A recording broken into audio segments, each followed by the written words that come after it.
Zichia looked at the last remaining pill and couldn't decide whom it was suitable for. Suddenly, an idea popped into his mind. That time, when he was framed by Lian Chao and caught by the inspection bureau, he had to seek help.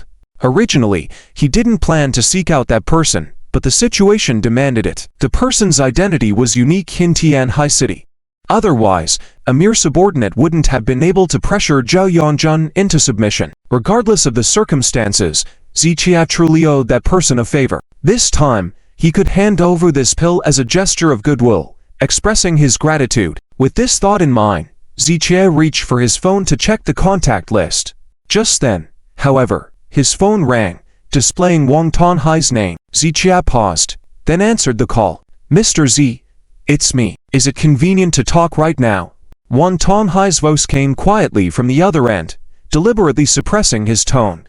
The implication was to inquire if Zichia was alone. "It's just me. What's the matter?" Zichia nodded lightly. "Mr. Z, there isn't anything significant actually. I heard that you have some connections with the Chen family, right? I heard that the old man of the Chen family plans to host a birthday banquet these days." Wang Tonhai asked this question, but Zichia did not answer immediately. Zichia was somewhat surprised that even Wang Tonhai knew about this matter. It seems that on Chen Liren's side, they really meant to go all out. "Has Chen's family sent you an invitation?" Wang Tonhai asked. Hearing this, Wang Tonhai quickly shook his head. "Not yet. I heard about it from somewhere else." "Somewhere else?" Zichia raised an eyebrow. "Yes." Wang Tonhai hesitated for a moment, and then proceeded to tell Zichia everything he knew, without leaving out a single detail. "Interesting," Zichia said, after listening, stroking his chin. He did not expect that the Lin family was so concerned about the Chen family's birthday banquet. What exactly are they aiming for? Zichia furrowed his brows, quickly pondering. During this period, the Lin family has been quite good to the Chen group. Not only did they bring them to participate in the medical conference, but they also sent Zhang Chen, the competitor, to the Chen group, along with other behind-the-scenes actions all in favor of the Chen family.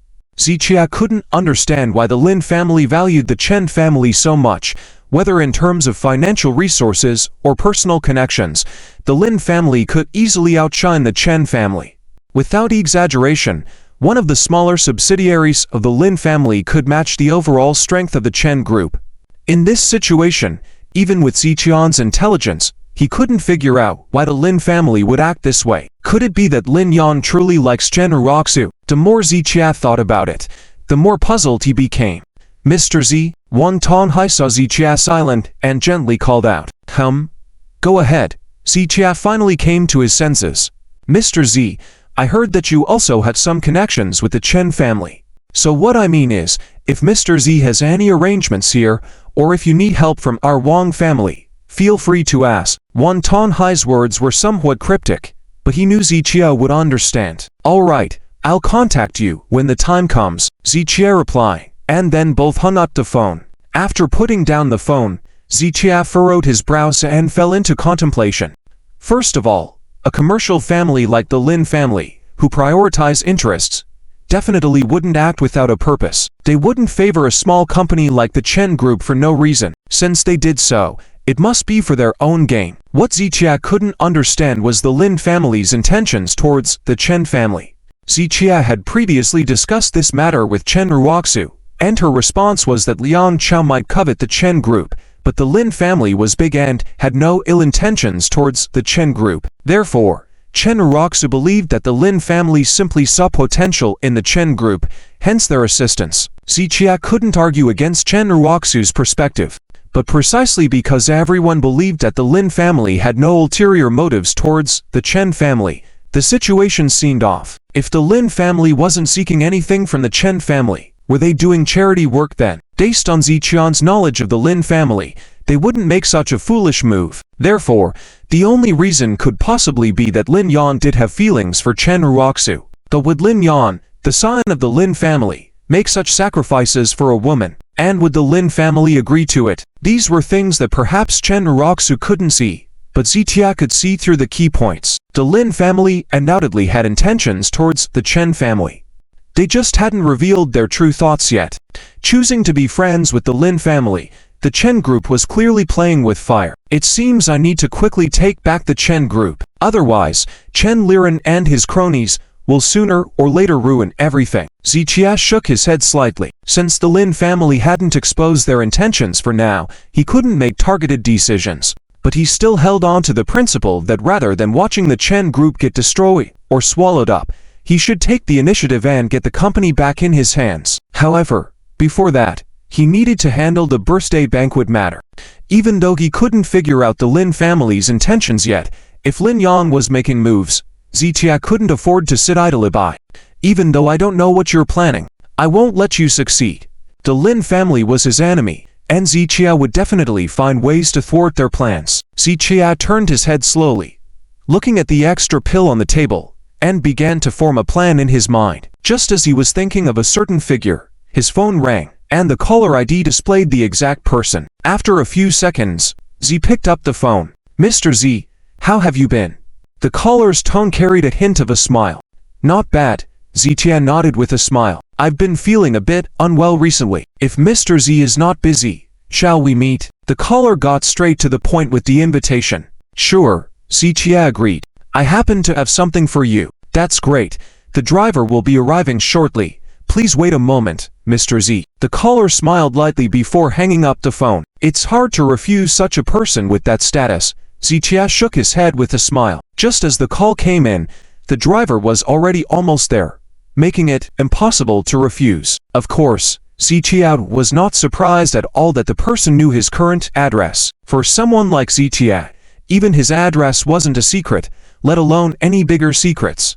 Some people were like the overlords of a domain, being able to control everything effortlessly. What secrets could they not uncover? 10 minutes later, Zichia got into a black sedan and left the lakeside villa. The license plates of the car were completely covered in the front and back, but no one dared to stop it along the way. Even if some of the road workers wanted to stop it, seeing the special pass on the front windshield, they would immediately stand at attention and salute, allowing passage. Soon, the car arrived in the central city area and entered a compound where armed guards were stationed. This place was akin to a restricted area.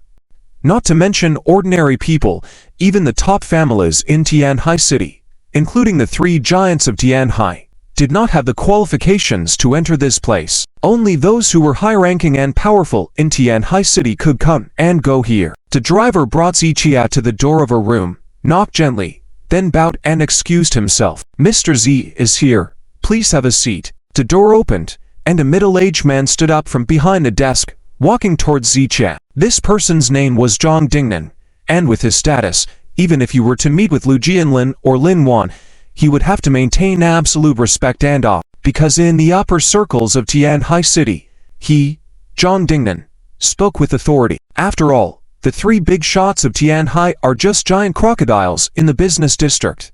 No matter how wealthy the bigwigs in the business sector are, in front of the upper-class figures, they must always maintain a humble attitude.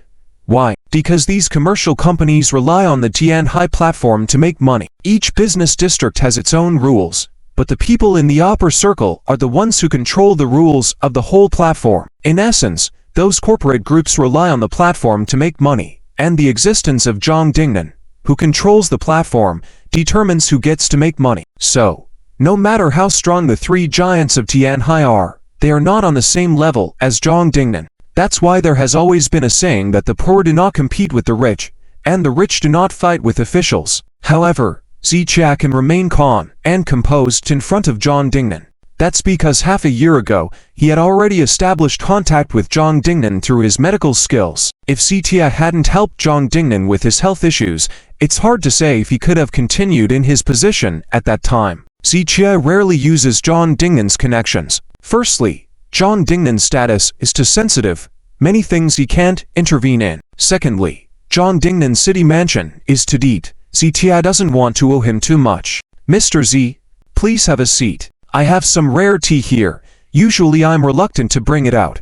Zhang Dingnan has no airs at all in front of Zichia. His tone and attitude are very friendly. "Mr. Zhang, please don't be so polite." Zichia waved his hand slightly and sat down on the sofa. Soon, Zhang Dingnan brewed the tea and personally poured it for Zichia. In the vast Tianhai City, There are countless influential and powerful figures, but those who can make Zhang Dingnan do this are definitely few and far between. The two chatted for a while, not mentioning the previous incident. Both parties understood that at their level, they no longer needed verbal expressions of gratitude. The maintenance of any relationship does not rely on those polite words.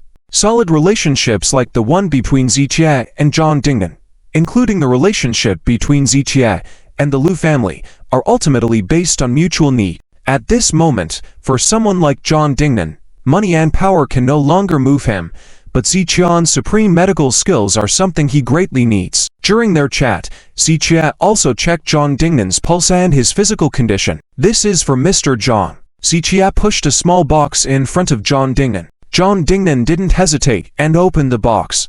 A medicinal fragrance wafted out, covering the rich tea scent. "Mr. Zhao's contribution is truly extraordinary." Zhang Dingnan deeply inhaled the medicinal fragrance and then sighed. The medicinal properties are very gentle. Although it may not prolong life, it can greatly improve physical conditions. Ziqie briefly explained the effects of the pill. "Thank you, Mr. Z. In that case, I owe Mr. Z a favor again." Zhang Dingnan carefully closed the lid, looking at Ziqie with a smile. Ziqie shook his head slightly. He didn't want to say too many polite words, but Zhang Dingnan insisted on making him say, "Mr. Zhang, you helped me a lot last time. This is a token of appreciation, so you don't owe me. We're even." Ziqie didn't want to be too involved with Zhang Dingnan. However, Zhang Dingnan didn't think the same way. He said, "We can't be even. How can we be?" Some people believe that favors shouldn't be taken lightly, but Zhang Dingnan sees it differently. He thinks that friends should owe each other, so when you owe a favor to someone, they will naturally think of you when they need help. This way, there can be more interactions between the two parties. If everything is settled and even, then it would be hard to ask for help again in the future. Zhang Dingnan likes to owe favors to friends and have friends owe him, but he never wants to settle the debts. Of course, this is based on having friends he truly recognizes, and Ziqie is someone he highly regards and wants to be friends with. "That was just a small favor," Zhang Dingnan firmly said, "but what Mr. Z brought out is priceless, and they are not equivalent. For me, it's just a small favor." Ziqie pointed to the pill. "There's no need for Mr. Zhang to be overly polite," Ziqie interjected. Zhang Dingnan nodded and carefully stored away the pill as if it were a treasure. With his status, he wouldn't eat something of unknown origin, but he was well aware that what Ziqie brought out were all treasures that ordinary people couldn't access. After chatting for a while, Ziqie left Zhang Dingnan's place with a faint smile. It was evident from his expression that the conversation with Zhang Dingnan was quite pleasant. Not only him, Zhang Dingnan was also in a very good mood. Watching Ziqie leave in the car. "You want to settle with me? That won't work." Zhang Dingnan watched the car drive away, a meaningful smile curling at his lips. He not only didn't want to settle with Ziqie, but he even wanted Ziqie to owe him more favors. This way, when he needed Ziqie in the future, Ziqie wouldn't be able to refuse no matter what. After leaving Zhang Dingnan's place, Ziqie separately went to the Lu family, Wong family, and Zhou family, to visit the patriarchs of these three families. During this period, Ziqie was busy with the medical conference and had little time to see them. Since splitting up with Chen Ruoxu, these few people had indeed helped Ziqie to varying degrees, so today, while delivering the medicine, Ziqie sat down and talked with them. These people were pleasantly surprised and warmly received Ziqian's visit. However, Ziqie didn't linger too long. He helped them with their body adjustments, then went to meet with Chen Hemming, before returning to the lakeside villa. When maintaining relationships, some people need to be visited in person, while others just need a phone call, and Ziqie understood this distinction. After finishing these tasks, Ziqie stayed at the villa and didn't go anywhere. He had no other business to attend to, waiting only for the Chen family to hold the birthday banquet for old Master Chen. The night passed quietly. The next morning, the Chen group began sending out invitations to various sectors of society. Originally, given the weight of the Chen family in Tianhai City, they would only send invitations to relatives, friends, and business partners. However, during this period, the Chen group had excelled at the medical conference, and their representative, John Chen, had even won the championship in the Tianhai City's regional competition. All these factors together naturally raised the profile of the Chen group. Of course, there is another more important point. It can be seen by discerning individuals in recent times, that the Chen group and the Lin family have been getting close. As the leader of the three giants of Tianhai, the Lin family has a strong influence in the whole city of Tianhai, and few dare not to accommodate them. With the Chen group getting closer to the Lin family, naturally, others also look more favorably upon the Chen group. Therefore, when faced with the invitation from the Chen group, many people accepted and promised to attend on that day. Zichia also received the invitation, personally delivered by Chen Uroxu.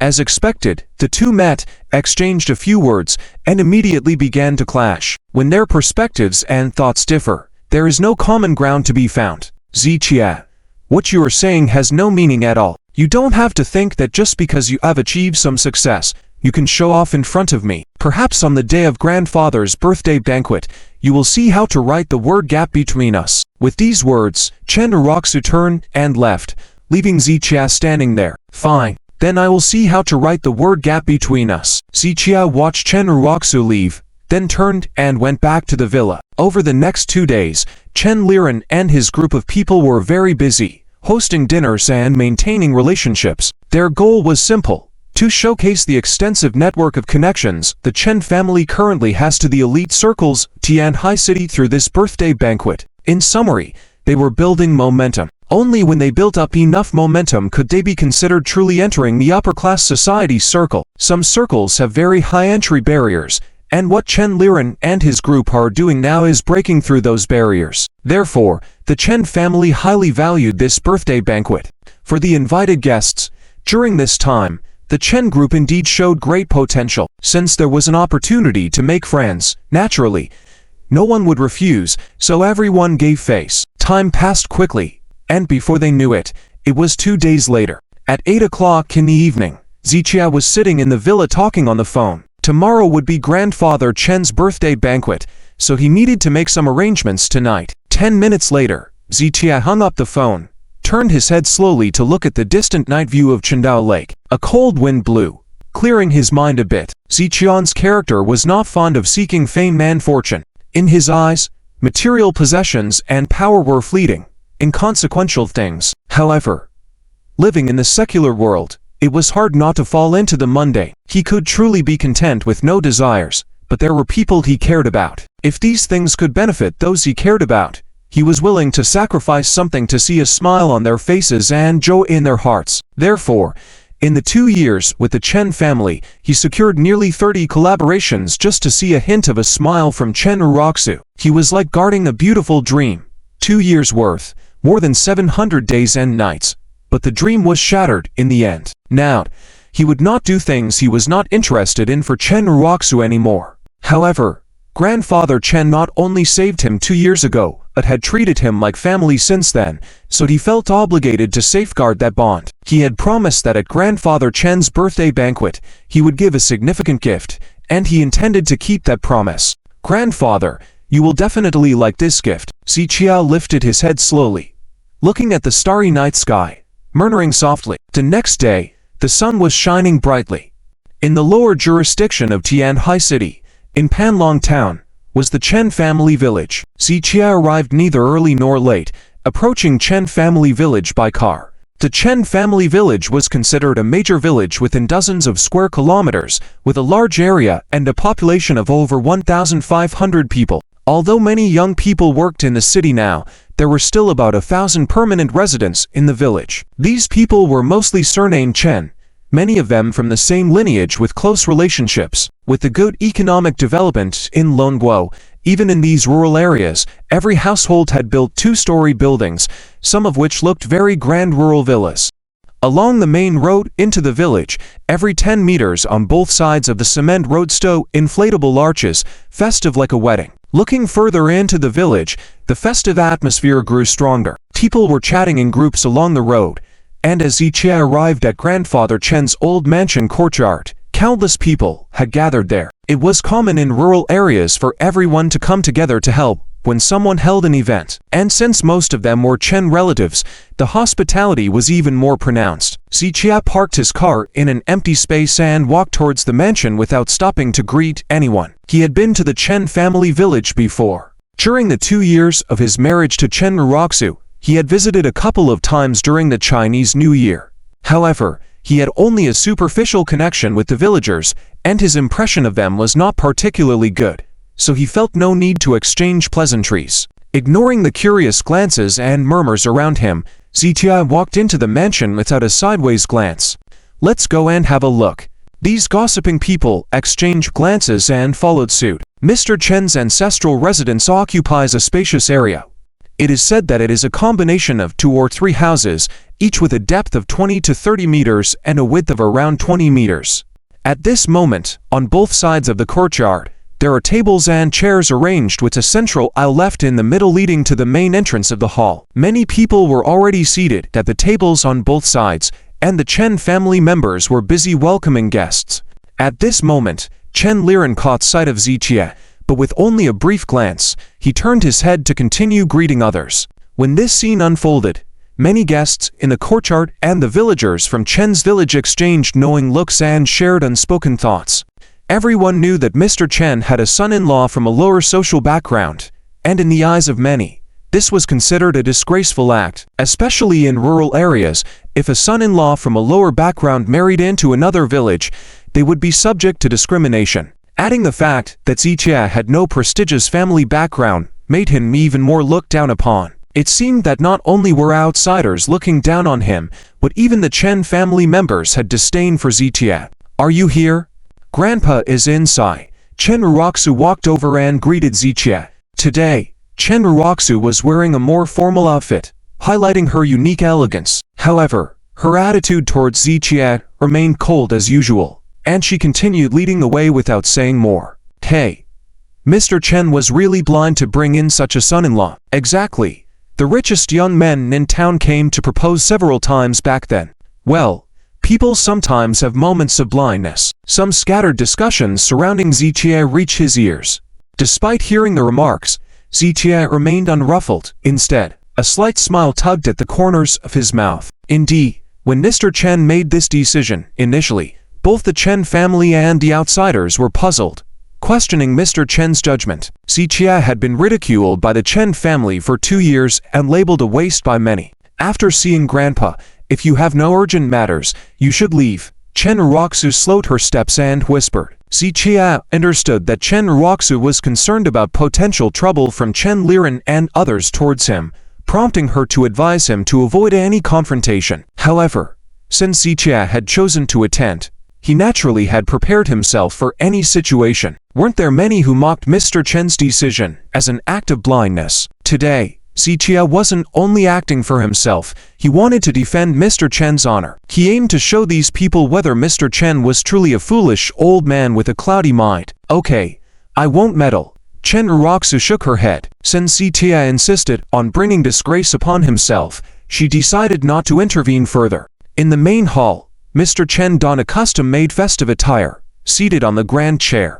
Around 10 Chen family relatives sat on either side, engaging in conversation with Mr. Chen. The display shelves already held several congratulatory gifts brought by others. While the host might not require these presents, they were a customary gesture. Especially on occasions like today, the value of the gifts presented reflected the respect for the hosts. If the gifts were exceptionally valuable, it brought great honor to the hosts. Seeing someone enter the room, the onlookers outside gathered around. "Chia is here." "Great." Mr. Chen greeted Zitia first. However, the Chen family relatives on both sides cast a brief glance at Zitia before diverting their attention. As Chen Ruoxu approached, she said, "Grandpa, Tia has come to wish you a happy birthday. This pill can help regulate your body." Zitia nodded lightly and then took out a small box. "Theft." Laughter erupted in the room. Before Zitian's arrival, many partners of the Chen group had come with valuable antiques and calligraphy, and even, if not that expensive, they presented 5-figure red envelopes.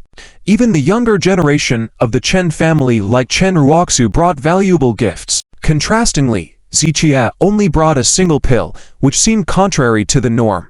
Zitia, presenting an now-named pill, a young descendant of the Chen family loudly announced, "Ha ha." The crowd couldn't hold back their laughter, prompting a burst of mirth. Even the Chen family relatives seated on either side could only shake their heads helplessly. Chen Ruoxu clenched her teeth slightly, feeling bitterly disappointed. Despite Zitia not lacking wealth currently and being able to afford valuable gifts, he chose to bring something seemingly insignificant, prompting ridicule from others. Why are you laughing? The size of the gifts represents Qian's sincerity. Moreover, Qia possesses remarkable medical skills. With his care in the past 2 years, I have regained my health. In my eyes, this pill is priceless. Mr. Chen reprimanded everyone sternly, halting the laughter. He then opened the small box with great delight, and a fragrant scent filled the room.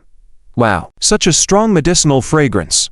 What kind of pill is this? It smells so good. Did he add incense? Haha. Mr. Chen, it's not safe to consume something of unknown origin. Another person interjected, lightheartedly mocking Zta, treating him as a clown. As the saying goes, when you lack status, even if you manage to enter someone else's circle, you risk being treated as a plaything. At this moment, Zta, a son-in-law without a distinguished background living off the Chen family, had become the subject of mockery and amusement for the crowd. Just a moment, this scent. At this moment, an elder sitting on the left side, named Chen Mowan, a respected family member and the only senior traditional Chinese medicine practitioner in the village, rose to his feet. His medical skills were renowned far and wide in Panlong town. With just one statement, he commanded respect, calming the room instantly. Chen Mowan stepped forward, took the pill, inspected it carefully, and exclaimed, "Could this be the pill of harmonizing the 5 organs?" Indeed, Ziqian nodded, surprised to find someone in the Chen village who recognized the pill. "Oh, this miraculous pill. Where did you obtain it?" With a single comment from Chen Mowan, the audience was left in astonishment. Miracle pill? Everyone looked at each other. In fact, when they saw Chen Mowan's expression, many people guessed that this pill might not be simple. But no one expected that Chen Mowan would actually call this pill a miracle pill. Isn't he joking? Second uncle, what are the effects of this pill? Can it really be called a miracle pill? Someone expressed disdain. It promotes blood circulation, nourishes the 5 internal organs, and possesses the effects of longevity. This is just what we know. It still has many undiscovered miraculous effects. When Chen Mowan said this, many people's eyes gradually became hot at the scene. Who wouldn't want to take this miraculous pill? However, there were still some who doubted, feeling that Chen Mowan was exaggerating. Do you know the Bao Xianzi in Yunnan Baiyao? That Bao Xianzi is known as the life-saving pill in folk.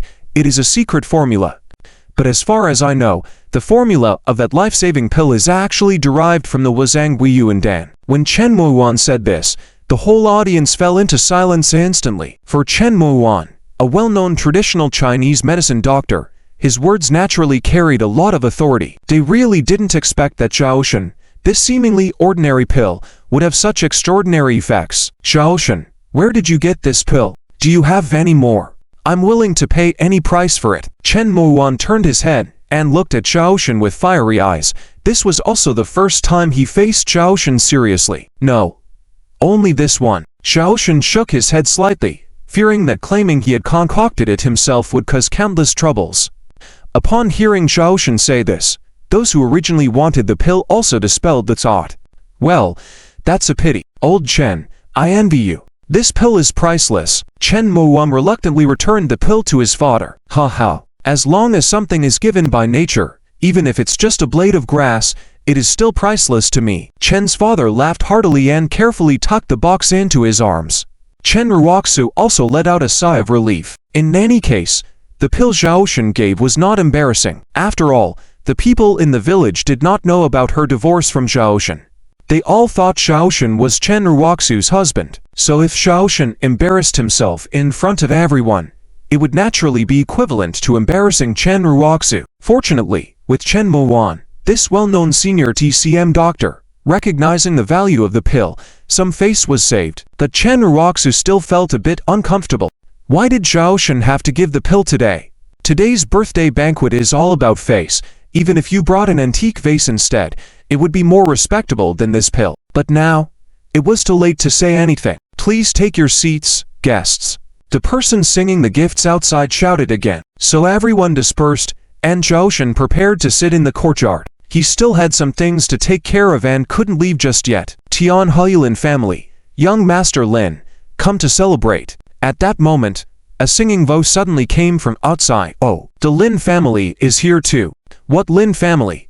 Are they formidable? Don't you know in the village? That's the #1 prestigious family in our Tianhai city. The relationship between the Chen group and the Lin family is really deep.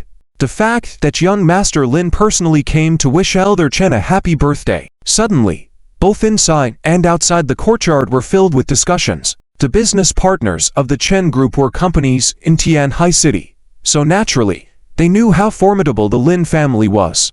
Even the influential people in Panlong town had heard of the Lin family. The news shocked everyone, as they hadn't realized that the Chen patriarch's family had such a relationship now. After hearing the introductions from others, even the villagers who were unfamiliar with the Lin family learned how powerful they were. Their attention, originally focused on Zhaoshan and the pill, was now completely diverted to the outside. Countless people craned their necks, hoping to catch a glimpse of this rarely seen big shot. Soon, a group of people led by Lin Yang entered the courtyard. Lin Yang wore a custom-made suit, styled his hair, and looked very handsome. The people behind him were also in suits, looking like successful individuals. 10 burly bodyguards in black suits and sunglasses followed behind them. While the CEOs from the companies in Tianhai city sighed, the people from the Chen family village were even more delighted.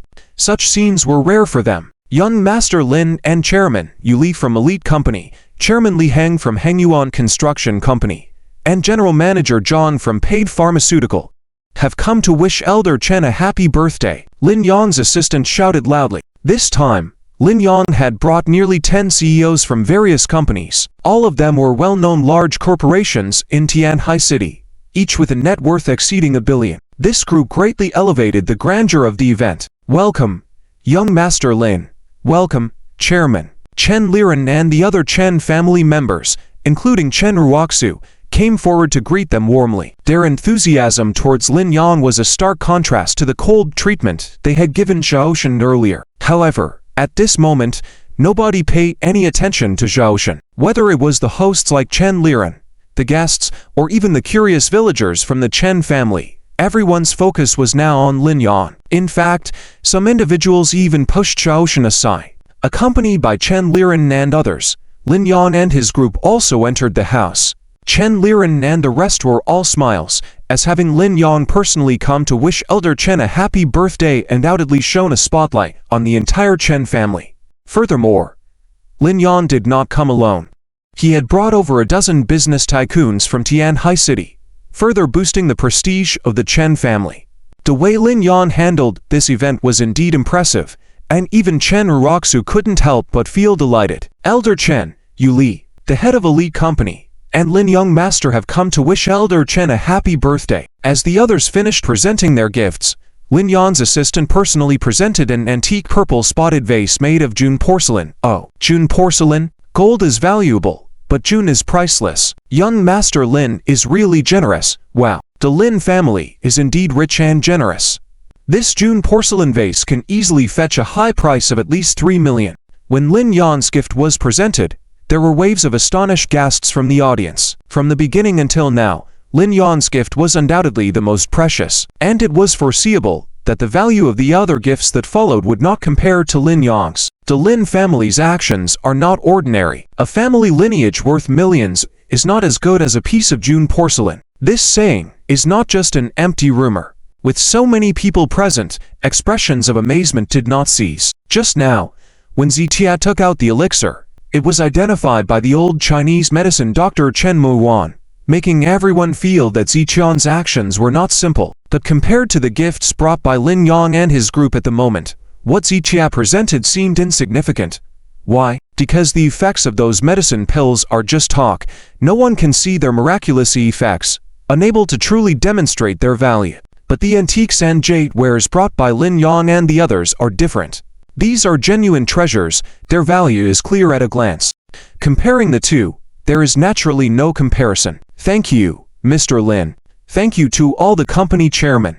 Chen Liren stepped forward, leading the Chen family to express their thanks to Lin Yang and the others. Then, Chen Liren even had someone place the June Kill purple splashed bowl given by Lin Yang at the highest position on the display rack. This display rack is their Chen family's face today. All the gifts will be placed on it. With Lin Yang's contribution, the value of the entire display rack instantly skyrocketed. Thank you, Mr. Lin. The elder Mr. Chen seated there also smiled graciously and expressed his thanks. In fact, discerning individuals could see that when facing Lin Yan, Mr. Chen did not show as much excitement as Chen Liren and the others, just a normal polite smile. Those who were unaware might think that Mr. Chen's character was just like that, but many saw earlier when Ziqie arrived. Mr. Chen's smile was genuine and very warm towards Ziqie. Based on this, although Lin Yan's status is the most prominent, in Mr. Chen's heart, he still leans more towards Ziqie. Lin Yan could also see that Mr. Chen was not at all moved by his status. The calmer Mr. Chen acted, the more Lin Yan felt that Mr. Chen must know many powerful figures. Only then could Mr. Chen be so unruffled in facing him, the young master of the Lin family. Thinking of this, Lin Yan felt even more that he must shine today, so that the Chen family and Mr. Chen would remember him. Only then would his next plans unfold smoothly. Grandfather, my grandfather often mentions you. When you have time, I will come to pick you up and bring you to my home to taste the precious tea collection my grandfather cherishes. Lin Yan smiled faintly, subtly getting closer to Mr. Chen without leaving a trace. When he came, Lin Yan had instructed him that others in the Chen family were not important, but he must leave a good impression in front of Mr. Chen. So naturally, he said whatever sounded good, and took care of the Chen family's reputation everywhere. And indeed, after Lin Yan spoke, countless people around felt that the relationship between the Chen group and the Lin family was indeed deep. Listening to the discussions and expressions of amazement from the people around, Chen Liren and the other Chen family members felt proud. Mr. Lin, to remember me is my honor. If you have time in the future, I will definitely come to visit. Mr. Chen replied with a faint smile, maintaining his courtesy. Okay. Then grandfather should rest. Lin Yan nodded with a smile, then turned to leave. Just at the moment he turned around, intentionally or unintentionally, his gaze swept around and landed on Ziqie. Their eyes met in the distance. Ruo Zhu. Why is he here too? Didn't you two already separated? Intentionally feigning confusion, Lin Yan pointed at Ziqie. Well, Chen Uroxu didn't expect Lin Yan to bring up this matter publicly. For a moment, she didn't know how to respond. In fact, Lin Yan intentionally brought up this matter to embarrass Ziqie. Chen Uroxu wanted to keep this matter quiet, but he insisted on revealing it, so everyone would know that she and Ziqie had separated, and it would be natural for him to be with her next. What does this mean? Uroxu and Ziqie have separated? Really? They did the right thing by breaking up. How can they keep such a useless troublemaker for the new year? I think Uroxu and Lin Xiao are quite compatible. That's right. Look from head to toe. Where can Ziqie compare with Lin Xiao? The people present were not fools. Just based on Lin Yan's words and Chen Uroxu's behavior, they could tell that there must be a problem in the relationship between Ziqie and Chen Uroxu. Hearing the discussions of the people around, Lin Yan's mouth curled into a meaningful smirk, while Chen Liren and the others had bright smiles in their eyes. Chen Uroxu wore a complicated expression, unsure of what to think. Only Mr. Chen's eyes flashed with a trace of anger. Cough. I know about this. They haven't really separated. Just had a few arguments recently. Couples living together can't always smooth sailing. Arguing is normal. Mr. Chen's words helped resolve the situation for Ziqie. However, Lin Yan did not intend to let Ziqie off just like that. He immediately followed up with a smile, saying, Grandfather, you are unaware. They have indeed already broken up. On that day, I took Uroxu to deal with the formalities with Ziqie. If grandfather doesn't believe, you can ask Uroxu. With these words, everyone's attention turned to Chen Uroxu. Mr. Lin, today is my grandfather's birthday celebration. Let's not bring up these irrelevant matters. Chen Uroxu squeezed out a smile to explain, and Lin Yang simply smiled faintly and nodded, not saying more. After all, his goal had been achieved. Whether Chen Uroxu spoke or not was no longer important. At this moment, the people around were still quietly discussing. Some thought Chen Uroxu should have already separated from Ziqie, while others said that without the Chen family's support, Ziqie might end up starving on the streets. The Chen family village was somewhat remote from Tianhai City, and the news was relatively closed off, so they had no idea about recent events in Tianhai City. Lin Yan took advantage of this information gap to make Ziqie lose face in front of the Chen family, tarnishing his image. He wanted the Chen family to be ashamed of Ziqie, and to curse him as worthless whenever his name was mentioned. This was his true purpose. Okay, if Ruroxu doesn't let me say more, then I won't mention this matter. Lin Yang nodded seemingly gracefully, then turned to Zitia and asked, I'm just curious, at the old master's birthday banquet today, what gift did Zitia give? Lin Xiao, he gave a pill, claiming it has miraculous effects, but no one knows if it's true or not. This time, Chen Ruroxu's mother Wong Qufan answered, shaking her head slightly. Let's not talk about the effectiveness of the medicine for now, but only one pill? Lin Yang feigned surprise and looked at the display shelves. Yes, just one pill, Wong Qufan replied, casting a glance at Zitia. The people around chuckled. Although Chen Mowan said the pill's effects were miraculous, no one had seen it with their own eyes. The value of the gift is not the important part. Today, the old man's birthday banquet is about relationships. These formalities are not important. The old master Chen tried to help Zitia. Old master, what you say is indeed correct. But from what I know, the Chen family owes a lot to Zitia. Moreover, during these 2 years, Zitia has been living at the Chen family, and the Chen family has been favoring him. For a birthday banquet for someone who has saved your life, it's okay to dress casually. But just one unknown pill, it's a bit embarrassing, isn't it? Lin Yang's words garnered agreement from the people behind him and many others around. Everyone knew that Zitia was the son-in-law of the Chen family who had been living with them for 2 years, owing the Chen family many favors. Don't misunderstand. I have a close relationship with Ruroxu and have a good connection with the Chen family. The Chen family has encountered many problems recently, and I have been helping to resolve them. So, I have some opinions on these matters, but I don't mean anything else. Lin Yang cleared his name in just a couple of sentences, while the people around once again criticized Zitia. Stirred up by Lin Yang's deliberate provocations, Zitia seemed like a parasite living off the Chen family, an ingrate white-eyed Wolf. The old master Chen wanted to speak again, but was stopped by Chen Liren. Old master, you must understand one thing. We can't afford to offend the Lin family in any way. When Chen Liren said this, the old master Chen had to swallow his words. Indeed, the Lin family was a giant entity that the Chen group could not provoke. A single gesture from the Lin family could bring devastation to the Chen group.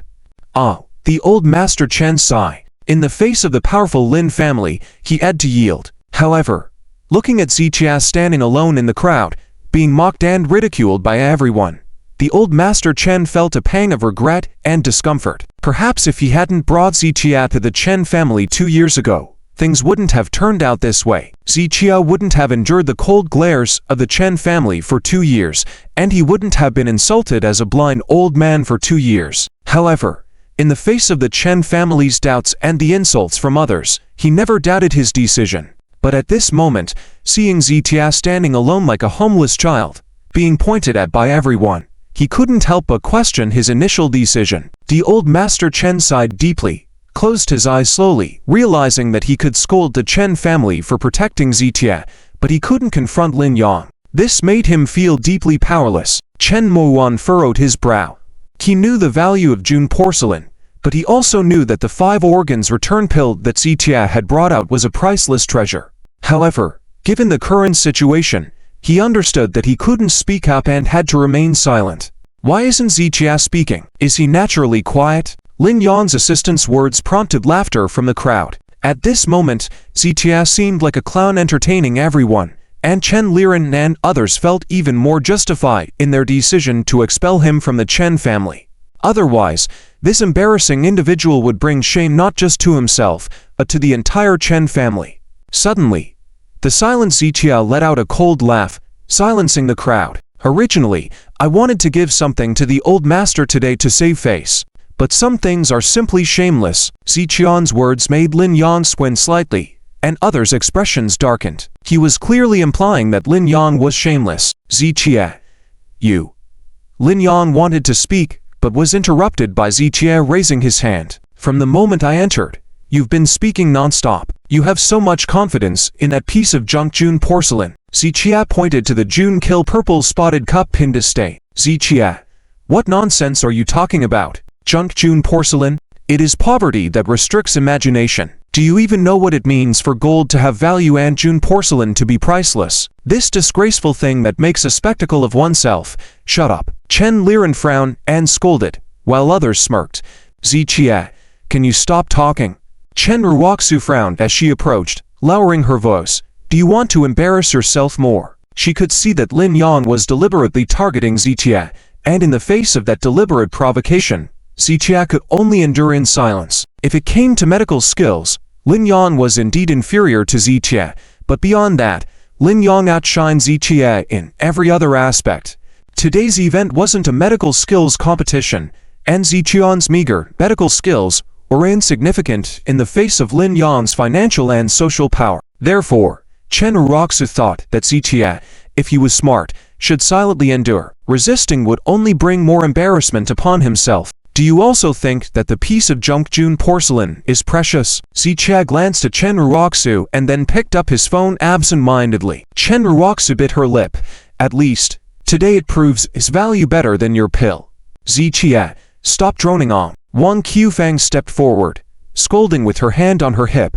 Regardless of recognition or not, what you've given, that broken pill, is nowhere near as presentable as Lin Xiao's Jun porcelain piece. Many people around nodded in agreement. You want a show face, right? Then, let me give you some face. Zichian's voice dropped. Then he turned to the entrance. Just as he turned, there was suddenly a commotion outside. The gift has arrived, Mr. Z, presenting a gift from Master Chen. A powerful voice resounded from outside, echoing through every ear in the room. The people inside the house were all stunned. Mr. Z? Which Mr. Z could it be? Ziqian.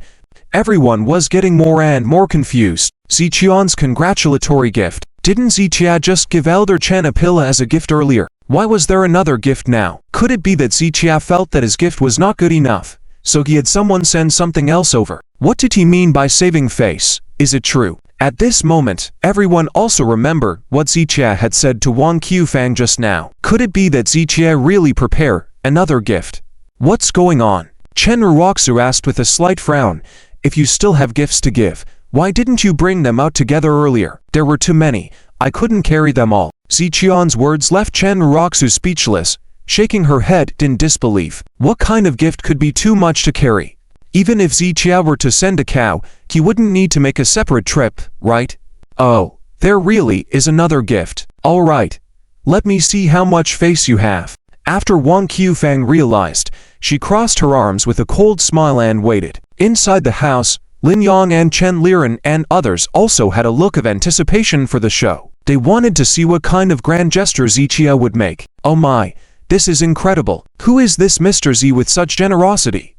Wow, today is truly eye-opening. Before the gifts were even brought in, they heard the crowd outside exclaiming. This only piqued their curiosity further. What valuable gift could Zichia, the son-in-law living off the Chen family, be presenting? Curious and eager, everyone inside and outside the house eagerly looked outside. Just then, a middle-aged man hurriedly rushed in. Please make way. Make way. Elder Chen, make some space quickly. A villager from Chen village shouted loudly towards Chen Liren. Make way? Make way for what? Chen Liren couldn't react in time. Just move, or you won't have space later. The middle-aged man urgently urged, making way for the crowd to disperse. Just then, another announcement was heard from outside. Mr. Z presents 10 pieces of exquisite jade ruby, wishing Elder Chen all the best, followed by the astonishment of the crowd outside the courtyard. Two long-legged beauties in purple kipaos led the way, followed by 10 young women in red kipaos. The 2 women in purple kipaos walked side by side, while the 10 women in red kipaos lined up in a single file, each holding a finely crafted jade ruby. At this moment, there were hundreds of people inside and outside the courtyard, and even more villagers from Chen village had gathered outside the mansion, all eagerly watching. 12 beautiful women, as beautiful as heavenly fairies. The value of the jade ruby items held by these beautiful women was evident even to those unfamiliar with such items. Wow, this is amazing. Beautiful women. Grand gifts. Now that's lavish. Which Mr. Z is this? Could it be Zichia, the son-in-law of the Chen family?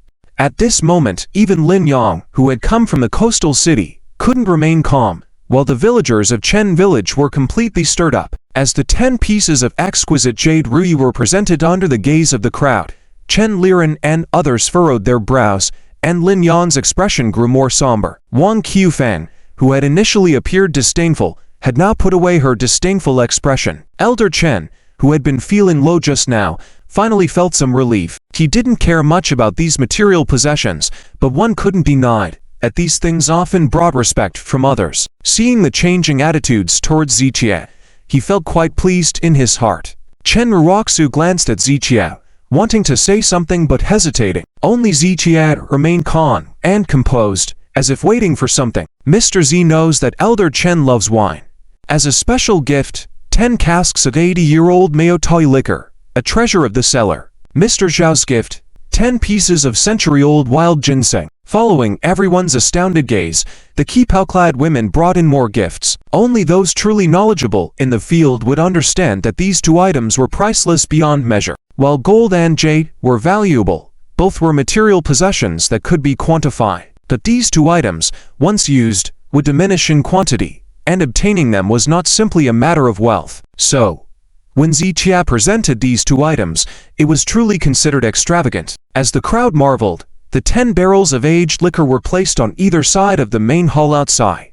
Great, Z really understands me. Elder Chen laughed heartily upon seeing the wine. Meanwhile, Chen Liren's brow had knitted into a scowl, and Lin Yan's expression grew even more grim. Wong Qiufang, who had earlier appeared disdainful, now showed no disdain. As for Elder Chen, who had felt low moments ago, his spirits were slightly lifted, carrying another announcement just when everyone thought the gift-giving was over.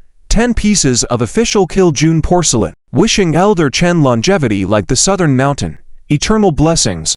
Upon hearing this, countless hearts skipped a beat, especially Lin Yan, whose face turned extremely unpleasant. Just earlier, Lin Yan had shown off a piece of June porcelain, revealing its costly value to everyone present. But now, Zichia was presenting 10 pieces. And the significance lay not only in the quantity, but in the fact that these were official Kiljun porcelain. While Lin Yan's piece was indeed June porcelain, it was merely a common item passed down among the populace. In contrast, official Kiljun porcelain was meant for the palace, to be used by the emperor. Regardless of quality and material, these 2 items were in different classes. His Guan Kiljun porcelain. At last year's antique auction in Tianhai City, a piece of Guan Kiljun porcelain was auctioned off for tens of millions. These things are extremely rare in the world.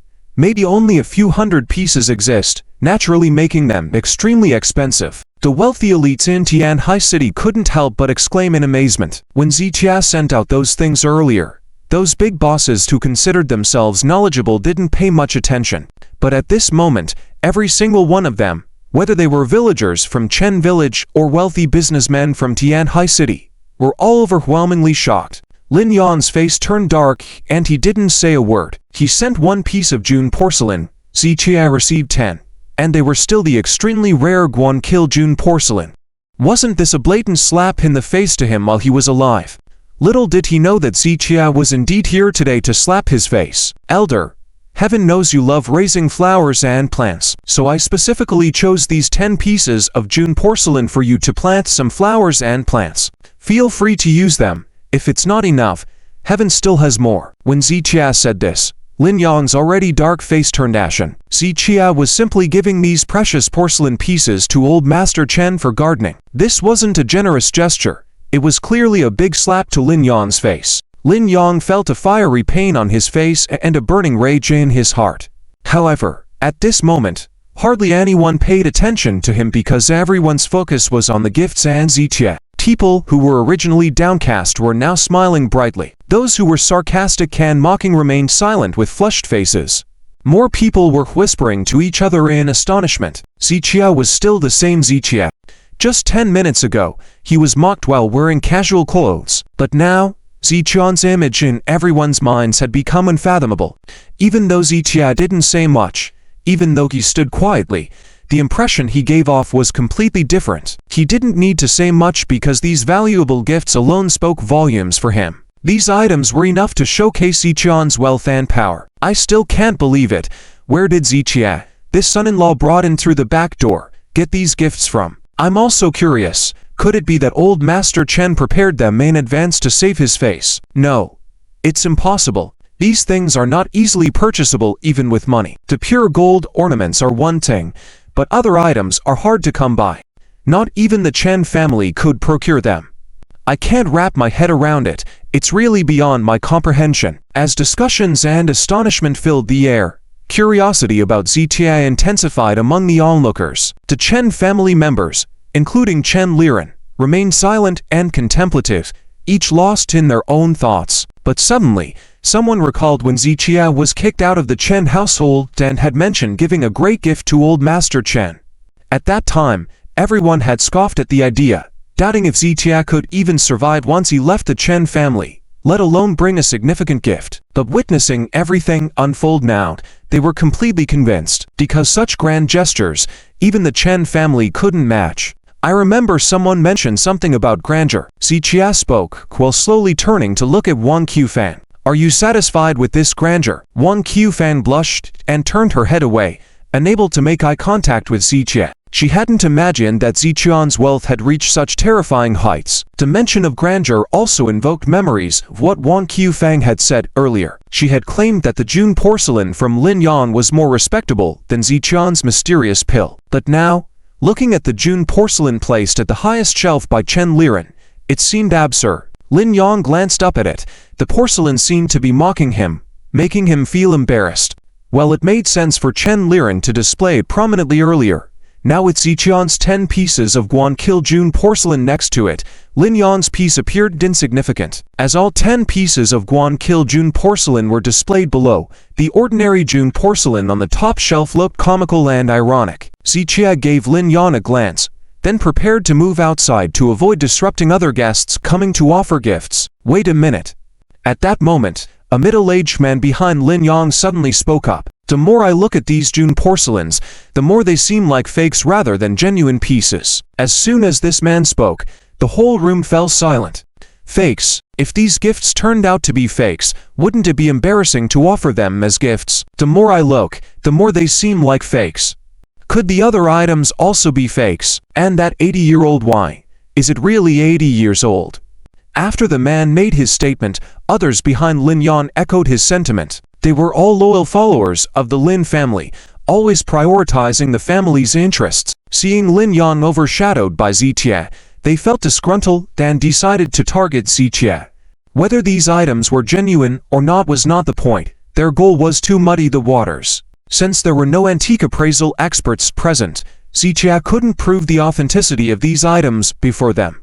Hence, whether these items were real or fake would need further investigation. Could they really be fakes? It's hard to say, considering how rare Guankil June porcelain is. It's quite unrealistic for him to present 10 pieces all at once. I can believe it if someone else presents them, but Zitiad is just a son-in-law living off the Chen family. How could he have the ability to acquire these treasures? After hearing you say that, these items might indeed be fakes. As discussions ensued, it became apparent that the identities of Lin Yang and others took precedence. Each of them was a wealthy elite, while Zichia was just a son-in-law without a background. It was challenging for people to believe that Zichia could possess such treasures. It was like a rich person and a beggar wearing identical gold necklaces. Even if the rich person's was fake, people would assume it was real, while the beggar's real one would be thought of as fake. Similar dynamics were at play now, with everyone finding Lin Yang more credible than Zichia. Everyone. Old Master Chen gave a light cough and was about to stand up. Old Master, have you forgotten what I just said? Chen Liren hurriedly restrained Old Master Chen and lowered his voice, saying, we can't afford to offend the Lin family. If Zichia feels capable, let him confront young Master Lin on his own. At this moment, perceptive individuals could see that Lin Yang, the eldest son of the Lin family, had completely clashed with Zitia, and today, both sides were definitely going to determine a winner. In this situation, it would depend on who had more capability and resources. If others interfered casually, it would only backfire. Even the main household couldn't do so. Chen Liren had no intention of getting involved in the conflict. In fact, he even hoped that Lin Yang would bring Zitia down. It's fake. Absolutely fake. Young Master Lin, do you think these things are real or fake? The crowd became more enthusiastic upon seeing Zitia not refute or argue. That's right. These things are indeed replicas. Lin Yang faintly smiled, feeling victorious. He was convinced that Zitia wouldn't be able to call someone to authenticate on the spot, so he could casually make unsubstantiated claims. Even if the items were later confirmed to be genuine, after this banquet, the authenticity would no longer matter. Lin Yang looked at Zichia with a smug smile. He was determined to outsmart Zichia. However, Lin Yang suddenly realized that Zichia's smile was even more profound than his own. Why did Zichia stay silent and not argue back? It was because he was waiting for Lin Yang to make that statement. After all, if you want to slap someone's face, you have to wait until they present their face. At this moment, Lin Yang had already shown his face, but it wasn't fully exposed yet, so Zichia had to add fuel to the fire. Young Master Lin, are you certain that these items are replicas? Zichia pointed to the gifts, asking casually. That's right, they are fake. Lin Yang coldly smirked, eager to see how Zichia would prove these items were real. It seems that young Master Lin's insight isn't that great. Although you're a bit blind, I believe you should be able to tell if these things are real. Zichia lightly smiled and snapped his fingers. A kipo-clad beautiful woman nearby immediately stepped forward and handed a thick stack resembling property certificates to Lin Yang. What's this? Everyone's eyes focused on the documents. You don't need to show me authentication certificates. Lin Yang waved his hand dismissively. Authentication certificates can also be forged. Young Master Lin, please take a good look at where these authentication certificates come from. The kipo-clad beauty raised an eyebrow, saying to Lin Yang calmly, so what if they come from there? Lin Yang sneered, glancing down. However, just one glance made his heart skip a beat. Not only him, but even the company executives behind him widened their eyes. The authentication certificates from Wenyuan Tea House. Are these all from Wenyuan Tea House? Oh no.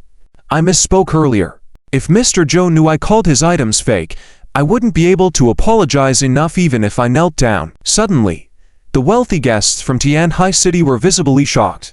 Everyone in the upper circles of Tianhai City knew of Mr. Zhou Wenyuan's penchant for collecting and the authoritative status of Wenyuan Tea House. Wenyuan Tea House was not just a treasure trove but also the top authoritative appraisal institution in the antique world. It was no exaggeration to say that even if an item was a fake, as long as it entered the Wenyuan Tea House's inventory with its unique number and Mr. Zhou Wenyuan seal, it would be considered authentic, and no one would dare question its validity. To get any artifact into Wenyuan Tea House, it has to undergo dozens of appraisals and inspections. Yes, every item from Wenyuan Tea House has its unique number and authentication certificate stamped with Mr. Zhou Wenyuan's name. There are no counterfeits from Wenyuan Tea House, not just in Tianhai City but throughout the province. As they heard the discussions among the wealthy guests, the villagers from Chen family village also learned about the significance of Wenyuan Tea House. In short, since these items came from Wenyuan Tea House,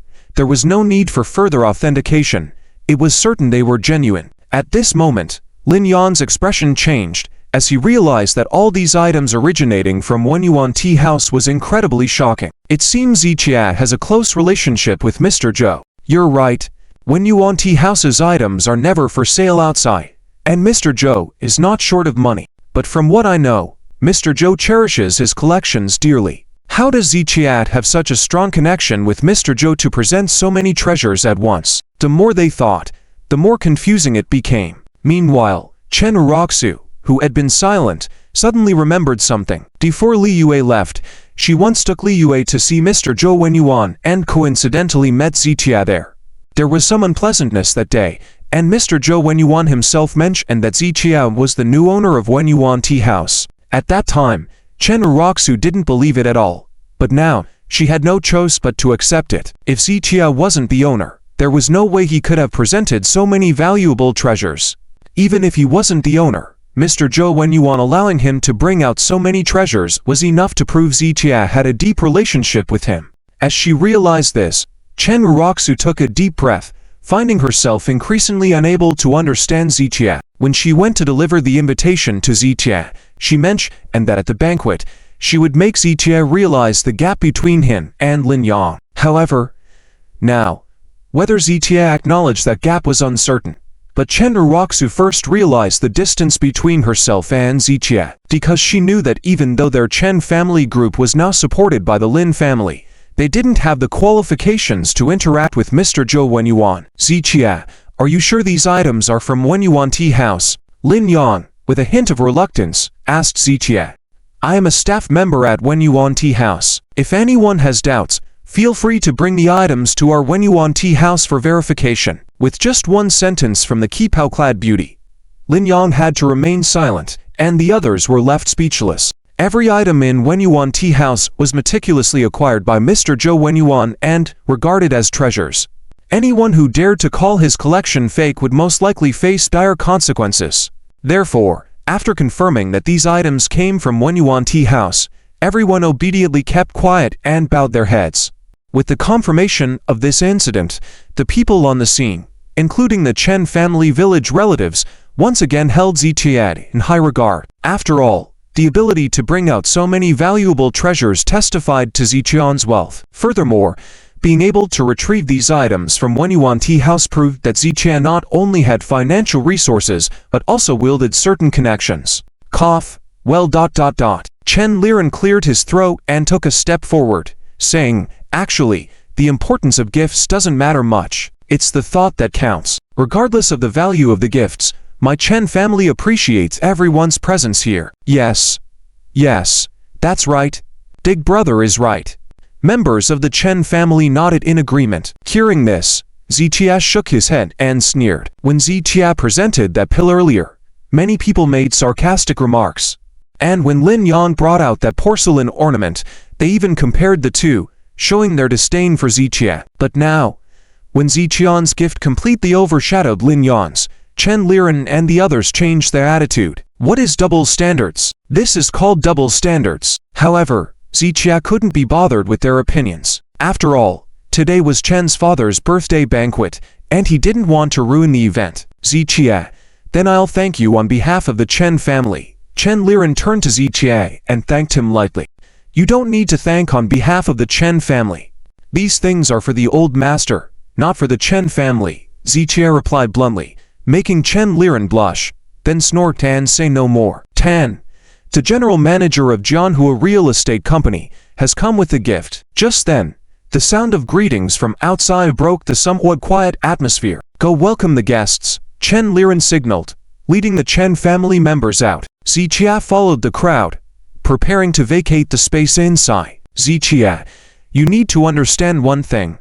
The bottom layer is always the bottom layer. Even if you feel proud temporarily, it's just a temporary mask you wear. If you wear the mask for too long, you might start feeling it's your true face. Lin Yang glanced at Ziqia, sneered, and said, the show has just begun. Let's wait and see. With that, Lin Yang turned and walked towards the outside. In terms of gifts today, he was indeed outshone by Ziqia, not because he lacked the financial capacity, but because he didn't prepare as much. However, in this kind of occasion, it wasn't just about financial resources, but many other valuable things beyond money. And these were things that the eldest son of the Tianhai Lin family naturally possessed, things that Ziqia couldn't match up to. The great show has just begun. Lin Yang's face was cold as he took the seat on the left side of the courtyard, and when Ziqia came out, he naturally didn't sit with Lin Yang and went to the right side instead. However, the difference was immediately apparent when they sat separately. Lin Yang sat on the left, and those who came with him immediately gathered around him. Not only that, but other wealthy people from the Tianhai city also joined in, sitting next to Lin Yang. Even some who were originally on the right side, seeing Lin Yang on the left, promptly stood up and moved to the left. Despite Ziqian's explosive gift earlier and his recent excellent performance at the medical conference, these cunning businessmen understood clearly and knew what choices to make. And when Ziqia clashed with Lin Yang, they all sided with Lin Yang. In the courtyard, on the two sides, Ziqia sat alone in solitude on his right side, while Lin Yang's side was bustling with conversation and activity. The contrast between the two sides was stark, like two entirely different worlds. Young Master Lin, esteemed bosses, please have some tea. Chen Liren arranged for the Chen family relatives to serve tea to Lin Yang and his group. After serving Lin Yang's group on the left side, the two servants seemed to overlook Ziqia and walked away. Seeing this, Chen Ruoxu couldn't help but sigh softly, understanding that Chen Liren deliberately had them ignore Ziqia to embarrass him. Without a doubt, Chen Liren was siding with Lin Yang, and Chen Ruoxu knew that the Chen family should also be on Lin Yang's side. Chen Liren's deliberate coldness towards Ziqia was to support Lin Yang, but seeing the solitary figure of Ziqia touched her heart, and she took a teapot and approached Zichia. "It's too crowded today. I apologize for the neglect," Chen Uroxu said calmly and politely, typical courtesy of the hosts towards guests. "It's fine. I am here for the old master, others' attitudes don't matter." Zichia waved his hand casually, seemingly indifferent. Hearing this, Chen Uroxu shook her head slightly. She felt that Zichia was just being stubborn. If he really didn't care, why would he come personally and prepare so many gifts? Perhaps acknowledging Zichian's performance today, Chen Uroxu didn't rush to leave after pouring tea. I wanted to chat a bit more with Zichia. I remember you said before that wealth and power come easily to you, and now I somewhat believe it. But you also said that connections and such were not important. Now, look, are they not important? Chen Uroxu glanced towards Lin Yang's side, contrasting the bustling atmosphere there to Zichian's lonely presence on this side, which appeared quite pitiful. So what? I still don't think much of him. Zichia didn't even spare a glance at Lin Yang, his tone filled with disdain. You always talk big. Chen Uroxu sighed softly and continued. Your gifts today for grandfather surprised me and shocked uncle greatly. But let me tell you, these things are not important. In this society, surviving requires power and connections, which are the most crucial. As the saying goes, it's easy to conquer, but hard to keep what you've conquered. Without a strong background, even if you have wealth, you won't be able to keep it. Take the Chen group, for example. Although they've developed well in recent years, they were almost taken over by the Lian group. Today, witnessing Zichian's growth, Chen Uroxu wanted to advise him a few words. However, hearing these words, Zichia just scoffed and shook his head. I can naturally hold on to what is mine. As for those people you mentioned, I, Zichia alone, can stand against them, whether many or few. Zichia pointed towards Lin Yang unabashedly, a blend of disdain and arrogance in his eyes. You. Chen Uroxu pointed at Zichia, then shook her head. You are exasperating and laughable. Let me tell you this, what you can bring out, Lin Yang can also bring out. But what Lin Yang can bring out, you, Zichia, might not be able to. Zichia raised an eyebrow at her words. It's too early to say such things. Too early? But all I see now is Lin Yang being supported by countless people over there, and you sitting here all alone. Chen Uroxu shook her head gently and asked, isn't that clear enough? Zichia heard the words, but didn't even look at Chen Uroxu. Seeing the disdain in Zichian's eyes, Chen Uroxu suddenly felt a bit of anger in her heart. Zichia, do you know that your arrogant attitude is really annoying? You can be high and mighty, you can look down on everyone, you can even despise anyone, but do you have that ability? At least in terms of connections and family background, you are indeed not as good as Lin Xiao. We don't have a strong background, and it's not embarrassing.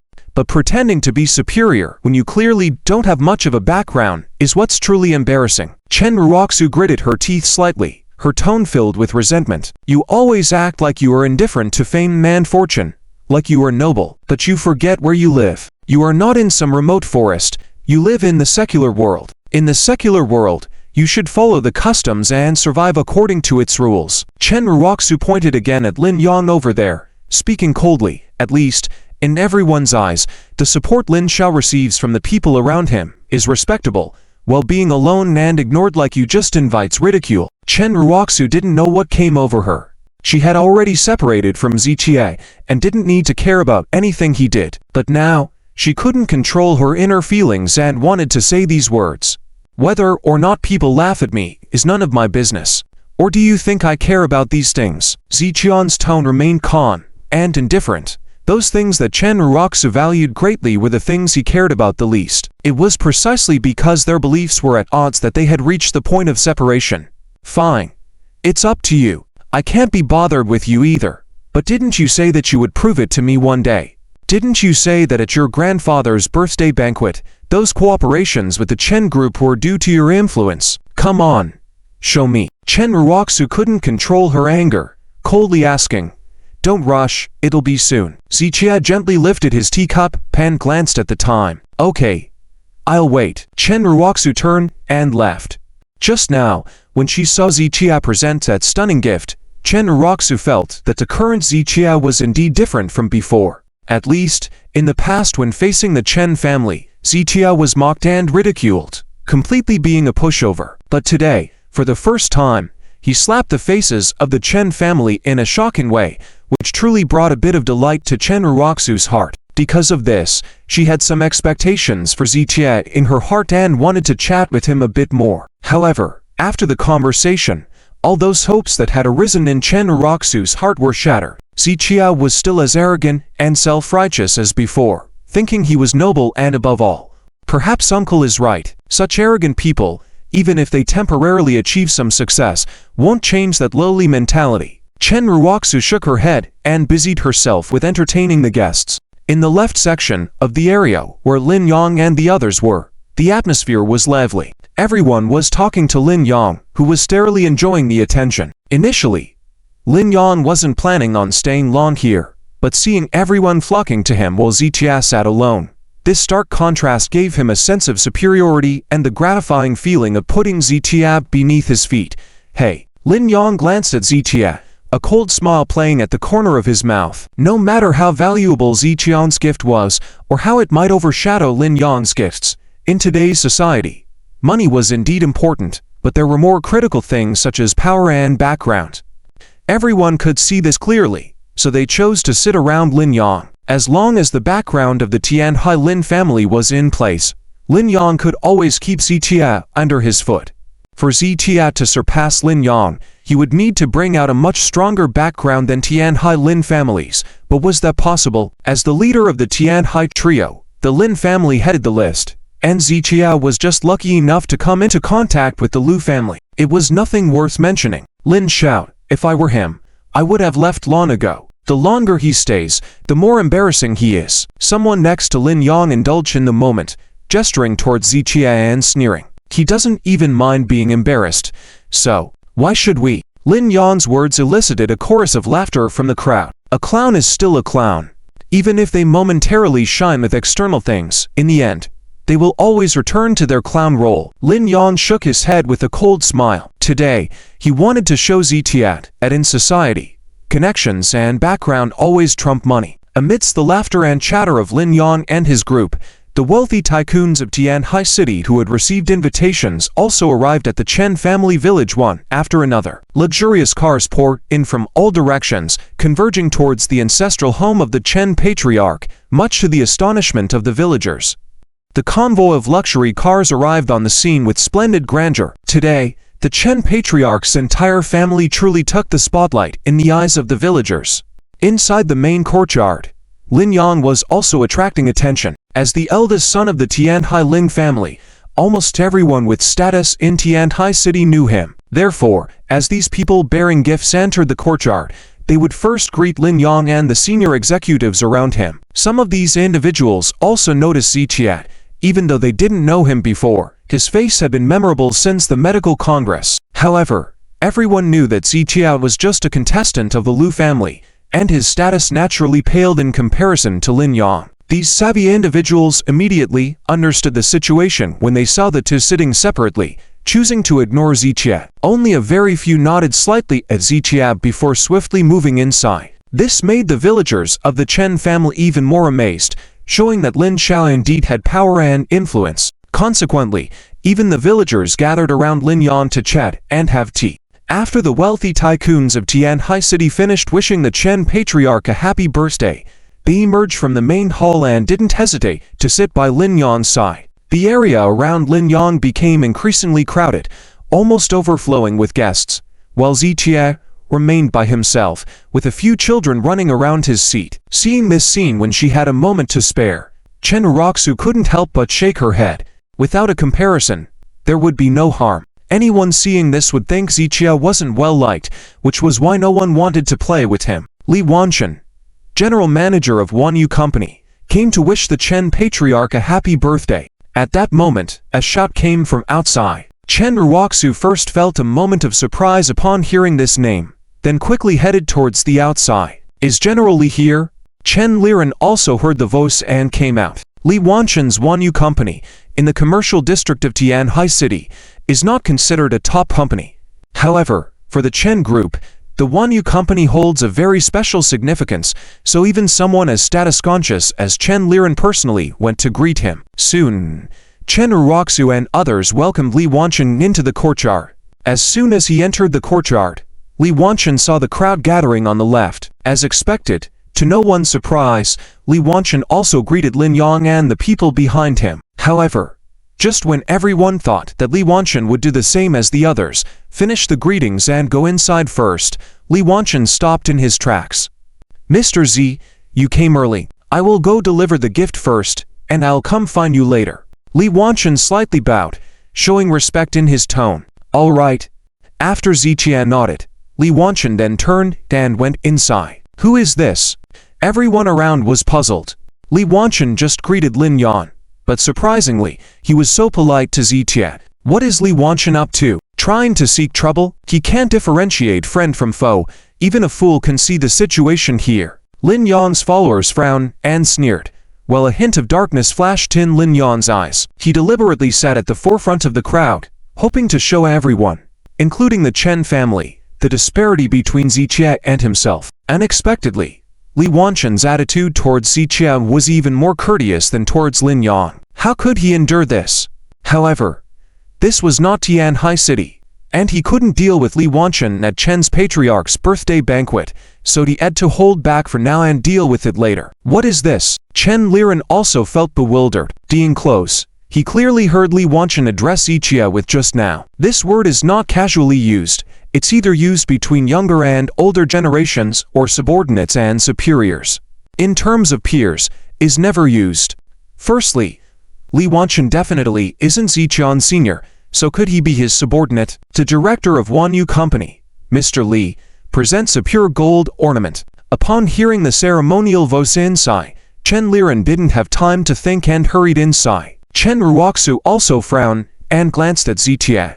Her mouth moved, but in the end, she said nothing and followed inside. Wishing the patriarch longevity and prosperity, like the southern mountain, Li Wanchen presented the gift and prepared to say goodbye. "Grandpa, allow me to introduce Director Li formally to you." When the Chen group was facing a crisis, it was Director Li who took the initiative to sign a cooperation agreement with us, even offering 20% more profit than the market rate, which helped the Chen group survive the difficulty. Chen Ruoxu stepped forward, full of gratitude in her tone. "That's right. We are truly thankful to Director Li." Chen Liren and the other Chen family members nodded in agreement. If it weren't for Li Wanchen's help at that time, the Chen group would have suffered huge losses, and there was no guarantee they could have overcome the crisis. "Thank you, Director Li." The success of the Chen group today is inseparable from the assistance of Director Li in the past. The Patriarch of Chen expressed his sincere thanks to Li Wanchen. "No need to be so polite, Patriarch Chen. Compared to the favor Mr. Z bestowed on me, this cooperation is insignificant." Li Wanchen waved his hand and casually mentioned this fact. "What?" However, after Li Wanchen uttered these words, the room fell into an intense silence. Mr. Z. This was not the first time they heard this name today, and they were well aware that the Mr. Z Li Wanchen mentioned must be referring to Ziqia. But, according to Li Wanchen's implication, was it because of Ziqia that they cooperated with the Chen group initially? Chen Liren and others looked at each other. They wanted to inquire about this matter, but didn't know how to bring it up. Is it Chiat who arranged for Director Li to cooperate with the Chen group? The Patriarch of Chen didn't have many reservations and straightforwardly asked. "Yes." "Is it? Didn't Mr. Z tell Patriarch Chen about this?" Li Wanchen nodded first and then looked confused. Upon hearing Li Wanchen's words, Chen Liren and others were even more bewildered. It was at this moment that they all recalled what Ziqia had said before. 2 years ago, when the Chen family was on the brink of collapse, I provided a prescription to save them from the crisis. In the past 2 years, the Chen family has signed 27 cooperation agreements, 23 of which came through me. Do you understand why I am so proud? Ziqian's words resounded suddenly in everyone's ears. Could it be that everything Ziqia said was true? Had the development of the Chen group in the past 2 years truly been influenced by him alone? Chen Ruoxu furrowed her brows. She didn't want to accept this revelation, but Li Wanchen's words left her with no choice but to acknowledge it. Chairman Chen, I remember bringing up this matter when we met on Fusheng Street, right? Li Wanchen, seeing the patriarch's silence, grew increasingly puzzled and turned to ask Chen Ruoxu. Ah, yes, you did mention it. Chen Ruoxu nodded hastily, recalling the encounter with Li Wanchen on Fesheng Street, where he had asked about Mr. Z, making her very curious. However, Li Yue and Liang Chao were also present at the time and said that the cooperation was arranged through Liang Cao's help, so she chose to believe them. Now looking back, Li Wanchen had actually revealed the truth to her at that time, but she hadn't paid much attention to it, or rather, she didn't believe Zitia had that capability, so she didn't take it seriously. Okay, you guys go ahead. I'll have a chat with Mr. Z. Li Wanchen hadn't interacted much with the Chen family, so seeing the atmosphere turn awkward, he excused himself. Under everyone's gaze, Li Wanchen indeed headed to the right side and sat next to Zitia. If there was any doubt about Li Wanchen's words before, this sight convinced Chen Liren and others of the truth. Why else would Li Wanchen risk offending Lin Yang by sitting next to Zitia? It seems that Chia spoke the truth from the beginning. The rapid development of the Chen group in the past 2 years, with so many partnerships, he deserves credit for it. The patriarch of Chen turned his head slowly, scanning the faces of Chen Liren, Chen Uroxu, and others. Patriarch, it might be too early to say that.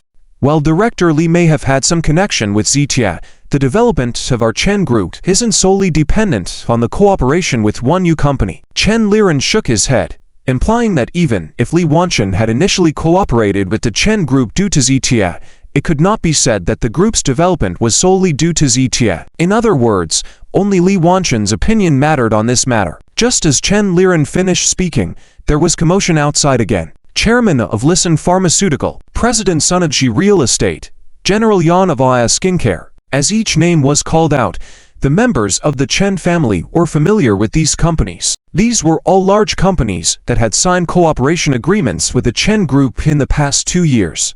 Is this for real? Chen Liren was dumbfounded. He didn't feel surprised by the arrival of these people, as they had been invited by the Chen family as partners of the Chen group.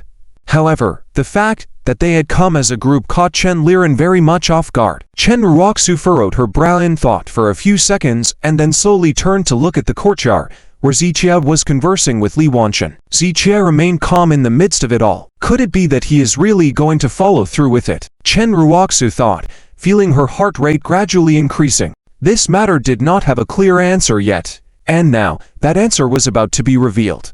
This made Chen Uroxu unable to remain calm at all. As everyone was in a daze, a group of more than 20 well-dressed company bosses walked into the courtyard.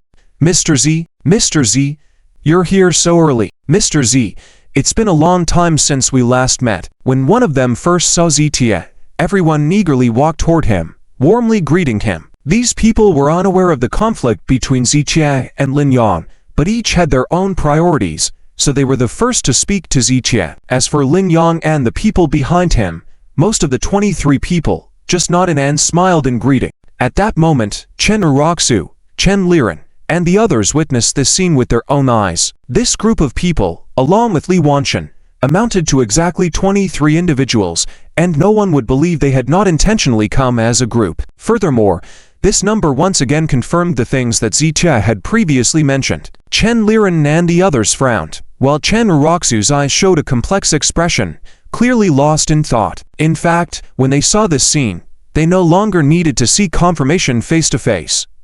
The purpose of their initial collaboration had become clear.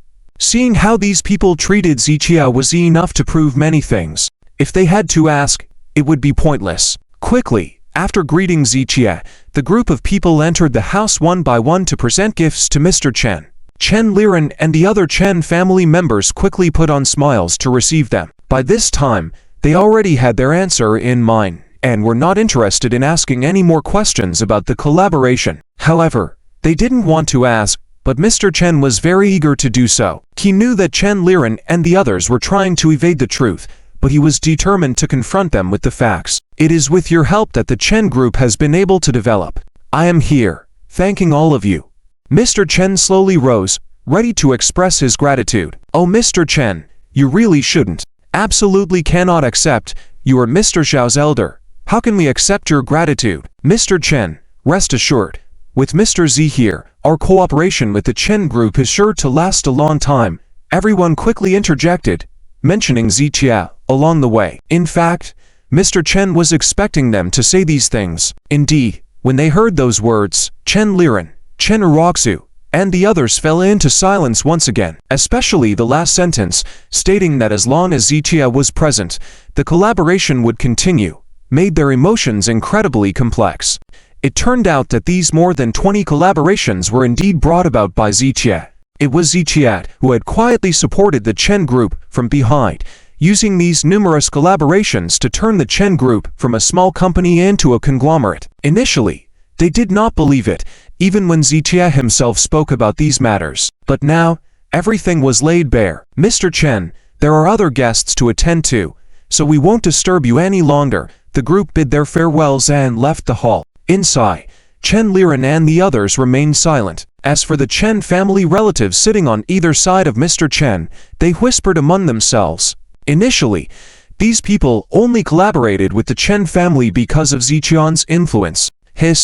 Zichia is quite extraordinary. No, how can he be so capable? It seems the rumors we heard before were wrong. This young man Zichia is definitely not a worthless freeloader. He is real talent. These whispers once again reached the ears of Chen Roxu and the others. I told you, he wouldn't deceive me. Now, do you believe it? Mr. Chen's gaze swept across the faces of everyone. Chen Liren and the others felt a burning sensation on their faces.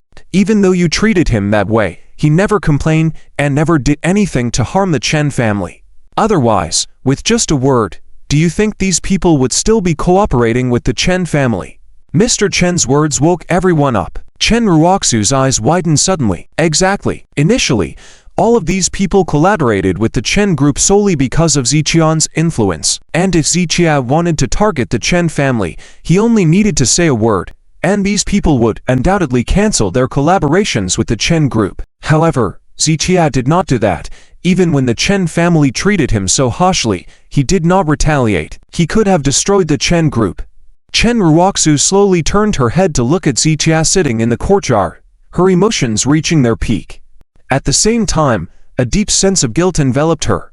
Zichia wasn't useless, and he had accomplished a lot these past 2 years for the Chen group. However, Chen Ruoxu had overlooked everything Zichia had done, treating him with indifference from the start. She had not given Zichia a chance to speak, even when he wanted to talk to her. It turned out that it was all her fault, from beginning to end. She had wrongly accused Zichia, believed Liu slander to drive Zichia away, trusted Liang Chao and mistakenly thought that Zichia was deliberately targeting the Chen group, but now, everything was clear. The reason the Chen group had rapidly developed was because Zichia had quietly supported them from behind. The recent cooperation with the Liu family was also due to Zichian's influence. Zichia had done a lot for the Chen family, and only today did Chen Roxu truly understand. Why are you all silent? When you all drove Chia out of the Chen family back then, weren't each of you eloquent and outspoken? Mr. Chen slowly turned his head to look at Chen Liren. Sir, Chen Liren blushed, unable to speak. The others all hung their heads, afraid to meet Mr. Chen's gaze, especially Wang Qiufang beside Chen Roxu, who remained silent with lowered head. What's wrong? No more to say now. Old Master Chen snorted coldly. After today's birthday banquet, each of you must apologize to Tian'er. Hearing this, the Chen family members, who were originally bowing their heads, couldn't help but frown. Apologize to Zichia. What a joke. In their minds, Zichia was just an unwelcome son-in-law who, at most, had some knowledge of medicine. In their opinion, a son-in-law was just living under someone else's roof. So, apologizing to Zichia, the son-in-law, was absolutely impossible. What? You don't want to? I'll tell you. Tian'er hasn't taken action against the Chen family because of the past sentiments. But if you don't repent and continue to be stubborn, I will have Tian'er cancel these collaborations. Let's see what you will do. Old Master Chen didn't expect that. At this point, Chen Liren and others were still stubborn, which made him very angry. Old Master, you are being a bit too much. The current Chen group has changed a lot. Even without these collaborations, it won't have a significant impact. Chen Liren shook his head slightly, with a hint of disdain in his tone. So, what you mean is, now you've grown some wings, you can forget the kindness others showed us in the past. Sanm even said Tian'er was ungrateful, but in my opinion, it's you who are ungrateful. Old Master Chen suddenly became furious, slamming his hand on the table. Old Chen, calm down. Third uncle, let's not discuss this matter for now. Several Chen family members around saw that things were not going well and advised against it. Old Master Chen took several deep breaths, knowing the occasion today, so he had to forcefully suppress his anger. Seeing new guests entering outside, Old Master Chen coldly said, "You all think about it carefully." With that said, Old Master Chen waved his hand and said no more. The group of Chen Liren and others glanced at each other and then walked outside. At this time, the more than 20 company bosses who had just entered unsurprisingly sat on Ziqian's side. They knew very well that compared to Lin Yan, Ziqian's background was weaker, and they should not offend Lin Yan. However, the relationship between them and Ziqiao was not as simple as friendship. If it were just simple friendship, how could they be willing to give up all profits to collaborate with the Chen group? The reason was that Ziqiao was their lifesaver. Li Wanchen and the other 20+ people were all saved by Ziqiao. Therefore, even though they knew Lin Yan had a stronger background, they still chose to stand with Ziqiao. Thus, Ziqiao, who was originally alone, was now surrounded by more than 20 people, no longer as lonely as before. This scene actually eased Chen Ruoxu's mind a bit. After all, seeing Ziqian's lonely appearance earlier made her feel a bit sorry for him. "Ruoxu, what are you thinking about?" Suddenly, Chen Liren came to Chen Ruoxu's side and asked softly. "Oh, nothing." Chen Ruoxu withdrew her gaze from Ziqiao. "Let me tell you, what the old master said is not correct. You shouldn't get in touch with Ziqiao now, let alone apologize to him." Chen Liren's words made Chen Ruoxu frown involuntarily. Regardless of whether what old Master Chen said was right or wrong, many things now were proven to be related to Ziqiao. At least it couldn't be denied that the rapid development of the Chen group in the past 2 years was undeniably thanks to the 20+ collaborations that Ziqiao had brought. This matter was confirmed, and no one in the Chen family could deny it. Eldest uncle, but Ziqiao now. Before Chen Ruoxu could finish, Chen Liren waved his hand to interrupt.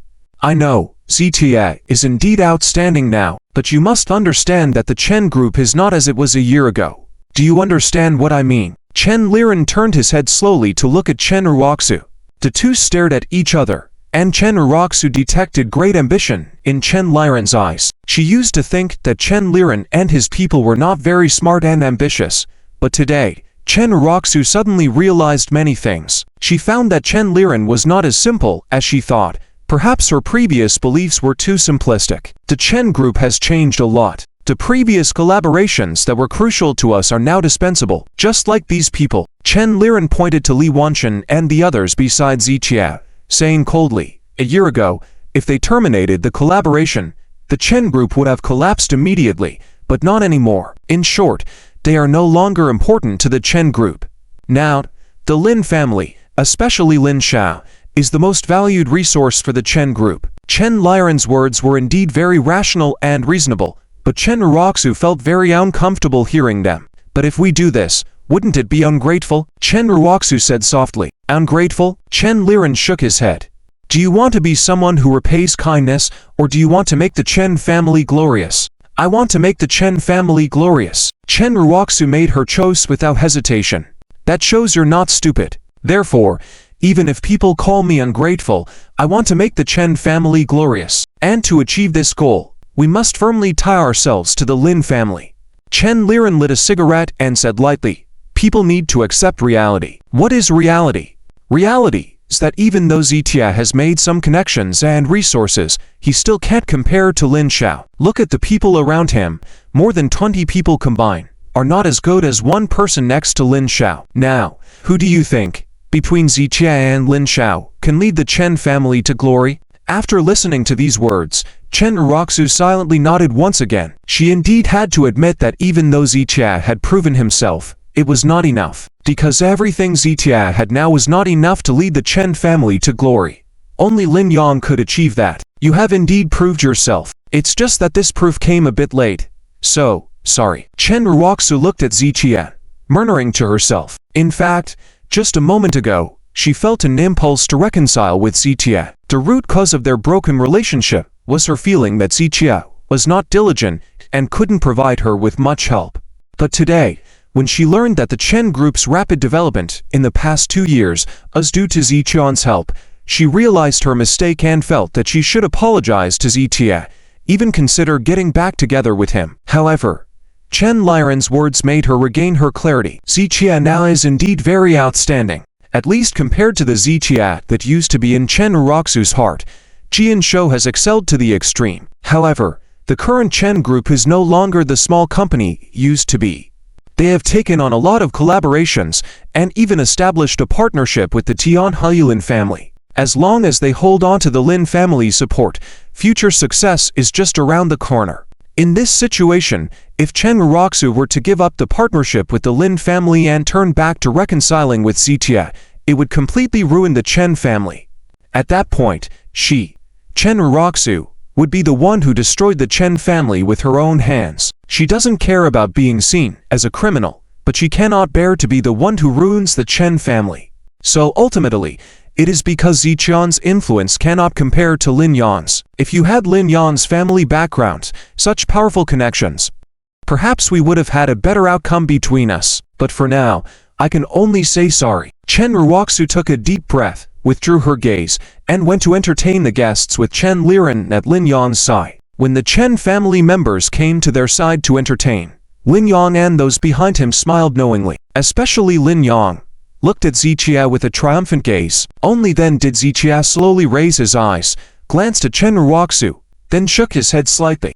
After he proved his role in the Chen group's development in the past 2 years, the Chen family ultimately chose Lin Yang. And as for this outcome, Zichia was not surprised at all. After living in the Chen family for 2 years, he was well aware of their nature. Flattery and climbing up the ladder were their favorite pursuits. Especially Chen Liren and Chen Uroxu's mother, Wong Qufang, took this to the extreme, seizing every opportunity to climb the social ladder. Lin Yan's identity as the young master of the Tianhuilin family naturally made the Chen family choose to associate with him. Zichia was not surprised, nor did he care, because no matter how powerful Lin Yan was, Zichia believed that he alone could match him. Even if the Tianhuilin family was the #1 family in the Dragon Kingdom, Zichia wouldn't elevate them in his eyes. As time passed, more and more people came to offer congratulations and gifts to Grandpa Chen. However, due to the extravagant gifts Zichia presented earlier, the subsequent gifts seemed less impressive. Mr. Zhang from Caesar Palace Entertainment Club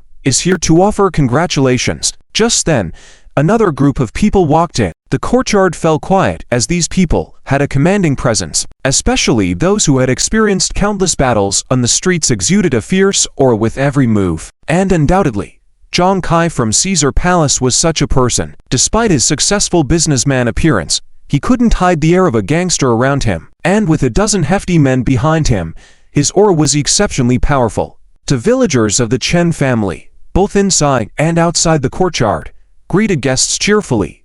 Now approached Zhang Kai with caution. Wow, Zhang Lauda is here too. Zhang Lauda, let's have a good drink later. The wealthy people in the Tianhai market greeted Zhang Kai. Zhang Kai was not only a figure in the underworld, but also the emperor of the underworld in the Tianhai market. Faced with such a presence, even the wealthy had to remain polite. To the greetings, Zhang Kai merely nodded without any expression.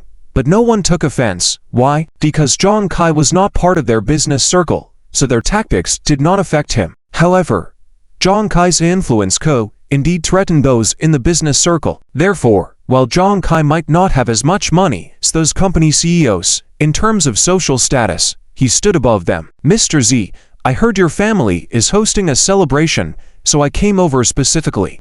I came uninvited. Please don't be upset, Mr. Z. Under everyone's watch, Zhang Kai stepped forward, slightly bowing to Zichia. Another son-in-law of the Chen family. I just heard someone say that Zhang Lauda is the head of all the underworld groups in Tianhai City. Why is he so polite to Zichia? Impressive. Really impressive. The villagers and especially the young people in the village were full of admiration upon learning Zhang Kai's identity. And seeing his respectful demeanor towards Zichia only added to their admiration. Chen Uroxu had long known that Zhang Kai and Zichia were acquainted, so she was not particularly surprised, but Chen Liren and others were truly amazed. They hadn't expected Ziqian's network to be so extensive.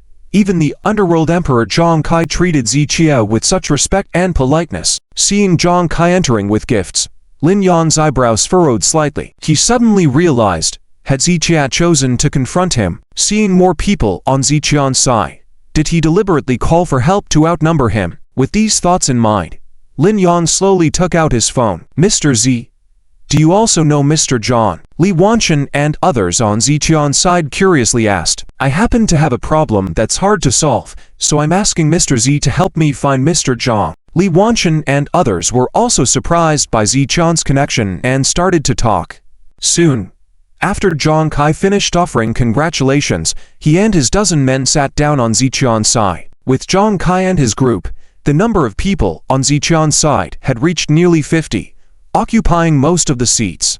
Judging solely by numbers, Ziqian's side was now comparable to Lin Yan's. However, everyone was aware that while Ziqian's side had quantity, the quality of people on Lin Yan's side was superior. So, for now, Ziqia still did not have the qualifications to compete with Lin Yan. If he can call upon the people from the Lu family, perhaps he could compete with Lin Yan. Chen Ruoxu shook her head, murmuring to herself, but unfortunately, the Lu family is just using you. They wouldn't attend Grandpa's birthday party for you. After saying these words, Chen Ruoxu shook her head and prepared to enter the house. The Lu family, Lu Jinyao, is here to offer congratulations. The Zhou family of Tianhai, Zhou Yuking, is here to offer congratulations. Just then, two voices came from outside, causing Chen Ruoxu's expression to change drastically. What? The Luan Zhou families. Numerous people inside the courtyard turned to look at the gate instantly. The villagers of Chenjia village have no idea what's happening, but the company bosses who rushed over from the seaside these days are very clear about the existence of the Tianhai Lu family and Zhou family. How much face does the Chen family have to be able to invite both of these families to celebrate together? Wow, the Lu family, one of the three giants of Tianhai. And although the Zhou family is not among the three giants, the overall strength of the Zhou family is not inferior to the three giants. The Chen group actually has such prestige that they even invited them. Countless people were discussing, and when the villagers learned that the Lu family and the Zhou family were no less powerful than Lin Yang, they finally understood how terrifying these shouts of ceremony were. Quick, go greet them. The old man Chen inside the house shouted loudly to the Chen family members. Oh, okay. Chen Liren reacted and quickly led the Chen family members out. Although he knew that Lin Yang was not on good terms with the Lu family, as guests arrived, they naturally had to warmly welcome them as the host family. As Chen Ruoxu passed by Ziqia, the shock in her eyes had not yet faded. She had just thought that the Lu family was only using Ziqia and would not attend the Chen family's birthday banquet for him. Unexpectedly, the situation had turned around so quickly. Not only did the Lu family come, but the Zhou family also came together. While others were still trying to figure out what was going on, Chen Ruoxu knew that the Lu family and the Zhou family were definitely not there for the Chen family's sake. They must be there for Ziqian's sake. Soon, Lu Jinyai and Zhou Yuking walked in hand, followed by attendants holding gifts. To two girls, Lu Jinyai exuded a youthful and stylish charm, giving off a mischievous and lively feeling, whereas Zhou Yuking was dressed in a simple manner that complemented her quiet demeanor. At the moment they entered, all the men in the courtyard widened their eyes, and all the women felt a sense of inferiority. No matter how beautiful a woman was, when facing these two, they would pale in comparison. Not only did they possess unparalleled beauty, but the Luan Zhou families standing behind them also commanded respect. Mr. Z. Lu Jinyao bounced over. Ziqia. Zhou Yuking also came over with a smile, whispering Ziqian's name. Just this scene made everyone understand that the reason these two had come here was also for Ziqia. This situation made Chen Liren and others uneasy, and even the people from Lin Yang began to whisper to themselves.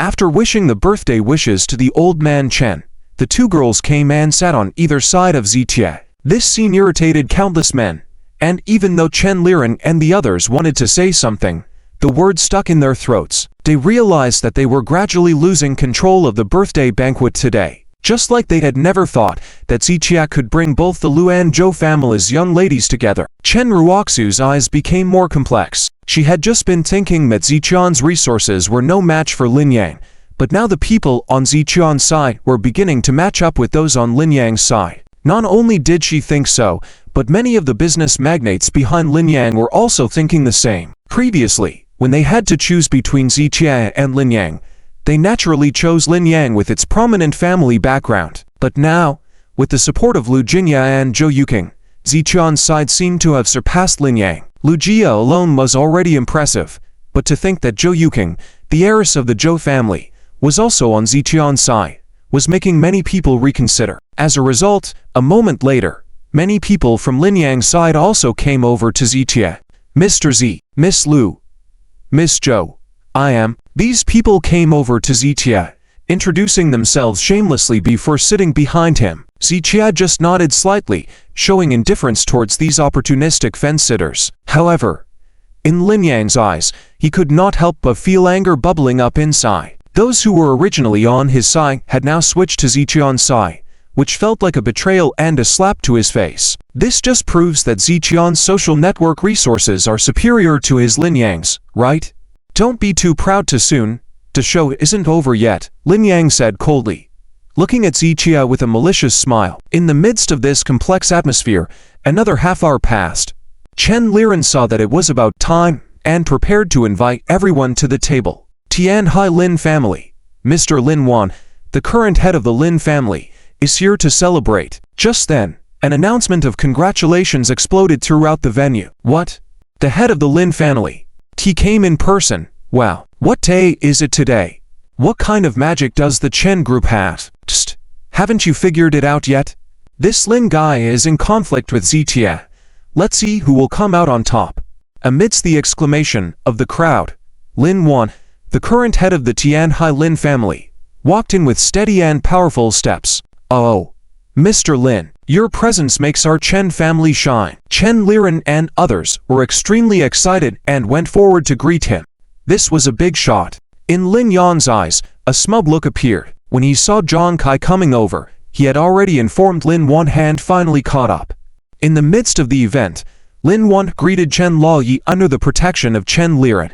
Upon entering the courtyard, Lin Wan naturally went to the right and sat in the middle seat. Those behind Lin Yan warmly greeted them. With Lin Wan's arrival, there were some changes in the situation once again. Although Ziqia had the support of the Jia, Zhou, and Lu families' heirs, and it seemed like he had the support of two major families, how could these junior members of the families compare to Lin Wan? As the current head of the Lin family, Lin Wan represented the entire family. Lu Jingya and Zhou Yuqing were just junior members of the family. It seemed like they were just friends with Ziqia, so they came to be supportive, and they couldn't represent the entire family. In the end, it seemed that Lin Yan's side was still ahead. Ruoxu, it's impossible for Ziqia to compete with Mr. Lin. These junior members, like Lu Jinya and Zhou Yuqing, can't compare to Mr. Lin. After hearing Chen Liren's words, Chen Ruoxu nodded gently, agreeing with him. Just then, there was a sudden exclamation from outside. Who is this top-notch big shot? Wow, this car is just as luxurious as the one Mr. Lin Wan arrived in. There was a wave of astonishment, and the crowd outside began to agitate. The Tianhai Wong family, Mr. Wang Tonghai, has arrived to offer celebrations. With this announcement, countless people widened their eyes, and the heads of the Chen family members were buzzing. The head of the Wang family, wow, the three giants of Tianhai have gathered. The whole audience was shocked. The Chen family organized a birthday banquet, and the three giants of Tianhai all arrived. This situation is beyond amazing. It can only be described as extraordinary, not only because the three giants of Tianhai are of great weight, but also for another big reason. The Wang family of Tianhai always maintains a neutral stance, rarely attending outside banquets. Unless absolutely necessary, the royal family would never participate, not even if invited by the first-class families of Tianhai City. They would just send a gift through a servant, and the main members of the royal family would never show up. And today, the current head of the Tianhai Wang family, Wang Tonghai, actually came in person to attend the banquet. This truly surprised everyone. What are you standing there for? Go welcome the guests. At this time, a fierce shout suddenly came from behind Chen Liren. Seeing this, the old Chen master walked out of the hall. After all, with the current head of the Tianhai royal family personally coming, he must show more respect. Ah, all right. Chen Liren and Chen Ruoxu were both stunned, and they all walked outside in unison. Meanwhile, the wealthy people in the courtyard were whispering to each other. Even Lin Yang and Lin Wan were speaking in low voices. Dad, did you invite them over? Lin Yan couldn't understand why Wang Tanhai would come here, so he thought, maybe Lin Wan invited Wang Tanhai to help them out. No. Lin Wan shook his head with a frown. The Wang family of Tianhai has always been neutral, and even if they attend a birthday banquet, they would never participate in one that requires taking sides. Moreover, even if Lin Wan did invite him, Wang Tanhai might not give them face. So Wang Tanhai's arrival has nothing to do with Lin Wan. Then why are they here? Could it be Ziqiat who invited them? That's impossible. Lin Yang glanced at Ziqiat, shook his head repeatedly, indicating it couldn't be him. The Wang family of Tianhai has been low-key for so many years, but if they don't want to do something, they would not even acknowledge the Lan family and the Lin family. And how could Ziqiat have that much influence? It's definitely not him. Lin Wan also nodded. He knows the situation of the Wang family better than Lin Yan, so Wang Tanhai definitely didn't come for Ziqiat. Could it be that they also know that there is a big figure behind the Chen family? Lin Wan stroked his chin, unable to think of any other reason. Let's see. Lin Yan was also slightly puzzled. Wait and see. Lin Wan glanced around. This was not the right place to say too much. As for why Wang Tanhai personally came to attend the birthday banquet, they will know from his attitude later. At this moment, not only Lin Wan thought this way, but many people at the scene also shared the same thoughts. They all knew the operating style of the Wang family of Tianhai, so they were extremely surprised and curious about Wang Tanhai's arrival. Of course, no matter how curious they were, at this moment, no one could give them an answer. They had to wait for Wang Tanhai to come in and see his attitude towards the Chen family before making any judgments. Come, let's welcome Lord Wang. At this moment, Chen Liren took the lead and shouted at the people in the courtyard. Along with Chen Liren's voice, Wang Tanhai smiled and, followed by a group of people, walked in. The wealthy people on both sides of the courtyard stood up all of a sudden. They are all people who have been nixing in the business district of Tianhai City, and they are very clear about how terrifying the power of the three giants of Tianhai is. They can avoid getting too close, but they must not offend, especially towards this more mysterious royal family. Everyone held a sense of awe. So, the wealthy people on both sides stood up. Even Lun Jinya and Zhu Yuking smiled and stood up to greet.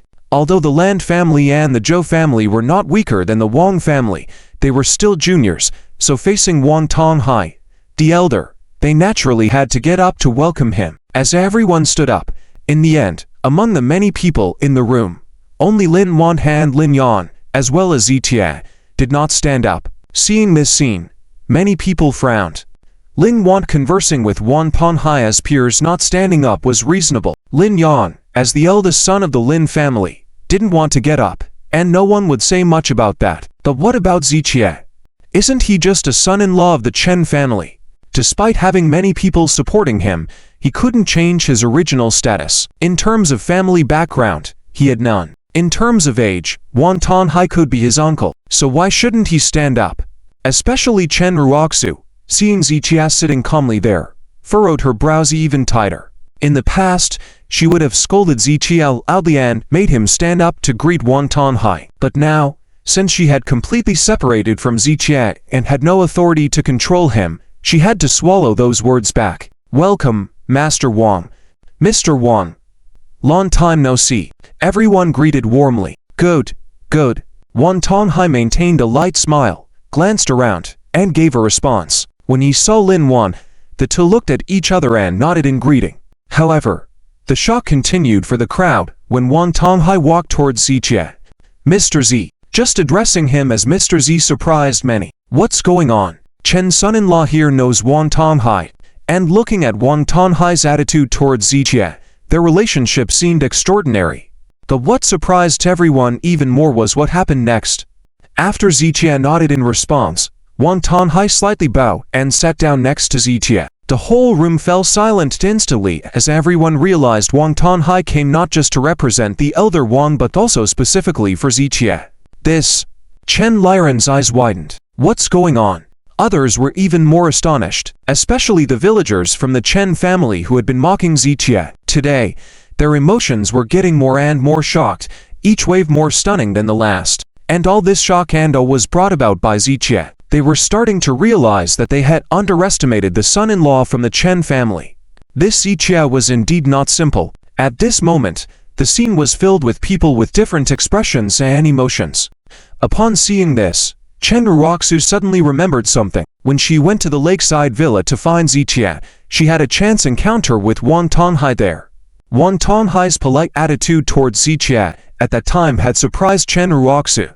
However, Chen Liren later said that the Wang family must have taken a liking to Ziqian's 1,000-herb withering treatment plan, hence being so polite to Ziqia. After Ziqia donated the treatment plan free of charge, whether it was the Wang family or other family forces, they would definitely no longer pay attention to Ziqia. At that time, Chen Ruoxu also thought that what Chen Liren said made sense. So what was happening now? Ziqia had already donated the 1,000-herb withering treatment plan. Why was Wang Tonghai still so polite to Ziqia? Chen Ruoxu couldn't understand, just like she couldn't understand how the seemingly mediocre Ziqia in her heart could bring over 20 cooperating companies to the Chen group. She couldn't understand, and neither could Chen Liren and the others from the Chen family.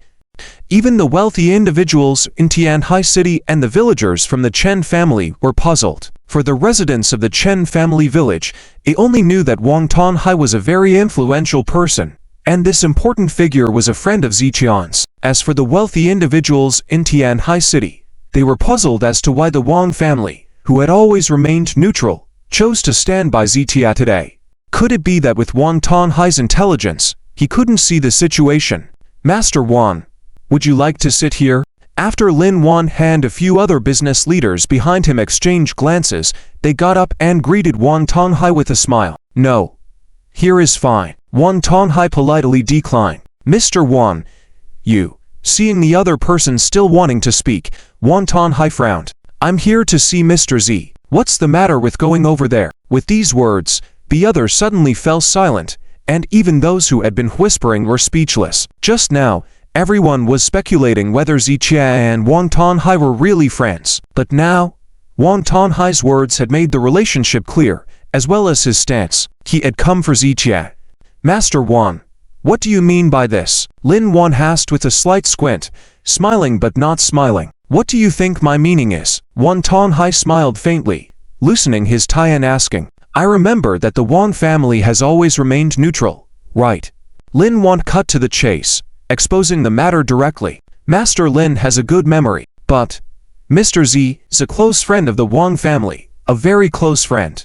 Wang Tonghai once again expressed his position. With that, their conversation ended. Since Wang Tonghai had stated his position, there was no point in further entanglement. However, the dark look in Lin Wan's eyes made it clear that from this moment on, he had developed a grudge against the Wang family. Meanwhile, Chen Ruoxu was becoming even more puzzled. Wang Tonghai being so polite to Ziqia could be understood, but he was willing to break the Wang family's decades-long neutrality for Ziqian's sake, even if it meant offending a business leader like Lin Wan. She really couldn't understand what kind of charm Ziqia possessed for so many influential people to treat him with such courtesy. Could it be that I have underestimated him? Or have I spent 2 years with him without truly understanding him? Chen Ruoxu took a deep breath and stared at Ziqia for a few seconds, but Ziqia didn't even look at her, just whispering to those around him. At this point, the atmosphere at the scene underwent another subtle change. Before Wang Tonghai arrived, Lin Yan had Lin Wan leading the way, overshadowing Ziqia. Some people who had initially sided with Ziqia had moved over to Lin Yan's side upon seeing Lin Wan's arrival. But now, something was different.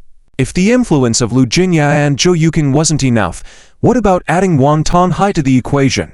The combined forces of the Lu, Zhou, and Wang families, with Wang Tonghai as the current head of the Wang family, would not be underestimated in all of Tianhai City.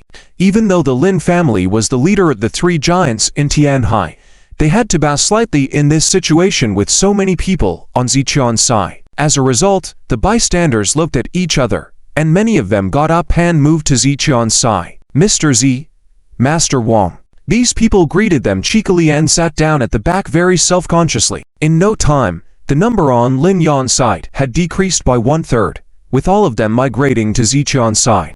Even though the seats on Ziqian's side were already full, many people still managed to find a spot, even willing to stand. It could be said that the Lin family was indeed a big player, but when the Lu, Zhou, and Wang families joined forces, they surpassed the weight of the Lin family. In such a situation, the fence-sitters among the companies naturally followed the wind and went towards Ziqian's side. Lin Yang and Lin Wan's expressions became increasingly gloomy, and seeing this scene, Chen Ruoxu once again remembered the words from Zitia, "I alone can contend against 10 million. An hour ago, when Chen Ruoxu heard those words from Zitia, she thought he was just arrogant and ridiculous. But at this moment, watching Zitia sitting casually with his legs crossed, surrounded by members of 3 major families and various wealthy individuals from Tianhai City, she finally understood the meaning behind Ziqian's words.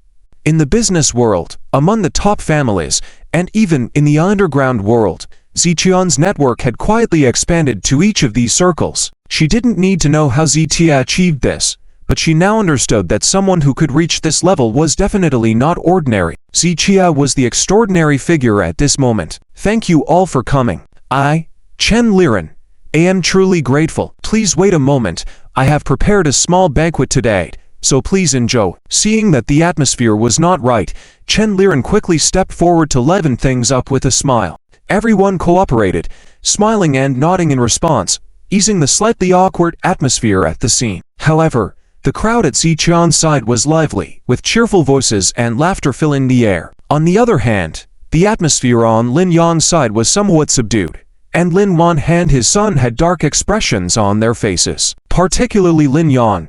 No one knew how frustrated he felt at that moment. He had initially thought that inviting Lin Wan to personally lead the scene would surely intimidate everyone, but he never expected that when Lin Wan arrived, he would only end up embarrassing themselves together. The more Lin Yang thought about it, the more frustrated he felt. Dad, what exactly does Wong family mean? Lin Yang leaned in close to Lin Wan's side and whispered, lowering his voice. What else could it mean? Lin Wan picked up his teacup, with a touch of coldness in his tone. After being neutral for so many years, they want to take a side. But why choose Ziqia? And why would Wong family support him so much when he doesn't have any background or power, only good medical skills?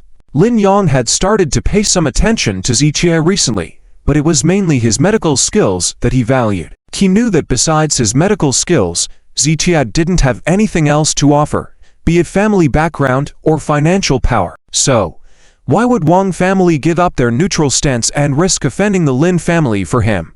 Maybe he's not as simple as we thought. We just underestimated him. Lin Wan glanced over at Ziqia, not his first encounter with him. During the medical conference a few days ago, he had crossed paths with Ziqia and even had a confrontation. Despite Ziqia gaining the upper hand in the end, Lin Wan had never really taken him seriously before. Today was the first time he was truly considering Ziqia. Lin Yang listened to Lin Wan's words, his brows furrowing even more. He didn't have Lin Wan's experience and insight, so he didn't want to dwell on deeper matters. He focused on the present, thinking about what he could do to overshadow Ziqia. Don't worry, I have a backup plan. Lin Wan retracted his gaze, speaking calmly. Upon hearing this, Lin Yang felt more assured. Meanwhile, Ziqia was talking to a few people nearby. Liu Jingyao, Zhou Yuking, and Wang Tonghai were naturally sitting closest to Ziqia. Zhang Kai and Li Wanchen and others followed according to their status and positions. I was thinking, would it be too ostentatious if my dad came over? If I had known Lin Yang would do this, I would have had my dad come over to overshadow Mr. Z. Liu Jingyao glanced over at Lin Yang, pouting. Yeah, my grandpa actually wanted to come over, but Mr. Z said yesterday that my grandpa didn't need to come. Zhou Yuking nodded lightly,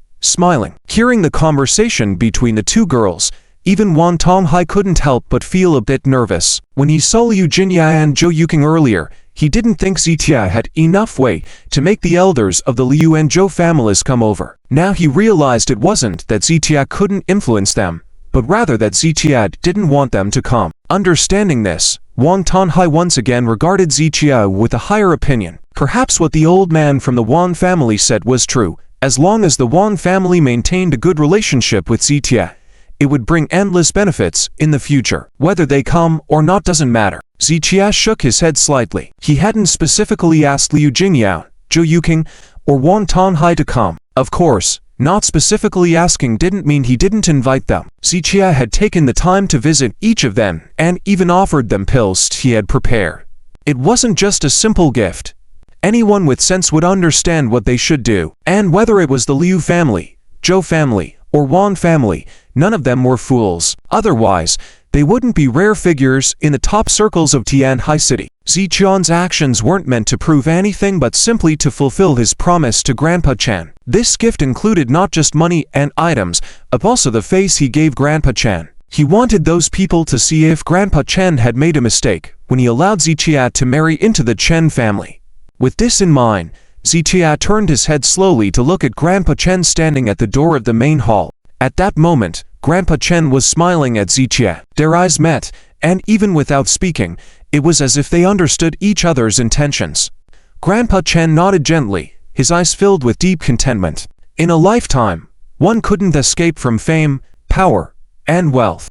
Grandpa Chen considered himself a common man and wanted the Chen family to have a place in Tianhai City. It was because Chen Uroxu knew his wish that she made developing the Chen family a top priority. However, Grandpa Chen's lifelong wish for the Chen family wasn't fulfilled in the generation of Chen Liren or Chen Uroxu. It was ultimately Ziqia, who they had taken in 2 years ago, that amazed countless people with what he had done for the Chen family today. Hence, Grandpa Chen's current mood contained a mix of contentment and gratitude towards Ziqia. "You, come with me." Grandpa Chen patted Chen Liren's shoulder and then turned to enter the house. At that moment, whether it was Chen Liren, Wong Qifeng, or the other members of the Chen family who had previously humiliated or mocked Ziqia, they all remained silent with their heads down. "Now, you will apologize to Tian'er once again. What's your attitude?" Grandpa Chen asked, with Chen Liren and the others bowing their heads in silence. Earlier, they had tried to defend themselves, but this time, they couldn't find the courage to argue back. "I don't want to say much. Think about it yourselves." Grandpa Chen checked the time and said, "Go outside and see. If no one is there, start the feast quickly. Everyone is busy." "Yes." Chen Liren nodded obediently and let a few people out of the courtyard. At that moment, from Grandpa Chen's ancestral home, a motorcade drove onto the main road. From the main road to the entrance of the village, both sides of the road were lined with rows of luxury cars. Rolls-Royce, Bentley Mulsanne. It seemed like a luxury car exhibition that stretched as far as the eye could see, leaving onlookers mesmerized. At the entrance of the village road, a group of 5 or 6 young people were chatting and boasting. Among them, a sturdy man with a crew cut was talking while holding a cigarette in his mouth. "The car that just passed, the double R car, is a Rolls-Royce, and the one with the wings is a Bentley. But it's useless. When I used to drive for the leaders, all these Rolls-Royces and Mulsannes would have to give way when they saw me." The sturdy man spoke with a touch of pride in his voice. 5. "Have you really driven for the leaders?" A young man beside him asked with a smile. "Damn it, did you not see the photos I showed you?" 5 smirked proudly. "Then why did you stop?" The others continued to laugh and inquire. 5's face darkened at the question as he bit the cigarette butt, saying, "Even saints make mistakes. If it weren't for back then, forget it. I'm leaving." "Hey, 5, another car is coming. You said all the important people came at last, but this car that's arriving doesn't seem like much." Suddenly, they saw another old-fashioned honky sedan coming from a distance. "What kind of car is that?" 5 asked as he walked. "Looks like it's a honky, and there are 2 small red flags on either side." "Hey, it's a domestic car, and the license plate is covered. Aren't they afraid of being caught by the traffic police?" Upon hearing this, 5 slowly stopped in his tracks and asked, "Honky with red flags. What color is the license plate?" "Oh, now that you mention it, I just noticed that the license plate is white, and there are a few signs hanging on the front windshield, like a travel permit." Hearing this, 5's face changed suddenly, and he turned around abruptly. When he clearly saw the old red flag car approaching slowly, the cigarette in his mouth fell with a snap, and he stood frozen as if struck by lightning. 5, what's wrong with you?" the others quickly asked. 5 trembled all over, his voice shaking. "The city master is coming to our Chen family village." "What's going on?" Several young people widened their eyes in surprise at the question. 5th brother slowly turned his head towards the direction of Master Chen's ancestral home. "The Chen family is really rising up," 5th brother murmured to himself, and no one knew how shocked he was at that moment. On the other side, Inside Master Chen's ancestral courtyard, Chen Liren saw that various guests had arrived and was preparing to arrange seating for the banquet. In many banquets, seating arrangements are significant, with those closer to the host having higher status and positions. If the guests are close friends or relatives of the host, some might even be seated indoors. Many places have such customs, including the Chen family village. However, Chen Liren found it difficult to arrange the seating this time. He hadn't expected so many important figures to show up today, especially since the Chen family couldn't afford to offend any of them. He had originally planned to place Zichia at an outer position, even outside the courtyard, to shame him. But now, he didn't dare to do so, not even dare to offend Zichia further. Apart from others, the support behind Zichia made Chen Liren cautious not to slight Zichia in any way. Therefore, Chen Liren had abandoned the idea of seating Zichia on the outermost position. However, there was still a scheme in Chen Liren's mind. Although figures like Wong Tonghai on Zichian's side were of high status, they were only Zichian's friends, and the Lin family was the true ally of their Chen group. It was clear to Chen Liren who held more significance. Based on this situation, he would surely give Lin Wan and others priority seating, ensuring they were placed in the most prominent positions. As Chen Liren busied himself with the seating arrangements, Zitia glanced at the time. "Mr. Z, shall we leave?" Lu Jingyao knew Zitia didn't enjoy this atmosphere and thus took the initiative to suggest leaving. Zitia agreed inwardly. He had attended the birthday banquet today for the sake of Master Chen alone and to show support. With his task complete, he didn't want to stay longer, particularly because he and Chen Uroxu had already separated, so staying would only make both parties uncomfortable. However, Zitia had to consider the people behind him. If he left, individuals like Li Wanchen, Zhang Kai, and even Wang Tonghai would follow, making the Chen family lose face, especially when everyone had brought gifts.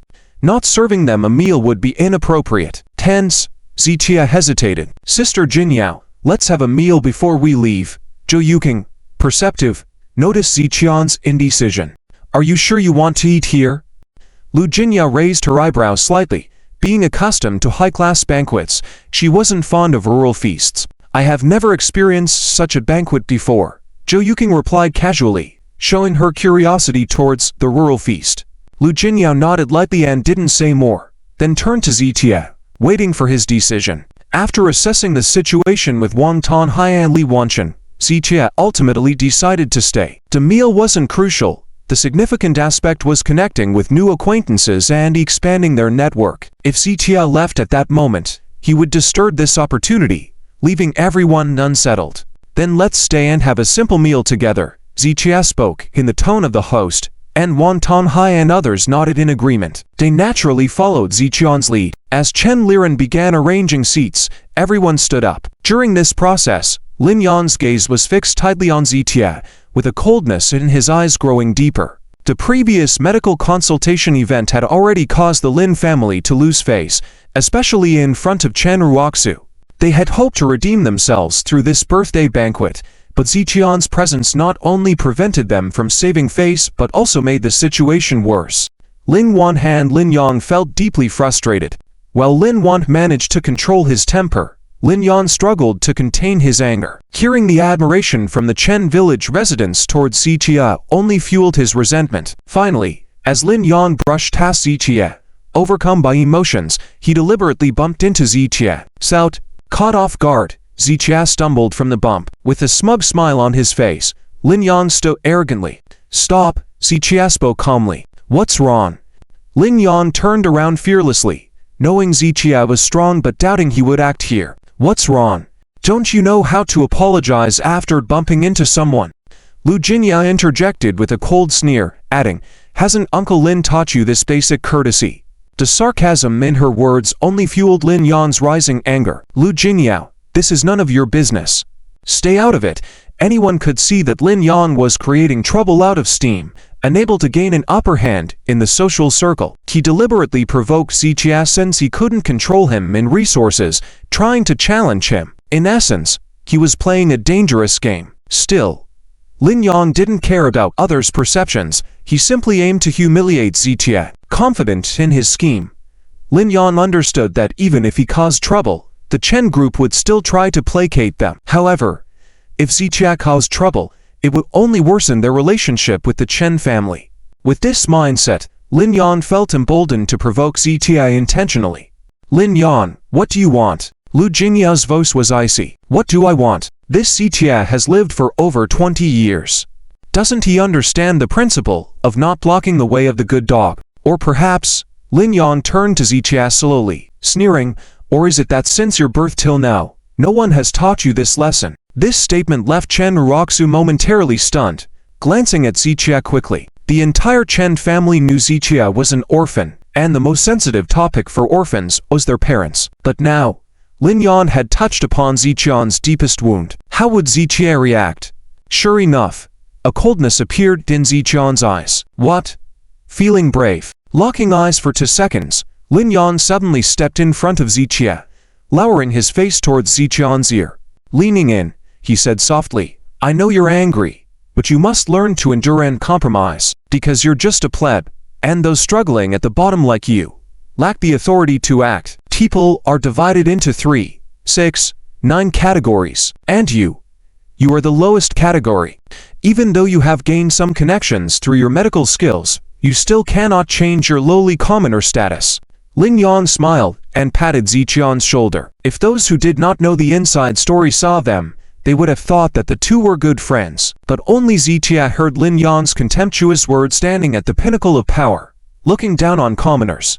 Indeed, with the wealth and power of the Lin family in his hands, Lin Yan was the elite of society. They were born superior to many and above common folks like you and me. So why should these elites be allowed to trample on the dignity of ordinary people at will? Zichia rarely got angry, but at this moment, hearing Lin Yan's superior attitude and humiliation of his orphan status, anger was rising within him. He didn't want to cause trouble at Master Chen's birthday banquet, but Lin Yan persisted and pressured him. "Look, you're doing great. Yes, hold back. After all, today I taught you the principle that a good dog doesn't block the way. Ha ha. Born with a father, no father to teach manners." Lin Yan finally breathed a sigh of relief and was about to leave after saying those words. He felt comfortable, but Zichia's anger had reached the point of eruption. "Lin Yan, turn around." Zichia slowly lifted his face. "What?" Lin Yan turned around with a disdainful expression on his face. Swish! A strong wind hit. Before Lin Yan could react, a loud slap echoed on his face. Zichia's slap was like pressing a pause button. The previously noisy scene suddenly became incredibly quiet. Everyone present, whether wealthy businessmen from Tianhai City or villagers from the Chen family, men, women, young, and old, all turned to look over here. No one expected that Zichia would dare to hit someone here. They never imagined that Zichia would strike Lin Yan, the eldest son of the Lin family. Who is Lin Yan? He is the direct line eldest young master of the Tianhai Lin family, and the position of the Lin family in Tianhai City is at the top of the 3 major families, standing firm in wealth and power. If Tianhai City is a pyramid, then the Lin family is definitely at the pyramid's peak. As for Zichia, he's just a son-in-law of the Chen family, and it's said he has been expelled from the Chen family. Although Zichia had many people standing behind him this moment, including some top figures, what difference could it make? This couldn't change the fact that he was just a son-in-law of the Chen family. After all, these people were just Zichia's friends, while Lin Yan was a member of the Lin family.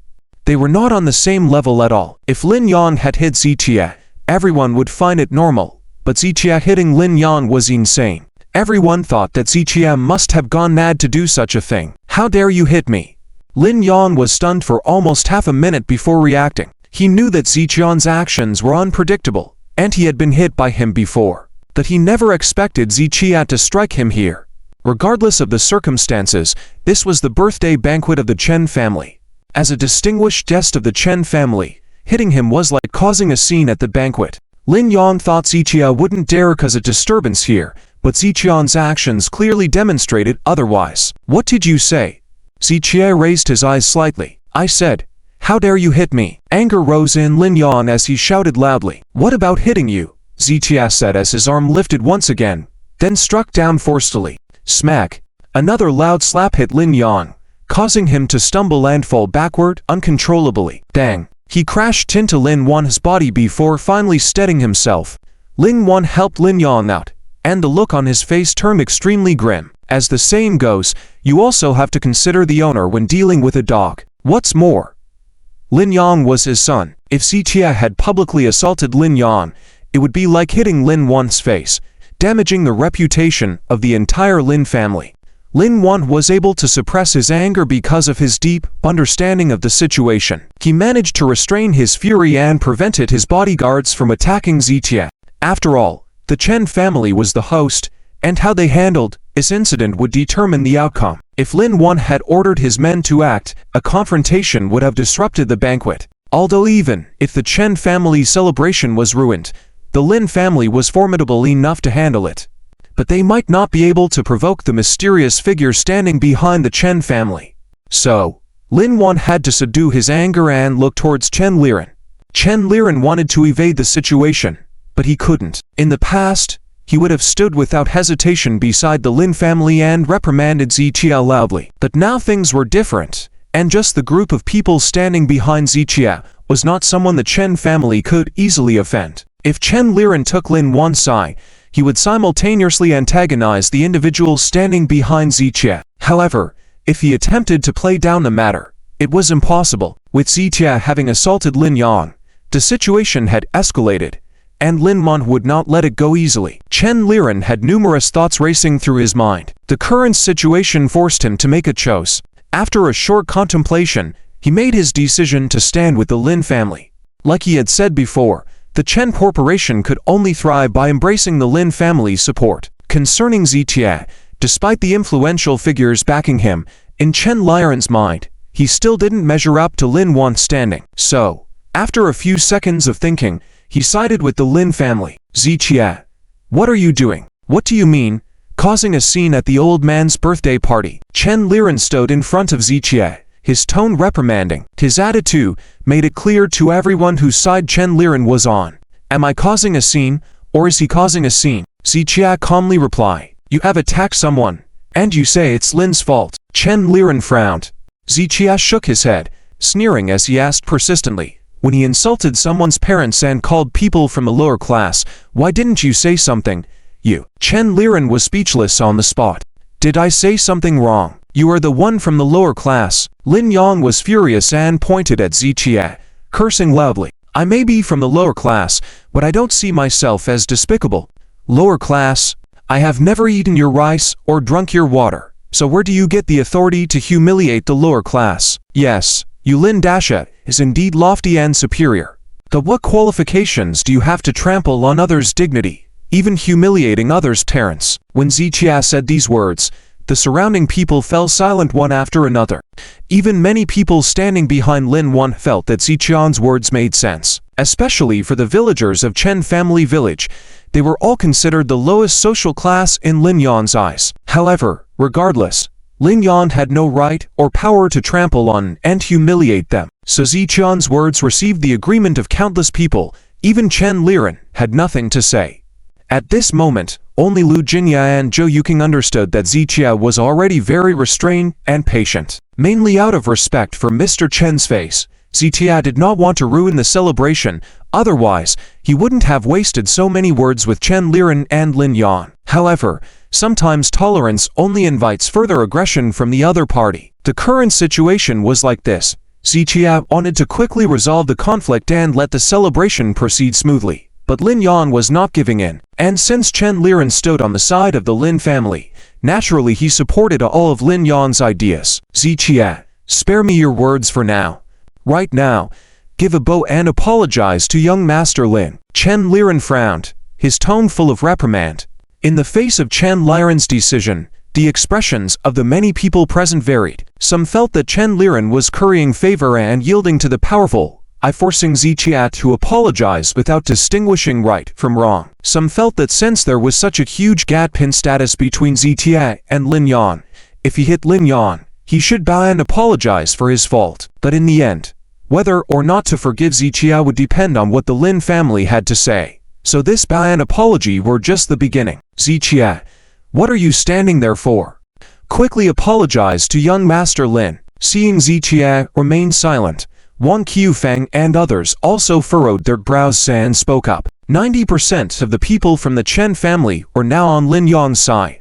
Only Chen Ruoxu wore a complex expression, unsure of what to think. As for Wang Tanhai and the others behind Ziqie, they remained silent for the time being. In any case, they dared not underestimate the Tianhai Lin family, so they didn't dare to intervene recklessly. Most importantly, they still didn't know Ziqian's attitude. If Ziqie chose to pacify and apologize to Lin Yang, but they intervened without knowing Ziqian's decision, they might end up making things worse. So, until Ziqie made his stance clear, Wang Tanhai and the others would not speak. But Lu Jingyao could not hold back any longer and said, in a cold voice, "The Chen family is hosting a celebration, and all guests are visitors." When Lin Yang scolded Mr. Z, "You didn't care. Now that Mr. Z is solving the problem in his own way, you jump in to intervene. What? Does Mr. Z deserve to be insulted by Lin Yang? This is how the Chen family handles things." Lu Jingyao's words made Chen Liren stay somewhat ugly, but he didn't dare treat Lu Jingyao as he had treated Ziqie. Cough. "Miss Lu, this is a private matter of our Chen family, so please." Chen Liren didn't finish his sentence, but everyone understood what he meant. How interesting. Lu Jingyao wanted to say more, but was stopped by Ziqie waving his hand. After all, this was a matter between him, Lin Yang, and the Chen family, and he indeed did not want Lu Jingyao to get involved. After all, Lu Jingyao's actions and words outside could have an impact on the Lu family, and the Lu family's decisions were not hers alone to make. Ziqie promptly apologized to young Master Lin. Otherwise, Chen Liren's tone carried an undisguised threat. "Or what?"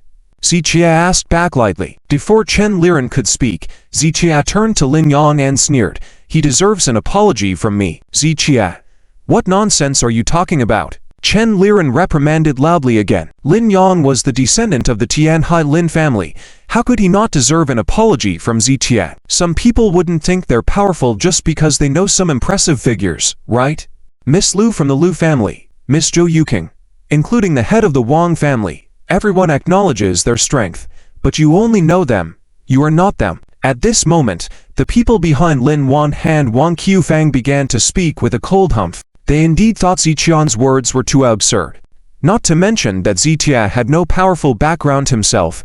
Even if he came from a similar background as Lu Jingyao, it wouldn't matter, because the Wang family, Lu family, and Zhou family, those families could only hold their own against the Lin family, not surpass them. Unless Ziqian's connections were strong enough to crush the Lin family, then he would have the qualifications to say such things. But how could that be possible? Ziqie had already reached his limit by bringing so many people with him. In fact, Chen Liren felt that it was acceptable for Wang Tanhai and his people to support Ziqie, but they might not necessarily stand up to the Lin family for Ziqian's sake. However, Chen Liren did not know that Wang Tanhai and his group had a change of heart at this moment. Their earlier silence was not because they were afraid to stand up to the Lin family for Ziqie, but because they didn't want to interfere with Ziqian's decisions until they knew his attitude. And now, since Ziqie had stated his position, they naturally would not remain silent.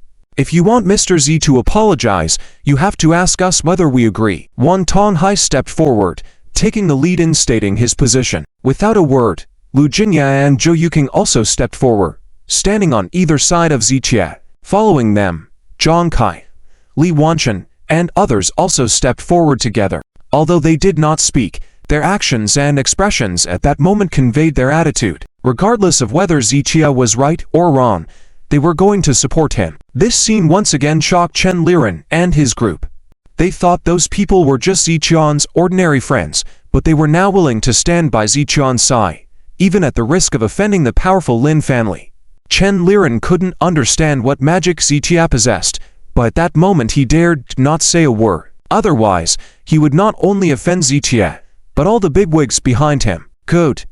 Very good. At this moment, Lin Wan, who hadn't spoken, slowly clapped his hands and approached. Under the gazes of the crowd, Lin Wan walked up to Lin Yang, raised his hand, and pointed at Ziqie.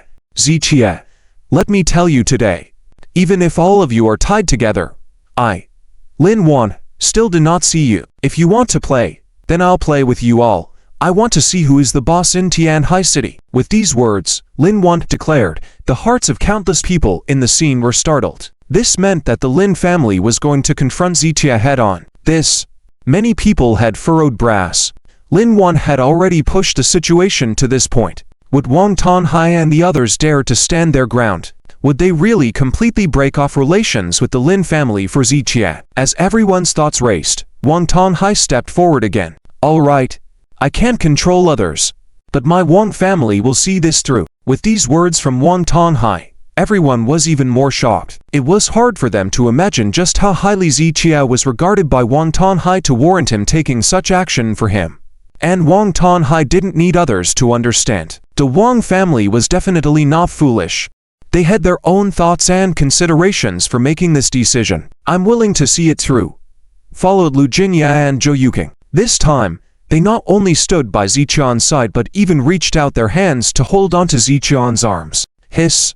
Lin Wan's expression darkened, and gasps were heard throughout the room. The two daughters of the Lu and Zhou families, the precious gems of each respective family, achieving even one of them was considered lucky. But at this moment, they were each holding on to one of Ziqian's arms. What did this mean? What kind of qualities and abilities did Ziqia possess to earn the admiration of these two prominent daughters?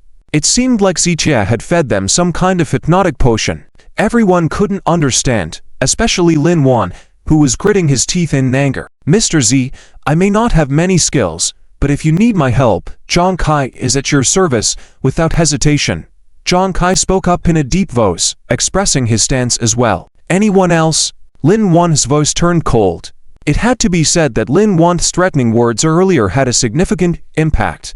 Except for Wang Tanhai, Lu Jinya, and a few others, including Li Wanchen, the rest no longer seemed as determined as before, and they did not clearly express their stance. Ziqia didn't get angry at their reactions. The Wang, Lu, and Zhou families were not afraid of the Lin family because they were just as powerful. Zhang Kai, as a lower world figure, essentially had no direct conflict of interest with the Lin family, so dealing with them would be difficult. However, Li Wanchen and the others were different. They were all merchants in the commercial district of Tianhai City. Offending a top giant like the Lin family will undoubtedly have severe consequences for them, unless Ziqia could protect them, but the business world was not decided by medical skills. Even if Ziqia had extraordinary medical skills, he could not interfere in commercial matters. So, even if they were grateful to Ziqia, they could not risk the fate of their families to confront the Lin family. It was already very difficult for them to stand in front of Ziqia under pressure earlier. Faced with Lin Wan's threatening words now, their fear was understandable. So, even though they did not declare their stance, Ziqia wouldn't be angry or blame them. Wang Tanhai, are you sure you want to stand against my Lin family for him? Lin Wan took a deep breath, giving Wang Tanhai one last chance. He wanted to systematically dismantle the people around Ziqia. If he could scare everyone away except for Lu Jinyao, dealing with her alone would be much easier. However, he underestimated Wang Tanhai's regard for Ziqia. If anyone wants to harm Mr. Z, my Wang family will be the first to disagree. Wang Tanhai almost without hesitation gave his answer. In the eyes of others, his actions might seem unreasonable, but in Wang Tanhai's mind, this was a rare opportunity. The old master of the Wang family had personally mentioned to spare no effort to befriend Ziqia. Wang Tanhai knew that with Ziqian's extraordinary talents, not just anyone could gain his trust. Offering simple gifts and presents wouldn't demonstrate sincerity or truly make Ziqia a friend. In a situation where choosing sides was necessary, this was a valuable opportunity and enough to demonstrate his sincerity. Often, opportunities only come once, and it's about who can seize them. Wang Tanhai chose to believe in Ziqia this time, believing in the old master's judgment. Therefore, he would rather offend the Lin family and miss this chance. He didn't know what consequences this decision would bring to the Wang family, but he made this choice. As for Lu Jinya and Zhou Yuking, there was no need to say more. Their support for Ziqia had never wavered. Alright, since you've made this choice, don't blame me, Lin Wan, for showing no mercy. Lin Wan's gaze turned icy, but he was interrupted mid-sentence. Mr. Lin, please calm down. At that moment, a voice came from behind the crowd, and they saw Mr. Chen slowly walking over. The crowd cleared a path as the elder made his way in. I sincerely thank all of you for attending the birthday banquet at my Chen family. Any conflict among the guests must have been due to some oversight on the part of my Chen family, so on behalf of my family, I apologize to all of you.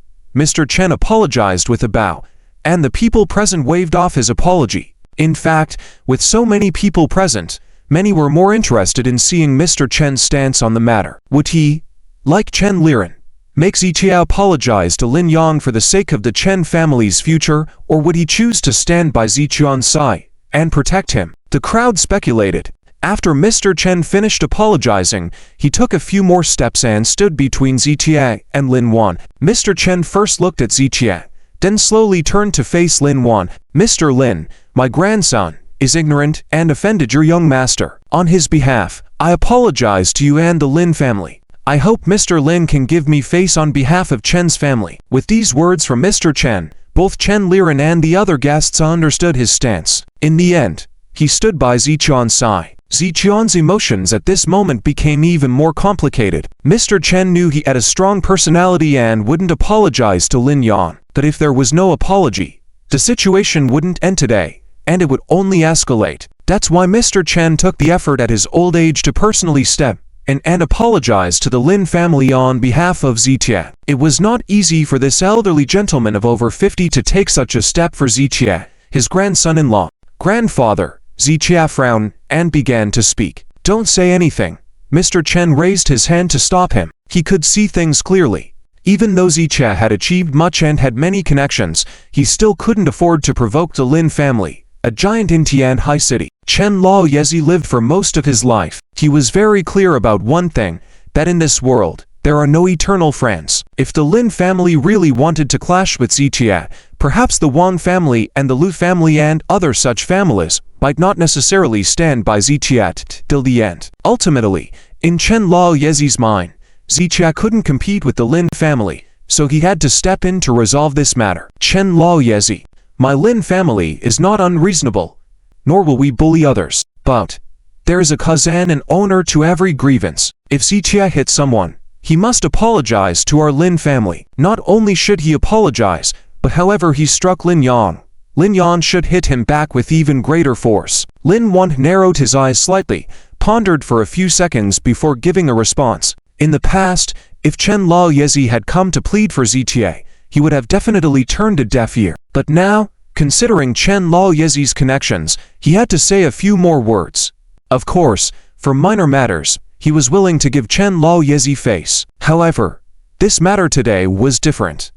At the banquet, the three bosses of Tianhai and the Zhou family were present, along with numerous wealthy individuals from Tianhai City. If Zichia dared to hit Lin Yang in front of so many people, if Lin Wan didn't make Zichia pay a price, how would the Lin family continue to thrive in Tianhai City in the future? Therefore, it wasn't that he didn't want to give face to Chen Laoyezi, but in this matter, he had to make Zichia give their Lin family a satisfactory explanation. Lin Wan had two demands. First, Zichia must personally apologize to Lin Yang, and second, however Zichia had struck Lin Yang must strike back at him multiple times. Zichia had tarnished the reputation of their Lin family, so the Lin family had to trample Ziqian's face and dignity ruthlessly to the ground. That was Lin Wan's purpose.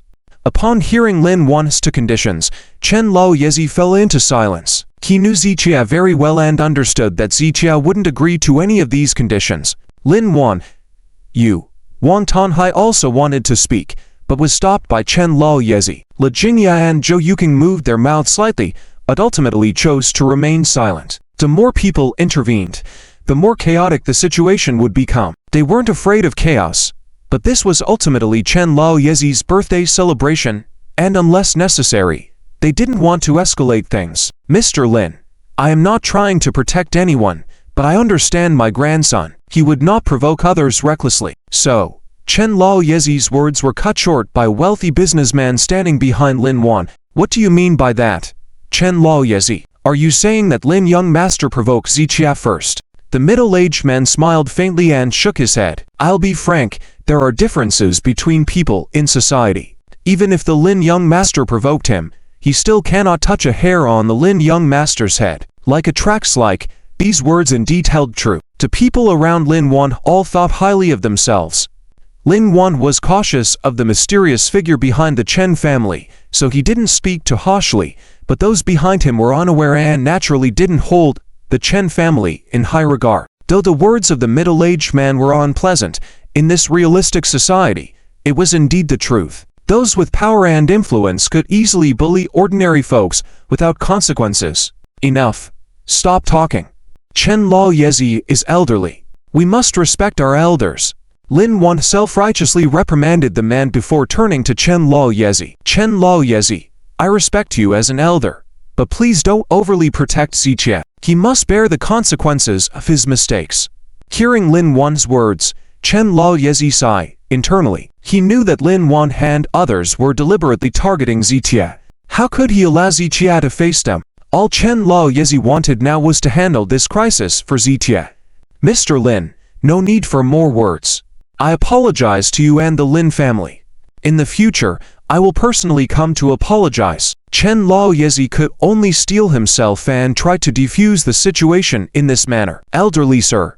Ziqie furrowed his brows and reached out to stop Chen Laoyezi. Let go. Chen Laoyezi scowled. I won't let go. Ziqie usually listened obediently to Chen Laoyezi, but in this matter, he stood firm. Ziqie, stop pretending. You caused this mess. Why should the elderly sir clean it up for you? Chen Liren's wife was furious and pointed at Ziqie, leading others to chime in. For the past 2 years, it's been the same. He stirs up trouble and then makes the elderly sir resolve it for him. I've always said, old Chen Laoyezi is just muddle-headed. Besides causing trouble, what else can he do? Causing trouble is no skill. Resolving it is the skill. Exactly. The trouble Ziqie caused. Why drag our Chen family into it? Elderly sir, don't bother with him. At that moment, whether it was Chen Liren and the other Chen family members or the villagers around them, they were all incensed and joined in the criticism. They believed that Ziqie had no real abilities and only provoked people he shouldn't. After provoking them and being unable to resolve the situation, he wanted Chen Laoyezi, a man in his senior years, to apologize on his behalf. Watching Chen Laoyezi, with his elderly body, about to bow and apologize to the Lin family in Ziqian's place, sparked anger in the hearts of many. Even Chen Uroxu, who had started to change her opinion of Ziqie, was now fairly disappointed in him. Elderly sir, I can handle it. Please go rest. Ziqie ignored the surrounding insults and continued to restrain Chen Laoyezi. Let go. Chen Laoyezi furrowed his brows and pushed Ziqian's arm away. In his eyes, Ziqie was still just a child, and as his guardian, how could he let Ziqie resolve such a difficult situation on his own? Ziqie gritted his teeth and then turned to Lin Wan. He couldn't control Chen Laoyezi, but he absolutely couldn't allow Chen Laoyezi to bow and apologize to Lin Wan. Elderly sir, I can't control you, but if Lin Wan accepts your bow and apology today, I will make his whole Lin family disappear. Ziqian's words stunned everyone for a moment, and then they felt he was acting recklessly. Chen Laoyezi was already being so humble for him, and he was making things even bigger by threatening Lin Wan to make the Lin family vanish. It seemed like he had no sense at all. Lin Wan's anger boiled over. Fine. Fine indeed. I want to see what ability you, Ziqie, have to make my Lin family disappear. As Lin Wan's voice fell, dozens of bodyguards behind him moved forward. What are you doing? What are you doing? Damn it. Seeking death. Seeing Lin Wan's bodyguards move, Zhang Kai and his brothers immediately surrounded them. In an instant, tensions rose between the two groups, and a fight seemed inevitable. This place sure is lively. At that moment, a calm voice rang out at the entrance. The voice seemed to exude a certain magic. It wasn't loud, yet everyone heard it clearly. It held an invisible authority, gradually calming down the previously nosy scene. The people outside turned their heads first, only to see a middle-aged man had somehow entered the courtyard. This middle-aged man was dressed in an executive jacket with a white shirt underneath. Though his appearance seemed ordinary, he exuded an extraordinary air. Despite the faint smile on his face at the moment, he gave off a sense of silent power. Behind him was a burly young man in his 30s. The young man had a strong physique and sharp eyes, scanning his surroundings as if with a scanner. Sir, may I ask? At this moment, the person in charge of calling out for etiquette walked in and was about to inquire about the newcomer's origins and name. However, before he could approach the middle-aged man, the burly young man held him back, keeping him 2 meters away from the middle-aged man. Hey! What's the meaning of this? The person calling for etiquette frowned slightly, showing a hint of dissatisfaction in his tone. It was only at this moment, with the tension rising among the people involved, that they all turned to see. Their gazes converge, and the villagers of the Chen family village had little reaction, but the wealthy elite from Tianhai City all whitened their eyes. Even top elites like Lin Wan and Wan Tonghai were stunned and incredulous upon seeing the middle-aged man. Regardless, they never expected this person to come to the Chen family village to attend Chen Laoyi's birthday banquet. They could accept anyone coming over, except for this middle-aged man, whose presence seemed unbelievable to them. In their shock, Lin Wan, Wan Tonghai, and others momentarily forgot how to speak. Chen Lao Da, who is this guest? Why do I feel like I recognize him, but can't remember who he is? A relative of the Chen family furrowed his brow slightly and asked. It was only then that Chen Liren suddenly realized. Familiar? How could he not be familiar? This man was Zhang Dingnan. Who was Zhang Dingnan? He was the mayor of Tianhai City. Ordinary people might not have the chance to meet him, but anyone watching the news on TV would be familiar with him. Zhang. Mayor Zhang, why are you here? Oh, I remember now. No wonder he looks familiar. I saw him on TV last night. My God. How did he come here? Is our old Chen family's face so big now? The villagers of the Chen family village were all extremely shocked, while members of the Chen family like Chen Ruoxu were bewildered. They recognized the man as Zhang Dingnan, the mayor of Tianhai City, and knew how terrifying his identity was. However, they had no idea why Zhang Dingnan would come to this small Chen family village. Because of Zhang Dingnan's status, even if they wanted to send him an invitation, they wouldn't be able to reach him. So why did Zhang Dingnan come uninvited? Everyone couldn't understand, and before knowing Zhang Dingnan's intentions, they did not say much. This included wealthy elite figures like Lin Wan and Wan Tonghai, who wisely remained silent for the moment. I worked nearby. I heard about Mr. Chen's birthday banquet, so I came to say hello. Zhang Dingnan smiled faintly to express his purpose, and hearing this, everyone was even more shocked. So Mayor Zhang had actually come to attend Chen Laoyi's birthday banquet? But how could that be possible? Who was Zhang Dingnan? He was the ruler of Tianhai City, like an emperor in that city. With him standing here, all the wealthy, powerful figures, and even the three giants of Tianhai City were nothing before him. Such a figure who could manipulate the situation in Tianhai City with a single hand would never be easily invited, even to banquets hosted by business tycoons like Lin Wan and Wan Tonghai. They couldn't understand why a small Chen family would attract the favor of someone like Zhang Dingnan. As everyone was stunned, Chen Liren himself also remained shocked for several seconds before reacting. Mr. Zhang, please, come inside. Chen Liren took a deep breath and quickly stepped forward to greet Zhang Dingnan. Zhang Dingnan nodded lightly, and as he drew closer, people couldn't help but feel a mix of reverence and amazement. These two top figures in the business world, Lin Wan and Wang Tonghai, respectfully greeted Zhang Dingnan. These wealthy figures, who held immense power and status, bent their heads in humility before Zhang Dingnan, a sign of utmost respect. Hello, good day, Mayor Zhang. Zhang Dingnan nodded gently. Apart from Lin Wan and Wang Tonghai, no one else dared to approach Zhang Dingnan to greet him. Even those like Li Wanchen and others, including Lu Jinya and Zhou Yuking, didn't have the qualifications to greet Zhang Dingnan. They all chose to remain silent and respectful in his presence, understanding their place before his high position. Zhang Dingnan made a simple greeting, and the whole assembly erupted in applause. Even saying a single word, Zhang Dingnan would elicit countless applause and cheers. While everyone applauded, they were both shocked and puzzled. Shocked that someone of Zhang Dingnan's stature would attend the Chen family's birthday banquet, and puzzled as to why he chose to come to this place. Did the Chen family have some powerful background they were unaware of? In that moment, with hundreds of people present, no one could figure out the key to the situation. They couldn't understand why Zhang Dingnan had come. Even Chen Laoyi himself was perplexed. Responding to Zhang Dingnan's greetings, Chen Laoyi was grateful and surprised. Mr. Chen, I have matters to attend to, so I won't disturb you any longer. Zhang Dingnan then turned to leave, and Chen Laoyi nodded in understanding. Mayor Zhang, managing the city's affairs must keep you busy, and I won't detain you. With that, Chen Laoyi prepared to personally see Zhang Dingnan off. No need to rush. Zhang Dingnan stopped him with a wave of his hand. then turned slowly and looked at Xiaoshan, who had not spoken. Xiaoshan. By calling out Xiaoshan's name, John Dingnan startled everyone present. "What's up?" Xiaoshan, somewhat impatient and no attitude, surprised everyone. Among all the people present, from the aged Chen Laoyi to the business tycoons Lin Wan and Wang Tonghai, everyone treated John Dingnan with the utmost respect.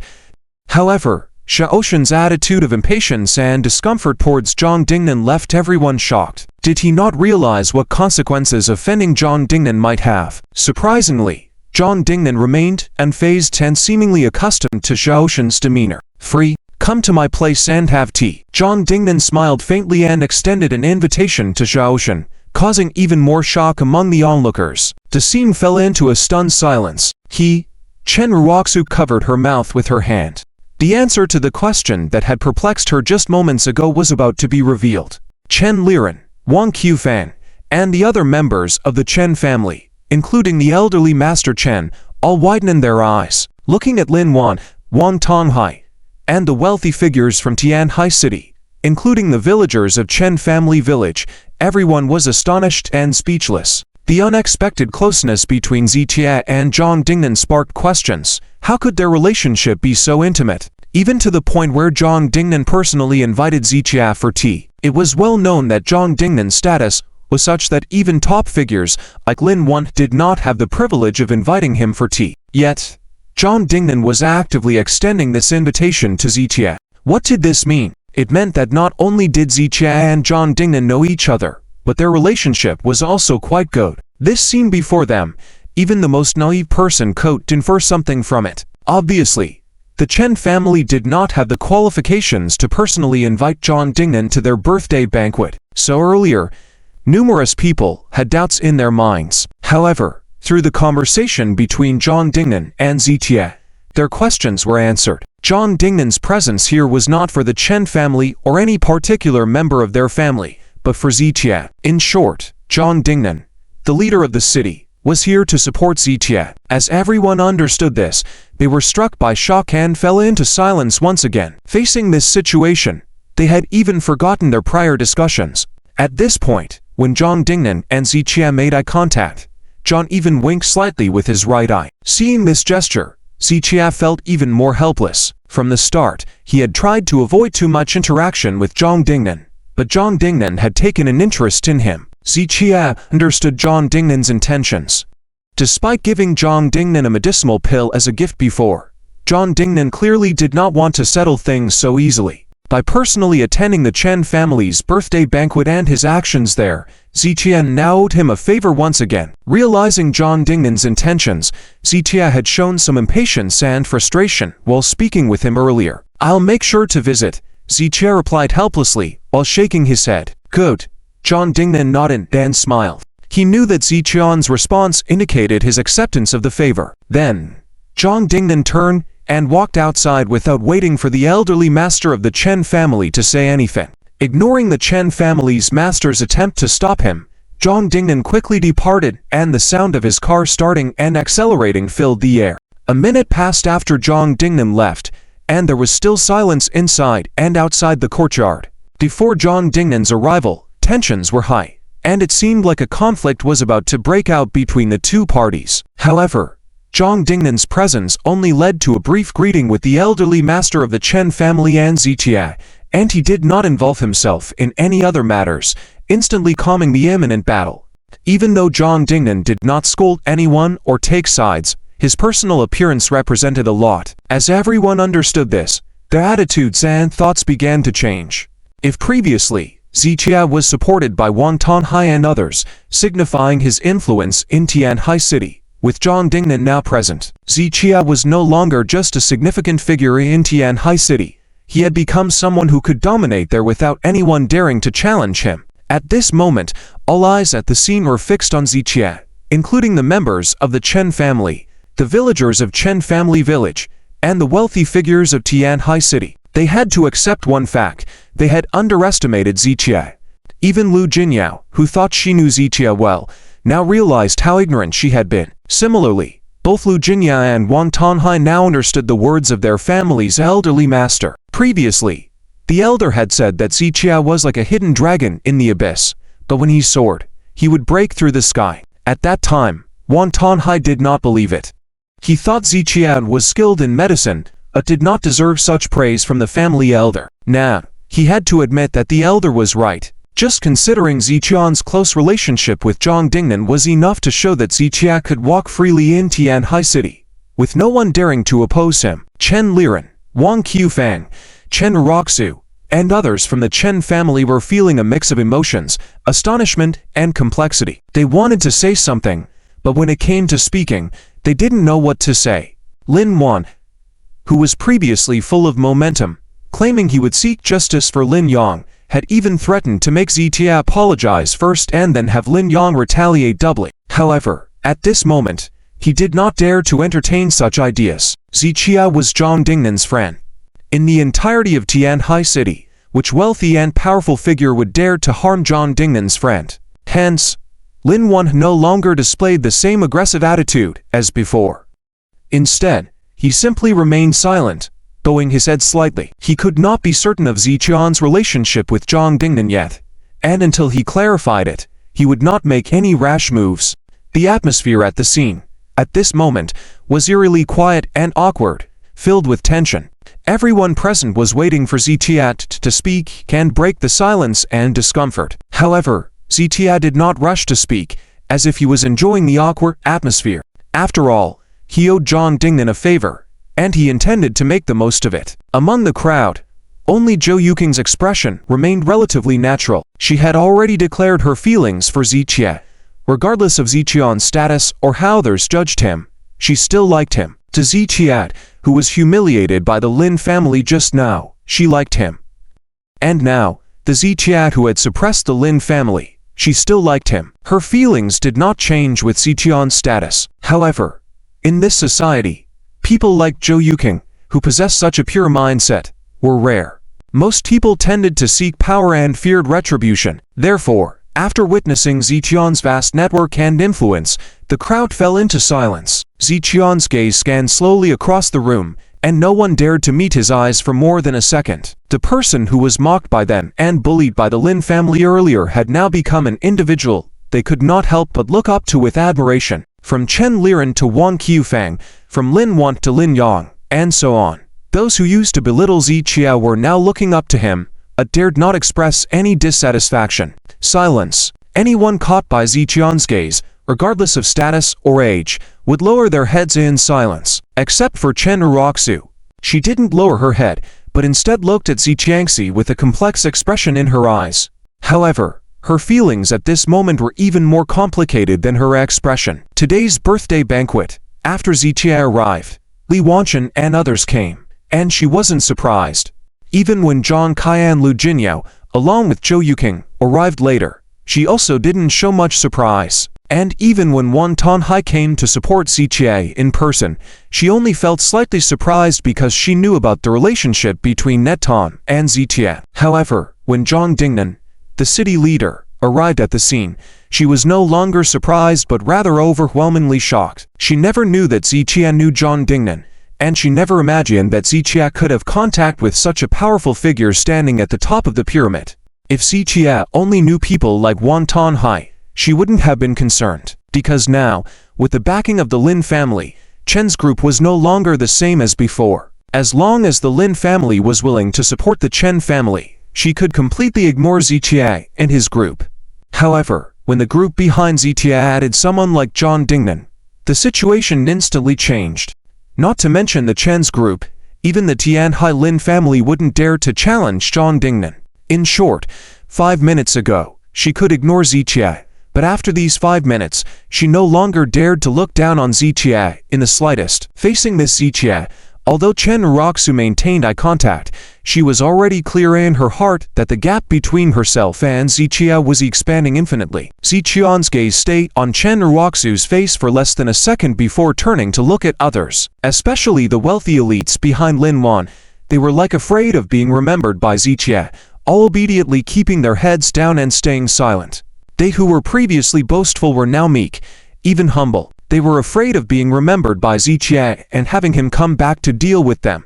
Even at this moment, many people behind Lin Wan were secretly considering standing on Ziqian's side to show support, but they knew very well that at this moment, Ziqian no longer needed any of their support.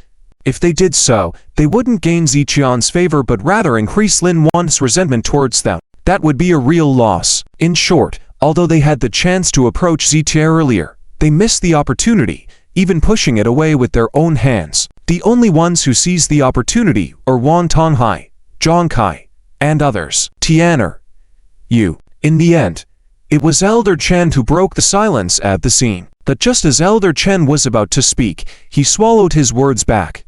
His mind was filled with many things he wanted to say to Ziqie, but he didn't know where to start. Elder, it's fine. I'll handle the trouble I caused myself. Ziqie nodded lightly, then turned to look at Lin Wan. I wonder how the Lin family wants to resolve this matter. If you have any ideas, feel free to share them with me first. Ziqie appeared calm with a composed tone, but this calm tone put great pressure on Lin Wan and the others. They could ignore Ziqie or Wang Tonghai, but they had to take Zhang Dingnan seriously. With Zhang Dingnan standing behind Ziqie, the Lin family couldn't casually challenge them. Lin Wan wasn't a fool, so in the face of Ziqian's provocative words, he wisely chose to remain silent. And this time, even the more impulsive Lin Yang lowered his head and gritted his teeth, containing his anger. Faced with Ziqian's overwhelming network of connections, even a prestigious figure like Lin Yang of the Lin family had to yield. What do you say we, Elder, offer an apology to the Lin family? Ziqie turned his head slowly, locking his gaze onto Lin Wan once again. His previous words were relatively subtle, but this time, it was a blatant face slap. Let's see how Lin Wan responds. At this moment, the atmosphere in the room fell into silence once again. Others had no qualifications to intervene in this divine fight. Facing Ziqian's words, Lin Wan only furrowed his brow slightly. He wanted to say harsh words to Ziqie, but he dared not do so at this moment. Ziqie, don't get ahead of yourself. Lin Yang, unable to bear it, coldly snorted through gritted teeth. So, are you insulting me? Did your parents not teach you not to insult others freely? It's in my blood, something my mother did not teach me. Ziqian's words were like a sharp knife that stabbed into Lin Yang's heart. Previously, when Lin Yang humiliated Ziqie with these words, Ziqie now returned them in public, word for word, tit for tat.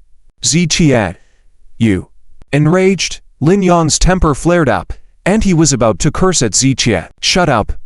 Lin Wan suddenly turned around, delivering a slap to Lin Yang, causing him to stumble, and any words Lin Yang couldn't speak would be slapped back. While Lin Yang was young and hot-headed, Lin Wan had to understand the principle of bending when necessary. As history has shown, victors are kings, and losers are bandits.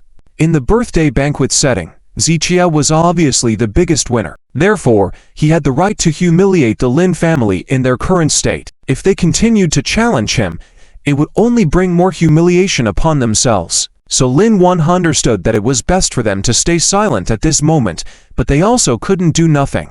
So he shifted his gaze to Elder Chen. After all, it was the Chen family's birthday banquet venue, and all the people present today were guests of the Chen family. Conflicts between guests needed to be managed by Elder Chen. Tian'er, let it go. Elder Chen intervened towards Ziqie. All right. Ziqie immediately nodded lightly, and as Elder Chen subconsciously wanted to pat Ziqie on the shoulder, halfway through, he remembered something and decided to pull back his arm. However, just as he was retracting his hand, Ziqie took the initiative to reach out, grasping Elder Chen's hand and placing it on his own shoulder. Elder, the rest of the Chen family doesn't concern me, but you will always be my elder, no matter when or where. With this statement, Ziqie made it clear that among all the people in the Chen family, he only recognized Elder Chen.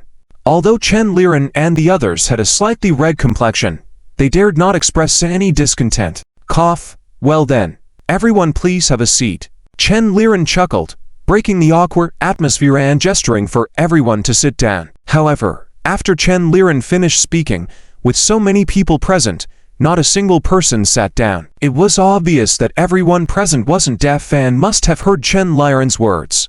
Since they heard it but didn't sit down, what was the reason? Chen Liren looked puzzled at the crowd and noticed that everyone's gaze was focused on Ziqie. In that moment, Zichia held the highest status in everyone's minds. So, before he sat down, no one else dared to take a seat. Chen Liren furrowed his brows. In this situation, he knew he had to invite Zichia to sit down first. That as an elder, and with his disdain towards Zichia, he couldn't bring himself to do it. Furthermore, with Lin Yuan present, if he bypassed him to invite Zichia to sit, it would undoubtedly upset the Lin family. Chen Liren found himself in a dilemma. At that moment, Lin Yuan also felt uncomfortable. He knew he had no reason to stay any longer. Old Chen, I have some things to attend to, so I'll take my leave with my son. Today's events have caused inconvenience to the Chen family. Please forgive us. Lin Yuan slightly bowed to Chen Liren and then turned to leave. Lin Yang glared fiercely at Zichia and followed Lin Yuan's steps. Stop. Zichia's simple command made everyone pause. Even after Lin Yuan had shown restraint and stepped back to defuse the situation, Zichia was pushing further. Many thought Zichia was being excessive, including Chen Liren, who furrowed his brow slightly. If Zichia continued to be adamant, it wouldn't be wise. After all, the Tianhai Lin family's power was not to be underestimated. They had their own background and connections, and if Zichia pushed too far, the Lin family would retaliate. Son, Chen Lazi gestured to Zichia. It was already impressive that Zichia managed to make the Lin family take the initiative to leave, and there was no need to push further. Retreating gracefully would be the wisest choice. However, Zichia didn't heed Chen Lazi's advice and continued to stare at Lin Yan's back. Zichia, what do you mean? Lin Yan turned slowly, his gaze dark as he looked at Zichia. At that moment, a hint of coldness passed in Lin Yuan's eyes as well. He was cautious due to his relationship with Zhang Dingnan and didn't want to engage in a direct conflict with Zichia. However, if Zichia persisted in being unreasonable, he wouldn't allow Zichia to trample over the Lin family. I have something to tell you. Zichia glanced at Lin Yan. My courtyard and front gate are still waiting for you to fix. You haven't forgotten about that, have you? Lin Yang narrowed his eyes slightly. He was well aware of what Zichia was referring to. When he had a grudge against Zichia, he had secretly hired assassins to attack Zichia's lakeside villa at night, but they failed to kill him. Zichia, don't think you can spout nonsense just because someone has your back. Lin Yuan stepped forward, squinting as he took over the conversation. This was something the Lin family couldn't admit. Lin Yang quickly agreed, understanding the gravity of the situation. You dare to do it, but not dare to admit it, right? Zichia turned to Lin Yuan. No problem, I'll definitely settle the score with the Lin family for this matter. Today's slap is just interest. As for you, if you can't discipline this youngster properly, next time, I'll hit you both. Zichia's attitude at that moment was extremely arrogant. In the vast Tianhai city, there were very few people who dared to say they would slap Lin Yuan, and even those few would be cunning individuals and would never utter such words. Zichia was undoubtedly the first to say such a thing. In the past, Lin Yuan would have been furious at Zichia's words and might have used his power and connections to completely destroy Zichia. But today, Lin Yuan took several deep breaths and held back. I'll remember your words. But I also have something to tell you. Our matter with the Lin family is not over. Lin Yuan left with a final threat, leading Lin Yang and others to depart. Dad, I want to kill him. Lin Yang, sitting in Lin Yuan's car, clenched his fists in anger. How will you do it? With Zhang Dingnan supporting him, how do you propose to act? Lin Yuan looked at Lin Yang sternly. Lin Yang felt increasingly frustrated but couldn't find a way to vent his anger. Dad, I think Zichia definitely has some deal with Zhang Dingnan. If we offer more leverage. Lin Yang hesitated for a moment, but was interrupted by Lin Yuan. No, you don't understand Zhang Dingnan. He is incorruptible, having spent 20 years in this circle without taking a single cent from anyone. He's not just clean on the surface, he's genuinely clean. Though not well acquainted with Zhang Dingnan, Lin Yuan understood him well enough to know that any attempt to form a relationship with him through bribery would be futile. Let's go back. Until we uncover the truth in this matter, do not engage in any direct conflict with Zichia. But, if I find out that Zhang Dingnan is not deeply connected to him, I will make him pay double for the grievances we suffered today. I will make him pay with his life. Lin Yuan tilted his head slightly, icy resolve flashing in his eyes. At that moment, within the Chen family ancestral courtyard, as wealthy individuals from Tianhai City left one by one, after Lin Yuan's departure, It was evident that Zta emerged as the ultimate victor in this conflict. For Chen Liren and the Chen family relatives, this outcome was beyond their expectations. Many people even feel that the things happening before their eyes today are somewhat surreal and unreal. Faced with the vastly different identity of Zta, they are also unsure how to approach the situation. So, after Lin Wan and the others left, the scene became even quieter, and the atmosphere grew more awkward. Many questions lingered in the minds of the crowd. They wanted to know how Zta, a son-in-law with no background or status, managed to be acquainted with so many prominent figures. They wanted to ask, but they dared not, feeling they were not qualified. Because when Zta declared that he only recognized old Master Chen just now, he had already drawn a clear line with the Chen family. So, they didn't even have the qualification to approach Zta and ask questions. And old Master Chen naturally would not inquire about these matters in the midst of so many people. Old Master, there are many guests today, so I will take leave first. I will come to visit you another day, when I have time. Zta bid farewell softly to old Master Chen, after a few moments of silence. Despite his lack of interest in the Chen family, Zta always remembered the kindness of old Master Chen, and he did not want to ruin the old man's birthday banquet. But he could sense the discomfort of everyone around when he was here. Whether it was Chen Liren and the others, the relatives of the Chen family, or the villagers. If he stayed any longer, today's feast would surely be spent in an awkward atmosphere. So, Zta decided it was best to leave early. After all, he only came today to present a gift to old Master Chen and also to prove something to those who had criticized old Master Chen. Now that everything was settled, Zta had no desire to linger here any longer. All right, I won't keep you here. Old Master Chen nodded lightly, understanding Zcha's intentions, and didn't insist on his stay. Old Master Chen, I will also take my leave now and visit you another day. Zcha hadn't taken 2 steps when Wang Tonghai stepped forward, bowed respectfully, and bid farewell. Old Master Chen, we will also take our leave. Old Master Chen, come to my house another day. My grandfather wants to play chess with you. Lu Jingya and Zhou Yuking stepped forward together, smiling sweetly as they bid farewell to old Master Chen. Sure, sure. Old Master Chen nodded with a smile. Zhang Kai, Li Wanchen, and others also took turns to bid farewell. They had come for Zta, and now that he was leaving, they followed suit. Some people had previously thought that these individuals were only acquainted with Zta and hadn't necessarily come just for him. But seeing them follow Zta closely made it clear that they were indeed here for him. Zta led the way with Wang Tonghai and dozens of others following, while old Master Chen and his family members saw them off at the gate. Both inside and outside the courtyard, nearly 1,000 villagers from the Chen family village, men, women, and children, stood on the sides of the road to watch the spectacle. After Zta and his group emerged, each of them boarded their respective cars and waited without starting the engines. Wang Tonghai and the others understood the importance of hierarchy, so they did not dare to move until Zcha's car had hit the road. Soon, Zcha started the car, honked gently, and slowly drove ahead. Following his lead, the cars lined up, including Rolls-Royces, Bentleys, Mercedes-Maybachs, Land Rover Range Rovers, Mercedes-Benz S-Class, BMW 7 Series, and many other luxury cars joining in, forming a long convoy. Zcha's departure could be said to have taken away a significant portion of the Tianhai City Business District's power and influence. Old Master Chen and his family, along with the villagers from the Chen family, watched with respect as Zcha's convoy passed by. When Zcha first arrived, he was ridiculed when he was alone. But as he left, he was escorted by a number of influential individuals, leaving many feeling complex emotions. Many were amazed, questioning, and shocked. How can this son-in-law of the Chen family be so powerful? Are all these people his friends? Hey, did you see that the mayor of our city also came? He must be Zcha's friend too. Wow, really? What is going on with him? Who knows?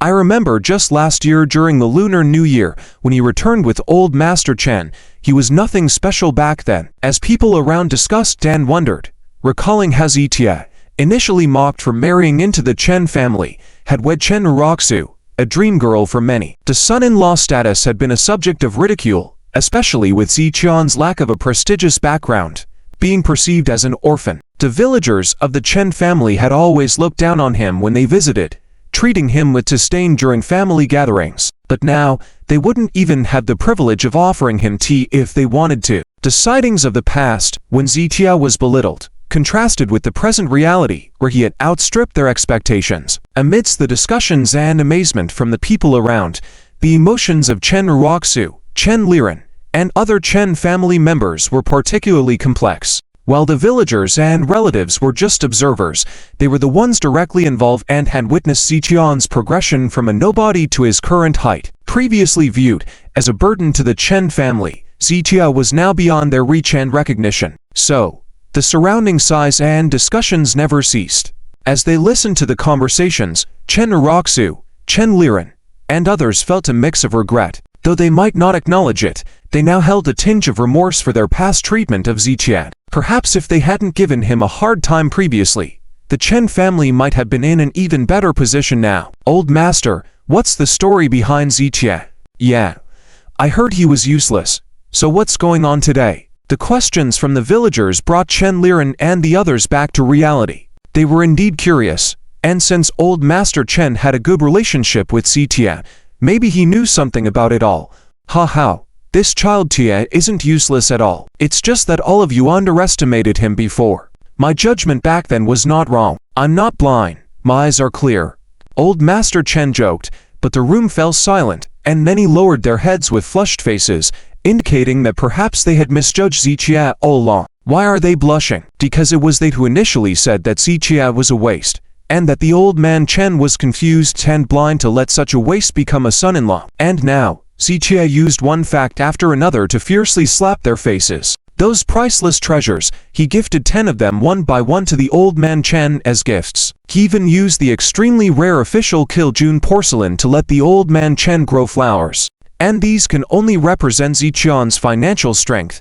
But now Ziqian not only has financial power, his connections and resources are everywhere. Many big shots in the Tianhai City business district are on good terms with him. And 2 out of the 3 giants in Tianhai City firmly support him. Even the mayor of Tianhai City, Zhang Dingnan, has a close relationship with him. What does this mean? It means that the current Ziqian is not only rich, but also influential. And no one dares to say he is a failure. Who dares to say he's a waste? If even such a figure is considered a waste, then aren't they even worse than garbage? So, although the old man Chen seemingly joking words, no one in the audience dared to laugh, and they all felt deeply ashamed. Old master, we were wrong. We shouldn't have spoken about Ziqian that way in the beginning, nor should we have spoken about you that way. Second uncle, it was our fault in the beginning. Don't lower yourself to our level. For a moment, countless people in the audience, whether they were relatives of the Chen family or prominent figures in the Chen family village, all apologized to the old man Chen. The old man Chen's smile remained unchanged. After nodding lightly, he took a deep breath and then exhaled. In his eyes, there was satisfaction, pride, and arrogance. 2 years ago, because of the decision to bring Zitia into the Chen family as a son-in-law, the Chen family was misunderstood, and outsiders ridiculed him, saying he was confused and blind. Even because of this, people like Chen Liren had been very dissatisfied with the old man Chen, and gradually began to disregard him as an elder. Now after these 2 years, the old man Chen finally had his well-deserved moment of glory. At this moment, those from the Chen family, like Chen Liren and Wang Qiufang, realized something as they listened to the words of those around them and saw the changes in the expression of the old man Chen. When Zitia had mentioned at the old man Chen's birthday banquet that he would give him a grand gift, and when Zitia presented those gifts earlier, the Chen family and others thought those were the grand gifts, but now they suddenly understood that those possessions were nothing compared to the true grand gift Zitia intended to give the old man Chen, which was to restore his reputation. Because of Zitia, the old man Chen had been misunderstood by his family and ridiculed by others for 2 years. Recently, in front of the Chen family and thousands of elders and villagers in the Chen family village, Zitia erased all that ridicule and misunderstanding about the old man Chen. The value of this gift could not be measured in terms of money. Gazing at the old man Chen standing at the entrance, his slightly hunched back was now incredibly straight, truly showing his pride. To the old man Chen, Zichuan's actions today had indeed proven that the old man Chen's judgment from the past was not wrong. However, For people like Chen Liren and Wong Qifang, everything that happened today did not make them feel triumphant, but was like a slap in the face, hitting them hard. Chen Liren had said that after driving Ziqie away, the Chen family would do better. Wong Qifang had said that without Ziqie, he would inevitably starve on the streets. And Chen Uroxu had repeatedly said that without the burden of Ziqie, she would lead the Chen family to even greater heights. But now, looking back, they realized how sharp and painful their words were when they said them. And their faces now reflected that pain. With such complex emotions, Chen Liren and others looked at each other, but ultimately, they just shook their heads with a long sigh. Regret was always present. However, in this world, there was ultimately no remedy for regret. Once a wrong step was taken, it would be difficult to turn back. Don't just stand there. Thank you, elders and guests, for attending the old man's birthday banquet. Today, the Chen family has prepared a modest banquet. Please take your seats. The old man Chen waved his hand to change the subject, and then let Chen Liren arrange seating for everyone. After everything was settled, the banquet began, and the old man Chen greeted everyone with a smile before walking into the house. Liren, Lianhu, Uroxu, you all come with me. The old man Chen walked a few steps with his hands behind his back, then called out again before continuing into the house. Chen Liren and the others, who were named by the old man Chen, glanced at each other and then quietly followed. They followed the old man Chen through the courtyard and into the main hall, then entered a small room beside it. However, before entering the small room, the old man Chen still had a smile on his face, occasionally greeting people.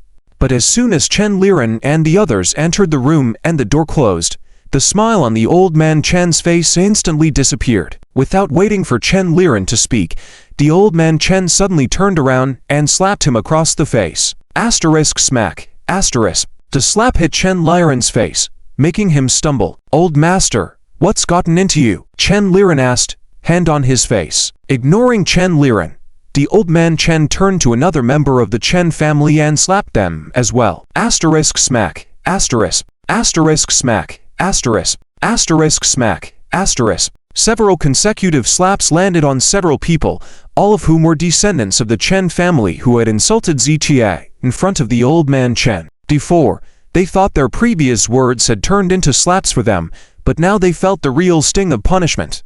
Not satisfied, after slapping those few, the old man Chen walked up to Chen Uroxu's father, Chen Liu. Old master, I didn't say anything about Ziqie.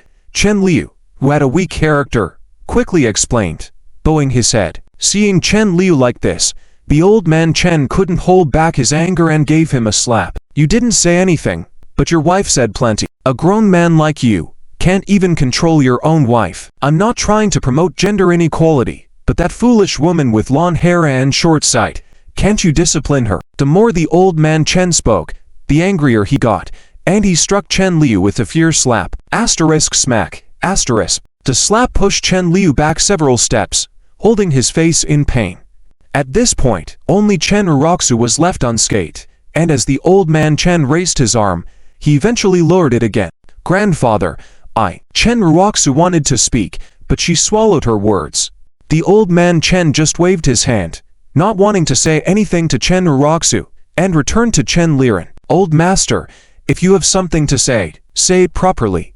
Chen Liren muttered through gritted teeth. Do you know how to speak properly now? Why didn't you speak properly to Ziqie back then? I want you to speak properly.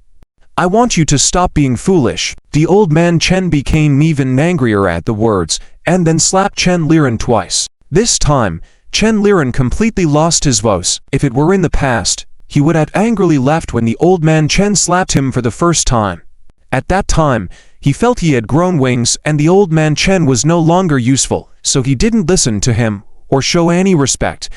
After the old man Chen went back to the countryside this time, he never came to visit once. If it weren't to help the Chen family gain fame through a birthday banquet, he wouldn't bother with the old man Chen at all. In short, he felt the old man Chen was useless and didn't need to listen to him anymore. But now, the situation has changed. What Ziqie said in public just now was actually supporting the old man Chen. And behind Ziqie, there are top bosses like Wan Tanhai and Zhang Dingnan supporting him. This means the old man Chen has the backing of top figures like Wang Tanhai and Zhang Dingnan. In this situation, The old man Chen has regained his position in the Chen family. Where would Chen Liren dare to challenge the old man Chen? Why? Do you think I shouldn't hit you? The old man Chen swept his gaze across the faces of everyone present. Everyone in the room, including Chen Uroxu, lowered their heads in silence, not speaking a word. Think about what you did to Tian'er, the things you said to him. Shouldn't I hit you? You think he's useless to the Chen family, but all the cooperation in the past 2 years is because of him.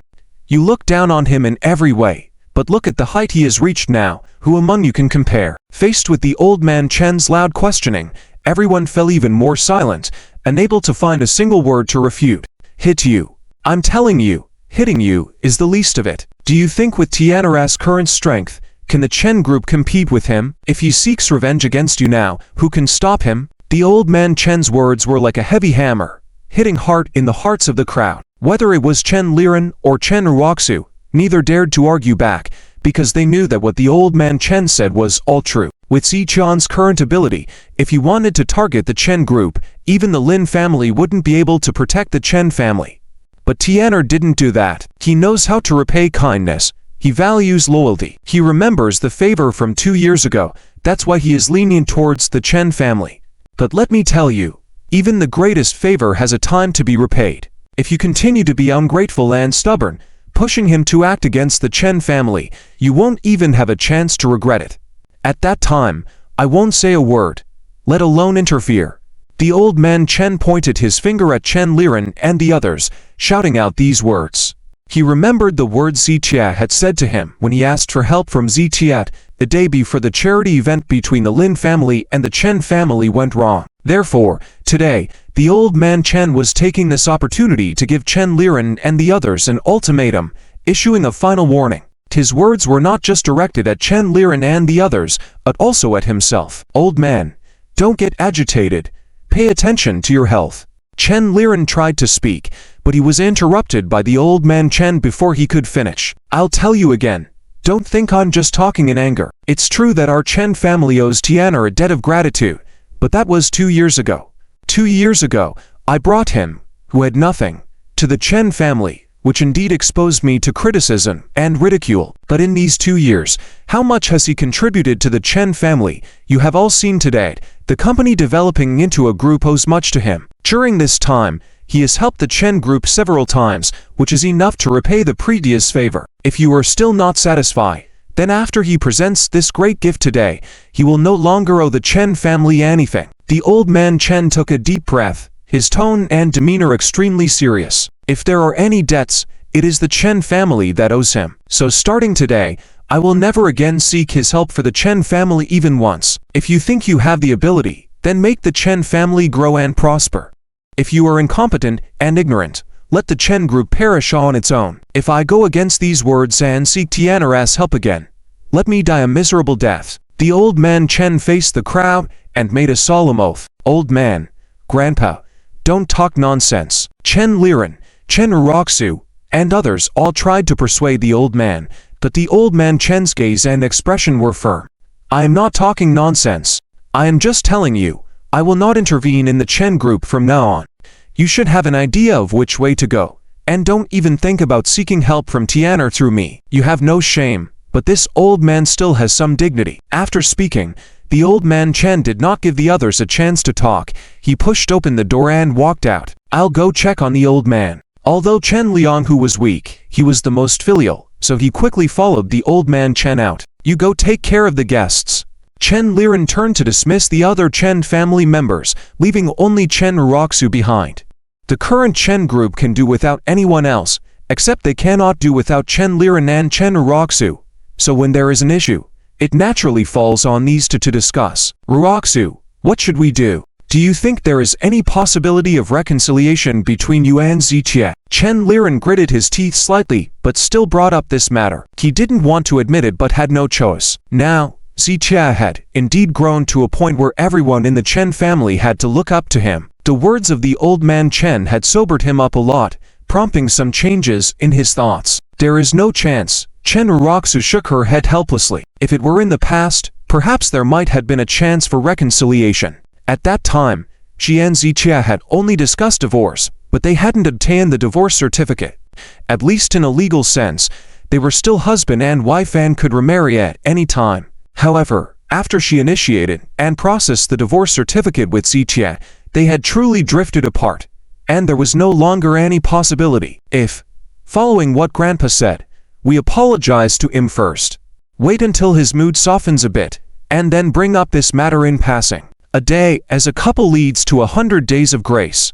You've been together for 2 years, he still has feelings for you.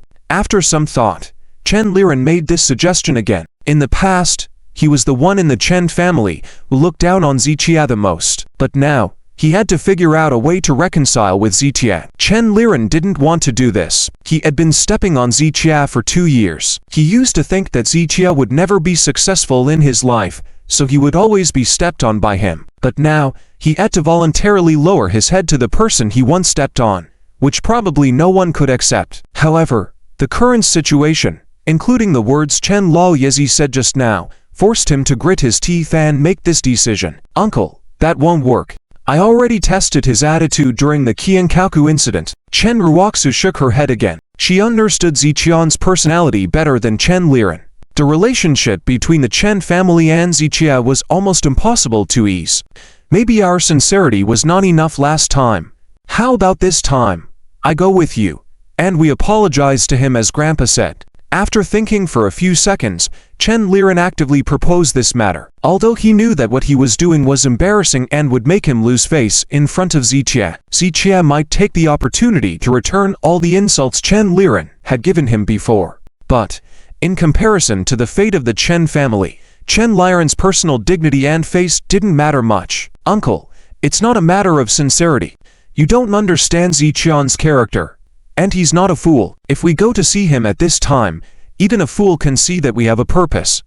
Instead of easing the relationship, it will only make Ziqia more resentful towards us. When Chen Ruoxu said this, Chen Liren was speechless. He had to admit that approaching with a hidden purpose could easily offend people. In other words, this approach would definitely not work. Well, if there is no other way, Grandpa can't blame us either. Chen Liren shrugged. This result actually made him feel relieved. In case of any mistakes in the future, he could say that he had tried his best, but Zitia didn't want to mend the relationship, so he could completely shift all the blame. Hearing Chen Liren's words, Chen Ruoxu frowned slightly, feeling uncomfortable. She felt that Chen Liren seemed to overlook one thing. The reason for the bad relationship between the Chen family and Zitia was because of the actions of the Chen family members in the first place. So, regardless of Ziqian's attitude, the people of the Chen family should apologize to Zitia. At least, they should show Zitia that the Chen family is willing to apologize. However, looking at Chen Liren's expression, Chen Ruoxu knew that this was impossible. Uncle, should we listen to Grandpa and apologize to Zitia? Regardless of whether the relationship can be eased, we should at least have an attitude of apology. Chen Ruoxu paused and still put forward this suggestion. Why should I apologize to him? No. Why should we, the Chen family, apologize to him? As expected, when Chen Liren heard this proposal, he became furious, just like a cat whose tail was stepped on. We said he was a failure in the first place and even called him a waste. But it turns out that the Chen group's many collaborations were brought in by him. He is not a waste. We should apologize to him and even thank him. Daring patiently, Chen Ruoxu explained seriously. How can you be sure that Li Wanchen and those people are not just acting? If he was really capable, why did he hide it? Is he trying to be an unsung hero? Chen Liren sneered and lit a cigarette. The reason he was willing to apologize to Zitia just now was because he was thinking about whether he could establish a relationship with Zhang Dingnan through Zitia. He was willing to apologize just to achieve his own goal. However, since Chen Ruoxu had said that the relationship between the two sides would not ease, he would not do anything futile. Simply put, if bowing down could bring more glory to the Chen family, he was willing to try. But if not, he would never humiliate himself by apologizing to Zitia. How could it be an act? Chen Ruoxu shook her head helplessly. Why not? Chen Liren coldly snorted. In my opinion, Li Wanchen's collaborations have no relation to Zitia at all. And he indeed was a waste before. As for why they appeared at the feast, it must be because Zitia has gained some connections and achievements recently, So these people cooperated with him to stage this drama. Chen Liren's detailed analysis made it sound very convincing. In response to Chen Liren's words and attitude, Chen Uroxu ultimately just shook her head and sighed without saying more. As the saying goes, when two people's thoughts and perspectives are not on the same level, it is pointless to say more. Just like now, Chen Liren firmly believed that the Chen family didn't owe Zitia anything, and those collaborations were not brought in by Zitia. Chen Uroxu, on the other hand, believed it was futile. Anyway, I can only tell you one thing. If you want to apologize to him, you go alone. I cannot, unless he is willing to introduce Zhang Dingnan to us, then I might consider it. After Chen Liren proposed this condition, Chen Uroxu was even more speechless. Apologizing is something the party at fault should do after admitting their mistake, and any conditional exchange would likely only earn a disdainful response from Zitia. Enough. I think you and Grandpa are worried about something unnecessary. With the support of the Lin family now, as long as we build a good relationship with them, we don't need to approach Zitia at all. Chen Liren took a puff of smoke. Within a few minutes, his mindset had changed multiple times, but he ultimately believed that strengthening ties with the Lin family was the top priority for the Chen family now. But Zitia knows Zhang Dingnan. With Zhang Dingnan's status, even the Lin family wouldn't dare to act recklessly. Chen Uroxu furrowed her brows tightly. She wasn't intentionally speaking up for Zitia, but his current displayed social power really made her take notice. Knowing someone doesn't mean the relationship is good. Are you sure about the relationship between Zitia and Zhang Dingnan? Chen Liren retorted, causing Chen Uroxu to fall silent. She couldn't be sure of the relationship between Zitia and Zhang Dingnan. I know Zhang Dingnan too. I can even have a chat with him. But it doesn't mean anything. So, as I said, your and Grandpa's concerns are unnecessary and you're overestimating him. Chen Liren flicked the ash off his cigarette, speaking his analyzed thoughts. So, Uncle, what do you mean? Chen Uroxu asked with a frown. We don't need to rush. Today, the Lin family suffered a loss and must be more anxious than us. So, they will definitely investigate the situation thoroughly. And once they figure out what Zitian's situation is, we can decide accordingly. If Zitia does have a deep relationship with Zhang Dingnan, then I might consider apologizing to Zitia with the Chen family and you.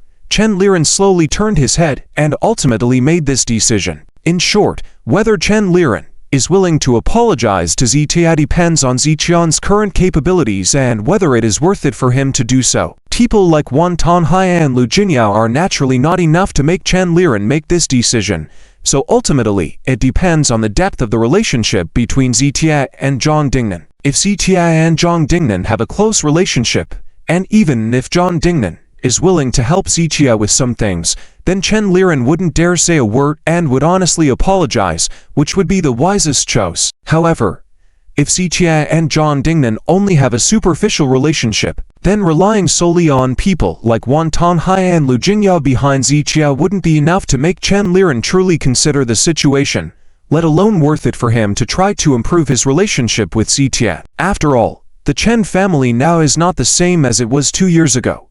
They now have the support of the Tianhai Lin family, so they do not need to fear Wan Tanhai anymore. I got it. After the banquet, I'll contact Lin Sha and ask. Chen Uroxu remained silent for a while before nodding in agreement. Although she found Chen Liren's words somewhat one-sided, she had to admit that in the current situation, it was difficult to repair the relationship between Zitia and the Chen family.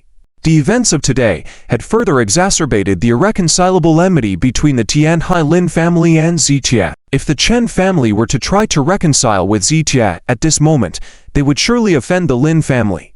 In the end, if the relationship with Zitia doesn't improve and causes a rift with the Lin family, the Chen family will end up losing in the end. Therefore, in the current situation, the only path for the Chen family is to continue holding on to the Lin family's support. Then, after the Lin family clarifies everything, including Zitian's network of relationships, the Chen family can make a decision. Uroxu, I'm telling you, you must not make any decisions on your own. At this critical juncture, any decisions we make will affect the future direction of the Chen family. If there are any mistakes, neither you nor I can bear the responsibility. So before the Lin family takes a stand, let's maintain stability for now. Chen Liren was somewhat worried and reminded Chen Uroxu again. I understand. Chen Uroxu nodded lightly. On the other side, after bidding farewell to everyone, Zitia drove back to the lakeside villa. Wan Tonghai, Lu Jinyao, including Li Wanchen, were familiar with Zitia. They understood Ziqian's character and naturally knew that Ziqian's behavior had always been like this. Zitia preferred peace over chaos, and he had never cared much about social etiquette or maintaining relationships with friends. His attitude towards his friends could be summed up in one sentence: he would stay if he liked it, and leave if he didn't. However, this time, before parting ways with everyone at the intersection, Zitia still called Wang Tonghai and asked him to take Li Wanchen and others to the highest-grade star-rated hotel in Tianhai City for a meal. After all, these people had come to attend Mr. Chen's birthday banquet because of him. After being busy all day without even having a proper meal, it wasn't right. This had nothing to do with social etiquette. Zitia felt that since he had invited them, he should make it up. Of course, for these wealthy individuals, having a meal wasn't essential. The crucial part was building more connections and effective communication during the meal. Perhaps in casual conversations, contracts worth millions could be concluded. That was what they valued the most. They needed such an opportunity to network and establish connections. Zitia naturally wanted to be courteous and provide them with such an opportunity. Therefore, after Wang Tonghai invited everyone, except Lu Jinya and Zhou Yuqing, almost nobody refused. Having arranged these matters, Zitia drove back to the lakeside villa alone. He trusted Wang Tonghai's ability to handle things, so he didn't need to intervene anymore. Just as he pushed the door to get out of the car at the villa's gate, he noticed another car slowly pulling up behind him. Zitia was surprised.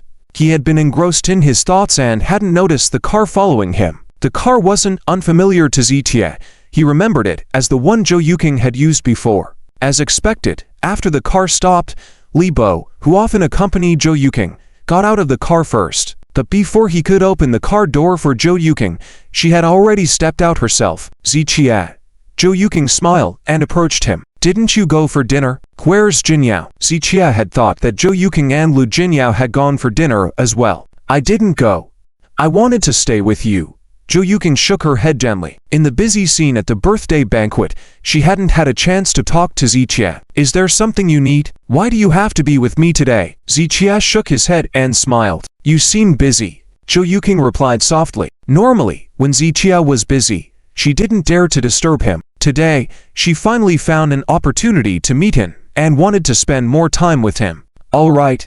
Zitia paused for a moment, then nodded lightly and led Zhou Yuqing into the villa. Li Bo stayed beside the car waiting. He didn't follow them inside. Although, as Zhou Yuqing's bodyguard, he should have stayed close to her. Yet, in Ziqian's presence, there was no need for that. After all, Zhou Yuqing had stayed in the villa for several days recently. She had been living with Zitia. Even if Li Bo stuck close, what use would it be? They walked into the courtyard, and Zhou Yuqing walked up to Haifeng, taking a carrot out of her pocket. "Are you raising him as a rabbit?" Zitia couldn't help but smile wryly at this sight, shaking his head before walking into the living room. Zhou Yuqing played with Haifeng for a while, then followed Zitia into the villa and quietly sat there. That's just her personality, even though she didn't have much to say when she was with Zitia. Just sitting quietly beside him made her comfortable. "Didn't Jingyao go with you?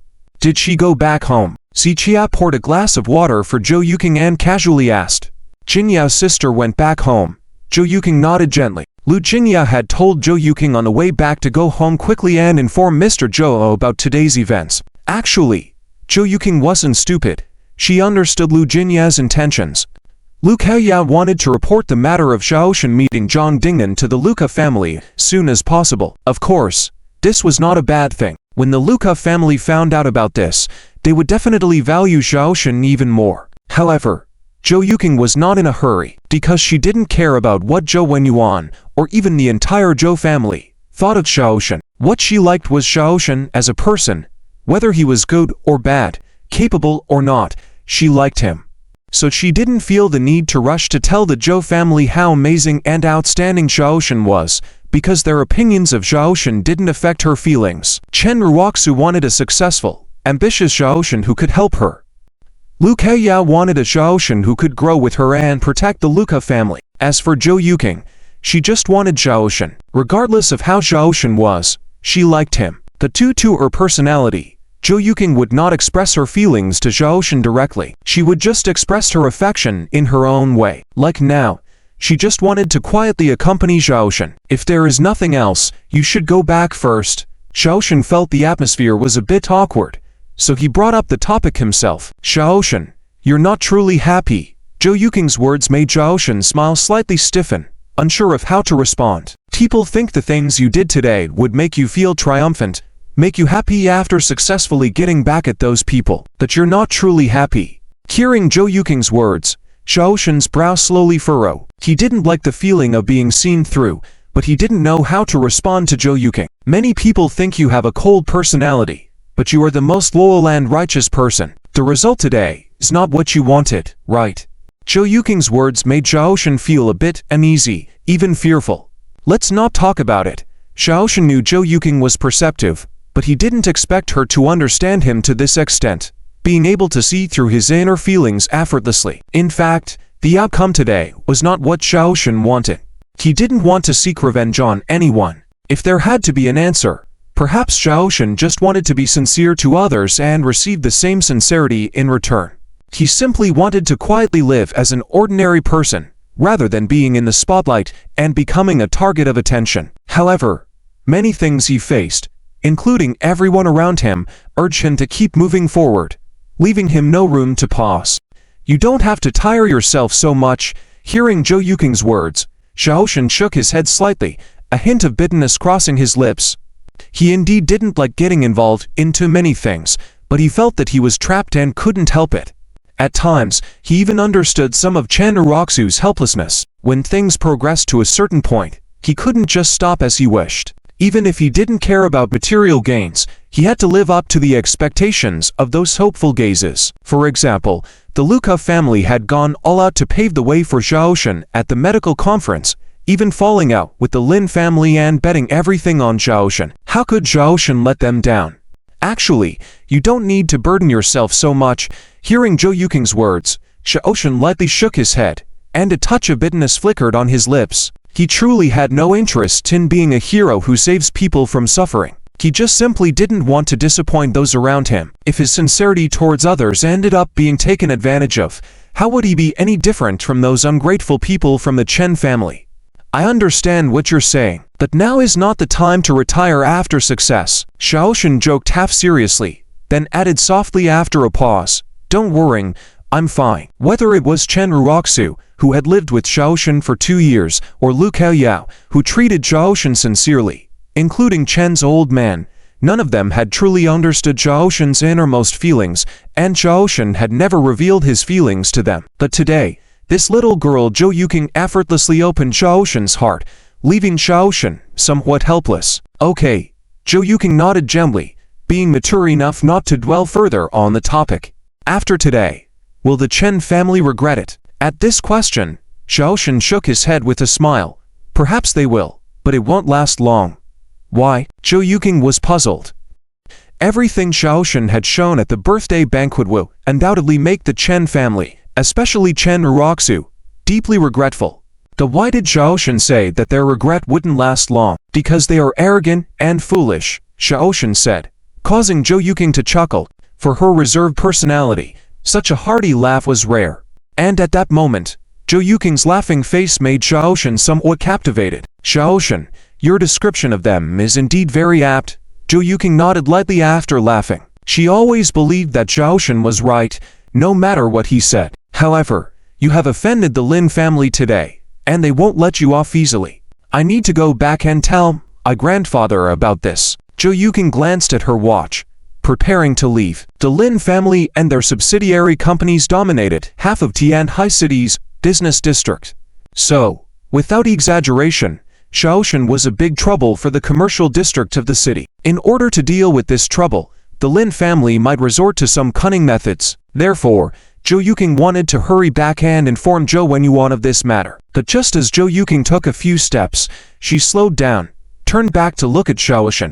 At that moment, the look in Zhou Yuking's eyes seemed to be filled with endless emotions. I will always remember that you gave me a second chance at life. Perhaps to this world, you are a troublemaker. But to me, Zhou Yuking, you, Zhao Shen, are my whole world. After saying all this, Zhou Yuking's face turned red visibly at a speed that can be seen with the naked eye. Without waiting for Ziqiat to speak, she quickly turned and left. Ziqiat stood there dumbfounded. He never expected Zhou Yuking to say such words, and he understood that for someone with Zhou Yuking's quiet personality, to say these words, she must have mustered great courage. This little girl, Ziqiat shook his head with a smile as he watched Zhou Yuking rush away. In his heart, he felt a sense of emotion. Actually, comparatively speaking, his interactions with Zhou Yuking were the least, to the point where they had only met a few times. But he could truly feel the pure emotions Zhou Yuking expressed. Everyone around Ziqiat was expecting him to become someone. However, only the girl Zhou Yuking did not ask Ziqiat to be anyone, nor did she expect him to become a certain person in her eyes. Ziqiat suddenly realized that, among all the people around him now, it seemed that only Zhou Yuking truly harbored feelings for him without any ulterior motives. Li Jinyao, Wang Tonghai, Li Wanchen, Zhang Kai, and even including Zhang Dingnan, they all had expectations and needs from Ziqiat. But Zhou Yuking just wanted to be the person Ziqiat needed. Silly girl, Ziqiat sighed softly, feeling countless warm currents surging in his heart. In the 2 years he spent in Tianhai City, Zhou Yuking and Old Master Chen were the ones who brought him the most warmth. Old Master Chen gave him familial love, favor, and protection as an elder, and Zhou Yuking provided him understanding, support, and respect from a peer of the opposite sex. So even though he had known Zhou Yuking the latest among them, in Ziqian's heart, Zhou Yuking's significance was gradually surpassing that of Lu Jinyai and Chen Ruoxu. Thinking of Chen Ruoxu, Ziqian's expression changed slightly. From the reactions of Chen Ruoxu and others at the celebration banquet today, he could tell that the Chen family was now completely tied to the Lin family. Although he didn't know why the Lin family held the Chen family in such high regard, he knew that the Lin family wouldn't engage in charity for no reason or unconditionally help the Chen family. Either they had some kind of deal, or the Lin family clearly had some intentions towards the Chen family.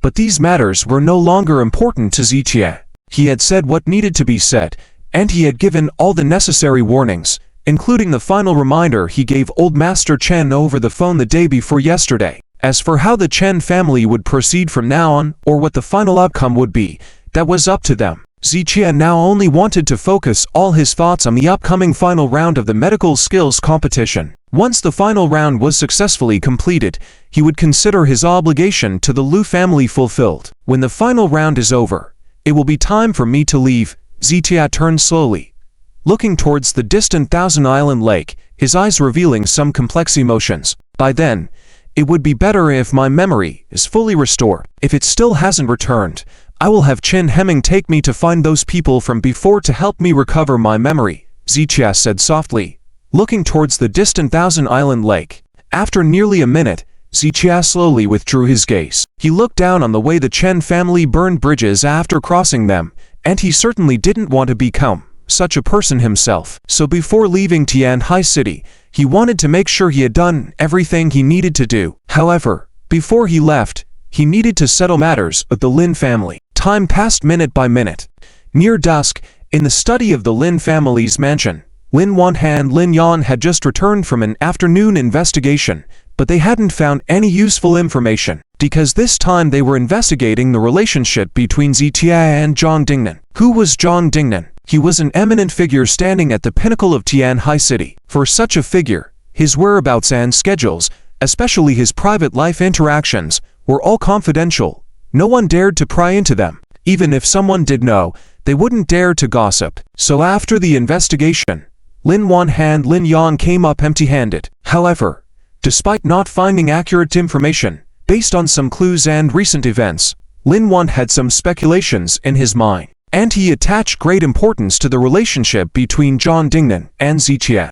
Although Chen Liren thought that Zhang Dingnan and Ziqiat might have only met a few times, at most they were acquaintances, Lin Wan didn't share the same view. He clearly knew the implications when Zhang Dingnan had spoken those words to Ziqiat in front of everyone. If it were just a casual acquaintance, Zhang Dingnan would have simply greeted Ziqiat with a smile and exchanged pleasantries without much conversation. So now it was certain that the relationship between Ziqiat and Zhang Dingnan was anything but simple. Dad, what you said is right. Zhang Dingnan is indeed above board. It's impossible for Ziqiat to attempt to cultivate a relationship with money. Lin Yang took a sip of water, frowning as he revealed the information he had gathered. In today's society driven by money, connections, and personal resources, people's interactions revolve around money and power. If there is no transaction between them, what could it be? Lin Wan furrowed his eyebrows. Could there be a family relation between them? No. It's impossible. If Ziqia had such a background, he wouldn't have been treated as useless by the Chen family. After a moment of contemplation, Lin Yan asked, then how did Ziqia manage to contact Zhang Dingnan? At this point, they urgently needed to clarify this matter. Just like treating an illness, understanding the cause was necessary to administer the right treatment. And now, they needed to figure out the relationship and contact between Ziqia and Zhang Dingnan to come up with a better plan of action. Dad, is it possible that it's related to old Master Chen? Lin Yang had a sudden inspiration and brought this up. Hearing this, Lin Wan stroked his chin, lost in thought for a moment before speaking. Are you suggesting that the mysterious figure behind the Chen family has once again intervened?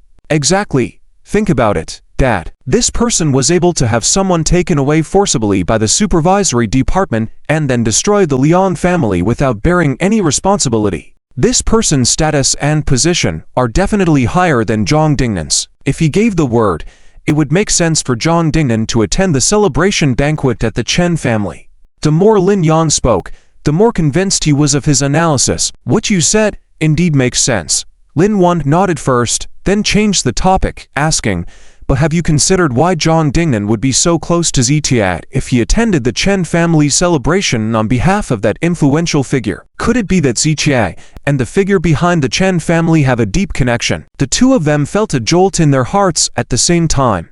During this time, they had been getting close to the Chen family because they greatly valued the mysterious figure behind the Chen family. They were very clear that the status and identity of this mysterious figure were definitely extraordinary. And if Shaoshan could be in contact with such a big shot, then the Lin family would really not dare to challenge Shaoshan. No way. Lin Wan shook his head a few seconds later. I've said before, if Shaoshan really had such great abilities, he wouldn't have been treated as trash by the Chen family. What could the situation be then? Lin Yang hesitated and asked, if it's really as we speculated. Lin Wan rubbed his chin and squinted. Mr. Chen favors Shaoshan. Maybe it's at his direction, intentionally having Zhang Dingnan do such things. Lin Yan blinked at his words, quickly understanding. Dad, are you saying that this was arranged by Mr. Chen himself, with the purpose of making everyone think that Shaoshan's identity is not simple and that he knows many big shots? That's right. Lin Wan nodded. If Zhang Dingnan is really acting under the direction of the big shot behind the Chen family, then it's very likely. But this is just our speculation. And just one possibility. One possibility. Lin Yang became even more puzzled. Yes, it's also possible that Zhang Dingnan's appearance was not directed by anyone. Lin Wan picked up a cigar slowly. Lin Yang listened for a few seconds, furrowing his eyebrows, and asked, so you're saying, without anyone's direction, he didn't know about the Chen family's background, but actively went to the birthday banquet scene, just for Shaoshan? Of course not worth it. Lin Wan coldly smiled as he played with the cigar, but Shaoshan is worth it. Lin Yang was puzzled again. After analyzing for so long, they had thought that Shaoshan and Zhang Dingnan couldn't have a close relationship, otherwise Shaoshan wouldn't have been considered trash for 2 years. Since the relationship wouldn't be too close, what did Lin Wan's words mean now? I've considered several possibilities this afternoon. One of them is that Zhang Dingnan knows Shaoshan, without any involvement with the Chen family. So you mean he went to the birthday banquet scene today just for Shaoshan? Lin Wan's words startled Lin Yang. How is that possible? With Zhang Dingnan's status, he wouldn't easily show up in public just for a small person like Shaoshan. Unless there's some kind of deal between them.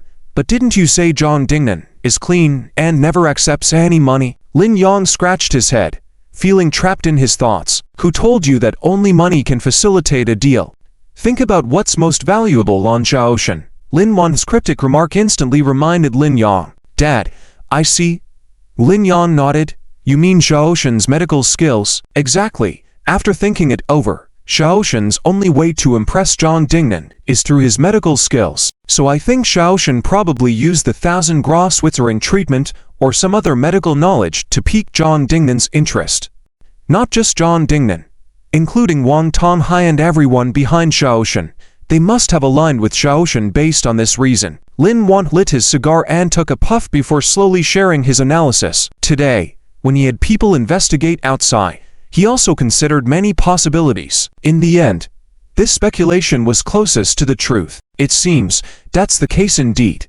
Lin Yang also nodded lightly. The 1,000 gross withering treatment had been very popular before, pursued by various large corporations nationwide. If Xiaoshan used this treatment to negotiate with Wang Tonghai and others, they would definitely not refuse. Although Xiaoshan and the Lu family had stated that they would donate the treatment plan for free, Xiaoshan, as the developer, still had the rights to use it. He may have donated it, but he developed that treatment plan, so he could also improve it and come up with a new one. So Xiaoshan's true value lies not in that treatment plan, but in his medical skills. What Zhang Dingnan and Wang Tonghai's group value is definitely Xiaoshan's medical skills. Lin Wan narrowed his eyes slightly, well aware that a true miracle doctor could easily earn the respect of countless people. After all, in this world, no one could guarantee it wouldn't get sick, and for those top wealthy individuals who didn't lack money, having a top-notch miracle doctor by their side was like having a life-saving talisman, something no one would refuse. And Xiaoshan's medical skills were indeed top-notch and worthy of being called a miracle doctor. If Xiaoshan hadn't sided with the Lu family, Lin Wan would also have tried his best to recruit Xiaoshan to the Lin family. Dad, you are absolutely right. Lin Yang nodded repeatedly after listening. He felt that Lin Wan's hypothesis was more accurate than their previous assumptions. However, Lin Yan soon furrowed his brow and murmured, but if that's the case, then we are even more powerless. If the relationship between Xiaoshan and Zhang Dingnan is limited to financial or other material transactions, then the Lin family has no shortage of money and resources.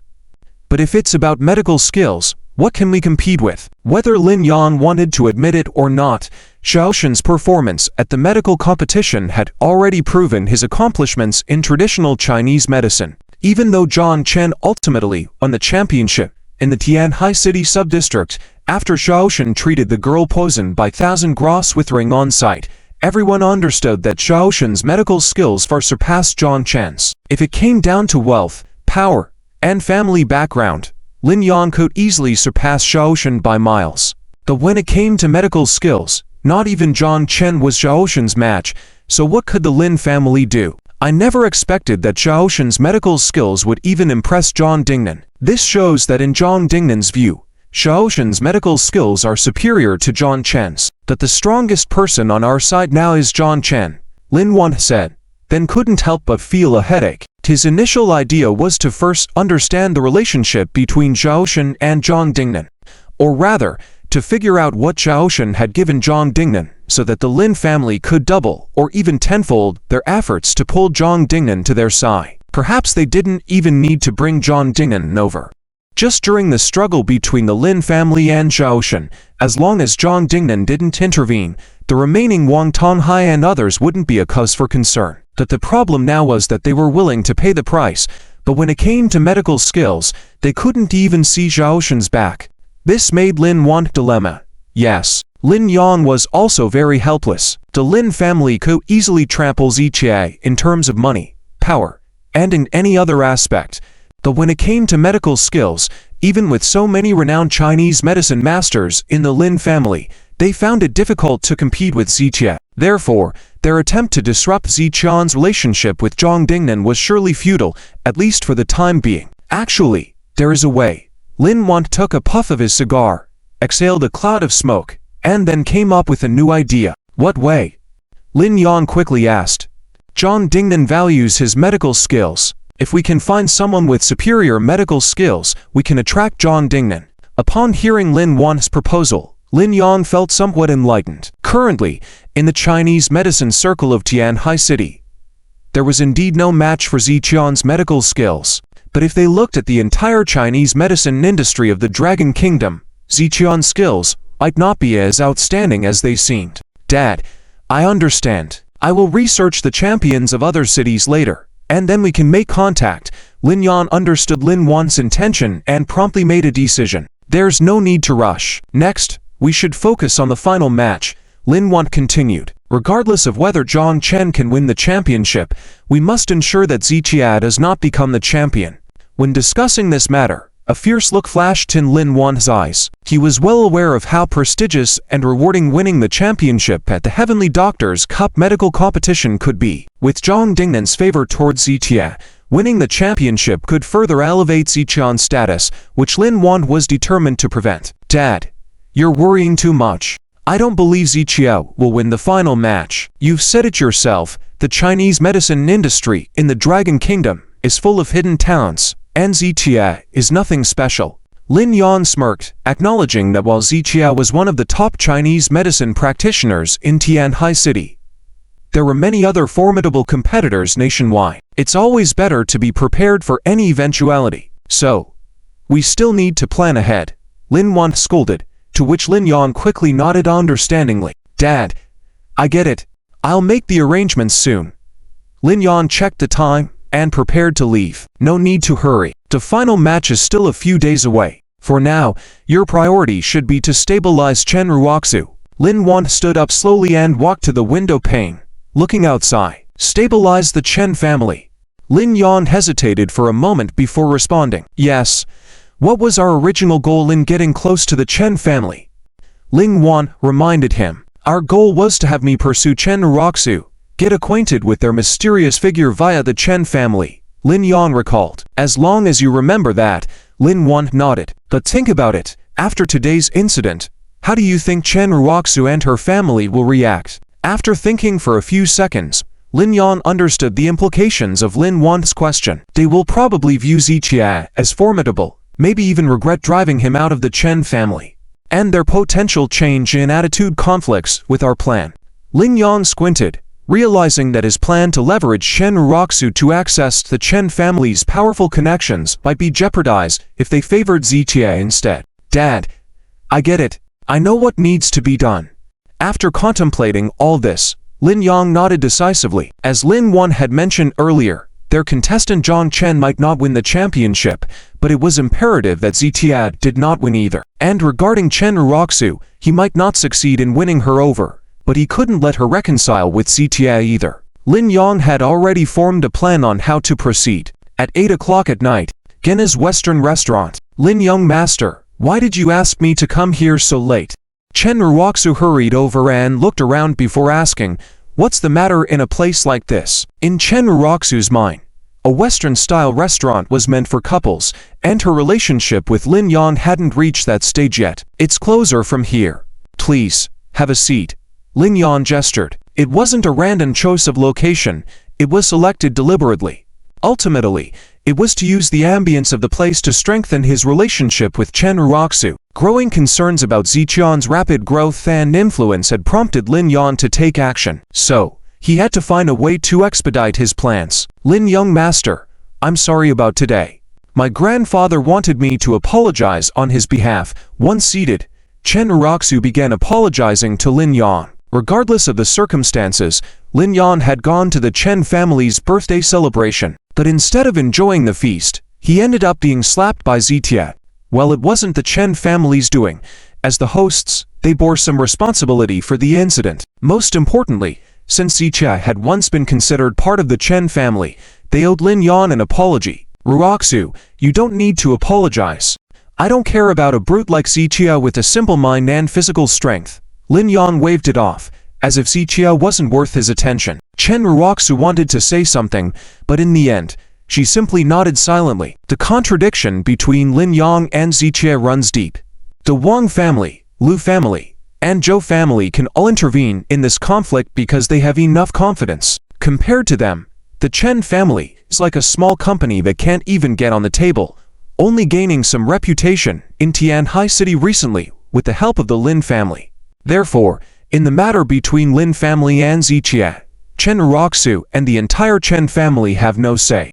Even if Lin Yuan says something wrong, Chen Ruoxu can only nod in agreement. Following that, Lin Yuan casually chatted with Chen Ruoxu, mentioning the upcoming medical competition final. By the time Chen Ruoxu arrived here, 20 minutes had passed, and Lin Yuan did not mention anything about Ziqia and Zhang Dingnan. Lin Yuan believed that as a qualified hunter, One must have enough patience, and more importantly, sometimes it's better to wait for the other party to ask before speaking, as it is more credible than speaking out proactively. If he were to immediately say what he wanted to say to Chen Uroxu upon seeing her, it would be too purposeful and decrease the credibility. Growing up in a family full of scheming, Lin Yan naturally understood these principles.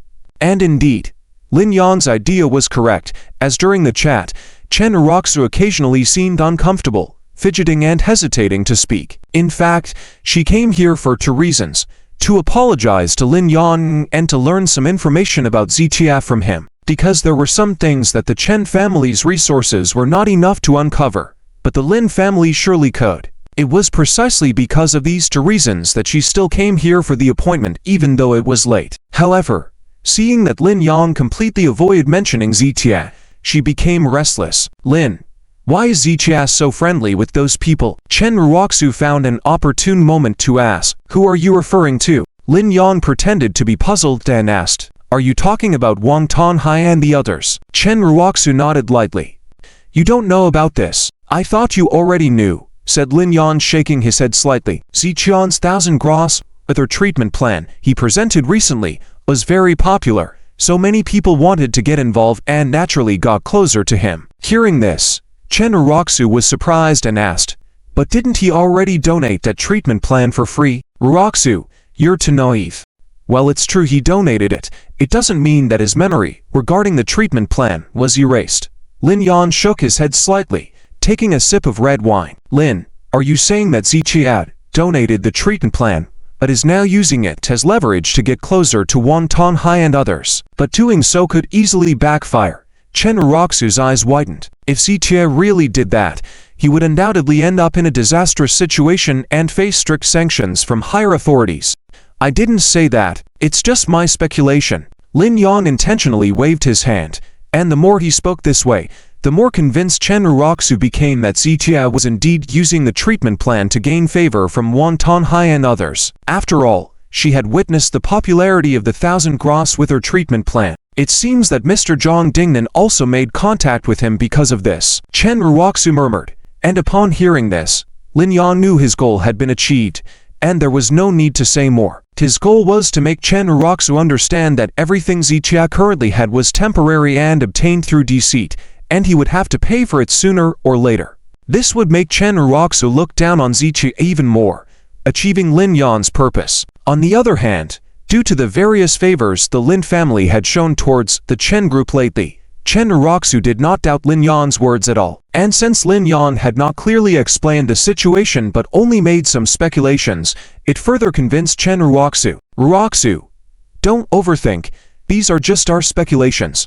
Maybe Zitia does have some abilities, at least in the field of medicine, he does have some skills. Lin Yan began to say things contrary to his actual intentions now that his goal was achieved. Lin, you're overestimating him. Things obtained through DC will eventually be exposed as lies.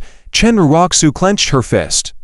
Regarding medical skills, there are many excellent doctors like him, but there's only one champion of the TIE Cup medical competition. Only the winner of the TIE Cup medical competition can be considered a true divine doctor. And being the runner-up in the Tianhai City sub-district isn't much, she added. Upon hearing Chen Uroxu's words, Lin Yang felt elated inside. Since she had expressed his thoughts, he no longer needed to say more. Often, after being led by others, words spoken on one's initiative are more convincing than what other people say. Just like now, the words spoken by Chen Uroxu herself would further solidify her beliefs. Lin Yang couldn't help but smile inwardly. No wonder even that worthless Liang Chao had managed to manipulate Chen Uroxu in the past. After getting in touch with her for a while now, Lin Yang found that Chen Uroxu was indeed naive and easily deceived. He couldn't fathom what she had learned during her 2 years as a CEO in the workplace. After having dinner, Chen Uroxu refused Lin Yan's offer to drive her home and left alone in her own car. However, her mind was filled with various thoughts, reflecting the events of the birthday banquet, the words spoken by Mr. Chen and Chen Liren, and the conversation with Lin Yan. She felt she should talk to Zitia face-to-face about some things on her mind, but she didn't rush to contact him, instead contemplating her words while driving. Soon after, Chen Uroxu saw a Western restaurant. It occurred to her that during the 2 years she spent with Zichia, they had never been to a Western restaurant together. She stared at the restaurant sign for a while, then impulsively picked up her phone and called Zichia. The call connected, and Zichia's voice came through. "Do you have time?" "I was thinking." "No time," Zichia refused bluntly. Chen Ruoxu furrowed her brow slightly and patiently explained. "I saw a nice Western restaurant. We haven't had dinner at a place like that together, right?" Zichia remained silent for a moment on the other end of the line before replying. "We never went to one when we were together before, and there's no need to now." "Is there anything else?" "Zichia, why are you so ungrateful? Just because you have some skills now, you think you can be arrogant in front of me. Let me tell you." Before Chen Ruoxu could finish her sentence, she heard the busy tone indicating the call had been hung up. Chen Ruoxu was infuriated, and with a resentful kick on the gas pedal, she drove off towards the lakeside villa. After half an hour, at a villa by the lake, in the study, Zichia was holding a medical book and reading quietly. It was already late at night, and the villa by the lake was secluded, making the atmosphere even more tranquil. At this moment, a bright light flashed outside, followed by the piercing sound of a car horn. Honk honk honk, beep beep. The howling wind mixed with the car horns made Zichia furrow his brows. However, even though he hadn't seen the visitor yet, Zichia knew it must be someone he knew. During this time, the security personnel from the Liu family were stationed at the foot of the mountain. If it wasn't someone Zichia knew very well, the security wouldn't allow them up the mountain. As expected, Zichia walked to the door and saw Chen Ruoxu getting out of the car and walking into the courtyard. Zichia frowned slightly. Chen Ruoxu had called him earlier to invite him to dinner, but he hadn't gone. He didn't expect her to show up. However, Zichia didn't rush to speak. Chen Ruoxu must have something to discuss with him, so he decided to wait for her to speak first. Chen Ruoxu walked into the courtyard with a cold expression on her face. Zichia had hung up on her call earlier, which ignited a fire of anger within her. On her way there, she had planned to scold Zichia first when she saw him. Though when she actually faced Zichia, her prepared reprimand seemed to fade away. She couldn't explain why. Perhaps it was because Zichia had changed a lot compared to before, no longer the dutiful son-in-law he used to be. Or maybe it was his achievements and connections now that created an invisible distance between them, making Chen Ruoxu hesitant to disrespect him. In any case, Chen Ruoxu stared at Zichia for over 10 seconds, her mouth moving but ultimately saying, "I have something to tell you. Do you mind if I come in?" Zichia glanced at Chen Ruoxu and then turned and entered the living room, showing a demeanor of indifference. Chen Ruoxu stomped her foot. She had been arrogant in front of Zichia for 2 years, so seeing him maintain this high posture now made her unable to accept it. She felt like leaving in anger, but since she had something to discuss, she had to endure. Soon, both of them were seated in the living room. Zichia picked up a book and started reading, showing no intention of offering Chen Ruoxu a drink. Judging by Zichia's actions and words, he didn't treat Chen Ruoxu as a guest at all. In fact, considering the foolish things Chen Ruoxu had done before, Zichia letting her in could be seen as giving her face. As Zichia read, Chen Ruoxu struggled to find the right words to speak, resulting in an awkward atmosphere. Regardless of whether Chen Ruoxu wanted to admit it, she had to acknowledge that Zichia's actions during the banquet had left a significant impact on her. Before that day, she had thought Zichia's success was merely luck and that he had achieved nothing without the help of the Liu family. She even believed he was a puppet being used by them. However, after the banquet, she realized she had underestimated him. This shift in her perspective was natural when encountering people of different statuses. Facing Zichia now, who had suddenly risen in status, she no longer felt as composed and instead felt uncomfortable. After 3 minutes of silence, Zichia checked the time. "I have 20 minutes of rest left." This meant he was giving Chen Ruoxu 20 minutes to speak about whatever she needed. Chen Ruoxu paused and then sighed softly.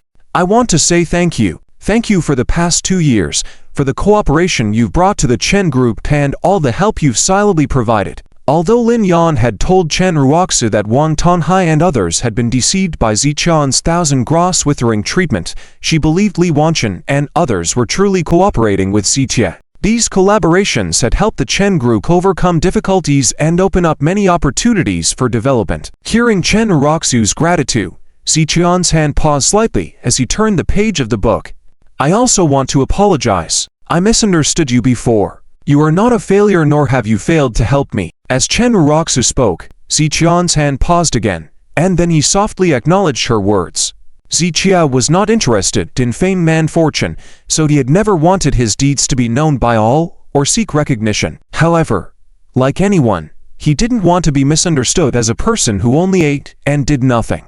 Chen Uroxu and the entire Chen family had misunderstood Ziqia for 2 years. Finally, on this day, that misunderstanding was beginning to clear, and it touched Ziqian's heart. Chen Uroxu's apology and gratitude had left Ziqia feeling a mix of emotions. But why didn't you say so? Why did you keep things from me? If you had said something, maybe things wouldn't have escalated to where they are now between us. Chen Uroxu bit her lip, her tone carrying a hint of questioning. Hearing her tone, Ziqian's brow furrowed even more as he looked up at Chen Uroxu. I've explained this several times before. Did you ever give me the chance to explain in the first place? Chen Uroxu was instantly speechless. In her mind, she slowly recalled the past 2 years of interactions with Ziqia. It was only now that she suddenly realized the way they were handling their relationship was the same as it had been for the past 2 years. She remembered how Ziqia would impatiently cut her off during their conversations and sometimes even hang up before she could finish speaking. And now, Chen Uroxu noticed the parallels in how she had treated Ziqia. Ziqia would eagerly come to her with something to discuss, and she would be indifferent, not bothering to talk or even say anything in return. It seemed that their dynamic hadn't changed. It was simply that their roles had reversed. Finally understanding what it felt like to be ignored and not cared for, Chen Uroxu felt a sense of realization. Chen Uroxu shook her head and smiled bitterly. Perhaps Ziqian's attitude towards her during this period was his way of getting back at her for the past 2 years. And the grievances she endured from Ziqia during this time might just be a way of repaying a debt. Thinking about this, the bitterness at the corner of Chen Uroxu's mouth intensified. Sometimes, knowing the truth about certain things can actually be more painful than not knowing at all. And the moment of awakening often only comes after a loss. After a moment, Chen Uroxu let out a sigh and looked at Ziqia, asking, "Is there no other reason?" Ziqia stared at Chen Uroxu for 2 seconds, then withdrew his gaze without saying more. Of course, there were other reasons, one of them being that he knew 2 years ago that he was suffering from amnesia. He was well aware that he had lost a certain memory, but couldn't recall what exactly he had lost. When a person forgets all past events and cannot remember enemies or friends, choosing to live discreetly is the wisest choice and the best way to protect oneself. That's why Chen Uroxu's unwillingness to listen to his explanations was just one of the reasons. The more important reason was that Ziqia did not want to become too famous. He wanted to protect himself in this way. That's why when he interacted with people like Li Wanchen or helped them with their health issues, he specifically instructed them not to mention him. Even though there were rumors circulating in the upper circles of Tianhai City about a mysterious divine doctor named Zishini with medical skills surpassing the top-ranked divine doctor John Chen, many people only knew Zishini by that title and didn't know his full name. Ziqian's silence led Chen Uroxu to speculate about certain things. So, the rumors in the upper circles about a mysterious divine doctor surpassing John Chen, that divine doctor is you, right? Chen Uroxu stared at Ziqia, seriously asking. It's me, Ziqia nodded lightly. Chen Uroxu already knew about Ziqian's amnesia, so there was no need for him to hide anything from her. In other words, Ziqia never intended to deliberately conceal anything from Chen Uroxu. It's just that she hadn't been interested in listening to him before. I knew it. Chen Uroxu smiled bitterly once again. After seeing Ziqian's network of connections today, she felt that nothing about Ziqia could surprise her anymore. Ultimately, it was because she had underestimated Ziqia before. She had never truly tried to understand him. Do you have anything else you're hiding from me? Today, let's just lay everything out. Chen Uroxu took a deep breath, looking at Ziqia seriously. I haven't hidden anything from you, Ziqia replied. It's just that you and the people from the Chen family are burying your heads in the sand. There are many facts in front of you, but your first reaction is always distrust and worry. Hearing Ziqian's words, Chen Uroxu shook her head. You're mistaken. I've told you before, she continued. I may understand some things now, but I still have to go on. Perhaps you didn't understand that before, but now you're different, and you should have a new understanding of the phrase having no choice. Chen Ruoxu's words put Zichia into silence. When Zichia had conversations with Zhou Yuking before, he had already felt a sense of having no control, so when Chen Ruoxu brought it up, he had nothing to refute. It seems I was right, Chen Ruoxu said, after looking at Zichia for a moment before suddenly changing the subject. So, I'm curious, is the life you have now what you wanted? This question made Zichia furrow his brow slightly, and after a few seconds, he replied, I know what you're thinking, but you don't need to pry into my life. When a person is oppressed to a certain extent, they undergo a qualitative change. When I think back to my life in the Chen family, it was truly unbearable. So, I enjoy the transformed version of myself after being oppressed, and the life I have now, Zichia said calmly, turning to look Chen Ruoxu in the eye, as if these words came from the bottom of his heart. However, after a few seconds of staring at Zichia, Chen Ruoxu shook her head and smirked, stubborn. I've told you before, you think I'm wrong because you haven't reached my position before. It's because you lacked ambition in the past that our thoughts are not on the same level. Zichian's frown deepened upon hearing this, and he spoke indifferently. You don't need to act so superior in front of me. I know better than you how things should be done. Do you really understand? Chen Ruoxu asked. Is your so-called understanding based on deception? Chen Ruoxu's words confused Zichia, and he asked, Deception? Who have I deceived? Come on. You don't have to pretend, Chen Ruoxu said. I know all about it. You use the Qian Kaoku treatment plan as leverage to gain the favor of Mr. Wan Tonhai and Mr. Zhang Dingnan. I came here today specifically to talk about this. Chen Ruoxu was confident, as if she had seen through all of Zichian's plans. However, her confident demeanor seemed ridiculous to Zichia. If I'm not mistaken, Lin Yan told you about these matters, right? Zichia said with a hint of sarcasm in his tone. I already knew about them on my own. Chen Ruoxu stood her ground. Zichia shook his head slightly. As I've told you before. Well, it's true that it's good to seek shade under a big tree. That big tree can also block out your view of the sky. What you see and hear are only what the other party wants you to see and hear. Chen Ruoxu shook her head. Don't tell me these things, I'm just reminding you. You have publicly announced your intention to donate the treatment plan. If you continue using these things as leverage to interact with people, you might gain temporary favors. But if things go south, you won't get away unscathed. Playing games with those in power will not end well for you. Chen Ruoxu looked at Zichia, making a serious reminder. She felt that what Zichia was doing was akin to playing with fire. If things were to be exposed, Zichia will undoubtedly face the wrath of many. You better watch out for yourself, Zichia said, looking down at the time, getting ready to see her off. Zichia, do you think that by winning second place in the Tianhai City Subdivision tournament, you're amazing? Let me tell you, there are hidden dragons and crouching tigers in the Chinese medicine circle. Your medical skills are not up to par. So, if you let success get to your head too quickly, you're bound to suffer a big loss. Chen Ruoxu pointed at Zichia, her tone filled with resentment. Goodbye. No need for an escort. Zichia couldn't be bothered to say much to Chen Ruoxu. Other matters could still be discussed, but when it came to opinions and perspectives on things, Zichia and Chen Ruoxu had completely different languages. Naturally, there was no need to continue chatting. However, this time, Zichia didn't show the slightest hint of anger, because he knew, fundamentally, Chen Ruoxu was just the kind of person. Humph. Chen Ruoxu couldn't help but laugh at Zichian's attitude. Fine. I can ignore you. But what I want to tell you is, I'm thankful for the cooperation you brought to the Chen group over the past 2 years. However, if you think that just based on these things, Chen Ruoxu would look up to you, that's far from enough. You've reached your current position relying on your medical skills, and surely, you're most proud of your medical skills, right? Then why don't you show me a championship at the Medical Skills Grand Finals? At that time, maybe I will admit that I was blind at the beginning, but before that, you still don't have the qualification to be proud in front of me. After Chen Ruoxu finished speaking, she turned to leave. Zichian's brow slightly furrowed, then relaxed again. He didn't want to argue with Chen Ruoxu. By the way, Chen Ruoxu took 2 steps and then slowly stopped. For today's matter, you indeed earned a lot of face for the Chen family and cleared my grandfather's name. So from now on, you and the Chen family are completely even, not owing each other anything. After saying these words, Chen Ruoxu walked towards the exit.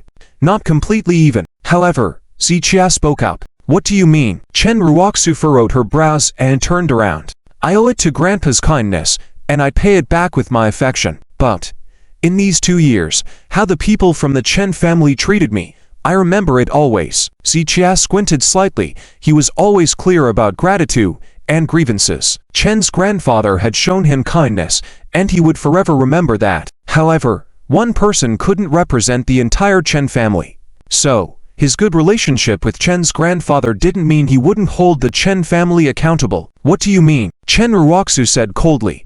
I know that you've suffered a lot from the Chen family in these 2 years, but people must accept reality. The son-in-law who comes to the wife's family must bow his head under someone else's roof. You should understand that. Of course, I understand. But there are things you need to understand too. Zichia squinted slightly. In these 2 years, hadn't he bowed his head many times? He knew his situation very well, naturally having to lower his stance under someone else's roof. However, the actions of the Chen family, like icicles forming under the eaves in the cold winter, had pierced Zichia's heart, adding insult to injury, freezing through to the core. No matter how good someone's temperament was, they would not withstand it.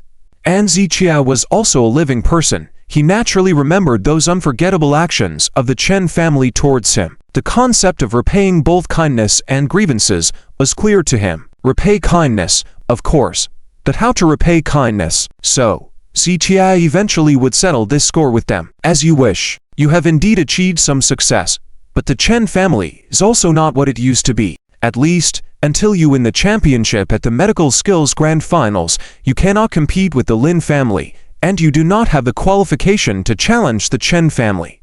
Chen Ruoxu left these words and then turned to leave. Half a year ago, Zichia's current achievements would have been greatly appreciated by the Chen family.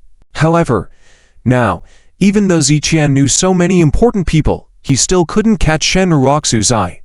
Why? Because while Zichia's status had risen, Chen Ruoxu and even the entire Chen group strength had also increased significantly. Just like someone who, when earning a monthly salary of 3,000, would find spending 500 on clothes extravagant, but with a monthly salary of 300,000, would no longer care about a few $100 for clothes. The clothes were still the same clothes, but different levels and conditions would lead to different mindsets. So Chen Ruoxu believed that, at the current level of the Chen group, Zichia still didn't have the qualification to challenge them. Zichia watched silently as Chen Ruoxu's car drove down the mountain, then slowly turned and walked back into the study, opening a drawer to take out a document. It was the transfer of all shares of the Chen group. Do I not have the qualifications to challenge your Chen family? In a few days, I'll show you whether I have the qualifications or not. Zichia squinted slightly. A hint of coldness flashed in his eyes. Every time the topic of the development of the Chen family was brought up, Chen Ruoxu believed she was right, believed that Zichia shouldn't be involved in those matters. But she didn't understand. Zichia really didn't want to meddle in the life or death of the Chen group. And Zichia was worried not about the Chen group, but about his 51% stake going down the drain. Originally, I was thinking of letting you work for me for a few days first, but now, I'm a little uneasy. Zichia shook his head, having made some decisions in his mind. Huff, huff, huff. In the yard, the horse Black Wine snorted and stamped his hooves, as if expressing dissatisfaction with Chen Ruoxu. Meanwhile, in the Tianhai West District, the Flying Horse Racing Club, the fierce horse Black Wine, tamed by Zichia, originally came from this club. At this time, most of the club staff had already gone home for rest. However, the club's boss rushed over here after receiving a phone call. In the office, the boss Zhang Xian was busy making tea. Sitting on the sofa next to him was a middle-aged man with a stern face, flanked by two burly bodyguards in black attire. Zhang Xian didn't know the man's name or his identity. He just knew that the man's identity must be extraordinary, and the unruly Black Wine tamed by Zichia had come through him. Before being tamed by Zichia, Black Wine had passed through several racing clubs in different cities, but no one had been able to tame him. Zhang Xian had deduced through his analysis that the man intended to use this method to find the person he was looking for. Of course, this was only Zhang Xian's personal analysis. He didn't need to know the specifics, and he didn't want to. What he knew was that the vehicle in which the middle-aged man arrived at their place had a Beijing license plate, specifically starting with Beijing A Beijing. said something significant on its own, and the segment of numbers on that plate was even more exclusive, so Zhang Xiang understood that the identity of this man was absolutely not to be underestimated. "Boss, this is the best tea I have here, please don't find it lacking." Zhang Xiang politely poured tea for the middle-aged man. "You sit." 2 words were spoken by the middle-aged man, and Zhang Xiang promptly sat across from him. This wealthy man worth tens of millions felt like he couldn't even breathe properly in front of such a big shot. "Do not rush. Tell me in detail how he tamed this horse," said the middle-aged man. After finishing, Zhang Xiang nodded repeatedly and then went on to describe in great detail the process of taming the horse that day. After listening to Zhang Xiang, the middle-aged man nodded thoughtfully and then asked, "You also mentioned that his medical skills are very high." "Yes, that's right." Zhang Xiang quickly nodded. "His medical skills are widely recognized. He single-handedly defeated hundreds of people from the Western Medical Association. And in the medical competition a few days ago, although he was a runner-up, in the hearts of many, he is truly the champion." After listening to these words, the middle-aged man nodded again. Looking at the change in his eyes, it seemed like he had confirmed a certain answer in his mind. "Tomorrow, you make an appointment with him to come over," said the middle-aged man before slowly getting up to leave. "Okay, I understand." Zhang Xiang nodded quickly, knowing that he had to figure out how to contact Zichia himself. Reward. One of the bodyguards placed a black briefcase on the table. "I can't accept this." Zhang Xiang was about to decline, but was interrupted by the bodyguard waving his hand. "Take it. Just take it. But make sure the job is done well," the middle-aged man said before the 3 of them left in a car. Zhang Xiang watched the car leave, taking a deep breath. He then noticed that his back had been soaked with sweat at some point. The presence of those 3 men was so overwhelmingly strong that it made Zhang Xiang feel uncomfortable all over. "Who on earth are they?" Zhang Xiang muttered to himself, but quickly shook his head, trying to clear his mind of those thoughts. He was indeed curious about the middle-aged man's identity, but he knew that there were some things that he couldn't afford to be curious about. If he daringly investigated, he might soon realize that curiosity killed the cat, a saying that wasn't groundless. Zhang Xiang turned and went inside, hesitated for 2 seconds, then opened the black briefcase for less than a second before hastily closing it. At that moment, Zhang Xiang's heart raced, and his breathing quickened. The words of the black-clad bodyguard echoed in his mind. "Make sure the job is done well." Zhang Xiang took out his phone and found Ziqian's number. When black wine was taken away by Ziqia before, they had left Ziqian's registration information, so finding the number was not difficult. However, after checking the time, Zhang Xiang decided to put the phone down. He didn't dare to disturb Ziqia at this moment. He could only wait until tomorrow to proceed. A night passed without incident. The next day, at the lakeside villa, Ziqia woke up early but didn't rush to get up. Instead, he lay in bed as usual, recalling the dream he had last night. Although it had only been a few days since he started taking the medicine, Ziqia could already feel a significant change. Previously, he had always felt slightly dazed, as if he hadn't slept well. However, after taking the medicine, he gradually felt the fog lifting, and his mind becoming clearer. So now, when he had dreams at night, he could remember the scenes and people in them when he woke up. Before, no matter how chaotic or realistic his dreams were, they would disappear as soon as he woke up. "I can remember their faces, but I still don't know who they are to me." Ziqia rubbed his temples. Last night's dreams included faces that were both unfamiliar and familiar, and this time, he remembered those faces clearly. Ziqia even felt that if those people were standing in front of him right now, he would recognize them instantly. But he still couldn't recall the connection between them and himself. It was like seeing through a semi-transparent film. You could recognize the person through their actions and voices, but you still couldn't remember who they were. This feeling made Ziqia very uncomfortable. But as a doctor, he knew that the recovery process would take time, so there was no point in worrying. At least now, he could see a noticeable change in his body, which proved that the treatment was effective. The rest would have to be left to time. Maybe it's because the purple heart dragon flower wasn't mature enough, causing the medicine to be less effective. If all 3 medicinal ingredients reach the right maturity, my recovery should be faster. Ziqia muttered to himself, then remembered what Lu Jingyao had said.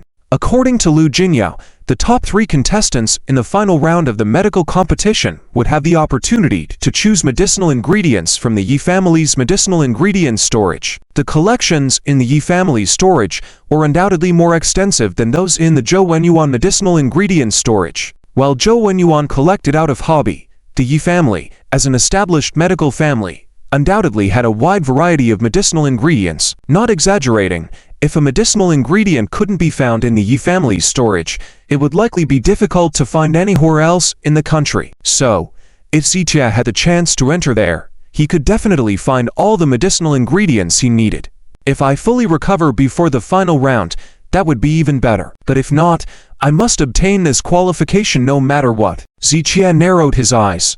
Since he had this idea, participating in the final round was not just for the Lu family, but also for himself. After a moment of contemplation, Zichia got up, freshened up, and headed to the gym. During this time, Zichian's memory didn't change much, but the change in his body was the most significant. He could clearly feel that his strength and speed had qualitatively improved. The gym was well equipped with various fitness equipment, and Zichia could now bench press nearly twice the weight he could half a month ago. The values he could lift now would make him exceptional even in professional competitions. Zichia saw a punching bag nearby and suddenly decided to clench his right fist and deliver a fierce blow. Sout!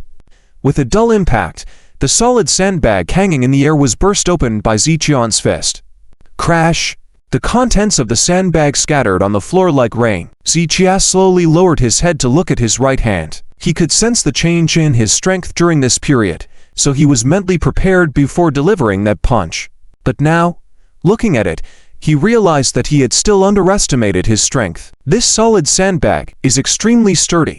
Even if a professional boxer comes and punches it with full force hundreds of times, there will be no damage at all. Zichia, with just one punch, managed to sink his fist into the sandbag, showing how terrifying his power is. If this punch were to land on someone's chest, that person would likely end up with all their ribs shattered even if they didn't die. Zichia took a deep breath, gaining a new understanding of his own physical strength. However, Zichia still had some doubts in his heart. He kept thinking that he must have been a traditional Chinese medicine practitioner before, which is why after his memory had been restored, the things that came to mind were mostly related to medical skills. And now, it seems that he was indeed a doctor before, but more than just a doctor. It seems that Chen Hemming has hidden many things from me. Zichia shook his head slightly. He was now certain that Chen Hemming was someone he knew from before. And according to Chen Hemming, he was like a disciple's disciple to Zichia. In fact, the chaotic dreams of these past few days had indeed caused faces of Chen Hemming and another person to appear in Zichian's mind. However, Zichia still felt that he was just a doctor before. But now, after feeling the changes in his body, his thoughts had shifted. These were ultimately just his speculations, and he still did not know what the real situation was in the past. Despite having asked Chen Hemming many times before, he was unable to provide any useful information. Zichia felt that Chen Hemming must know, but if Chen Hemming refused to say, there was nothing he could do. Swish! Zichia washed his face and then looked at himself in the mirror. The feeling of not even recognizing yourself was truly unbearable. Perhaps, sometimes knowing all the truths will only make oneself more uncomfortable. So, sometimes the truth coming a bit later might not necessarily be a bad thing. Zichia whispered softly, using this statement to console himself. Just at that moment, his phone rang, interrupting Zichian's contemplation. Zichia picked it up and saw an unfamiliar number. After a brief pause, he answered, but did not speak immediately. Hello, Mr. Z? A man's voice sounded from the other end of the phone, with a respectful tone. What's the matter? Zichia glanced at the phone number again and asked softly. Mr. Z, I am John Xian, the manager of the West District Flying Horse Racing Club. The person quickly introduced himself, then added, Mr. Z may not remember me, but you took away a spirited horse from our club before. Hearing John Xian's words, Zichia nodded slightly, then remembered this flying horse racing club. When Zichia brought black wine back before, he had some procedures done there, but at that time, he was received by a bald man, so he did not know this boss. Mr. Z, I apologize for bothering you with this call. It's just that when my employee handled procedures for you last time, some processes were not standardized. You also know that our city is not like the countryside. Even raising a pet dog requires registration for a dog license, so for the horses that go out from our side, if the process is not standardized, they will be investigated by the higher authorities. Zhang Xian coughed lightly, with deep apology in his tone. Well, what do you need me to do? Ziqian nodded gently. He was definitely going to keep Black Wine, but as for the necessary procedures, he would naturally cooperate in handling them. Thank you for understanding, Mr. Z. So, if Mr. Z is available, could you come to our club? Or simply tell us a location, and we can come over. Zhang Xian continued to be respectful and polite, carefully asking for Ziqian's opinion. Send me the location. I'm not available in the morning, but I can come over in the afternoon. Ziqia checked the time. His daily routine was quite fixed. If there were no important matters, he would spend most of his morning researching medical pharmacology. Only in the afternoon would he selectively go out. Of course, we can do that. I'll wait for you in the afternoon. Please inform me whenever you're on your way. Zhang Xian nodded repeatedly, feeling relieved. After all, he invited Ziqiao over on behalf of someone else, and the other party's identity was quite complicated, hailing from the capital. Moreover, he had received benefits from the other party yesterday. If this matter wasn't handled properly, it would likely be problematic. Now that Ziqia had agreed, he was naturally very happy. All right, Ziqia responded and hung up the phone. Mr. Z is really nice, such a powerful figure, yet so humble. Zhang Xian put down the phone, exhaling and sighing. Boss, are you really going to invite Ziqia over? The bald man next to him furrowed his brows and asked. What nonsense is this? Zhang Xian was speechless. I made the call. Do you think it's not real? I was just thinking, what we're doing may not be appropriate. The bald man scratched the back of his head and added, you see? What if these people are coming to seek revenge on Ziqia? Aren't we setting him up? Upon hearing this from the bald man, Zhang Xian was instantly puzzled. He had just suddenly realized that when he was in contact with the other party, he was to focus on the fact that the other party was a big shot, and had not considered other things, including during the contact, the other party's aura was too powerful, making Zhang Xian hesitant to ask more questions. Now that the bald man reminded him, Zhang Xian finally thought of this point. Could it be? Zhang Xian asked, unsurely. But who can say for sure? The bald man shook his head slightly. This. Zhang Xian flicked the cigarette ash, murmuring, it shouldn't be. If the other party wanted to cause trouble for Ziqia, they would have gone directly to him, without needing us. The fact that they asked us to invite Ziqia means they probably want to talk to Ziqia about something. Zhang Xian felt that since the other party already knew Ziqian's name, with the other party's ability, it would be easy to find out where Ziqia lived. If they were really enemies of Ziqia, they would have sent someone to take Ziqia away directly, without needing to go through this route and have Zhang Xian invite Ziqia over. Thus, Zhang Xian believed that even if the other party was not Ziqian's friend, they certainly were not enemies. That does make some sense. But we still need to be cautious. Ziqia is not an ordinary person. He is the runner-up of the medical skill competition and is backed by the Lu family, one of the three giants of Tianhai. We can't trick him.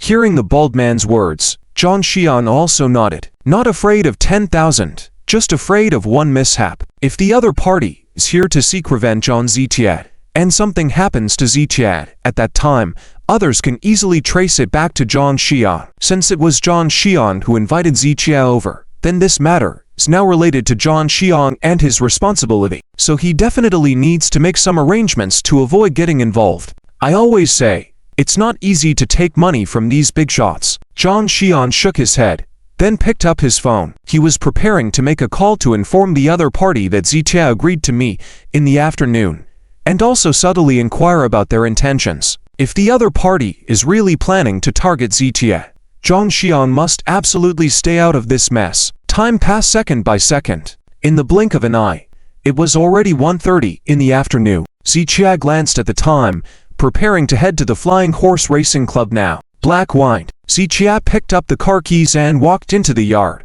With a shout, Black Wine immediately trotted over. Ziqia prepared some food for Black Wine, then headed towards the garage. As he passed by the gate, Ziqia glanced at the damaged gate, the gate and the destroyed courtyard wall. He hadn't repaired any of it yet. He would make sure Lin Yang personally came to repair it completely later on. Ziqia had just left the lakeside villa, not even to kilometers away. When his phone rang, he thought it might be Zhang Xian impatiently calling, but when he checked, it was a call from Lu Jinyao. "Mr. Z, are you at home?"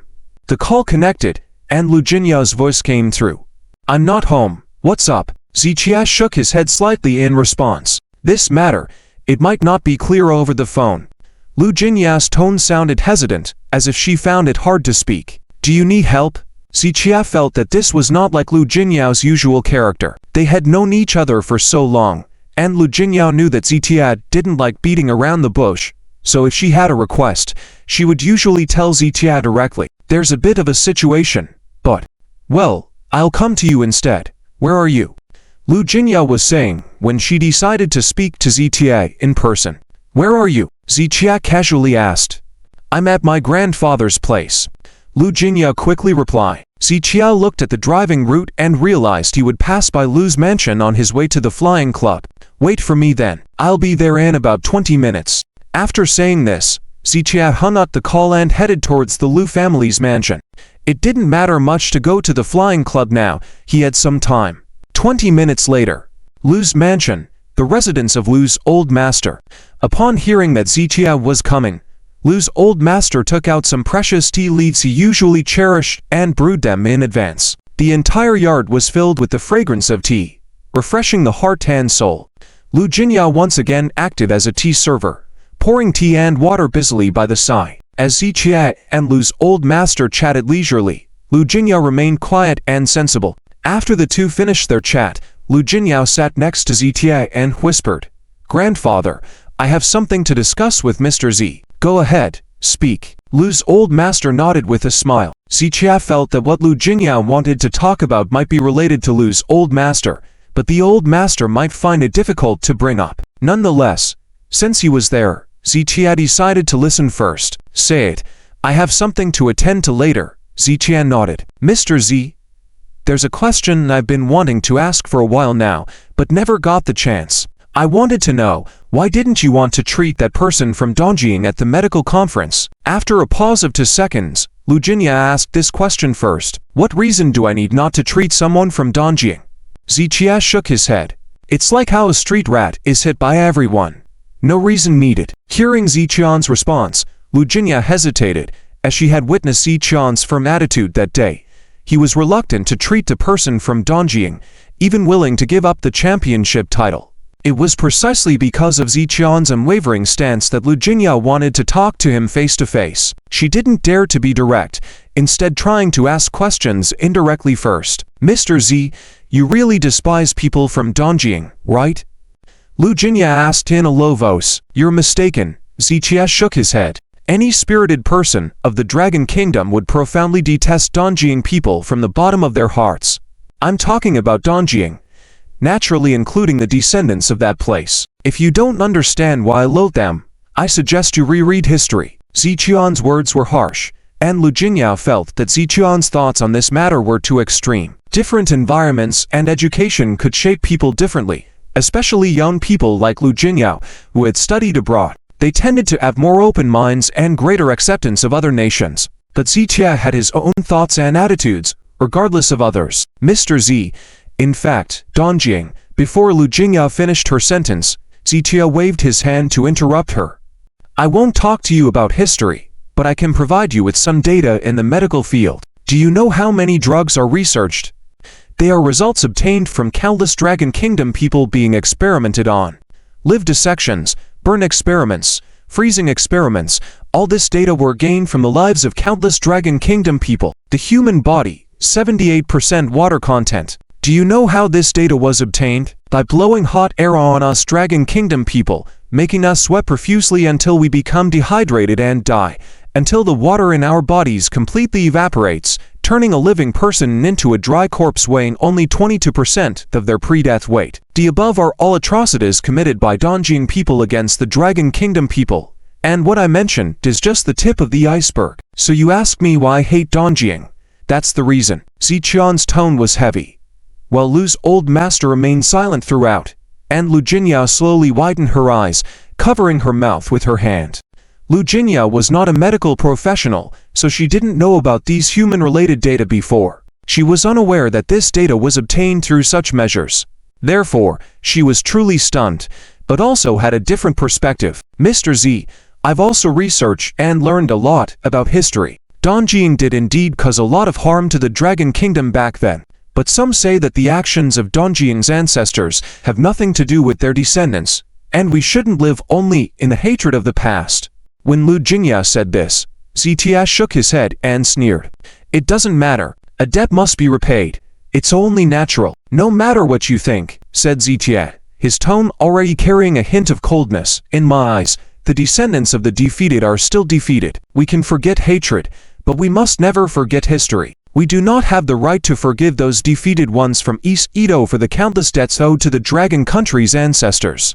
Moreover, even now, East Edo remains the heart of the dead Dragon Country. What they have done in these years, you will understand once you look into it a bit. Zitia shook his head slightly, not wanting to dwell on the topic any longer, because to him, hating East Edo is like chasing a rat across the street. It doesn't need any reason or explanation. Indeed, one cannot live in hatred, but revenge must be avenged. Till this day, East Edo has not given an account for the blood debts owed to the Dragon Country. Zichion's additional words left Lu Jingya speechless. I know you studied abroad.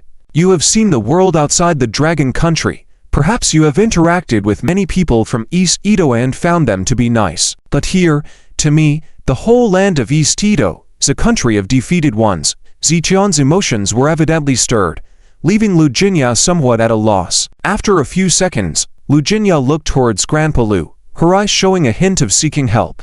There's no need to look at Grandpa Lu. At his age, he understands the countless crimes of these Edo defeated ones better than you and I, Zichia said, causing Grandpa Chen to nod in agreement without hesitation. Mr. Z, that's well said. Grandpa Chen readily expressed his stance, but Lu Jingya wanted to say something, but the words stuck in her throat. Let's not talk about this anymore.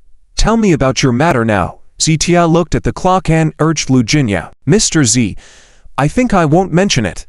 Lu Jingya was feeling a bit of a headache. Prior to this, she had asked Zitia about his attitude towards East Edo to decide whether to bring up the matter. Seeing Zichion's strong aversion towards East Edo, she dared not speak of it. To speak or not is up to you, Zitia said as he put down his teacup, preparing to leave. Oh, Mr. Z, I apologize for what I said earlier. Please don't be angry.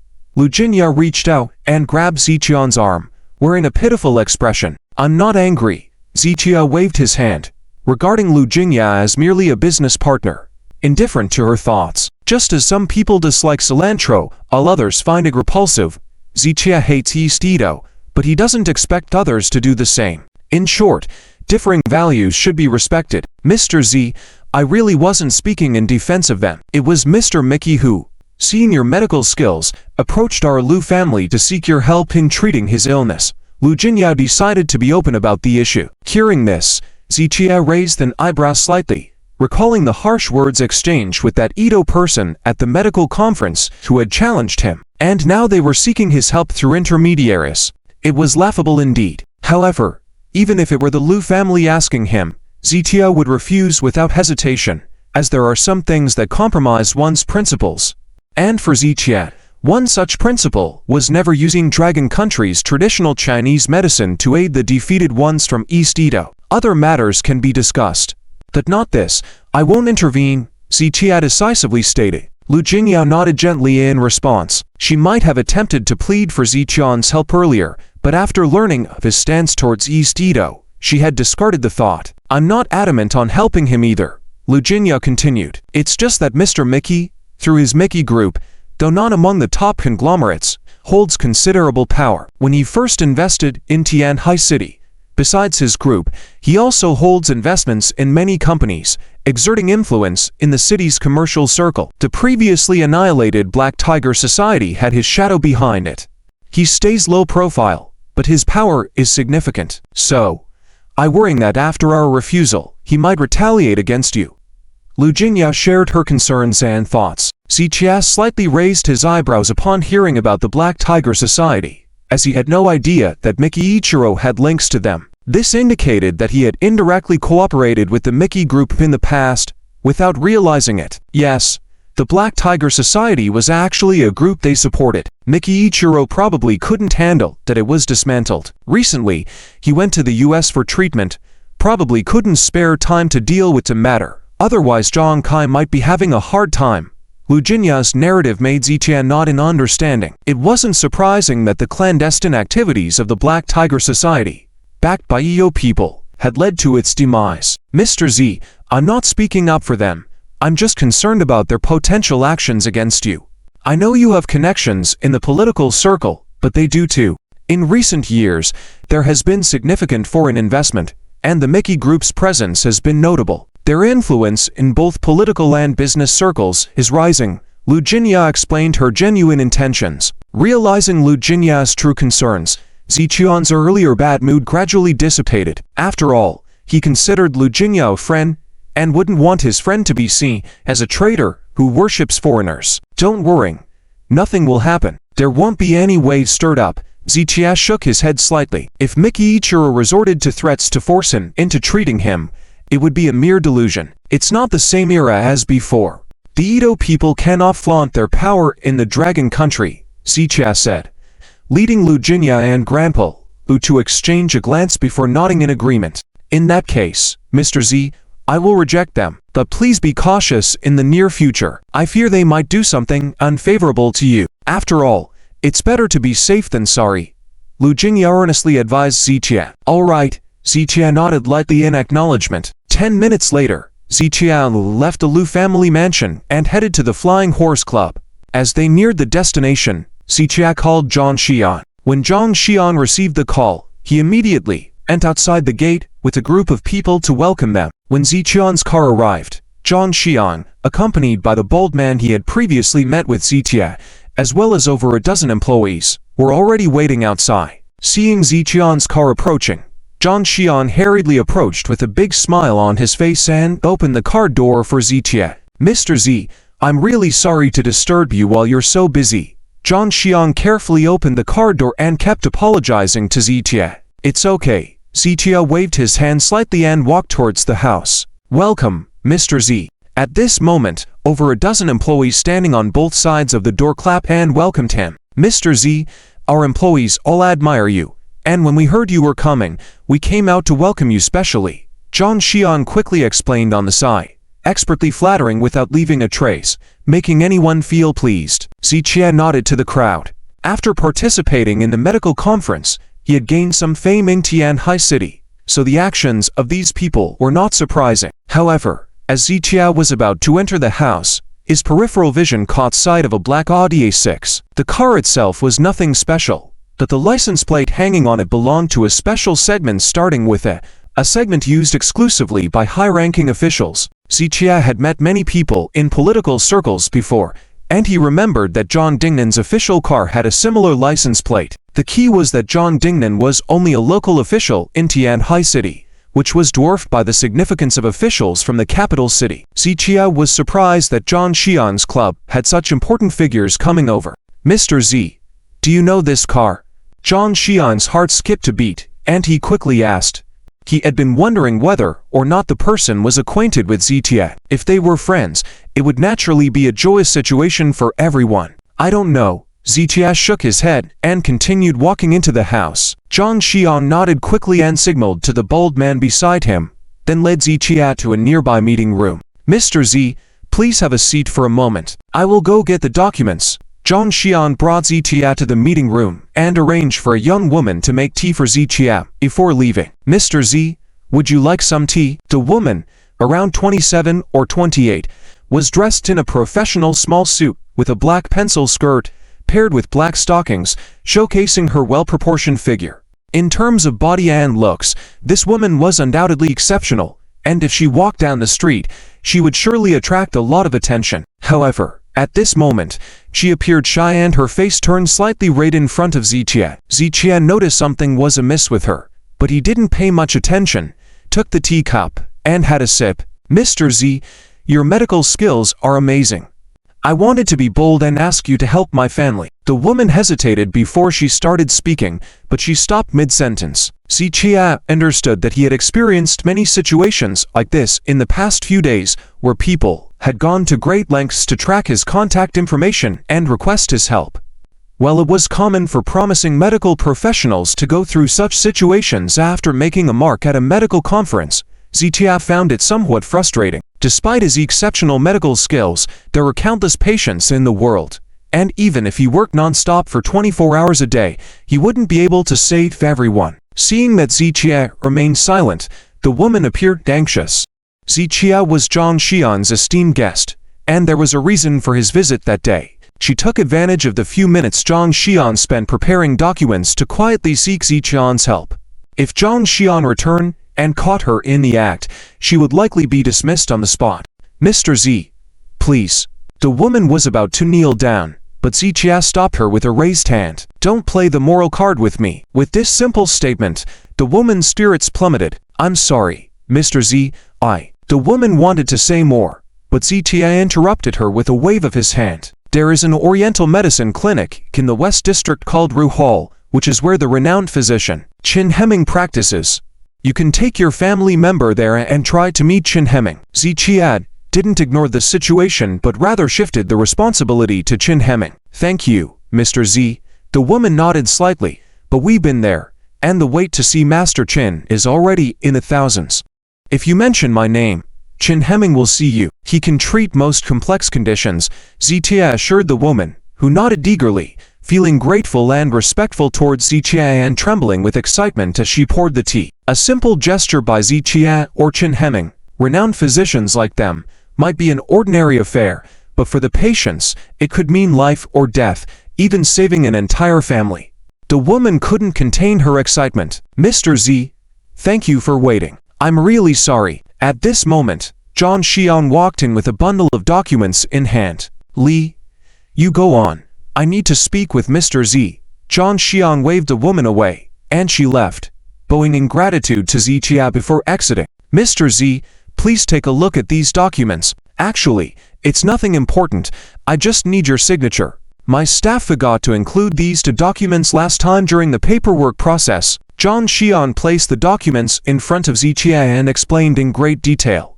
With a glance, Zichia realized that these procedures were all trivial, but Zhang Xian unnecessarily elaborated on them. Zichia cast a brief glance at Zhang Xian, feeling like Zhang Xian was deliberately wasting time. Zichia didn't bother to say more, picked up the pen, and prepared to sign. "Oh, Mr. Z, could you take another look?" Zhang Xian quickly intervened, advising Zichia.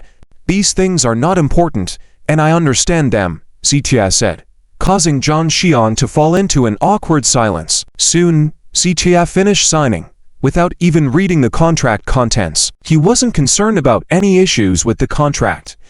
With Zichia's current abilities, if Zhang Xian dared to cheat him, the club wouldn't survive until the next day. In the gap when Zichia was signing, Zhang Xian glanced outside. At that moment, in the conference room, the bald man had arrived with the middle-aged man from last night. The middle-aged man's gaze pierced through the glass, watching Zichia inside. At this moment, the bald man felt a bit nervous. In the morning, Zhang Xian called Zichia and invited him over. They were analyzing what to do in case the other party had a grudge against Zichia. What if the other party saw Zichia and immediately sent his men to deal with him? It seemed like they wouldn't be able to control the situation. Even a fool could tell that this middle-aged person's identity was not simple. This time they were traveling low profile. If they had come in a grand manner, many leaders from the upper circles of Tianhai City would have gone to greet them. Such a presence, let alone their small racing club, even the three major figures in Tianhai City would not be qualified. But if they didn't do anything, Zichia was the one they invited. If something happened, they would definitely not be able to wash their hands of it. So, they were all worried. Zhang Xian deliberately called the other party to inquire about their attitude. The middle-aged man clearly stated that he would not meet Zichia, but would observe him from outside. With the words said by the middle-aged man, Zhang Xian had no choice but to comply. At this time, the bald man brought the middle-aged man outside to observe. The bald man's mood was extremely tense. He was genuinely afraid that the middle-aged man would suddenly command his men to rush in and deal with Zichia. So when the middle-aged man was looking inside, the bald man's heartbeat sped up more and more, and he was observing the middle-aged man's expression change. After a few seconds of looking at Zitia, the middle-aged man furrowed his brow slowly. That furrow wasn't a small matter, and the bald man's heartbeat accelerated once again. "Sir? Do you know him?" the bald man asked cautiously. The middle-aged man didn't respond, but looked at Zitia again. How could it be? This time, when he was looking, the middle-aged man's brow furrowed even more. However, just as he had looked for less than 3 seconds, Zitia seemed to have sensed something and turned to look in their direction. After making eye contact with Zitia for less than a second, the middle-aged man naturally glanced elsewhere and then slowly turned and left. The bald man was a bit confused, completely unable to understand the situation. Could it be that Zitia was not the person the other party was looking for? The bald man didn't have time to think further and followed the other's footsteps. Meanwhile, inside the room, Zichia's gaze landed on the back of the middle-aged man. The meeting room was completely made of floor-to-ceiling glass, and the view from inside to outside was clearer than from outside looking in. Zhang Xian noticed Zichia's gaze and subconsciously turned to look, catching sight of the middle-aged man and the bald man leaving together. At that moment, Zhang Xiang's heart skipped a beat. He didn't know the relationship between the middle-aged man and Zitia, nor did he know if they knew each other or were friends or enemies. If Zitia happened to know the other party and they held a grudge against each other, he could immediately figure out why Zhang Xiang had invited him over. Thinking about this, Zhang Xiang's heartbeat couldn't help but race. "Mr. Z, what are you looking at?" Zhang Xiang took a deep breath, casually asking. "Nothing." Zitia watched the middle-aged man's back disappear before turning his gaze back. He had felt a bit uneasy about the change in Zichia's expression, but he tactfully refrained from asking. Getting involved in this matter kept him up all night, and now he just wanted to quickly send the two important figures away so he could relax. However, he was also puzzled as to why the other party had gone to such lengths for Zitia. The middle-aged man had contacted him days earlier, come from the capital, and even given Zhang Xian a large sum of money. Yet, after going through all this trouble, once they saw Zitia, they glanced and left immediately. Zhang Xian had no idea of the other party's intentions and didn't know whether to let Zitia go now. "Is there anything else?" After signing the document, Zitia glanced at the time and prepared to take his leave. "Mr. Z, please wait a moment." Zhang Xian subconsciously grabbed Zichia's arm, then quickly retracted and apologized. "What is it?" Zichia's brow furrowed slightly. Zhang Xian scratched his head nervously, not knowing the situation on the middle-aged man's side. He wasn't sure if the middle-aged man had simply left or intended to discuss something with Zitia. Before he knew the other party's stance, he couldn't let Zitia leave. However, not knowing how to detain Zitia before confirming the other's intentions left him in a dilemma. "Mr. Z, I have a small request." Suddenly, an idea struck Zhang Xian. "Go ahead." Zitia nodded. "I would like you to check my health. You don't need to treat me, just briefly assess my condition. Of course, if Mr. Z is not available now, I can come back another day." Zhang Xian made this request, which Zitia naturally agreed to. Checking someone's health was a simple task for him. Moreover, they previously let Zitia take a horse without charging anything, so fulfilling this small request was natural. Zitia examined Zhang Xian's pulse and, after a minute, recounted his health condition and provided some advice on maintenance. "Mr. Z, you are truly amazing." Zhang Xian praised Zitia sincerely. He had a clear understanding of his own health from previous hospital checkups, but Zichia's accurate diagnosis through simple pulse reading left him amazed. He had only heard about Zichia's exceptional medical skills at the medical conference before, but witnessing it today made Zhang Xian wholeheartedly believe. Dang dang. At that moment, the bald man knocked on the door and entered. "Boss, your friend is here and wants to talk to you. He didn't want to disturb you when he saw you were busy earlier." The bald man pointed to where the middle-aged man had stood just before.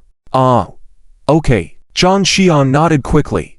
Zitia also got up to bid farewell and leave. Before sending Zitia off, Zhang Xian exchanged a glance with the bald man. Once he was certain Zitia could go, he escorted Zitia to the car. Watching the vehicle drive off, Zhang Xian turned quickly and returned to his office. By now, the middle-aged man had been waiting there. "Sir, the person has already left." Zhang Xian had a smile on his face as he only dared to report the situation without daring to ask any more questions. To run such a large club, he had to have the necessary smarts, as he usually interacted with wealthy and influential people. Are you sure he is the horse tamer?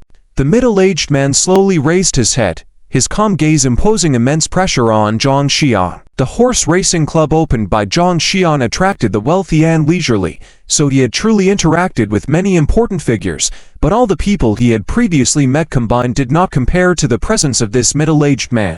I am sure it is him.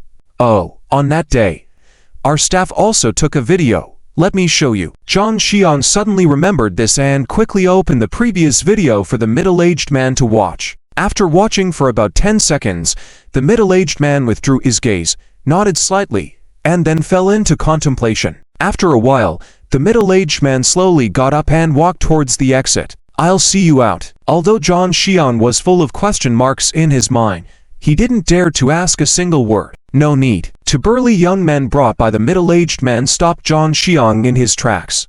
Can you understand that we were never here?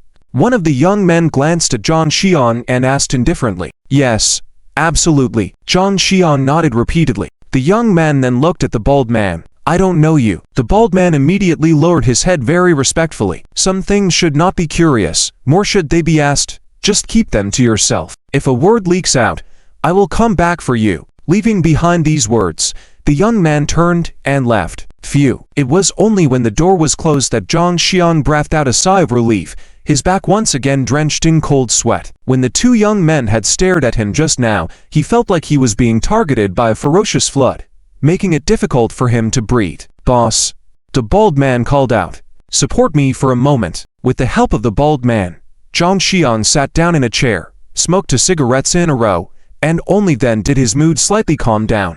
They have lives in their hands, more than one. Zhang Xian's words caused the bald man's eyes to widen suddenly. It made him understand that the few words the other party said before leaving were definitely not meant to scare them. Remember, from the moment we contacted them yesterday to today, including all our interactions with Zitia, everything must be kept to ourselves, buried in our hearts, do you understand? Even if it's your own parents, you're not allowed to mention a word, or else none of us will survive.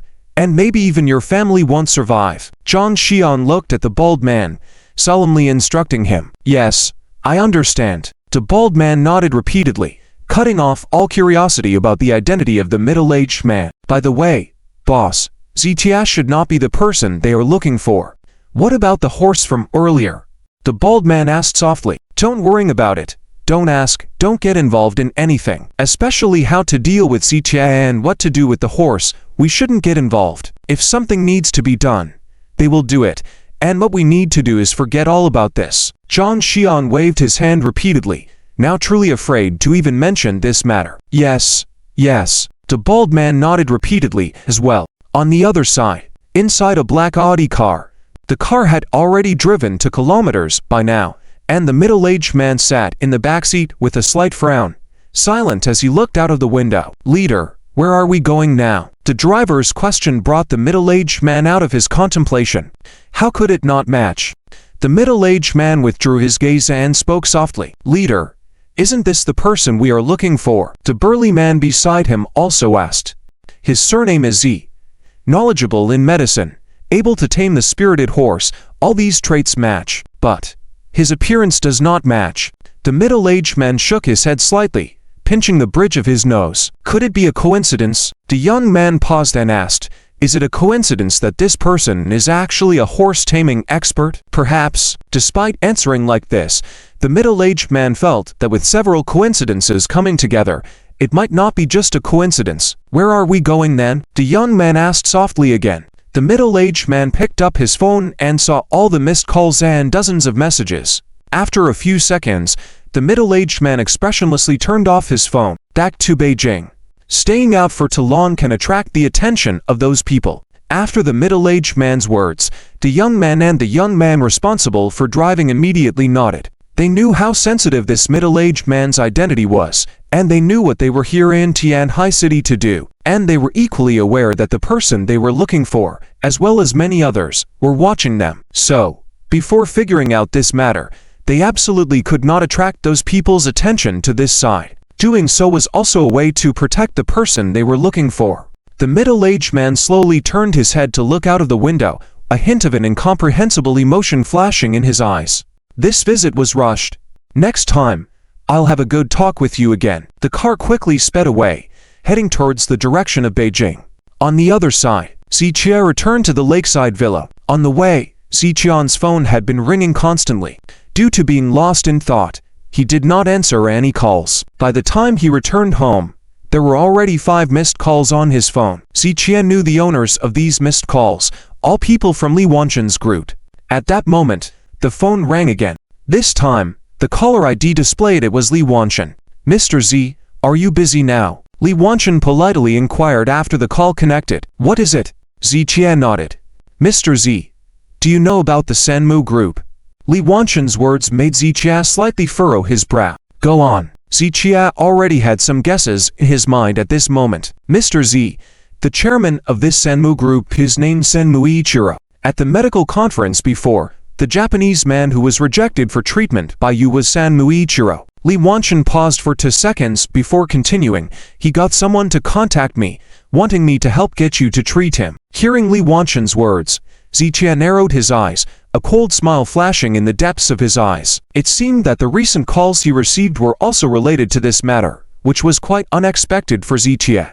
When he heard about how powerful the Sanmu group was from Lu Jinya before, Ziqia didn't take it seriously. However, the fact that they quickly found his connections and could make Li Wanchen and others come to ask for his help made Ziqia somewhat surprised. Li Wanchen and these people didn't just meet Ziqia for the first time, so they also have a very good understanding of Ziqian's character. Furthermore, Ziqia had personally instructed them not to casually spread information about themselves and their medical skills. It was because of Ziqian's personal instruction that Li Wanchen and the others had rarely asked Ziqia to help diagnose their friends or relatives over the past year. They knew Ziqia wouldn't easily lend a hand and were quite displeased with themselves for coming to Ziqia today, despite knowing this. What did it mean for them to bravely seek out Ziqia today? It meant that the influence of the Sanmu group was even stronger than Ziqia had imagined. "Mr. Z, are you listening?" Li Wanchen softly called out when Ziqia remained silent. "Don't get involved in this matter," Ziqia replied immediately, leaving Li Wanchen stunned for less than 2 seconds before nodding repeatedly. He knew he didn't have much standing in front of Ziqia, and the fact that Ziqia even answered his call was already good enough. Offending Ziqia over the Sanmu group's affairs would truly be not worth it. "Mr. Z, I understand. I shouldn't have bothered you, and I apologize for that." Li Wanchen continued to apologize before quickly hanging up the phone to not further waste Ziqian's time. As soon as the call ended, Ziqia received another call. In the next 10 minutes, Ziqia answered 7 to 8 calls, all of them advocating for the Sanmu group. This further emphasized to Ziqia that the influence of the Sanmu group was far greater than he had initially thought. Nevertheless, Ziqia unhesitatingly rejected all their requests. "As a doctor in Longuo, I won't treat the people of Dongjing." Ziqia firmly maintained this bottom line in his mind. "Sanmu Ichiro, trying to play this game with me? How laughable." Ziqia shook his head slightly, reiterating his stance in rejecting the Sanmu group's requests. Then Zhao's phone rang again, and this time it was Wong Tonghai calling. Seeing this name, Ziqia was genuinely surprised. Could it be that Sanmu Ichiro had managed to involve the Wong family to intercede on his behalf? With these thoughts, Ziqia answered the phone slowly. "Are you here for the Sanmu group's matter?" Ziqia proactively asked, causing Wong Tonghai to fall into silence immediately. Prior to making this call, Wong Tonghai had carefully considered his words and prepared many phrases. However, Ziqian's single question rendered all his preparations futile. Wong Tonghai's silence made Ziqia understand that his earlier suspicion was not wrong. Wong Tonghai had indeed come for the Sanmu group. After nearly 10 seconds of silence, Wong Tonghai sighed softly and said, "Mr. Z, I know I don't have the qualifications to plead with you, but the influence of the Sanmu group is just too great, and their face is not something I dare to disregard, which is why I called you. I thought, as a healer like yourself." Wong Tonghai's words were cut off by Ziqia.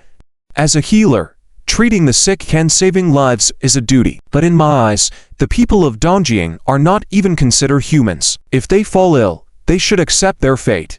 If they can't be cured, they should just die." Ziqian's tone was firm, showing his complete disdain for the people of Dongjing. He had experienced firsthand Sanm Ichiro's arrogance and contempt towards Longwo and Longwo's traditional medicine. Zichia was not willing to assist such despicable individuals. Mr. Z, I understand. Wan Tanhai sighed. Their relationship with Zichia was still in its early stages, and there was no basis for them to ask for his help.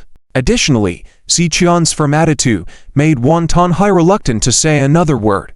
Just be cautious, Mr. Z. I'm afraid Sanm Ichiro might do something reckless out of desperation. Wan Tanhai advised Zichia before ending the call, explaining the situation of the Sanmu group in the Tianhai market. While these details were also mentioned to Zichia, Lu Jingyao, threatening Zichia to treat Sanm Ichiro was simply absurd. Zichia detested being threatened by others, and he was least afraid of such threats.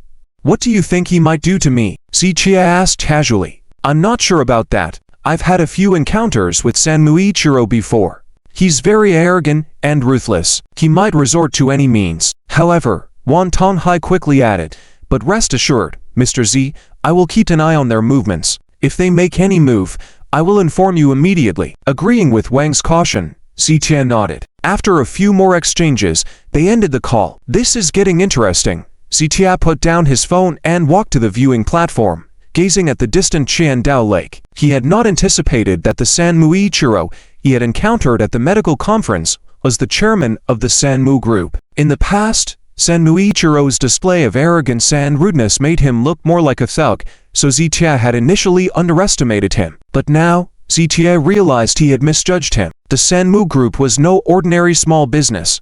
Apart from treating so many people to seek intercession, even the Lynn family and Wong family had been alerted, demonstrating their immense power. Zichia even thought that if he did not have a conflict with the Lin family, perhaps Lin Wan might have also called him. The Sanmu group had put in a lot of effort to request his help.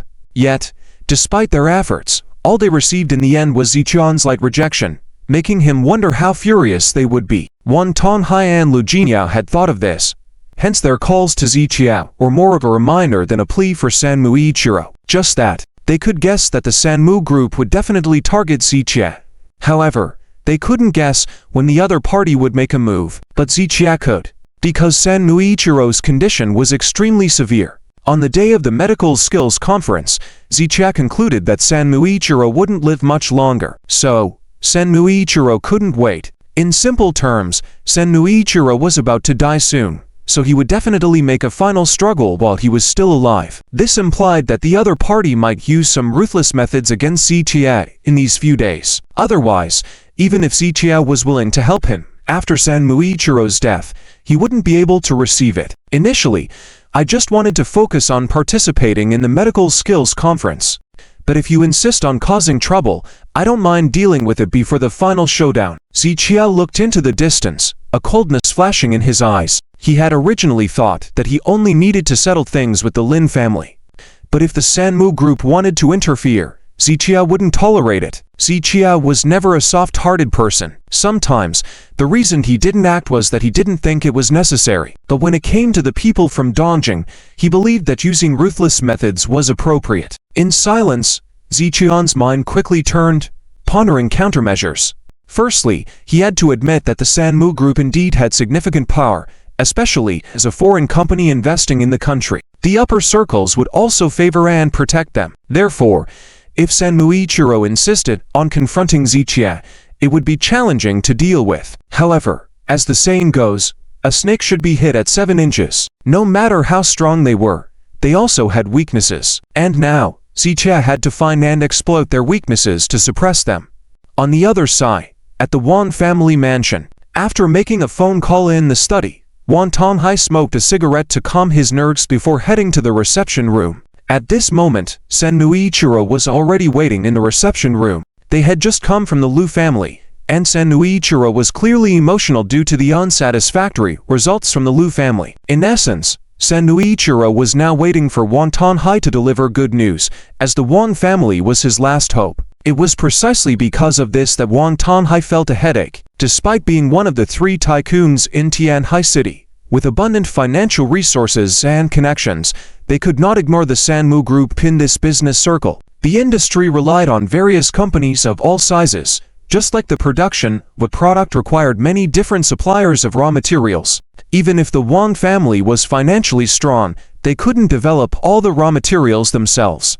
They needed to purchase materials from other suppliers. Similarly, many enterprises, including the Liu family, operated in the same way. Without raw materials, products couldn't be made, and without strong distributors, products couldn't be sold for profit. The Sanm group had initially invested in the country, using funds to support factories or enterprises upstream and downstream. Initially, some people didn't pay much attention to it, but when they finally realized it, they were already at the mercy of the Sanm group.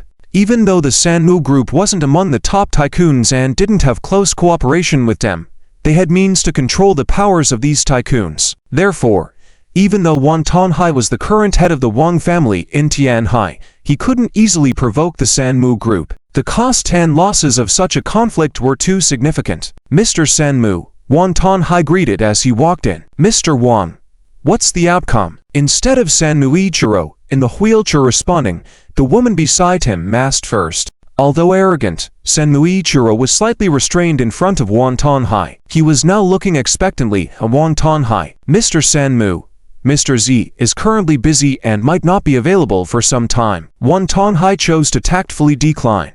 However, upon hearing this response, Sanm Ichiro shook his head and asked, Mr. Wang, have you coordinated this with him? What do you mean? Wang Tonghai frowned slightly. The Liu family gave me a similar response. When Sanm Ichiro said this, Wang Tonghai felt a bit embarrassed. Both he and the Liu family wanted to calm things down as much as possible, and delaying the matter seemed the best option for now. If Wang Tonghai directly told Sanm Ichiro that Zichia refused to treat him, it would only escalate the situation further. Yet, despite Wang Tonghai's response, Sanm Ichiro wasn't buying it. Mr. Wang, I'll be frank with you. Mr. Sanmu's condition is critical, and time is running out. So, this matter must be resolved quickly. The woman next to Sanm Ichiro added. Both were intelligent people.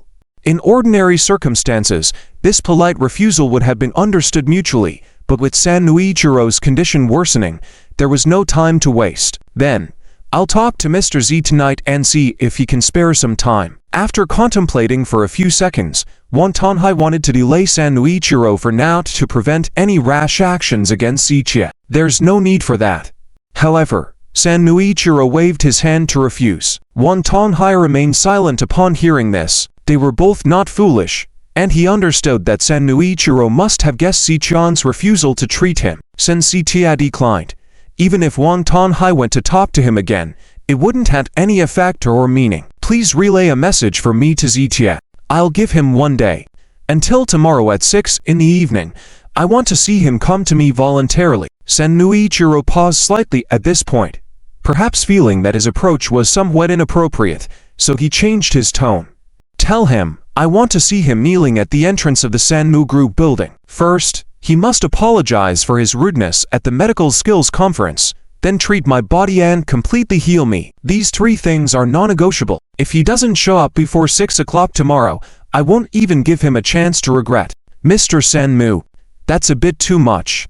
Upon hearing these words from Sanm Ichiro, Wang Tonghai furrowed his brows deeply. As the current head of the Tianhai Wong family, at the young age of barely over 20, he had to respectfully address Zichia as Mr. Z. Even the entire Wong family regarded Zichia as an honored guest, yet here was Sanm Ichiro demanding that Zichia kneel and apologize to him, and then offering to treat Zichian's illness. Was he really treating Zichia like a soft persimmon to be squeezed? Is it too much? I don't think so. Sanm Ichiro shook his head. Mr. Wong, please don't mind. I appreciate your help. I'm just asking Mr. Wong to deliver my message to him, he said as he glanced at the woman. Mr. Wong, we will take our leave now. I hope Mr. Wong will pass on the message, and Mr. Wong should also understand that the Sanm group has the capability to follow through on its promises, the woman added before pushing Sanm Ichiro to leave. Wang Tonghai remained seated and did not get up to see them off. He would not easily confront the Sanm group, that was true, but it did not mean he would bow down before them either. After all, the Tianhai Wong family was not to be underestimated. However, Wang Tonghai was troubled at the moment, deeply concerned about Zichian's situation. While he wasn't afraid of the Sanm group targeting the Wong family, he couldn't ignore the predicament Zichia was facing. Zichia, lacking a strong family background to support him. Although Zichia had made many connections during this period, demonstrating his extensive network at the banquet at the Chen family yesterday, Wang Tonghai deeply understood a truth.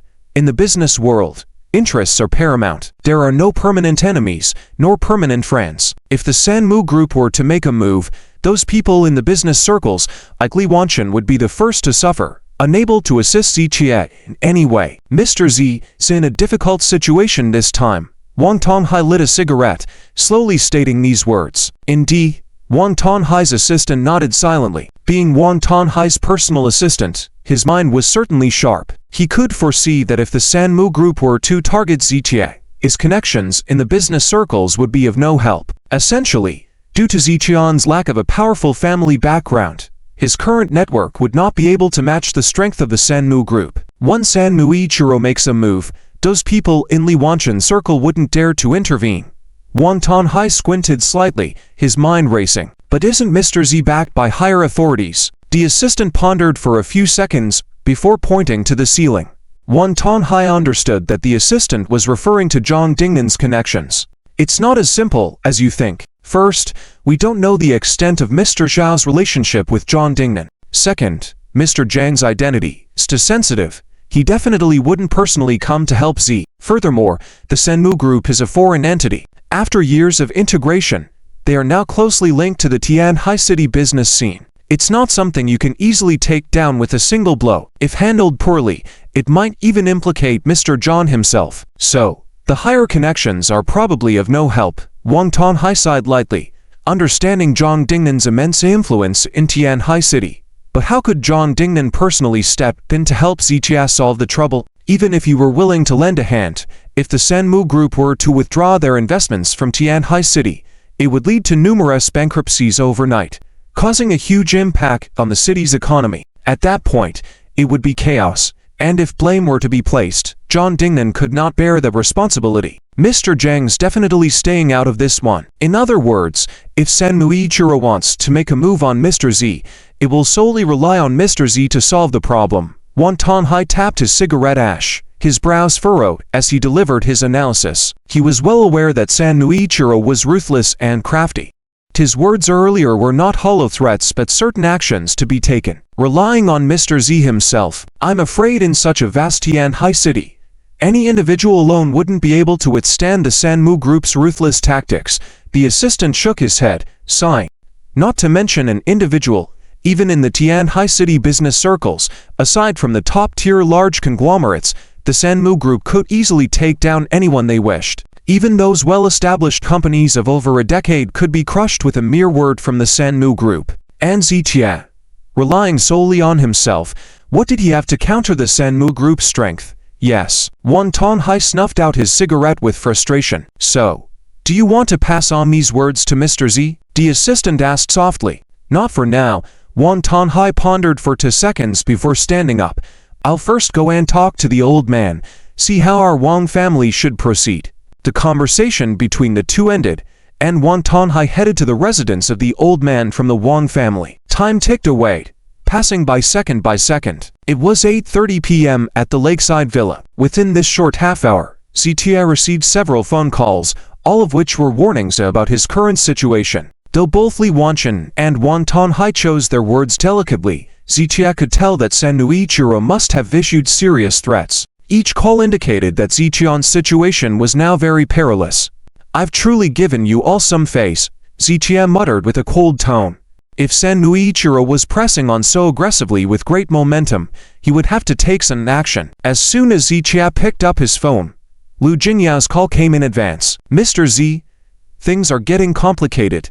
Lu Jingyao's tone was somber as the call connected. She proceeded to relay Sanm Ichiro's message to Zichia. Of course, she only mentioned the deadline, without specifying that Zichia had to kneel and apologize. Knowing Zichian's character well, if he heard such words, he would definitely confront Sanm Ichiro to the end. Even though Lu Jingyao only mentioned the deadline, Zichia still snorted disdainfully, sneering. Let him come all out. Mr. Z, I'm really not speaking on their behalf, but At this critical moment, we need to ensure your smooth participation in the final tournament. As long as you can achieve a good ranking in the final tournament and establish a connection with the Yi family in the capital, not even the Sanmu group would dare to touch you. At the moment, it's not suitable for us to get tangled in their affairs again. So, I was thinking, why not make an exception and take action? Lu Jinyao's idea was correct. There's a saying that one should not stir up trouble, and it is inadvisable. Zichia should prioritize the final tournament of the medical skills competition. Once he establishes a connection with the Yi family through that event, then companies like the Sanmu group and the Tianhai Lin family would have to yield. Therefore, the medical skills competition was of utmost importance, and before that, it would indeed not be wise to complicate matters. I stick to my words. Lone Guo is no longer the Lone Guo of the past. They might have been able to suppress Lone Guo many decades ago, but now, they can't. Thinking they can force us to submit in such a domineering way, they're dreaming. Ziqian's tone was icy, yet resolute. He knew that Lu Jinyao was doing it for his own good. But in this situation, there was no room for negotiation. On the other end of the phone, Lu Jinyao sighed with helplessness. She understood Ziqian's character, and she knew even more about the way the Sanmu group operated. Over the years, the Sanmu group had used various means of coercion and inducement to merge or disband companies, with at least 80 instances, if not 100, and these were just the things that people could see on the surface. In the darkness, where others couldn't see, the Sanmu group had done many more unspeakable things. Feng Jinhai of the Haihu Society was actually working for the Sanmu group in secret dirty dealings. However, their relationship was deeply concealed. So even if the Haihu Society committed acts of violence and arson, they couldn't pin the blame on Sanmu Ichiro.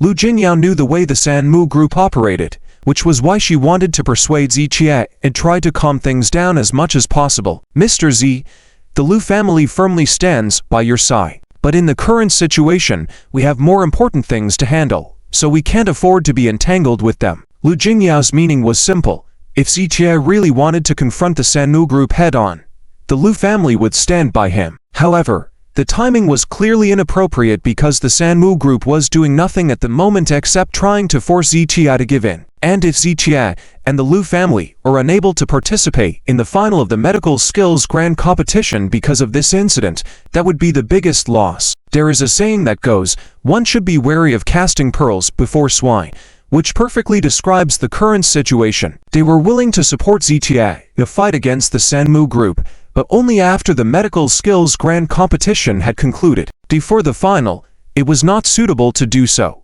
You don't need to intervene. I will handle things between them myself. Ziqia waved his hand slightly. Of course, he could analyze the current situation, so he wasn't planning to involve the Lu and Wong families in this matter. Mr. Z. But Lu Jinyao wanted to say more but was interrupted by Ziqian's gesture. I said I will handle it, Ziqia said before Lu Jinyao could respond, and then he hung up the phone.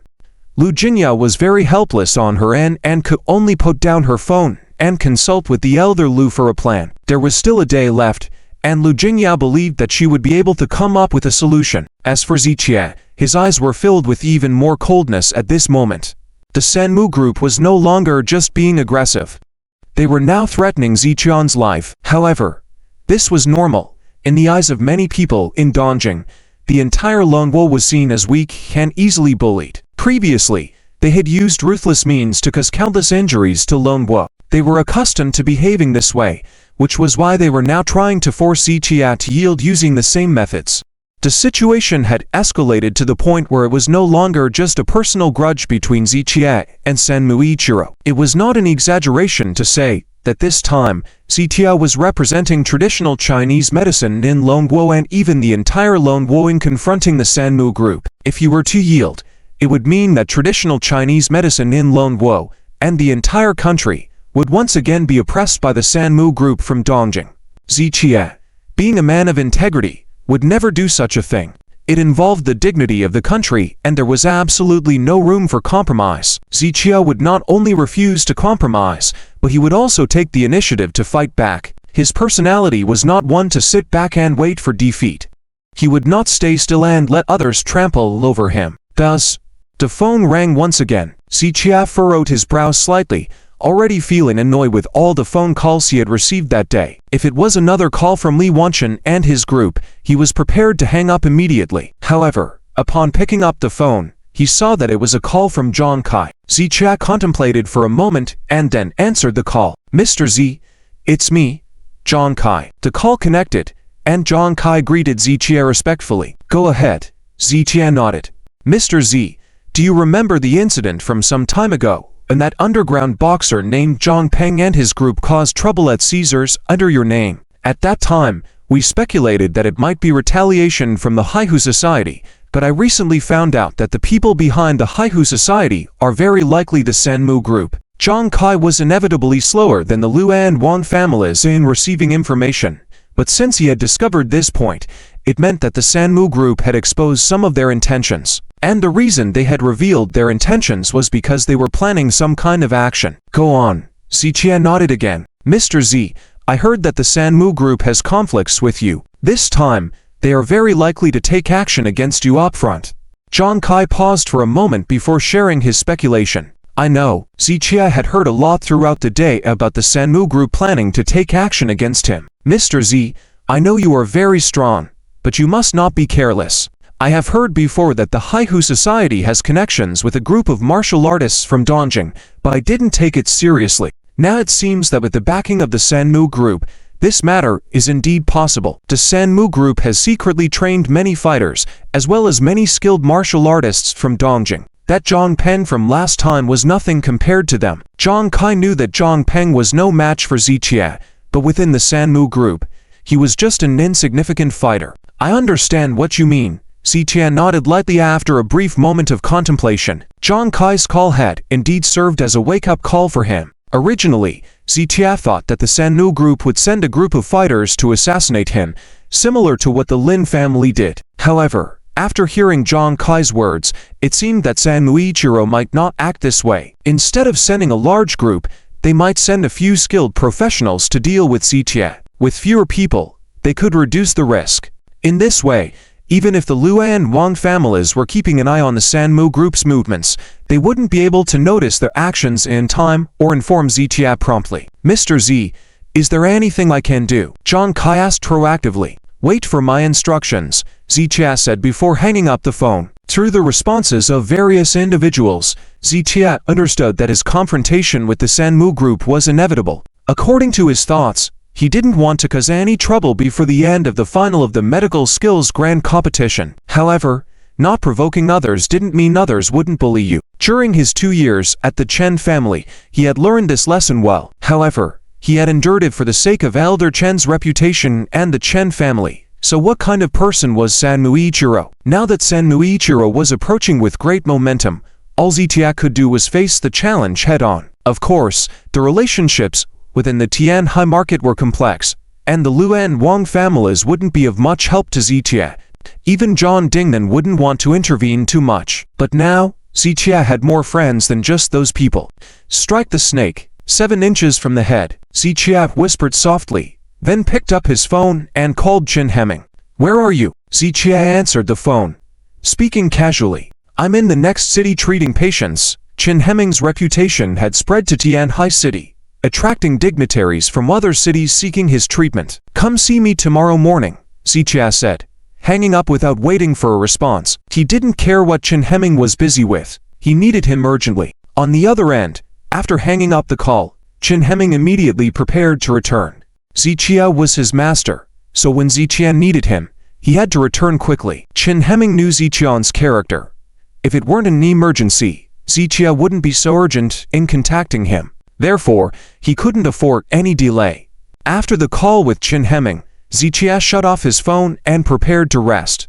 Dealing with the Sanmu group was a settled matter, and Zichia's decision was final. Hence, he didn't need to take any more calls. The showdown between him and the Sanmu group would happen soon. Despite criticisms of his decision to confront the group, Zichia was determined to go against them. Meanwhile, in the business district of Tianhai City, unseen currents swirled. Sanmu group, known for its low profile, held significant power known only to those familiar with them. They controlled the supply chain and distribution channels to monopolize markets, striking fear in many. What they decided could easily cause waves in the city. People were on edge, fearing the repercussions of Sanmu's actions. Amidst the unease, the Lin family saw an opportunity to settle their score with Zichia and align with the Sanmu group. Their patriarch, Lin Wan, believed collaborating with the Sanmu group against Zichia would be beneficial. His son, Lin Yang, shared the sentiment due to deep-rooted hatred towards Zichia. Thus, with Sanmu's interest in Zichia, Lin Wan viewed it as a chance to ignite the conflict.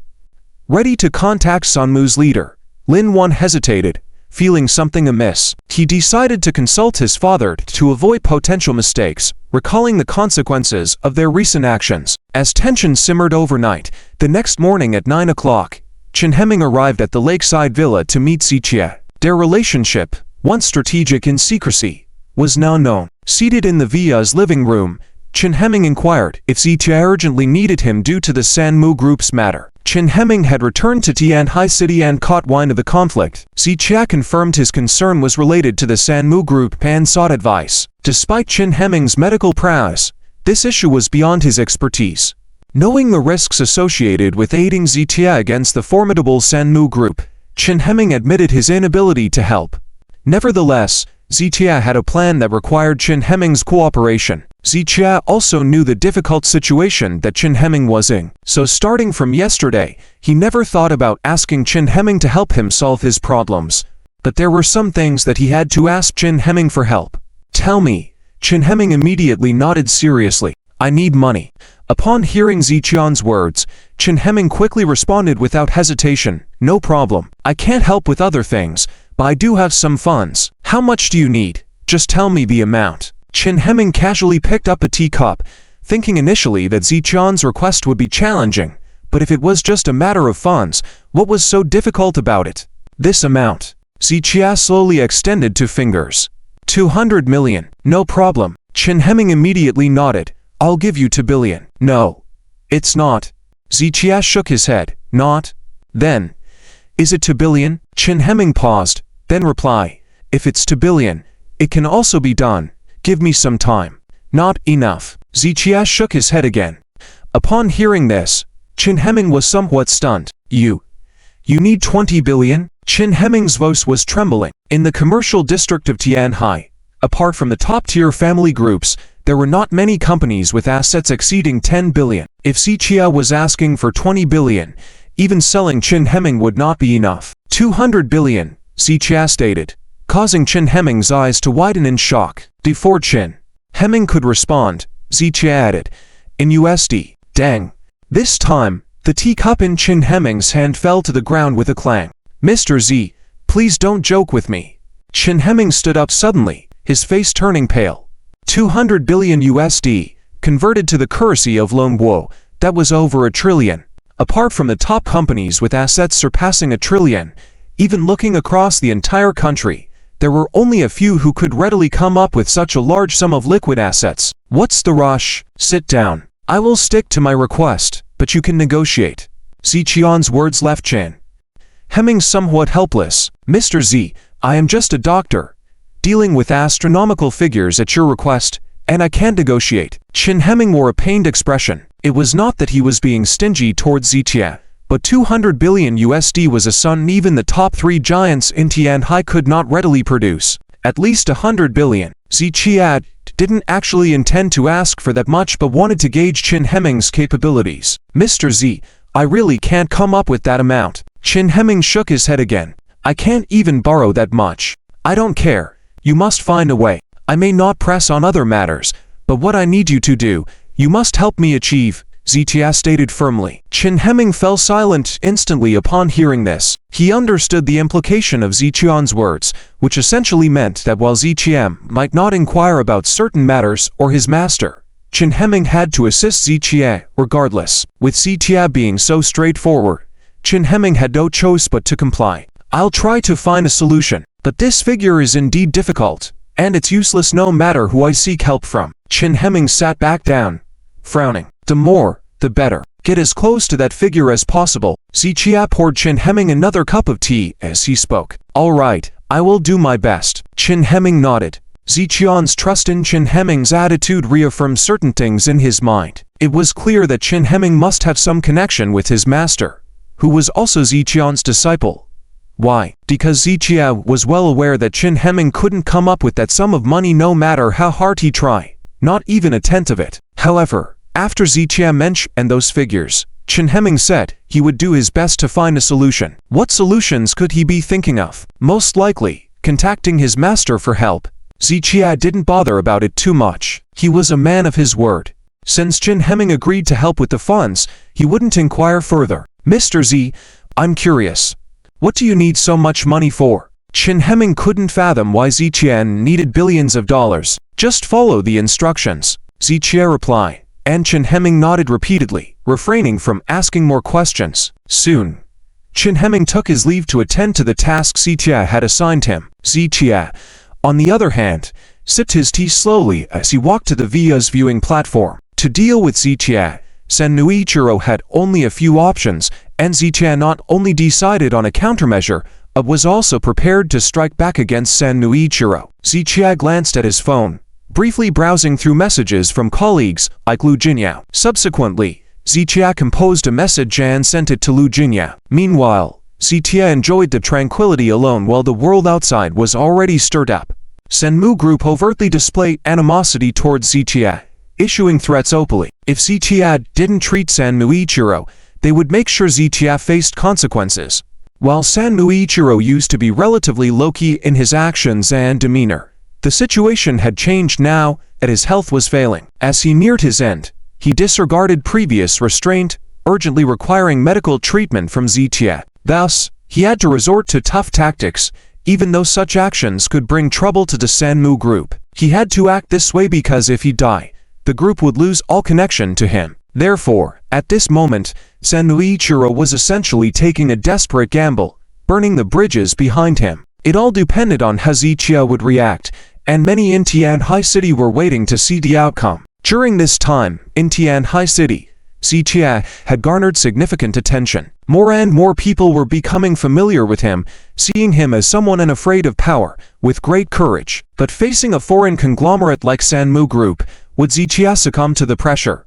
Countless individuals were eagerly awaiting the results. As time ticked away, a day had passed, and it was already 5 in the evening. Only an hour remained before the deadline Sanm Ichiro had given Ziqia. The current situation in Tianhai City. On the surface, it appears calm, but many people are well aware that this is just the calm before the storm. The Sanm Group is now pushing Ziqia to submit at all costs. Whether Ziqia will stand firm or bow down remains uncertain. Some people believe that under pressure, Ziqia will proactively seek treatment from Sanm. Others feel that as a representative of traditional Chinese medicine in the Dragon Kingdom, Ziqia cannot easily bow down to the Eastern Sea people. Although the thoughts of others are secondary, in the end, it will depend on Ziqian's own decision-making. Many are eagerly awaiting the outcome, so throughout the day, countless eyes in the shadows are watching the progress of this matter. As it approaches 5:10, Ziqia still hasn't gone to see Sanm, making many restless. Most of these restless people are Ziqian's friends or fans who greatly admire his medical skills, as 99% of people believe that if Ziqia dares to confront the Sanm Group head-on, the outcome will surely be bleak, leading to defeat and disgrace. Therefore, if possible, they truly want to advise Ziqia just this once. However, some are not qualified to advise, and those who are, such as the Lu family and the Wong family, are unable to persuade him. 20 minutes later, it is nearing 5:30. Chen Ruoxu drove to the lakeside villa and met Ziqia. Seeing Chen Ruoxu, Ziqia furrowed his brow slightly. He noticed that Chen Ruoxu had been acting abnormally recently. Each time she left his side, it was full of harsh words, as if she regarded Ziqia as an enemy. Yet, after a night, she would forget everything and return to Ziqia. This puzzled Ziqia. Ziqia, you need to leave, Chen Ruoxu said as soon as they met. Why should I leave? Ziqia sat on the sofa, holding a cup of tea, asking lightly. Both his posture and expression were extremely relaxed. The Sanm Group is not joking this time. They really want to go after you. Chen Ruoxu took a deep breath. Half an hour ago, she learned from Lin Yang that Ziqia was in grave danger. This indicated that Sanm was indeed going to make a move against Ziqia. At that time, Chen Uroxu also asked Lin Yang if the Lin family was involved in this matter, but Lin Yang shook his head, stating that the Lin patriarch stopped them from getting involved. When the soldiers come, the generals block the water. The soul covers the soil. Am I afraid? Zichia took a sip of tea, remaining calm as ever. Do you know what kind of entity the Sanmu group is? Let me tell you this. Even if you do have a close relationship with Mr. John Dingnan, he would never offend Sanmu Jiro for your sake. Do you know how much the Sanmu group has contributed to the economic development of Tianhai City in recent years? Such a figure like a god of wealth, unless they commit a heinous crime, no one would easily touch them. Once they are targeted, the economy of Tianhai City will regress by at least 10 years. Chen Ruoxu took a deep breath. Although her mind might not be very sharp, these facts were clear to everyone. She wanted Zichia to understand these matters clearly and recognize the current situation. I see. Is there anything else? Zichian's indifferent attitude made Chen Ruoxu struggle to control her anger once again. After understanding the situation, she hurried here and did her utmost for Zichia, but Zichia appeared indifferent, leaving her frustrated. However, considering the current situation, Chen Ruoxu held back her emotions. What I mean is, if the Sanmu group forcefully comes after you, your connections won't help you. So, you need to leave now. Only by leaving Tianhai City can you be safe. Chen Ruoxu continued to advise patiently. This time, she did not suggest Zichia seek treatment from Sanmu Jiro. She noticed that Zichian's temper was not easy to deal with and he was not one to yield easily. If Sanmu Jiro approached Zichia calmly, there might be room for negotiation. However, using coercive means like this, Zichia would not yield. Chen Ruoxu understood this, hence she did not insist anymore, but wanted Zichia to leave Tianhai City as soon as possible. If I'm not mistaken, the last time Liang Chao wanted to deal with me, you said the same things. Anyone could hear the hint of sarcasm in Zichian's tone. You, Zichia, don't you understand a friendly warning? I'm worried about you. Can you not invite trouble? This time, Chen Ruoxu couldn't hold back and shouted at Zichia. However, Zichia didn't argue back this time. In fact, he was even too lazy to look at Chen Ruoxu. When the mental dimensions of both sides, including intellectual capabilities, are not on the same level, no matter how many words are spoken, it feels like talking to a wall. In this case, Zichia is not afraid of the Sanmu group, having already planned his response. While Chen Ruoxu believes Zichia lacks the ability to fight the Sanmu group, Tan is just being stubborn. Given this situation, Zichia truly saw no need to argue with Chen Ruoxu. I once tried to change your mind, but it proves that old habits die hard, Zichia said calmly. Now, I don't want to change you, and you don't need to change me, much less teach me how to do things. Put it another way, I won't care about your life, and my life has nothing to do with you. Zichia raised his head slowly, speaking with a cold detachment. Upon hearing these words, Chen Ruoxu's anger gradually subsided. Despite Zichian's cold and heartless attitude, she recalled their past together and the responsibility she and her family bear for the current Zichia. Thus, Chen Ruoxu realized she had no right to lose her temper in front of Zichia. Chen Ruoxu took a deep breath to calm her emotions. The Sanmu group is different from the Liang family. 50 Liang families combined are no match for the Sanmu group. Moreover, Sanmu Jiro is Japanese, with abundant resources and more methods at his disposal. While you have made several connections recently, they won't be your trump card in this situation. As Chen Ruoxu calmed down, she spoke seriously to Zichia. Trump card? Zichia shook his head slightly. His confidence has always come from within, not from others. Zichia understands a truth very clearly. That is, whether it's the Liu family or the Wong family, the reason they are on good terms with him is also because Zichia has qualities that they value. Therefore, Zichia never places his hopes on others. He only believes in himself. Yes, confidence. Chen Ruoxu nodded seriously. I've told you before, only sufficient wealth and power can give people confidence. I've said the same thing, Zichia replied. Wealth, power, these readily available things are all illusory and unreliable. The only one I can rely on is myself.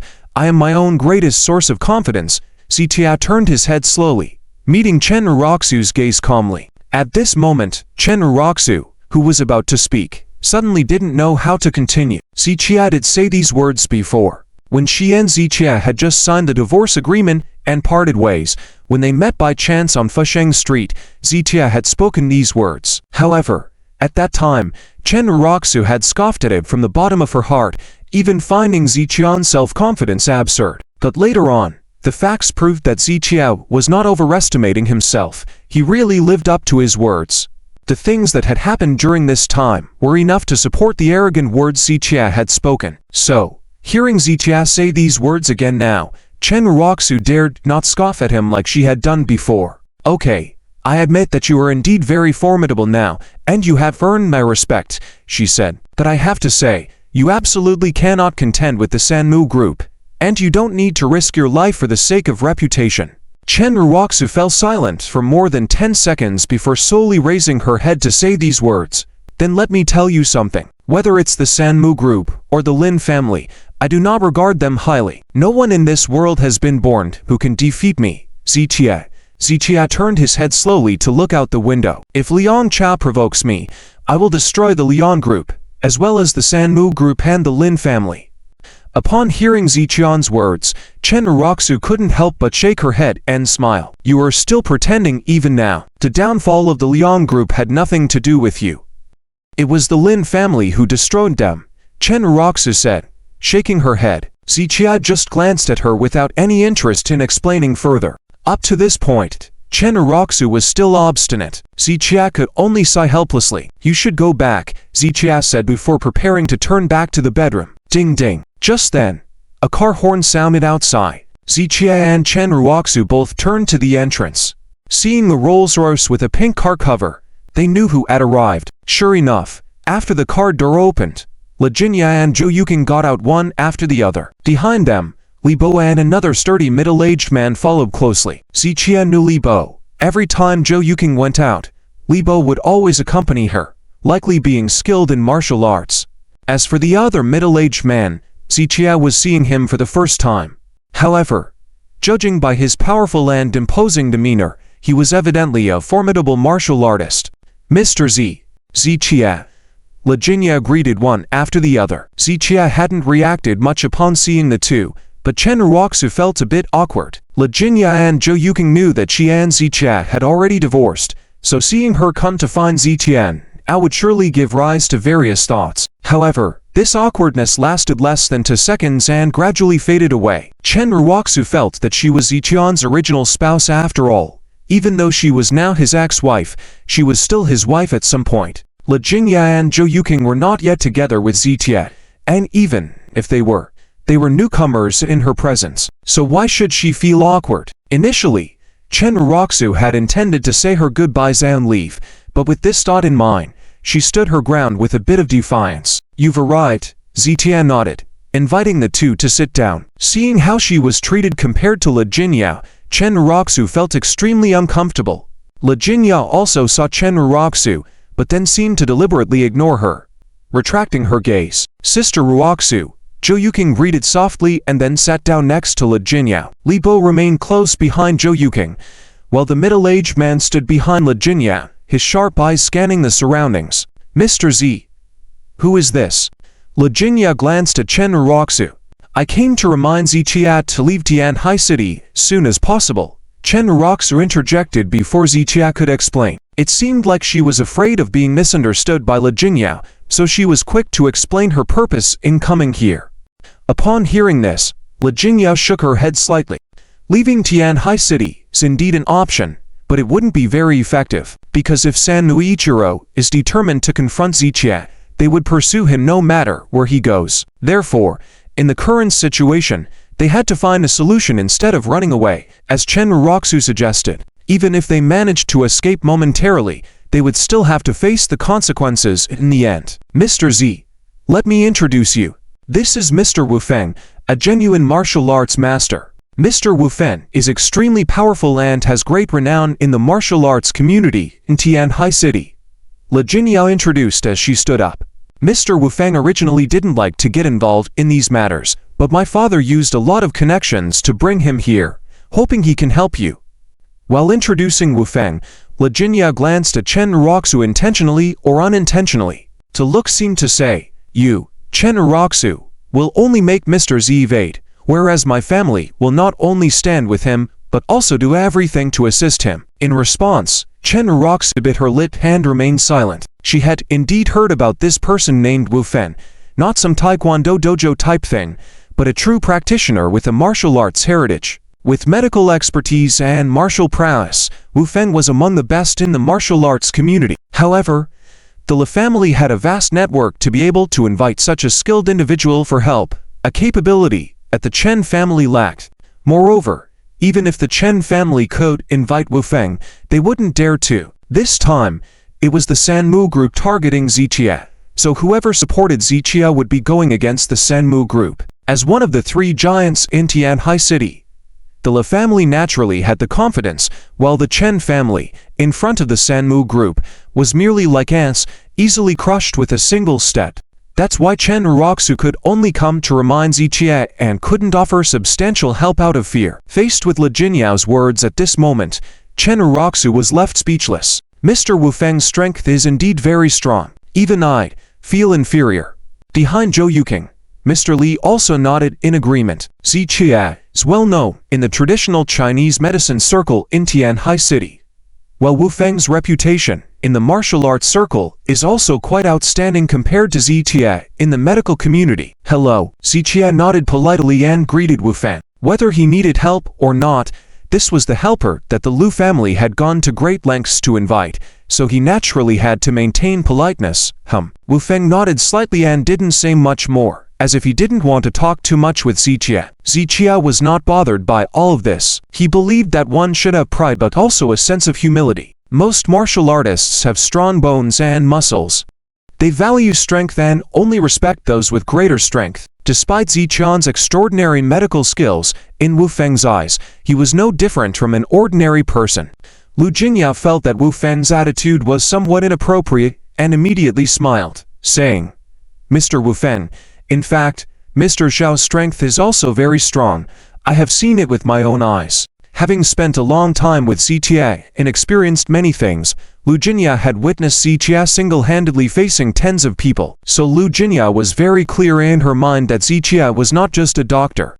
Upon hearing this, Wu Feng turned to look at Zichia, his gaze lingering on Zichian's palms. After a few seconds, Wu Feng slightly pursed his lips and then withdrew his gaze. Having practiced martial arts for many years, Wu Feng could tell at a glance if someone was a martial artist. He couldn't see any trace of a martial artist in Zichia, especially in his slender and elegant hands, which were definitely not the hands a martial artist would have. Wu Feng believed Zichia was a weak scholar without any strength, and even though Zichian's medical skills were extraordinary, in Wu Feng's eyes, he was no different from an ordinary person. When Lu Jinya saw Wu Feng's expression, she wanted to say something but stopped herself. After all, Wu Feng was not a servant of the Lu family.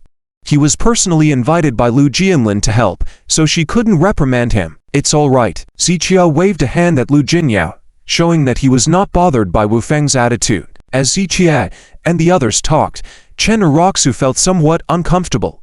After hesitating for a few seconds, she walked to the side and sat down. She wasn't sure what she was thinking, perhaps wanting to hear what Lu Jinya and the others were planning to do, or maybe wanting to advise Zichia again. "Mr. Z, have you really made up your mind?"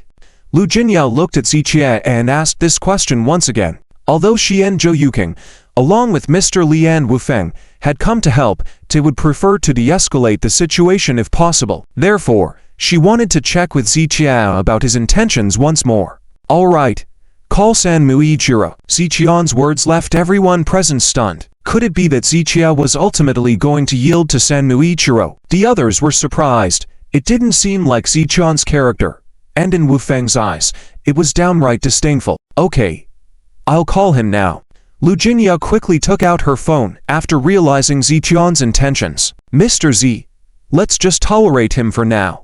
It's not shameful to be patient, it's prudent. You just have to treat him casually, and this matter will be resolved. A real man knows when to yield." Chen Uroxu also nodded in agreement. Zhou Yuking maintained her expression unchanged. No matter what decision Zichia made, she would support him. "Coward." Wu Feng looked even more disdainful and turned to leave. At that moment, Lu Jinya had already connected the call to Sanm Ichiro. "Mr. Wu Feng." Just as Lu Jinya was about to persuade Wu Feng to stay, Sanm Ichiro's voice came through the phone. Sanmu, Lu Jinya quickly put the phone to her ear to speak. However, at that moment, Zichia reached out and took the phone from her. I am Zichia. Sanmu Ichiro was momentarily stunned and then sneered.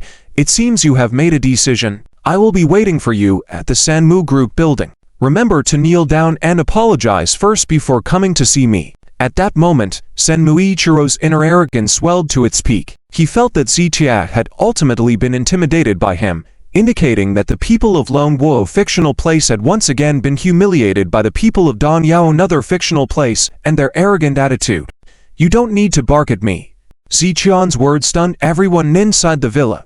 Lu Jinya's smile froze on her face. Mr. Li, Zhou Yuking, and Chen Uroxu were all confused. Even Wu Fen, who had reached the door, paused his steps and slowly stopped. Everyone thought that since Zichia had proactively contacted Sanmu Ichiro, he would, at the very least, remain polite and try to resolve the situation as much as possible.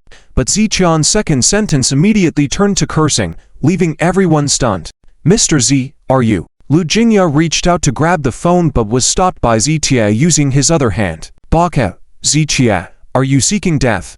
After Sanmu Ichiro regained his composure, he berated Zichia fiercely over the phone. I said, don't bark at me. I have some words to tell you. Listen carefully. Zichian's tone at that moment was calm yet filled with arrogance, leaving everyone in the villa stunned. Wu Feng also turned around to seriously assess Zichia for the first time.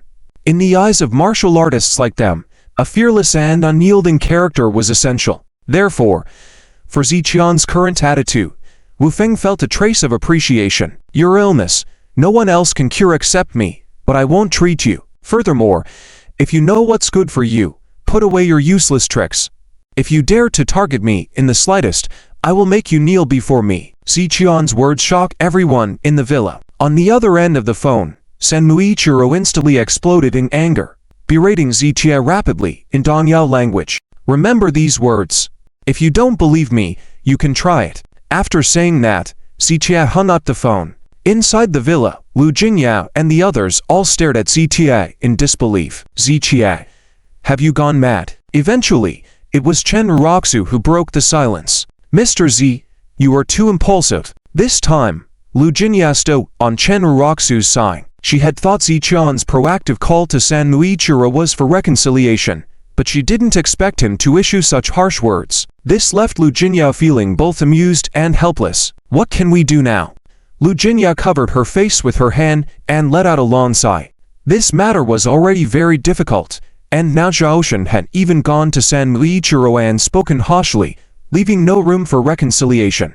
Let's not say anything now, let's just wait for Sanmu Group to deal with Zhaoshan. However, Lu Jinya and the others still didn't know how exactly Sanmu Ichiro would retaliate against Zhaoshan. Meanwhile, inside Sanmu Ichiro's office, he was red-faced and furious, ranting in rapid-fire Japanese. Things on his desk had already been thrown around in a fit of rage. Originally, Zhaoshan was the one being threatened by him, but now the situation was such that Zhaoshan not only didn't fear his threats, but also turned around and threatened him instead. This ignited Sanmu Ichiro's anger uncontrollably. Get them moving now. Tonight, I want to see him kneeling before me. Sanmu Ichiro slammed his hand on the table, worrying at the woman beside him. Mr. Sanmu, there are still 10 minutes until 6 o'clock. The woman glanced at the time and replied softly, no more waiting.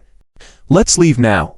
I want to make him understand the consequences of defying me. I want these Dragon Country weaklings to see the consequences of offending us Japanese. Sanmu Ichiro's forehead bulged with veins as he angrily shouted, yes. The woman hastily nodded and started arranging things with her phone. Dacre, do you still want me to kneel before you? Today, I'll make you kneel outside Sanmu Group's building all night. Sanmu Ichiro slammed the table fiercely, his angry shouts echoing throughout the entire floor. On the other side, in the living room of the lakeside villa, Lu Jinyao, Chen Uroxu, and Li Bo were all very puzzled by Zhaoshan's actions. Zhaoshan could choose not to be soft-spoken with Sanmu Ichiro, but why did he have to be harsh instead? Wasn't this clearly showing an attitude of wanting to escalate the situation? But now, everyone felt that Zhaoshan lacked the confidence to confront Sanmu Group and escalate the matter. In simple terms, they didn't believe that Zhaoshan had the capability to clean up the mess after things escalated. Lu Jingya couldn't understand, but she didn't dare to question Xiaoshan and could only remain silent. Chen Ruoxu didn't want to say much at first, but she couldn't contain her emotions any longer. Xiaoshan, I really want to ask you, who gave you the courage and confidence? Or is it because Mr. Wu Feng is supporting you that you feel you can challenge Sanmu Group? Originally, Wu Feng had some admiration for Xiaoshan, but after hearing Chen Ruoxu's words, he suddenly realized the truth. So Xiaoshan felt emboldened because he had support, which was why he dared to challenge Sanmu Ichiro. Thinking about this, Wu Feng's admiration for Xiaoshan immediately vanished, replaced by some disdain. You must understand, the Lu family bringing Mr. Wu Feng here was prepared for the worst-case scenario. In the business world, one wrong move can affect the whole situation. If it's not necessary, no one will easily break ties. But what have you done now? Due to your arrogance, you've caused trouble for the Lu family. Chen Ruoxu grew angrier as she spoke, feeling that Xiaoshan was clearly ignorant and failed to see the situation in front of him. Xiaoshan, on the other hand, furrowed his brow slightly. He had argued with Chen Ruoxu many times before and knew that their thoughts were not on the same level, so he didn't see the need to say more. My affairs have nothing to do with you. The matters between me and the Lu family are also none of your concern. With these words, Chen Ruoxu fell silent instantly, swallowing back the rest of her words. However, she still felt uncomfortable. Originally, with the Lu family's mediation, Xiaoshan could have just spoken a few words of appeasement to Sanmu Ichiro and resolved the matter peacefully, thereby escaping danger. But now, Xiaoshan was comfortable, but he had pushed the situation to an irreparable point. It was obvious that Sanmu Ichiro would be furious, and perhaps his men were already on their way to target Xiaoshan. Let me tell you, you are too naive. Sanmu Group is more powerful than you imagine, and Sanmu Ichiro's methods are even more ruthless. Chen Ruoxu shook her head and sighed. Earlier, Xiaoshan called her foolish, but now she thought Xiaoshan was the foolish and stubborn one. No need to argue. Since I came here on behalf of the Lu family, I will naturally ensure his safety. Wu Feng took over, glanced at Xiaoshan, and said, Mr. Wu Feng, I know you are very powerful, but I heard that Sanmu Ichiro has many expert Japanese fighters by his side. You also know that Japan values the Bushido way and their strength. Before Chen Ruoxu could finish, Wu Feng interrupted, a mere Japan does not concern me. I promise to keep him safe, so he'll be fine. If even I can't protect him, then no one in Tianhai City can. Wu Feng's words sounded arrogant, but everyone in the room, including Chen Ruoxu, did not find him overbearing. Wu Feng's influence in the martial arts circle of Tianhai City was on par with Xiaoshan and Zhang Chen's reputation in the medical field. Therefore, his strength was not to be underestimated, and since Wu Feng had said this much, Chen Ruoxu naturally had nothing more to say. Xiaoshan, you should be grateful. Grateful that Mr. Wu Feng is willing to protect you. Chen Ruoxu turned to Xiaoshan, hinting that he should thank Wu Feng. It was only beneficial to be acquainted with such a powerful martial artist as Wu Feng, with no drawbacks. That's not entirely accurate. I'm not willing to protect him, I'm just giving face to the Lu family. That before I came, I told the head of the Lu family that I would only protect him once, and I won't inquire about his fate afterwards. After all, I can't be by his side every day as his personal bodyguard. When Wu Feng spoke these words, he glanced at Xiaoshan again, with his eyes seeming to look at a useless waste. Xiaoshan frowned slightly. He hadn't minded Wu Feng's arrogant attitude before, but seeing him become increasingly arrogant, he couldn't bear it any longer. The door is over there. You can leave now. Xiaoshan pointed to the main door with his chin. What did you say? Wu Feng's face darkened, not expecting Xiaoshan to speak to him like that. I said, you can leave now. Xiaoshan met Wu Feng's gaze fearlessly. Humph. Wu Feng snorted and turned to leave. Mr. Wu Feng, please wait. Lu Jingyao, as if to give the Lu family some face, reached out to stop Wu Feng. Miss Lu, it's not that I won't give face to the Lu family, but what does he mean by this? Wu Feng pointed at Xiaoshan. What do I mean? Xiaoshan slowly stood up and calmly said, I mean, your paltry strength is nothing in my eyes. This statement shocked everyone. Crazy. He must be crazy. Chen Ruoxu covered her face with her hand, feeling speechless to the extreme. Just now, Zichia had used tough talk on Sanboku Ichiro, escalating the situation completely. Initially, After the situation escalated, the martial arts expert that the Lu family had invited was supposed to be Ziqian's last resort. But now, Ziqia had managed to offend even that expert with just a few words. Wasn't this cutting off his own path? How foolish must someone be to do such a foolish thing? If Ziqia had some confidence, it would be somewhat understandable. But did he really have any confidence? Chen Ruoxu felt that Ziqian's combat skills were not weak, but compared to a true martial artist like Wu Feng, there was still a huge gap. If Wu Feng truly left, Ziqia would have no one left to rely on. It could only be said that Ziqian's self-confidence had gone too far. Kid, you really don't know your limits. Wu Feng stepped forward, his gaze filled with coldness. Although he was there to protect Ziqia, at that moment, he wanted to beat Ziqia first. Ziqia, however, still faced Wu Feng fearlessly. If Wu Feng wanted to fight him, he was ready at any moment. During this period, Ziqia had strengthened his body significantly, and he really wanted to find someone to spar with. Ziqia, don't be angry. Wu Feng is here to help. Zhou Yuqing slowly stood up and walked to Ziqian's side, pulling his sleeve gently. Her gentle and soft-spoken attitude was truly irresistible. After staring at Wu Feng for a few seconds, Ziqia nodded eventually, giving Zhou Yuqing some face. On the other hand, Lu Wenjia said a few words of goodwill to Wu Feng, who coldly snorted and sat down without saying more. Anyway, he was helping Ziqia just for the Lu family's sake. From then on, Ziqian's fate had nothing to do with him. It's 6:20. Li Bo looked at the time and spoke to everyone. Upon hearing Li Bo's report, everyone except Ziqia and Wu Feng felt a jolt in their hearts. It was 6 in the evening, which was the deadline Sanboku Ichiro had given Ziqia, and now, 20 minutes had passed since 6 o'clock. Given Sanboku Ichiro's ruthless character, it was highly likely that he had already taken action. From now on, Ziqian's situation was no longer safe. However, no one knew when Sanboku Ichiro would strike or in what manner. Ziqian's sign was very passive, and they could only respond after Sanboku Ichiro made a move. Miss Lu, I can only stay here for an hour. I have other things to attend to. Wu Feng was still a bit annoyed as he spoke to Lu Jinya. Mr. Wu Feng, please don't be angry. Mr. Z is not targeting you.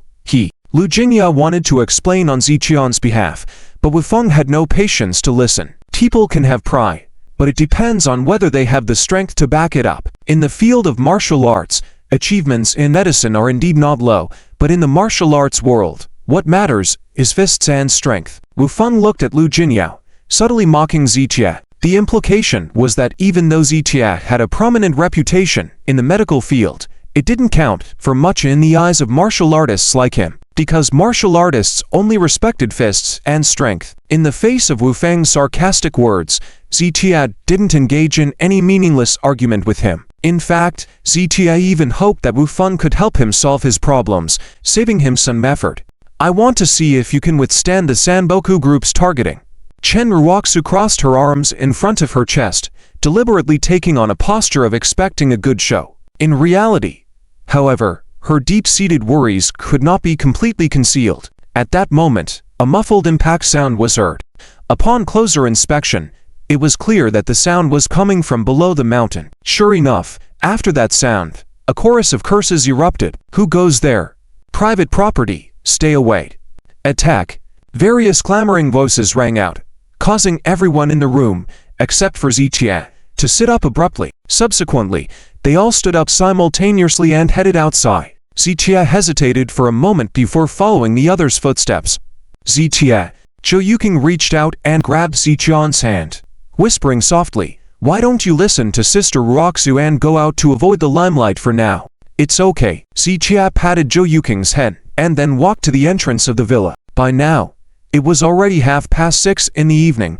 The sky was just turning dark, looking gray. However, with the lights on both up and down the mountain, the situation at the foot of the mountain villa could be seen clearly. At that moment, a battle had broken out at the foot of the mountainside villa. The hundreds of Lu family security guards, who were originally divided into day and night shifts, had all been alerted. These security guards, who had undergone professional training, were now raising their steel pipes and attacking vigorously towards the center. There aren't many people on the other side. Li Bo squinted slightly, as he hadn't seen the opponents yet, but judging from the ongoing fight below, it appeared that the opposing side did not have many people. For martial artists, Quantity isn't everything, Wu Feng added calmly, and as soon as he finished speaking, cries of misery could be heard from below. Some of the Liu family's security guards were nursing their heads on the ground, some were retreating with arm injuries, and some were knocked down and rolling on the ground in pain. In just moments, more than 30 people were rendered incapable of fighting. Whoa! Both Liu Jinya and Chen Ruoxu couldn't help but gasp.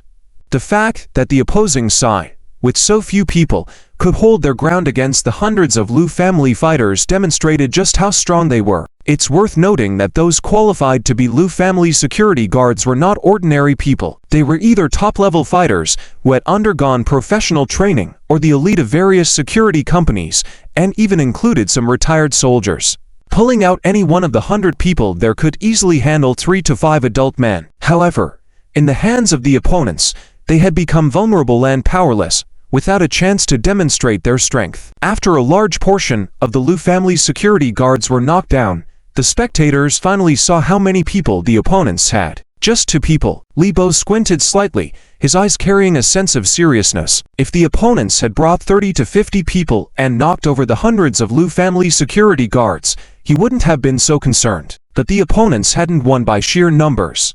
Just 2 of them had taken down all those well-trained fighters. This clearly showed how terrifying and powerful the opponents were. In a matter of minutes, over 100 Liu family security guards were all on the ground, writhing and screaming in pain. The 2 burly men in black clothing slowly raised their chins and looked towards the direction of the lakeside villa. Then, they took a step forward simultaneously and treaded on the stairs leading to the lakeside villa. Humph! Wu Feng snorted coldly and was about to go over. He was eager to show Zitiat how formidable his strength was. Mr. Wu Feng, please wait. The opponent's strength is indeed very strong. We must not be careless. Li Bo, being older and more stable, naturally appeared more cautious than Wu Feng. In fact, after being blocked by Li Bo, Wu Feng hesitated slightly and temporarily stopped his steps. He was no fool, so he was well aware that these 2 individuals were not easy to deal with. The 2 men in black walked side by side, steadily approaching the lakeside villa. As they drew closer, Liu Jinyao, Chen Ruoxu, and the others could feel the enormous pressure enveloping them. Soon, the 2 men arrived at the platform outside the gate of the lakeside villa and stopped their steps. Which one is Zitia? Once this question was asked, everyone then understood that they were indeed here to find Zitia. Even though they spoke the language of the Dragon Country, their tone was somewhat stiff and did not sound like true citizens of the Dragon Country. Judging from their attire, they were most likely from the East Nation. Undoubtedly, these 2 were sent by Subduing Ichiro and were probably East Nation warriors. With their identities confirmed, it was time to talk. Zitia took a step forward but did not speak immediately. Even so, the 2 East Nation warriors turned their gazes towards him. Let's go. Just a simple word spoken very casually, as if Zitia should obey their orders and follow them honestly. It must be said that when facing people from the East Nation, there was an inherent arrogance about them. Let's talk business. Let me tell you, this is the Dragon Country. The Dragon Country has laws. Liu Jingyao coldly snorted and walked to Zichan's side. Laws?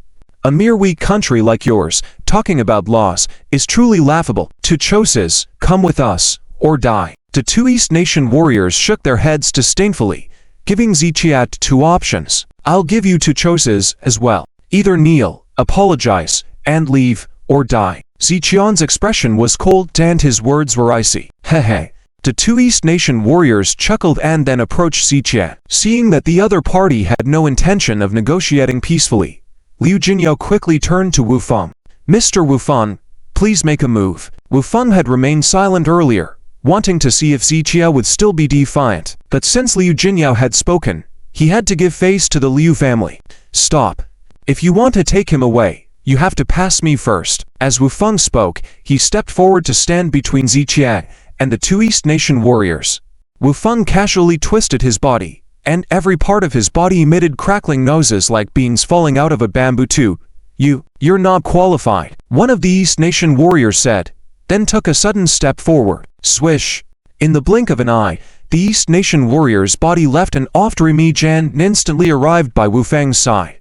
Although Wu Feng reacted swiftly, the opponent was clearly faster. Before Wu Feng could counterattack, the opponent's fist struck his abdomen sharply. Dang! With a dull impact, Wu Feng's feet left the ground and he was sent flying backwards. In that moment, Liu Jinyao, Li Bo, and the others all widened their eyes and were left speechless. Who was Wu Feng? He was one of the most powerful figures in the martial arts circle of Tianhai City. His influence in the martial arts circle was no less than Ziqian's in the medical community of Tianhai City. Yet, this formidable expert was sent flying with just one punch. At that moment, they realized why Subduing Ichiro had only sent two men over, and why these two men dared to forcefully attack the lakeside villa. It all stemmed from their profound self-confidence in their own strength and their disdain for the Dragon Country warriors. Wu Feng flew several meters, crashing into the iron railing of the villa courtyard before coming to a stop on the ground. Pathetic.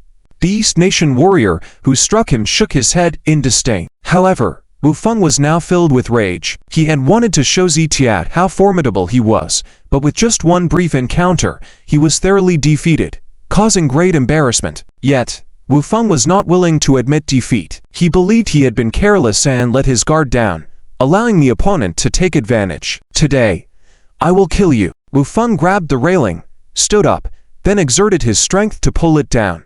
The muscles on his arms bulged as he forcefully tore the steel railing down. Ziqia squinted, surprised by Wu Feng's strength. Throughout the history of the Dragon Country, those who practiced martial arts were usually classified into two categories: external martial artists who focused on physical training, and internal martial artists who cultivated internal energy. There was a saying that went external trains tendons, bones, and skin. Internal trains a single breath, which highlighted the difference between these two types of martial artists. External martial artists and internal martial artists each had their strengths, but generally, those who practiced internal martial arts were stronger. In the Dragon Country, there were performers who could break large stones with their chests, snap steel wires with their bodies, or bend solid steel bars with their throats, showcasing the power of internal martial arts. Observing Wu Feng's fighting style, it was clear he belonged to the category of external martial artists, relying on brute force. However, the East Nation warrior who had just attacked Wu Feng seemed to be skilled in internal martial arts. Ziqia had already concluded that Wu Feng was not a match for this East Nation warrior. As expected, even though Wu Feng attacked fiercely with a weapon in hand, his speed was lacking in comparison. After missing his strikes twice, the opponent seized the opportunity, snatched the iron rod from Wu Feng, and ruthlessly stabbed it into Wu Feng's arm. Ah! Wu Feng cried out in pain, clutching his arm as he stepped back. The arrogance in his eyes disappeared, replaced by deep fear. Looking at Liu Jinyao and the others at that moment, their faces had turned pale with shock. They had guessed that the opponent was strong, but they did not expect the level of dominance displayed. Wu Feng had given his all and even wielded a weapon, but he hadn't even managed to touch the opponent's clothes. In that moment, Liu Jinyao, Chen and Zhou Yuqing felt a sense of despair. Wu Feng had been their greatest reliance, yet he had been effortlessly defeated by the opponent. Only Li Bo remained, but could he handle these two formidable enemies alone? Mr. Z, you need to leave, now. With fear in her eyes, Liu Jinyao grabbed Xiaoshen's arm. She, the daughter of the Tianhai Lu family, had experienced many grand occasions since childhood. However, the overwhelming power of these two Edo warriors in front of her surpassed Liu Jinyao's comprehension. Xiaoshen, you should really go, Chen added quickly. This time, Zhou Yuqing remained silent, but her eyes made it clear that she shared the same thoughts as Liu Jinyao. You should go first, let Li handle them, Liu Jinyao urged Xiaoshen. You don't need to worry about us. They are after you, not us. Hurry and leave. Seeing Xiaoshen unmoved, Liu Jinyao called out anxiously. Can you leave? Will you be able to leave? The two warriors sneered and advanced towards Xiaoshen again. Wu Feng was now crouched on the side, no longer daring to intervene. He knew he was no match for these two Edo warriors, and interfering would only lead to his demise. In fact, Wu Feng's decision to help Xiaoshen this time was merely a gesture to the Lu family. He would not risk his life for this. Therefore, Wu Feng was no longer a reliable source of help. On the other hand, Li stood up and stood in front of Xiaoshen and the others. His duty was to protect Zhou Yuqing, but he understood how important Xiaoshen was to her. If he did not take action and let Zhou Yuqing watch helplessly as Xiaoshen was taken away or killed on the spot, she would never forgive Li for the rest of her life. Faced with the current situation, Li had no choice but to take action. However, he did not act rashly, choosing to stand in front and face the two Edo warriors.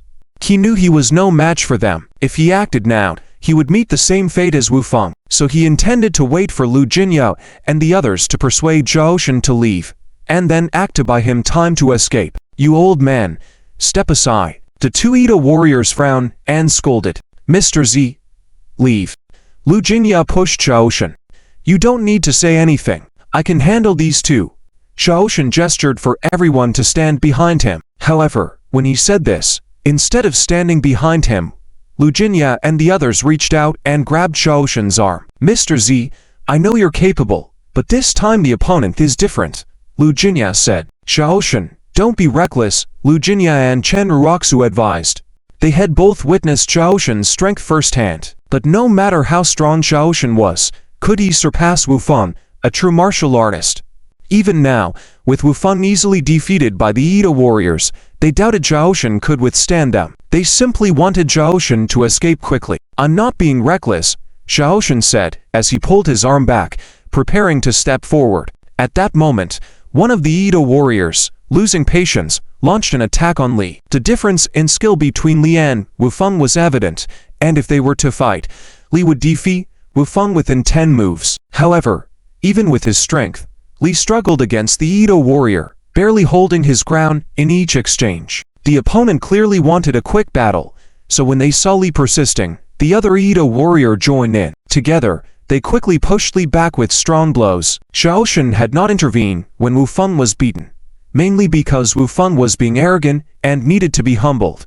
But Zhao Shen held Li in high regard and did not want him in danger, hence his attempt to step forward. "Zhao Shen, can you stop being reckless?" Chen Ruoxu once again reached out to hold Zhao Shen back. "Can you stop being so arrogant?" Zhao Shen pushed away Chen Ruoxu's hand and moved to help Li. "Li, move aside." Zhao Shen's voice rang out, and Li quickly moved to the left. Just as Li dodged to the side, Zhao Shen's fist, carrying a strong wine, struck fiercely. Dang! Zhao Shen's punch solidly hit the warrior's chest. Chirp! Everyone present saw the Edo warrior's body bend like a shrimp, not flying but continuously stepping back, sliding his feet on the ground. Dong dong dong dong. He slid 7 or 8 meters away, taking several steps back. Despite his attempts to stabilize, he ultimately fell to the ground with a thud. Sout. Following that, a mouthful of blood spurted from his mouth. "Oh my!" Chen Ruoxu exclaimed, covering her mouth in shock. Lu Jinyao and Zhou Yuqing were equally wide-eyed and amazed. Li, Wu Feng, and the other Edo warrior wore expressions of disbelief. Especially for Wu Feng and the Edo warriors, they all thought Zhao Shen was just a powerless doctor. Yet with one punch, Zhao Shen had made the warrior spit blood on the spot. Zhao Shen's speed in attacking was even more astounding. You. The Edo warrior wiped the blood from his mouth and struggled to stand up. But halfway through, he collapsed uncontrollably on the ground, spurting blood from his mouth once again. Hiss. Li took a sharp breath. Such a skilled fighter was unexpectedly defeated in a single punch by Zhao Shen. Back at the West District racetrack, Li already sensed Zhao Shen had martial arts skills, but he never expected that Zhao Shen was so underestimated. Not just skilled, but ridiculously powerful. With Zhao Shen's incredible strength, if he entered the martial arts circle of Tianhai City, it wouldn't take long before he commanded respect from all. Looking at Wu Feng, whose mouth was mighty enough to fit a duck egg, he even forgot about the pain in his arm. In his eyes, the seemingly weak doctor was indeed a force to be reckoned with. "Sister Jinyao, were our worries unnecessary?" Zhou Yuqing turned her head slowly and asked Lu Jinyao softly. I think they were." Lu Jinyao's emotions were incredibly complex at that moment. Chen Ruoxu standing beside her was even more conflicted. Finally, she understood the meaning behind Zhao Shen's earlier advice not to be arrogant. Zhao Shen was never afraid of Miyamoto Ichiro. He wasn't showing off, but had genuine confidence. And this confidence stemmed from his immense power. "Mr. Z." Lu Jinyao took a deep breath before continuing. "He seems even more powerful than before." Upon hearing this, both Chen Ruoxu and Zhou Yuqing nodded quietly in agreement.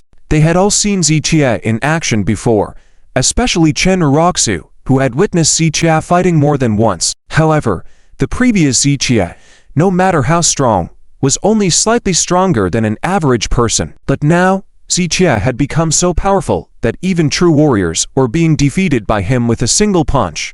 Although the three of them did not understand martial arts practitioners, they could clearly feel the change in Ziqian's strength compared to before. Be careful, his power is very strong. The defeated Japanese warrior struggled several times to stand up, but ended up sitting on the ground and had to be reminded by another person. Meanwhile, another Japanese warrior who had just regained his senses exclaimed, "Baga!" Seeing his teammate beaten by Zitia, this Japanese warrior was extremely angry. Suddenly, he turned around and charged towards Zitia with lightning speed, leaving afterimages in his wake. Martial Peak and Li Bo, both martial artists, widened their eyes in shock. They knew very well that facing this Japanese warrior's speed, neither of them had any chance of dodging. On the other hand, Zitia stood still as if petrified, seemingly terrified. "Mr. Z, get out of the way," several people shouted out. However, Zitia seemed unperturbed, remaining calm and composed. In the sight of everyone, the Japanese warrior swiftly approached Zitia, delivering a powerful blow toward his face. At the critical moment, Zitia raised his hand and struck fiercely like lightning. Smack! Ziqian's strike landed on the opponent's face even though it seemed like Zitia had acted after the opponent, but in fact, his strike came first, resulting in the Japanese warrior's body spinning uncontrollably. Before the Japanese warrior could regain his balance, Zitia seized the opportunity and struck with another slap. Smack! Smack! Two consecutive slaps hit the Japanese warrior, making him spin even faster. In the eyes of the onlookers, Zitia seemed as if he were spinning atop, as the Japanese warrior couldn't stop rotating. With a disdainful expression, Zitia delivered a powerful kick, sending the Japanese warrior flying. The Japanese warrior flew several meters before crashing heavily to the ground. You. The Japanese warrior squatted on the ground, one hand clutching his chest, pointing at Zitia in disbelief. Goodness! Lu Jingya and the others once again exclaimed in shock. They had never expected Ziqian's strength to be so immense, especially Martial Peak and Li Bo, whose expressions at that moment seemed as if they had seen a ghost. When Zitia defeated the first Japanese warrior, Martial Peak thought Zitia had taken advantage of the opponent's carelessness. But this time, everyone witnessed that the Japanese warrior had initiated the attack, yet Zitia remained motionless, easily overpowering the enemy. This indicated that Ziqian's speed and strength were far superior to the opponent's, allowing him to deal with them effortlessly. Martial Peak sighed internally, realizing the gap between himself and Zitia. He finally understood why Zitia was so confident in speaking to him, and even declining his help. Reflecting on his arrogant attitude towards Zitia, Martial Peak felt ashamed, his face turning as red as if he had a fever. He had considered himself a master of martial arts, looking down on Zitia, a seemingly weak doctor. However, in Ziqian's eyes, his strength was nothing. Reluctant, but forced to accept the reality, Martial Peak sighed inwardly. Is this the extent of Japanese martial arts? Zitia, still standing in place, spoke in a mocking tone. You. The two Japanese warriors were extremely angry upon hearing Ziqian's words, their eyes seemingly ready to shoot flames. However, no matter how furious they were, it was futile. They had to face the reality that despite thinking they could easily crush martial artists from Long Kingdom with their Japanese martial arts, they had been effortlessly defeated by Zitia. Additionally, they had no defenses against Ziqian's powerful attacks, nor any chance to fight back. Zitia glanced at the time before walking towards the two Japanese warriors. He still had things to attend to, and before proceeding with those tasks, he had to deal with these two first. Wait, Mr. Z. Li Bo seemed to have understood Ziqian's intentions and quickly interjected softly. What is it? Ziqia turned to look at Li Bo. Mr. Z, let us handle the rest of this matter, Li Bo said, slightly lowering his head. Upon hearing this, Ziqia understood Li Bo's proposal. Some matters were better handled by them, as it would be more appropriate. Even in the face of possible unexpected situations, it wouldn't affect Ziqia. In the crucial moment of the medical arts conference, any involvement in a potential case of manslaughter would undoubtedly bring unnecessary trouble. Thus, Zitia did not refuse Li Bo's suggestion. Seeing Zitia nod, Li Bo stepped forward and swiftly dealt with the two Japanese warriors who had been seriously injured by Zitia. Li Bo, who had not been their match just moments ago, effortlessly handled the situation after the opponents were weakened. Subduing both warriors and binding them securely, Li Bo then placed them inside the car. The fate awaiting these two individuals was clear to anyone, as the top-tier families, like the Liu and Zhou families, were not known for being lenient. While they might seem kind and magnanimous on the surface on ordinary days, it was only because they hadn't interfered with their interests. However, if one were to cross certain lines, they would unleash a formidable force, leaving enemies without any chance of survival. For the two Japanese warriors, dealing with the Liu family was as easy as eating and drinking. "Let's go, come with me." Zichia turned to Chen Ruoxu and spoke lightly. "Go where? What are we doing?" Chen Ruoxu was a bit puzzled. "I'll show you what I'm capable of," Zichia said before turning and walking outside. "Zichia, what do you mean?" Chen Ruoxu took 2 steps forward, furrowing her brows. "Didn't you ask me before what confidence I have to confront the Sanyu group head-on? Now, let me show you my confidence." Zichia turned around, meeting Chen Ruoxu's gaze with indifference. "Do you really think that by dealing with these two people, you've defeated the Sanyu group? You are naive. These two are just the appetizers. Sanyu Ichiro will definitely send more people to deal with you." After locking eyes with Zichia for a few seconds, Chen Ruoxu snorted. In fact, Lan Jinya and others also shared the same idea as Chen Ruoxu. Zichian's ability to handle these two Japanese samurais indeed proved his strength. However, the Sanyu group's enforcers were not limited to just these two. This victory could be attributed to Sanyu Ichiro's underestimation. However, they would not give up targeting Zichia after this failure. Next, the Sanyu group might send more people and use more resources to deal with Zichia. "So, what do you think I should do now?" Zichia remained calm, questioning Chen Ruoxu. Upon hearing Zichian's words, Chen Ruoxu, Lan Jinyao, and others suddenly realized what he might be planning. A thought crossed their minds. Was Zichia going to confront Sanyu Ichiro? "Mr. Z, please don't act rashly." Lan Jinyao quickly stepped forward to intervene. If Zichia decided to go ahead with his plan, things could escalate. "Zichia, I already said earlier that these two are just the appetizers. If you dare to actively confront Sanyu Ichiro, he will definitely make sure you regret it." Chen Ruoxu took a step forward. She shared the same concern as Lan Jinya and believed that Zichian's actions were impulsive. Ignoring them, Zichia glanced at them and headed toward the garage. A promise is a promise. Zichia had warned Sanyu Ichiro earlier, stating that if he dared to harm him in any way, Zichia would make him kneel. Since Sanyu Ichiro ignored the warning, Zichia had to follow through with his promise. "Miss, what should we do?" Li Bo looked towards Zhou Yuking for advice. Before Zhou Yuking could respond, with the roar of the car engine, Zichia had already left the lakeside villa. "Let's go after him." Lan Jinya rushed outside without hesitation. Here, Chen Ruoxu was about to say something but was interrupted by Lan Jinya. "Let's go first. I'll make a call to have someone handle things here." Lan Jinyao sounded anxious, realizing the gravity of the situation. With Zichian now fully provoked by Sanyu Ichiro, a showdown was inevitable. If Zichian did go after Sanyu Ichiro, not to mention the immediate consequences, the strong enforcers around Sanyu Ichiro would pose a significant threat to Zichia. They had to stop Zichia by any means necessary. Lan Jinyao made a call to handle the situation at the villa, then got in the car to chase after Zichia together. 10 minutes later, in the Tianhai East district, Zichia sped by in his car. Initially headed to the Sanyu Group headquarters, Zichia received a call from Zhang Kai on the way, informing him that Sanyu Ichiro had returned to his residential mansion. Zichia immediately changed course and headed there. Sanyu Ichiro's lifestyle could not be described merely as upscale, but rather extravagant. Even the current head of the Lan family, Lan Jianlin, had bought a riverfront villa in this area. However, Sanyu Ichiro bought a large piece of land in the East District, covering an area larger than 10 basketball courts, to build his private estate. The architectural style was predominantly Japanese, making it seem like you were in Japan. The estate was not only luxurious, but also heavily guarded with tight security. Of course, there were no firearms. The control over firearms in the Dragon Country was strict, especially for overseas businessmen like Sanyu Ichiro, whose controls were even more stringent because of their access to overseas resources.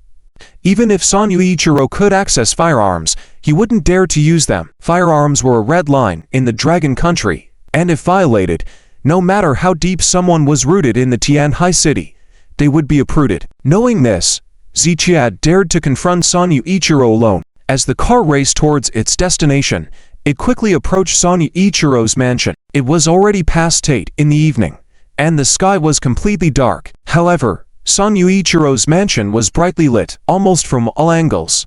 About 300 meters from the mansion, Zichia parked his car, got out, and started walking.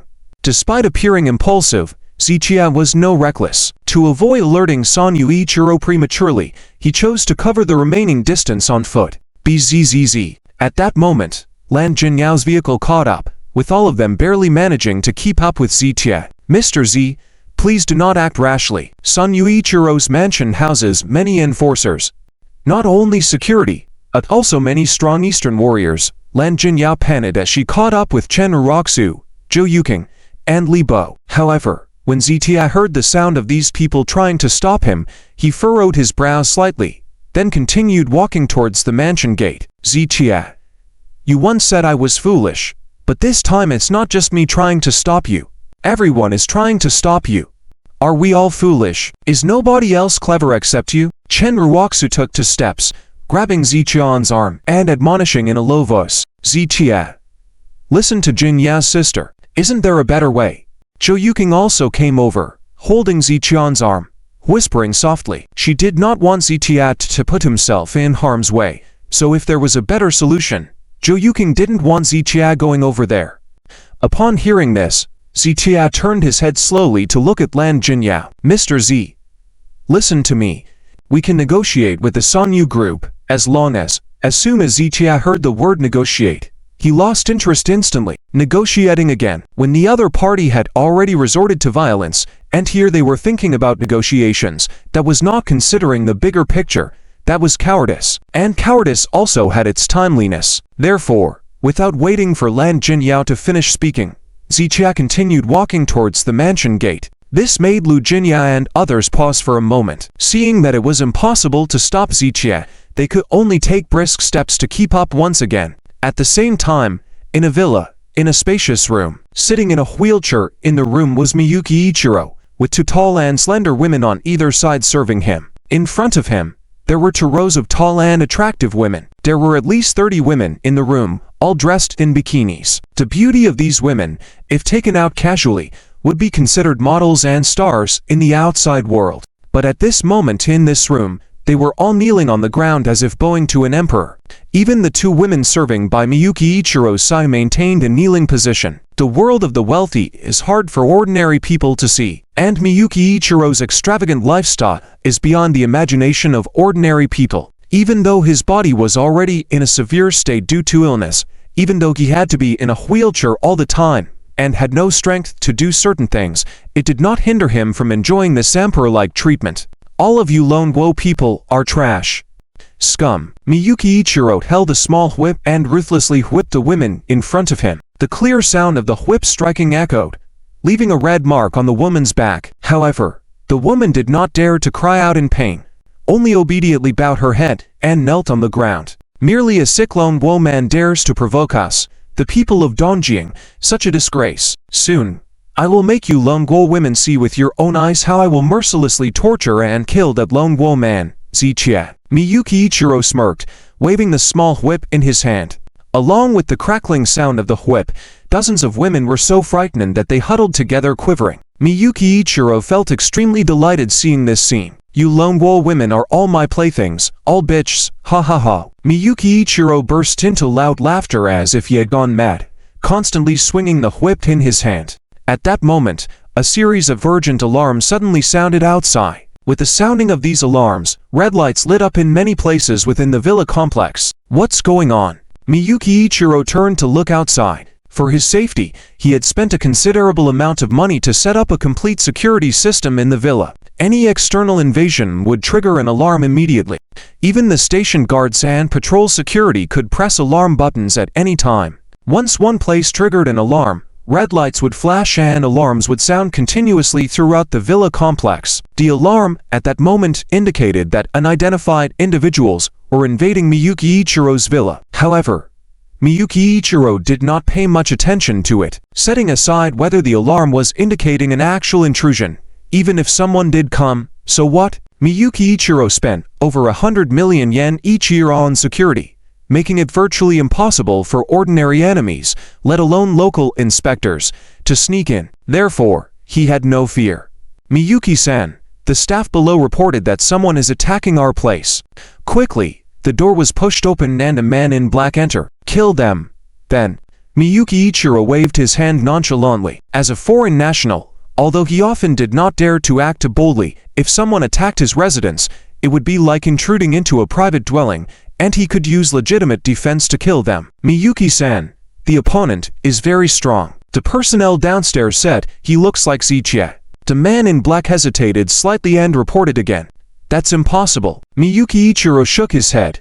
Before returning to the villa, he had already given orders to capture Zichie. He instructed his subordinates to capture Zichie alive if possible, and if that was not feasible, to bring back his body. He knew the strength of those two subordinates, so capturing Zichie should have been easy. Even if Zichie had come over, he would have been brought over half dead, so how could he have the strength to attack the villa? "Miyuki-san, this is how the staff reported it. I've seen the images they sent over, and that person indeed looks a lot like Zichie." After a few seconds of contemplation, the man in black spoke again. "Is the opponent alone?"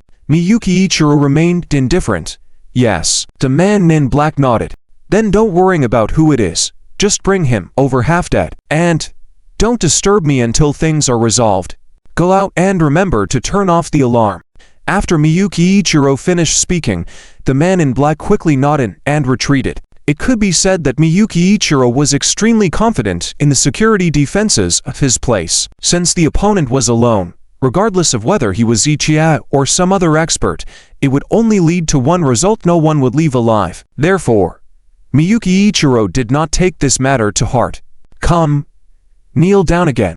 Miyuki Ichiro raised the whip in his hand once again. At this time, red lights were flashing in various areas of the villa. Just moments ago, there were alarm sounds, but now only the flashing red lights remained. It had to be said that the vigilance of Miyuki Ichiro's security personnel was indeed very strong. After Shaoshin had just taken care of the guards at the door, a large crowd of people rushed at him from several different directions.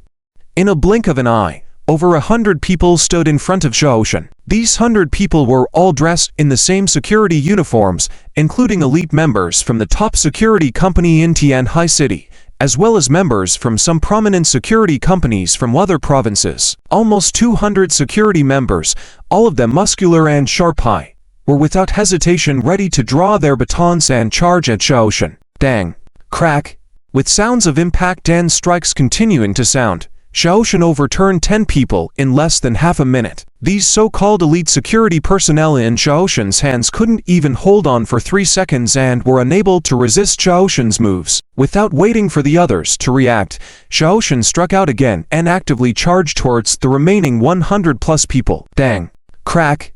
Sout! Shaoshin plunged into the crowd with his single-bladed sword, burying himself among over 100 people in an instant. Each of these individuals was ruthless, targeting Shaoshin's vital points with each attack. However, what shocked them happened. Though Shaoshin was alone, he unleashed a terrifying strength comparable to that of 100 people. People were seen flying out from the impact, knocking down several others. Some screamed in pain as they crouched on the ground, being trampled by their own comrades and severely wounded. Facing 100 people, Shaoshin was like a lone warrior, causing chaos among them. This scene, witnessed by Lu Jingya and others, left them all in shock. Mr. Zhao's current strength. In Mr. Li's eyes, there was astonishment and admiration. He had never imagined that there would be such a powerful martial artist in Tianhai City. Moreover, this person was also a rising star in the medical field. In that case, isn't Zichie truly a master of both medicine and martial arts?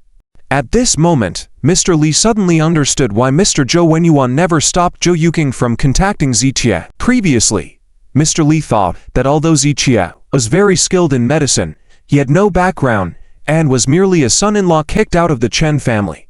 On the other hand, Zhou Yuking was the beloved daughter of the Zhou family, a jewel in their hands. The gap in status between them could be described as worlds apart. So at that time, Mr. Li didn't understand why Zhou Yuking, the daughter of a prestigious family, would like Zichie, a man without a background who had even been divorced.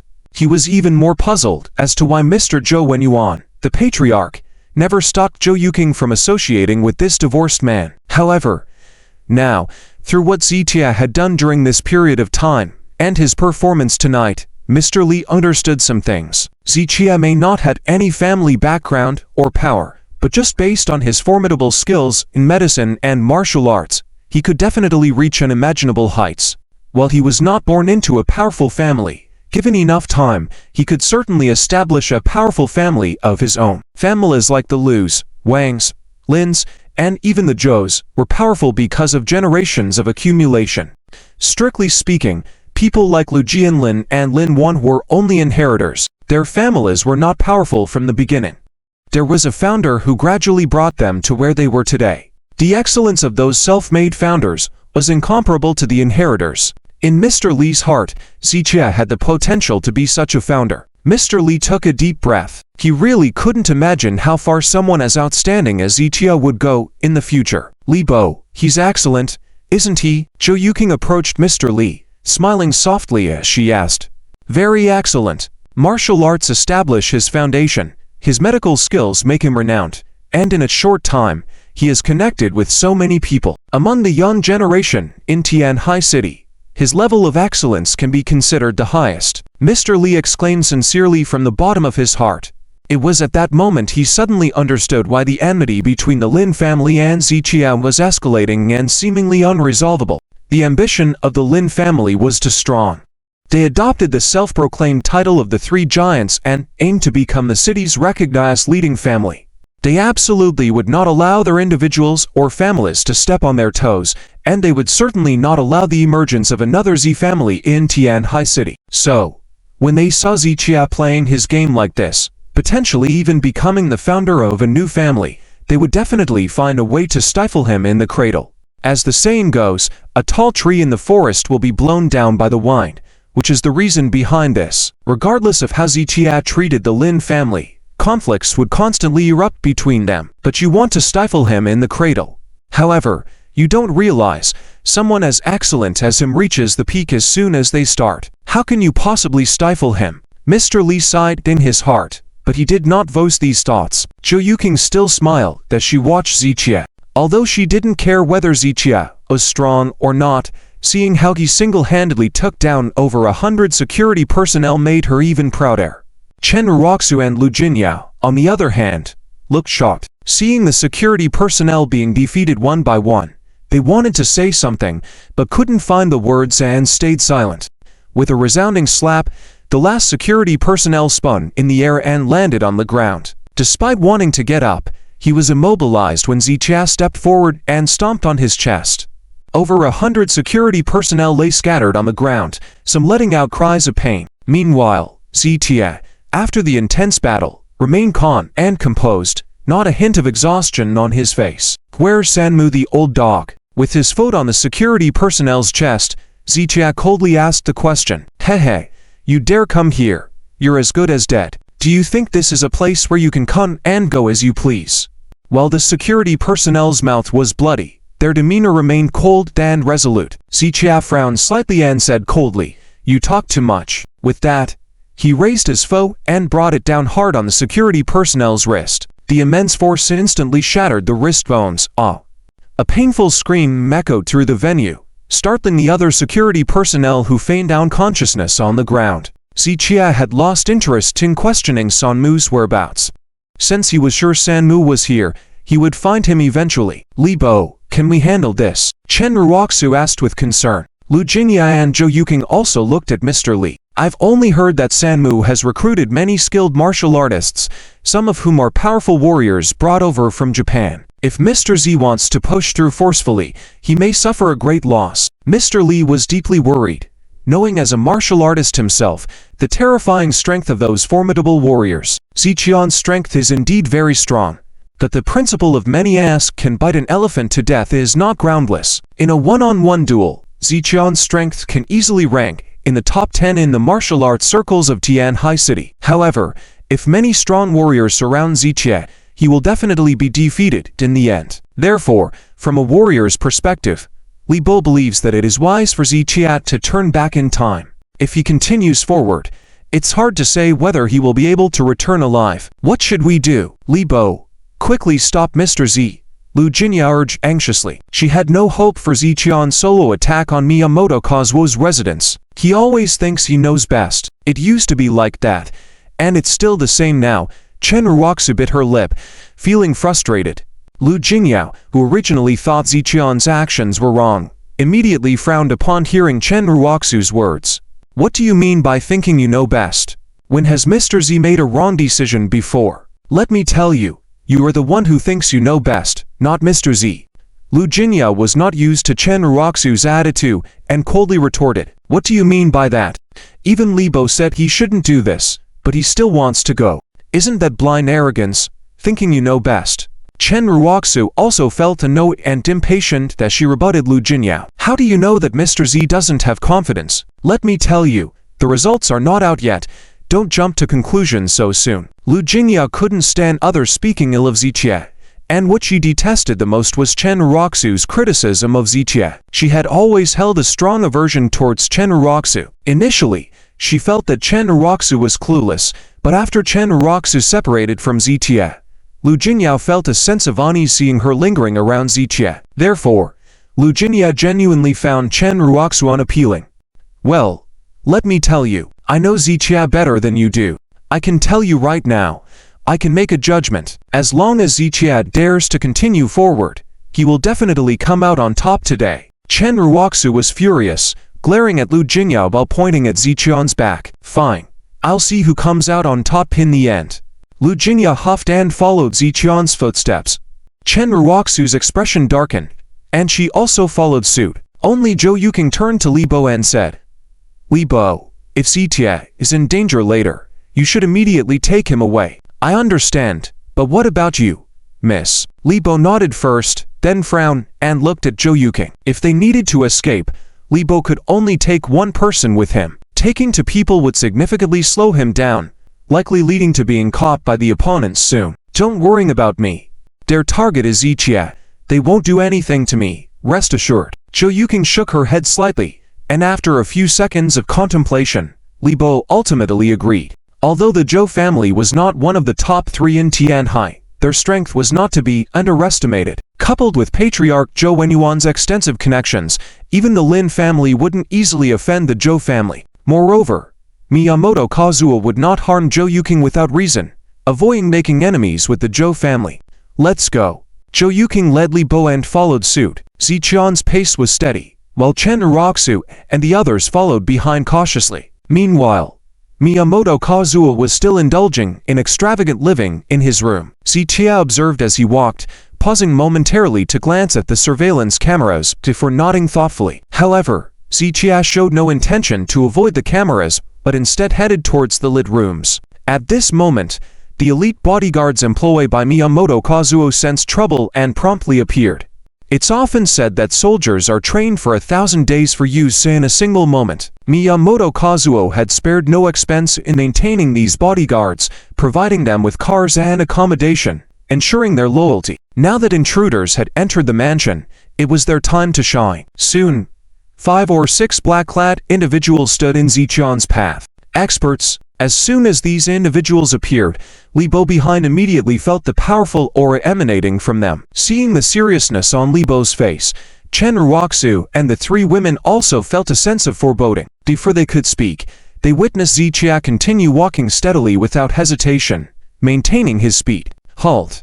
A black-clad youth stepped forward, expressionless, attempting to block Ziqian's path. However, Ziqie seemed to ignore his words, continuing to advance without slowing down. As the distance between the 2 parties narrowed to about 5 meters, Ziqie slightly slowed his pace. Step aside, or die. These simple words uttered by Ziqie caused the 5 or 6 individuals to frown instantly. Martial artists often carry an air of arrogance, considering themselves superior to ordinary people. As elite individuals among martial artists, they were even more prideful. Ziqian's first words to them offered two choices: either they retreat or face death. How could they stand for such disrespect? A surge of anger rose within them, evident in their increasingly hostile gazes. If looks could kill, Ziqie might have perished 10 times over by now. Despite the fierce glares from these individuals, Ziqie fearlessly maintained eye contact with them, his steps uninterrupted. Kill him. The group of individuals, with cold determination in their eyes, simultaneously moved to attack Zichie. Their speed was remarkable, almost reaching Zichie in the blink of an eye. However, Zichie showed no intention of halting his steps or evading their attacks. Swish! In an instant, as the attackers closed in, Zichie raised his hand and struck out swiftly. Clap! The crisp sound of a slap resonated through the air as one of the black-clad warriors was sent flying from Zichion's strike. Zichion's movements continued without pause as he efficiently delivered consecutive slaps to several individuals. His hands seemed to have a homing instinct, striking the faces of his opponents with pinpoint accuracy. Clap, clap, clap. With each resounding slap, several black-clad warriors were sent flying as if they were kites with broken strings.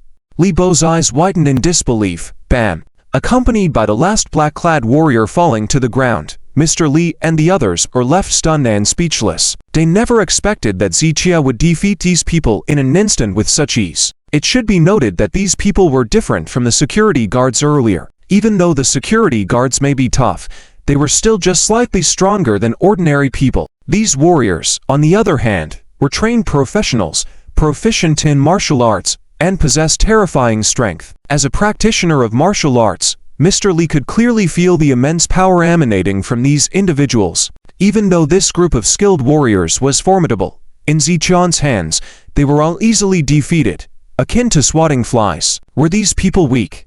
Certainly not. Since Three-Wood Ichiro had paid a hefty sum to have them here guarding the mansion, they must have been hand-picked formidable fighters. Their strength was not to be underestimated, yet in Zichion's hands, they were as vulnerable as young chicks.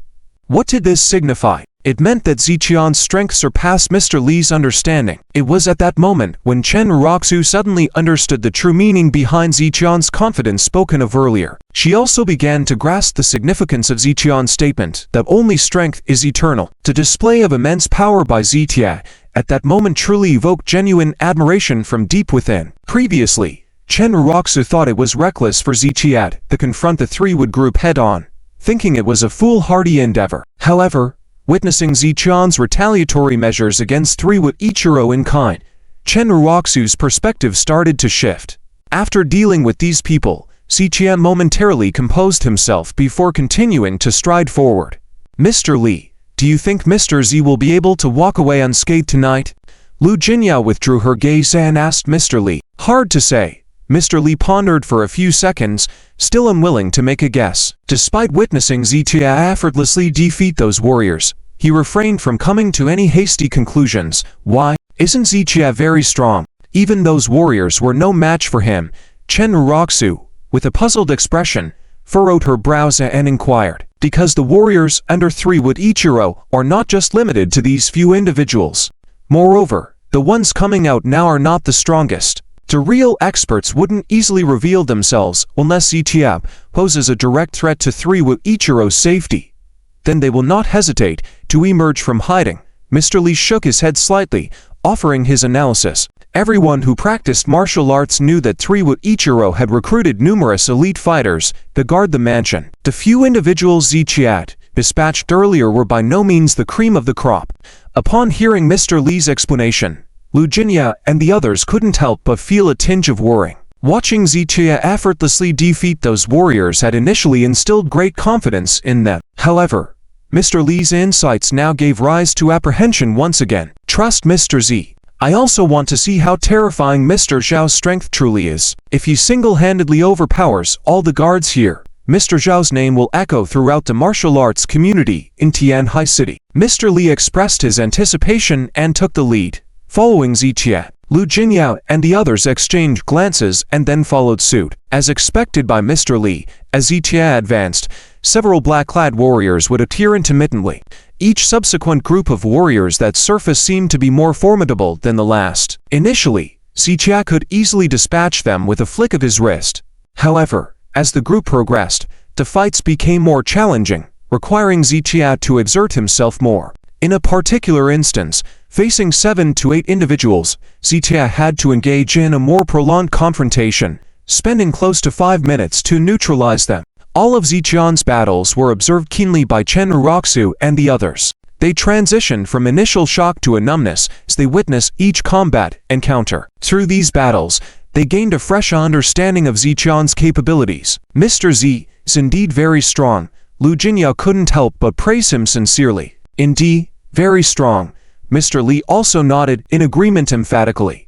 As a martial artist who had encountered numerous talented youngsters within the martial arts circle, Mr. Li was extremely confident in his skills. However, seeing Ziqia possess such formidable power at a young age made him feel inadequate. Chen Ruoxu remained silent this time, merely turning her head to look back. The short distance from the mansion's main entrance to where Ziqia stood was littered with numerous bodies.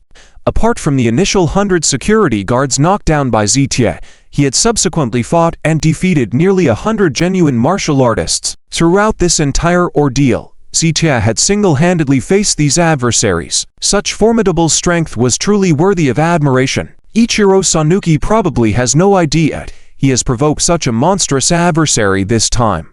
However, he will soon find out.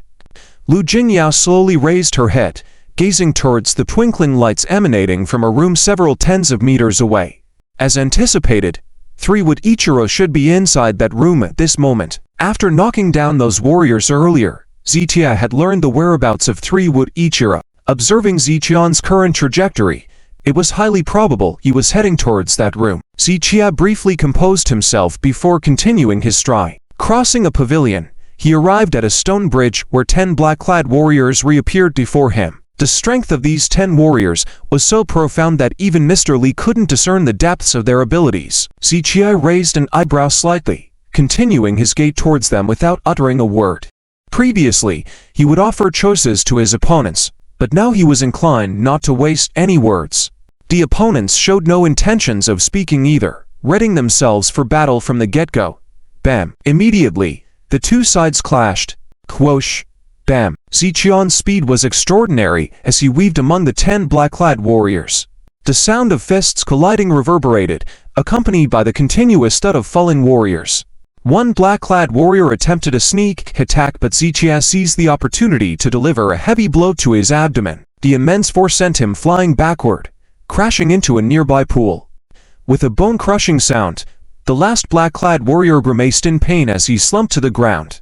7 minutes, Mr. Li glanced at the time with a complex expression. He knew very well that any one of these 10 black-clad warriors could easily overpower him. Yet, these individuals, with their combined strength, had been swiftly defeated by Ziqia in less than 10 minutes. Li Bo really can't imagine it right now. Ziqian's strength, how strong has it become? As for Chen Uroxu and the others, their current feelings have completely numbed. Accurately speaking, Ziqia, with one battle after another, has already shocked them to the point where they don't know how else they could be shocked. They can't help but feel as if no one can stop Ziqian's steps. In fact, after this series of battles, Ziqia has consumed a lot of energy. At this moment, Ziqia feels that after experiencing these consecutive battles, controlling his body seems easier, and his physical functions seem to have been ignited, making his strength and speed even greater than before. Especially during battles, the coordination of his body parts is smoother than before. It's like a long and used rusty machine that, when lubricated and put back to work, becomes smoother and gradually returns to its peak level. He can feel his body getting better and better, but these continuous battles make his body feel tired. After all, even though Ziqian's strength is strong, it doesn't exceed that of an ordinary person. Everyone's stamina has its limits, and Ziqia is no exception. However, Ziqia does not intend to stop there. He only rested for less than 2 minutes before heading towards the house with lights on. According to his guess, the outside guards and warriors should have been almost cleared out. And indeed, as Ziqia approached the house, no one came to stop him. It's uncertain if the guards at Sanoki Ichiro's villa have been all cleared out, but it can be confirmed that the outside guards have definitely been thoroughly cleaned out. Otherwise, they would have surely stopped Ziqia from finding Sanoki Ichiro. Inside the room, Ichiro Sanoki is still entertaining dozens of women, looking very relaxed. He has no idea that danger is gradually approaching. Why haven't they returned yet? Ichiro Sanoki looked at the time. He had just said that he wanted Ziqia captured alive and brought before him. But now, almost an hour has passed, and he still hasn't seen Ziqia brought before him. This made him very displeased, as he picked up his phone to make a call. I don't care how they do it. Zichia must be brought here, made to kneel before me, and apologize. Ichiro Sanoki picked up the phone, found the number, and was about to dial out. Doom. At that moment, a loud noise came from the door. The terrifying force made the entire building tremble. Swish. All the people in the room turned to look at the door. Before Ichiro Sanoki could speak, the door resonated again. Boom bang. This time, the steel security door was kicked and deformed, with a large dent in the middle. With the third reverberation, the door was forcefully pushed open. Ichiro Sanoki's eyes widened, and everyone in the room was shocked when they saw a young man in black standing at the door, his eyes resembling that of a grim reaper. They even forgot to breathe. Ichiro Sanoki realized that no matter who invaded his place, his people had the authority to take control of them. The fact that someone kicked his door open like this meant what? It meant that the security guards and protectors outside had definitely been taken care of completely. Otherwise, no one could have made it this far. Ichiro Sanoki squinted carefully and, upon seeing the figure clearly, his face turned pale instantly. Zichia. Ichiro Sanoki pointed at the door, his voice and hands trembling continuously. My residence was just attacked. Zichia slowly walked towards the room. Before this, I called you, but you seemed to ignore my words. Zichia spoke calmly and confidently, while stepping forward. It was a calm confidence that controlled the scene. Listening to Zichian's words, Ichiro Sanoki's mouth opened and closed, unsure how to respond. He never expected Zichia to have the courage to come to him. What was even more frightening was that the people outside, were they all eliminated by Zichia? Ichiro Sanoki couldn't believe that with his annual expenditure of billions, the security guards and protectors he had in place were all defeated by one person. However, seeing Zichian's presence at that moment, he had no choice but to believe it. You. Ichiro Sanoki's body trembled even more. At that moment, a thought flashed through Ichiro Sanoki's mind. This time, he might have truly angered Zichia. Zichia, with a blank expression, slowly walked towards Ichiro Sanoki. The dozens of naked women in the room had no impact on him, as he stared fixedly at Ichiro Sanoki. Zichia, don't get cocky. After the initial shock, Ichiro Sanoki suddenly revealed a cold smile. Immediately, around 20 black-clad warriors emerged from the darkness and stood behind Ichiro Sanoki. Neither Libo nor Zichia felt surprised by this turn of events. The warriors outside were just there to safeguard the entire villa area. It was obvious that Ichiro Sanoki would have stronger warriors protecting him closely, and these warriors were undoubtedly more powerful. Indeed, the intimidating aura of these nearly 20 warriors even made Libo feel somewhat fearful. These were the strongest warriors by Ichiro Sanoki's side, and the ultimate outcome of the battle between Zichia and Ichiro Sanoki would depend on whether Zichia could withstand the assault of these 20 individuals. Haha. Zichia, in the words of your dragon kingdom, you have reached heaven on foot while barging into hell. Since you've come to me voluntarily, I will definitely keep you today. Ichiro Sanoki's eyes were full of ruthlessness. After speaking, without waiting for Zichian's response, he gestured for the attack. Whoosh, whoosh, whoosh. In an instant, these nearly 20 powerful warriors rushed towards Zichia at an extremely fast speed. Doom, boom, crack. These people were strong and coordinated. Their rapid attacks overlapped, allowing them to simultaneously strike and defend without revealing any weaknesses. Zichia furrowed his brows. Faced with such a formidable group of warriors, he couldn't find an opportunity to counterattack and could only choose to temporarily retreat. Seeing Zichia retreat, the warriors intensified their attacks, adopting a merciless attitude of taking advantage of his weakness. Zichia took a few steps back, then abruptly stopped, his eyes bursting with cold determination to look for death. Zichian's eyes were icy as he seized the opportunity to defeat one of them first. However, as Zichia just reached out his palm, there were 7 or 8 fists coming from different directions attacking. Faced with such a fierce group attack, Zichia could only abandon the offense, defend while retreating. At this moment, anyone could see that nearly 20 powerful martial artists teaming up were clearly stronger than Zichia. If this continued, Zichian's defeat would only be a matter of time. For martial artists, defeat was quite normal, but today's situation was different. Once Zichia was defeated, Sanm Ichiro would definitely make sure Zichia had a fate worse than death. Libo, Shoryuken called softly. Although she didn't say much else, Li Bo understood that Zhou Yuqing wanted him to help. If it was before, Li Bo would definitely have refused.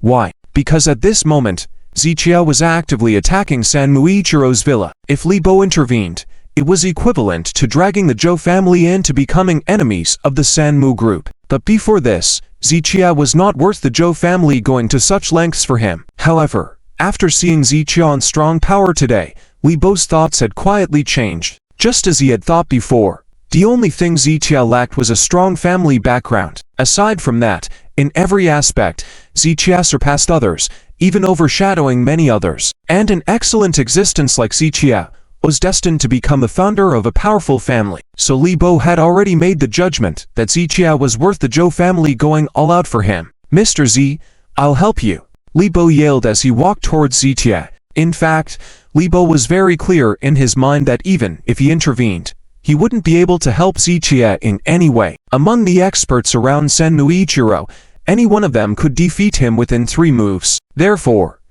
Li Bo said he was here to help Zichia, but in reality, he knew his own limitations. However, in the current situation, whether he could be of help was not important at all. What was important was the attitude and the Zhou family's willingness to stand up against the Sanmu group for Zichia. If he could use his injury to bring Zichia closer to the Zhou family, Li Bo believed this deal was definitely worth it. Not needed. However, Li Bo was just taking a few steps when he was blocked by Zichia. Zichia could also discern that Li Bo was not a match for these people, and rushing over would just make him a cannon fodder. Furthermore, this was Zichia's personal grudge with Sanm Ichiro, and he didn't want too many people involved. Naturally, he didn't want to implicate the Zhou family. After all, the Sanmu group had deep roots in Tianhai City and their power shouldn't be underestimated. Zichia was alone and not afraid of anything, but the Zhou family had many concerns, so their actions wouldn't be as carefree as Zichia's. Ultimately, Zichia knew that Master Zhou Wenyuan had treated him well, so this move was also to protect the Zhou family. Then let's go back first. Zhou Yuqing nodded lightly when she saw Zichia's block. Since Zichia said he didn't need help, then they definitely didn't need to help. In Zhou Yuqing's mind, she always had an inexplicable trust in Zichia. However, while Zhou Yuqing thought this way, Chen Ruoxu and Lu Jinyao didn't think the same. They had also seen the current situation, with nearly 20 people launching a fierce attack, and Zichia retreating to the door. At this rate, Zichia would soon retreat outside the room. Once outside, Zichia would be even more passive. Because inside the room with a large number of opponents, he couldn't really maneuver freely. But outside, the open space would allow these nearly 20 people to surround Zichia and launch a full-scale attack. Just as now, Zichia had his back to the door, so the opponents could only attack him from the front and 3 directions. But outside, they could attack Zichia from all 8 directions from the west. Zichia appeared overwhelmed inside the room, and if he went outside, he would probably be defeated even quicker. Thinking about this, both Lu Jinyao and Chen Ruoxu were very worried. Chen Ruoxu wanted to help, but she knew very well that the Chen group was nothing in Sanm Ichiro's eyes and could be crushed at any moment. So she wanted to help but had no way to help and not enough courage to do so. As for Lu Jinyao, all she could do was contact Lu Jianlin, inform him of the situation here, and ask for some support. Doom. A thumping sound was heard. A black-clad martial artist punched the iron door frame, causing a deep dent.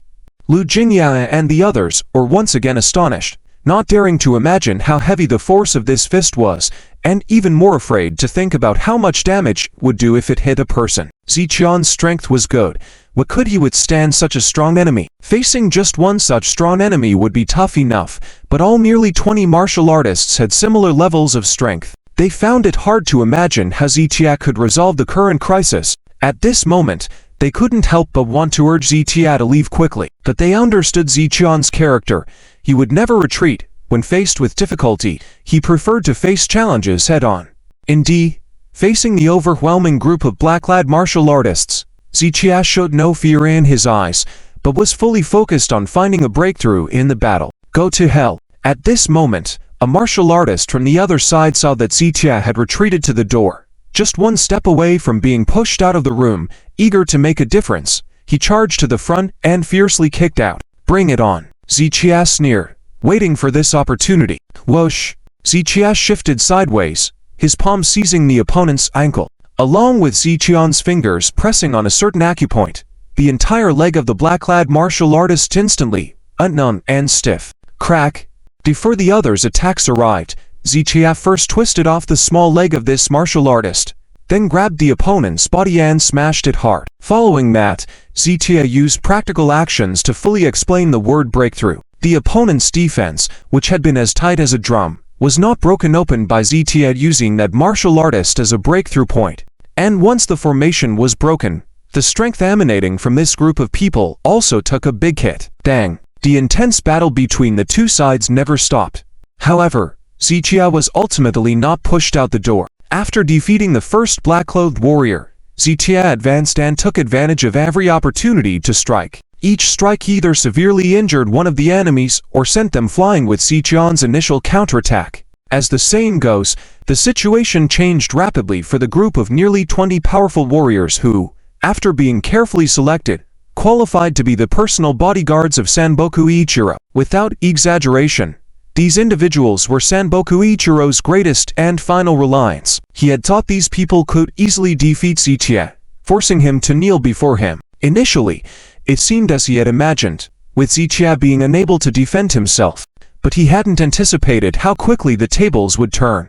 Now, these warriors who had provided him with great confidence were being completely overwhelmed by Ziqia. One by one, skilled fighters fell to the ground at Ziqian's hands, and Sanboku Ichiro's expression went from triumphant to increasingly grim. Following a fierce battle, after the first 10 minutes, on Sanboku Ichiro's side, only 5 black-clothed warriors remained. The others all lay on the ground, groaning in pain. The remaining 5 warriors' eyes reflected fear, having already lost their will to fight. In just a short span of 10 minutes, they had witnessed firsthand and experienced the terrifying strength of Ziqia. Despite their attempt to join forces, they were unable to defeat Ziqia. With only 5 of them left, it became impossible to defeat Ziqia. Gradually, they started to contemplate retreat. Their hesitance allowed Ziqia to catch his breath. After the continuous battle, Ziqian's strength was greatly depleted, and he felt exhaustion throughout his body. Yet, his mood was exceptionally exuberant. During this time, he had clearly sensed changes in his body, though he couldn't accurately assess how much his power had grown. Through the direct confrontations today, he had gained a comprehensive understanding and acknowledgement of his current strength. In conclusion, Ziqia was very satisfied with the power he now possessed. This feeling was comparable to that of a professional long-distance runner who, before, was unsure of their physical limits and unable to make precise preparations accordingly. After undergoing tests to determine their limits, they could approach future races with more confidence. Ziqia found himself in a similar state. Previously unsure of his power, he now faced his adversaries with increased confidence. His confidence led Ziqia to slowly turn his gaze toward the final 5 black-clothed warriors. At that moment, his eyes gleamed like a hunter spotting its prey, instilling fear in the remaining warriors, including Sanboku Ichiro. Ziqia, there seems to be a misunderstanding between us. If you're willing to talk, I believe we can achieve a favorable outcome, Sanboku Ichiro said through clenched teeth. Although his tone remained arrogant, it was evident that he was showing signs of submission. Sanboku Ichiro was indeed flexible. Realizing the inevitable defeat, he changed his stance immediately. If Ziqia agreed to negotiate, the conflict would end with Ziqian's victory. However, Ziqia paid no heed to Sanboku Ichiro's words. In any other situation, he wouldn't mind discussing matters with different families or groups, especially with the medical skills competition final approaching. But this time, he faced Sanboku Ichiro, a Japanese and part of the Japanese influence. Ziqia would never choose negotiation with a Japanese person. I am a businessman, Ziqia. Businessmen prioritize interests. We can talk, Sanboku Ichiro repeated as Ziqia remained silent. Hey, Ziqia shook his head with a cold smile. Decades ago, the heroes of our kingdom used the old 8-boxer pistol to force you Japanese thieves to the negotiating table. However, today, Japan is still Japan, but our kingdom is no longer the backward country it once was. Ziqia narrowed his eyes, emitting a cold, murderous intent. Negotiate? When he had warned Sanboku Ichiro on the phone before, it was essentially a form of negotiation. However, Sanboku Ichiro had not valued that opportunity. Since Ziqia was already at his doorstep, closure was necessary. Ziqia, you are truly shameless, Senboku Ichiro retorted, "Fine. Listen up, everyone. Whoever can kill Zichia will receive $1 million from me. Not only that, I will arrange for a position for you in Japan and ensure you receive a vast amount of martial arts resources in the Japanese martial arts community." Senboku Ichiro presented several enticing offers, attracting the greedy desires of those present. With heavy rewards, these individuals were spurred into action. However, courage, as admirable as it was, couldn't equate to strength. Just like a courageous elementary student, despite bravery, their strength could never match that of an adult. Similarly, in this situation, their newfound courage didn't enhance their capabilities. Consequently, faced with Zichian's overpowering strength, these individuals lasted less than 3 minutes before being defeated and lying on the ground, including the final black-clothed warrior, who let out a pitiful cry. This left Senboku Ichiro and his personal bodyguards all defeated. Within the room, Chen Uroxu and the others watched in shock. The elegantly dressed women trembled in fear in the corner. Senboku Ichiro, in his wheelchair, looked on with a mix of fear and complexity as he stared at Zichia. "Senboku, old dog, your turn," Zichia said emotionlessly, slowly walking towards Senboku Ichiro. You. Ichiro Mimiki slowly raised his hand, his entire arm trembling continuously. Even a fool could tell that in Ichiro Mimiki's heart at this moment, there must be extreme fear. In fact, in addition to fear, the current mood of Ichiro Mimiki was deeply shocked. Beside him were nearly 20 top martial arts experts, with more than half of them being outstanding warriors in the martial arts circle of the East. Without exaggeration, any one of these people could easily defeat a group of special forces. Yet, even with such a powerful group attacking together, they could not handle Zichia in the slightest. Just what kind of monster is Zichia? At this moment, the shock in the hearts of Chen Uroxu and the others was no less than that of Ichiro Mimiki. Ichiro Mimiki only witnessed the battle between Zichia and the group inside the house. However, for Chen Uroxu and the others, they had been watching Zichia single-handedly fight his way to this point from the front door of the villa. Alone, he stormed into Ichiro Mimiki's villa, from the front door to right beside Ichiro Mimiki. Along the way, he cut down numerous enemies, yet Zichia himself remained unscathed. How powerful was this force? "Mr. Z, you are really strong," Lu Jinya exclaimed in amazement. "I want to apprentice under him," Li Bo admired, almost kneeling down. "He is truly outstanding," Zhou Yuking's face beaming with pride. As for Chen Uroxu, she stood there as if stupefied. It wasn't until this moment that she finally understood what Zichia, and when he asked her to show your true strength, Zichia really had no fear of any means Ichiro Mimiki might use. It was because Zichian's methods were even stronger, more ruthless, and more decisive than Ichiro Mimiki's. Chen Uroxu took a deep breath, her heart filled with various complex emotions, as her eyes slowly turned towards Zichia. Meanwhile, Zichia was walking steadily towards Ichiro Mimiki without looking away. His calm and composure contrasted vividly with Ichiro Mimiki's full of fear. Especially Zichian's footsteps, neither light nor heavy, sounded to Ichiro Mimiki like a death knell approaching. As Zichia drew closer, Ichiro Mimiki's heart rate continued to accelerate, his inner fear reaching its peak. 10 meters, 5 meters, 3 meters, the distance between them was getting closer. Ichiro Mimiki's thoughts were chaotic at this moment. He even thought about escaping. However, even a physically fit person might not be able to outrun Zichia, let alone Ichiro Mimiki in a wheelchair. "Zichia, let's talk things over."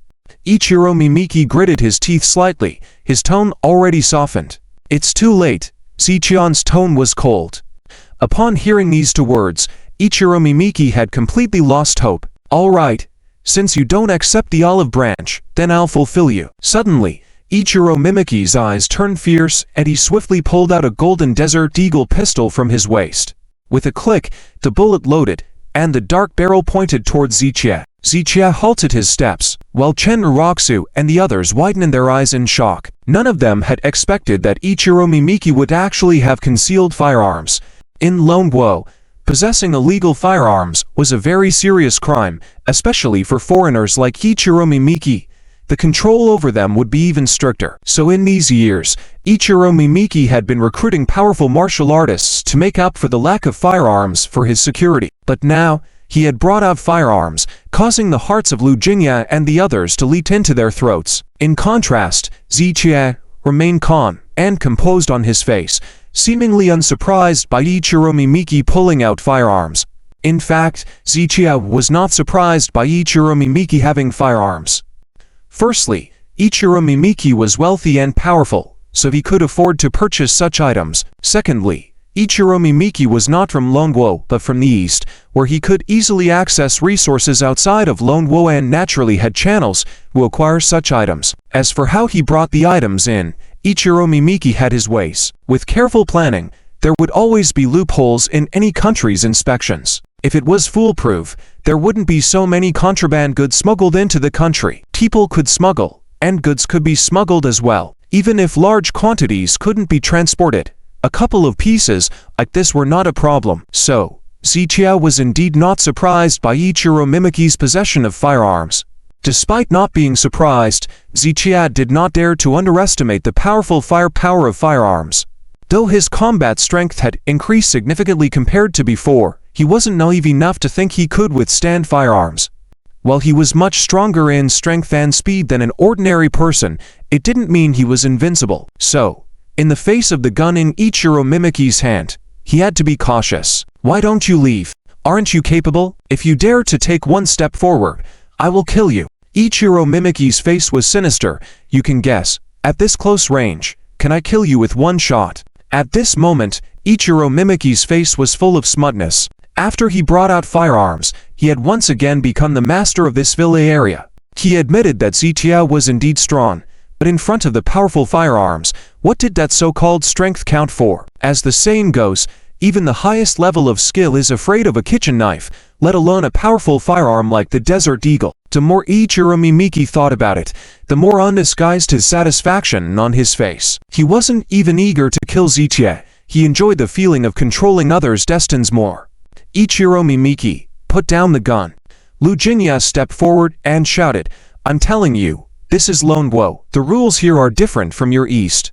In Longwo, the charge of possessing illegal firearms is serious. You should be well aware of that. Lu Jingya wanted to make Ichiro Mimiki come to his senses through this matter so that Zichia could defuse the danger before them. However, upon hearing these words, Ichiro Mimiki merely shook his head disdainfully. So what? Now that I have brought out firearms, what can you do to me? Ichiro Mimiki was no fool. He spoke to Lu Jingya, but his eyes never left Zichia for a moment. He had raised so many warriors, he naturally knew the strength of martial artists very well. Those true martial artists, in terms of speed and strength, were beyond the realm of ordinary people. The distance between him and Zichia I'd take 2 seconds for an ordinary person. However, Zichia might reach him and control him within half a second. So, he dared not relax his vigilance for a moment, nor give Zichia any chances. Zichia's brows furrowed slightly. He had just been thinking that if Sanmoku Ichiro spoke to Luck Kinyu, it would definitely distract their attention. This would provide him with the opportunity to quickly make a move and snatch the hot weapon from Sanmoku Ichiro's hands. In Zichia's eyes, as long as Sanmoku Ichiro was without the hot weapon, he was no different from an ant. However, at this moment, seeing Sanmoku Ichiro being so cautious, Zichia did not have the chance to act. Think carefully, Luck Kinyu said, still negotiating with Sanmoku Ichiro. Hiding a hot weapon and using it to harm others are two different things. If you put it away now, we can pretend we didn't see it. Luck Kinyu gritted her teeth, still in discussion with Sanmoku Ichiro. Hehe. Sanmoku Ichiro shook his head and sneered. In the current situation, the hot weapon in his hand was his last resort. If he voluntarily surrendered it, Zichia would definitely continue to deal with him. He wouldn't do such a foolish thing. But if you dare to shoot, the laws of Longwo will definitely sanction you. At that time, you and your Sanmoku group will be completely destroyed because of your foolish actions. Luck Kinyu stepped forward again, showing some agitation. In fact, Luck Kinyu deliberately did this to attract Sanmoku Ichiro's attention. If Sanmoku Ichiro's attention was diverted, or if he aimed the gun at Luck Kinyu, Zichia would have the chance to counteract him. However, in the face of Luck Kinyu's words, Sanmoku Ichiro continued to wear a cold smile on his face. Given my current condition, do you think I care about the things you said? With these words, Luck Kinyu was momentarily speechless. Indeed, Sanmoku Ichiro's current condition was deteriorating rapidly. and he could die at any moment. In this situation, he really didn't care about legal sanctions or the future development of the Sanmoku group. In other words, Luck Kinyu's attempt to coerce Sanmoku Ichiro with Longwo's laws was simply impossible. Now, if any of you dare to say another word, I will break his legs first. Sanmoku Ichiro slightly moved the gun, scaring Luck Kinyu and others into silence, not daring to make a sound. Finally quiet. Zichia, let me ask you again, can you cure my illness? Sanmoku Ichiro squinted slightly, his will to survive incredibly strong. Even at this moment, he still hoped that Zichia could cure him. It was because he valued Zichian's medical skills that he didn't immediately shoot and kill Zichia. After all, his physical condition had reached a point where countless doctors were unable to cure him. His only hope now was Zichia. Okay. This time, Zichian's agreement was very straightforward. However, Luck Kinyu and others who knew Zichia understood that this was definitely not Zichian's usual character. Zichian's agreement must have been because he had other plans in mind. Haha, you know your place. Sanmoku Ichiro smirked. To show your sincerity, why don't you kneel down and bow to me first? Hearing this, Zichian's eyes narrowed slightly, and a chilling intent burst forth from the depths of his eyes. What? I'm willing to kneel. Decades ago, your Lone Wo ancestors knelt to us in Dongjing. Don't you know that? Your Lone Wo invalids are very skilled at kneeling, so don't waste any more time. Sanmoku Ichiro had a cold smile on his face.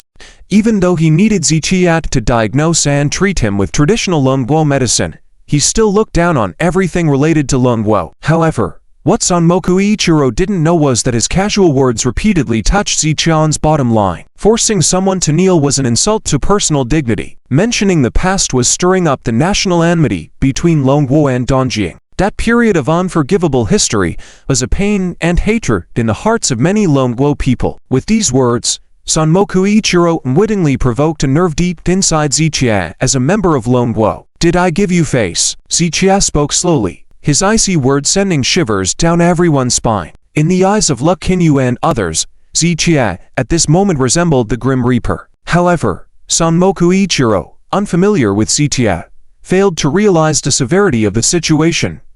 It's you who's being shameless. Now, kneel down immediately for me. Sanmoku Ichiro reached for the trigger, preparing to pull it. And at that moment, Zichia bent his legs slightly, and the next second, he shot off like a cannonball. Zichia, how dare you? Sanmoku Ichiro's eyes widened suddenly. He never expected that this madman Zichia would dare to act aggressively in the face of a hot weapon. But at this point, Sanmoku Ichiro had no time to think much. His finger pressed the trigger. Dang, dang, bang, bang. The gunshots rang out, deafening those present. Chen Ruoxu and Luck Kinyu instinctively screamed, covering their eyes. Only Zhou Yuking widened her eyes and rushed towards Zichian's direction, but she was stopped by Li Bo. After a few seconds, the gunshots ceased, and everything fell silent. Zhou Yuking, Li Bo, Luck Kinyu, Chen Ruoxu, and the dozens of women in the room gradually opened their eyes. They were all puzzled as to why they didn't hear Zichian's voice. Was he not hurt?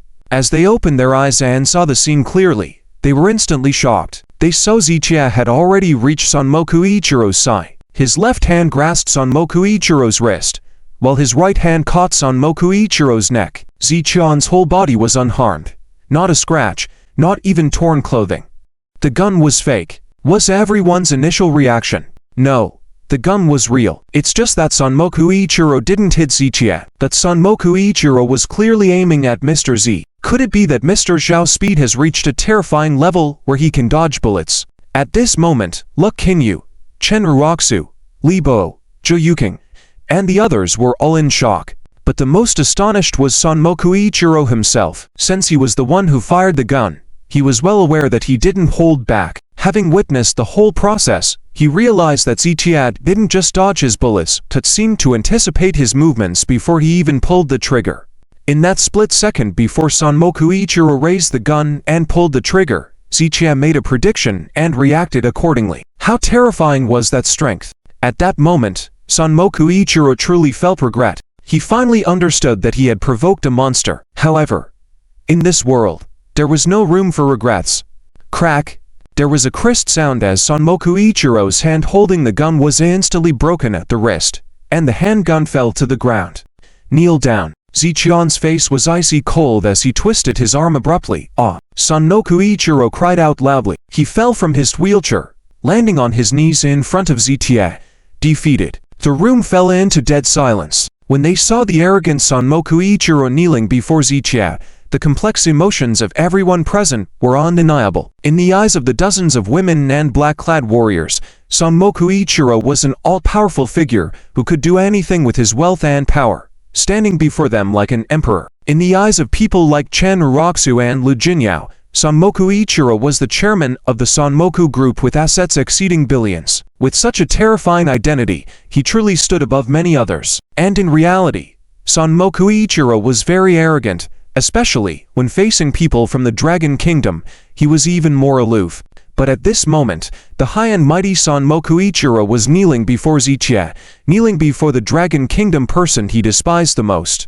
At this moment, Chen Uroxu fully understood the meaning behind Ziqian's words. Wealth and fame, those easily obtained things, are all transient, but the only thing eternal is power. Initially, Chen Uroxu found Ziqian's words extremely ludicrous, but at this moment, she finally understood that Ziqian's words were not empty talk. In terms of wealth and fame, Sanmoku Ichiro could outmatch Zitia by miles. However, that wealth and fame could not change the fact that he was kneeling before Zitia. Is this power? Is this the true meaning of eternal power? Chen Uroxu murmured softly, her emotions reaching the peak of complexity. She had never truly considered Ziqian's words seriously before. But today, when she witnessed Zitia single-handedly defeating numerous strong opponents and finally subduing Sanmoku Ichiro, she finally understood the terror behind the word power. She also understood how mighty and fearsome Zitia was. However, no matter what, Zitia had now subdued Sanmoku Ichiro. Thus, this battle would ultimately end in Ziqian's victory. Only, Chen Uroxu did not know how Zitia planned to deal with Sanmoku Ichiro next, and this was also the question Lu Jinya was pondering.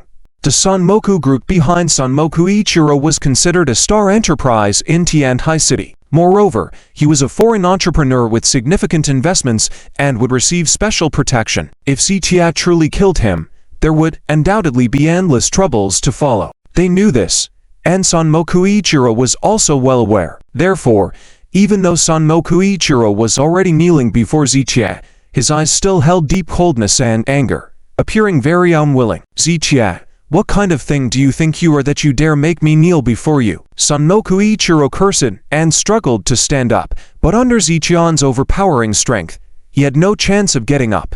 You have no shame. Ziqian's expression remained indifferent as he raised his hand and slapped sharply. Smack! The ruthless slap landed on Sanmoku Ichiro's face without mercy. Instantly, a clear palm print appeared on his face. It doesn't hurt. Before Sanmoku Ichiro could finish his sentence, another slap came from Zitia. This slap knocked out two of Sanmoku Ichiro's teeth and blood continued to flow from his mouth. But Sanmoku Ichiro still refused to accept it and continued to curse. Zitia no longer wasted words on Sanmoku Ichiro and raised his hand for another slap. Zitia mechanically repeated this action. Every time Sanmoku Ichiro dared to open his mouth, he received another slap.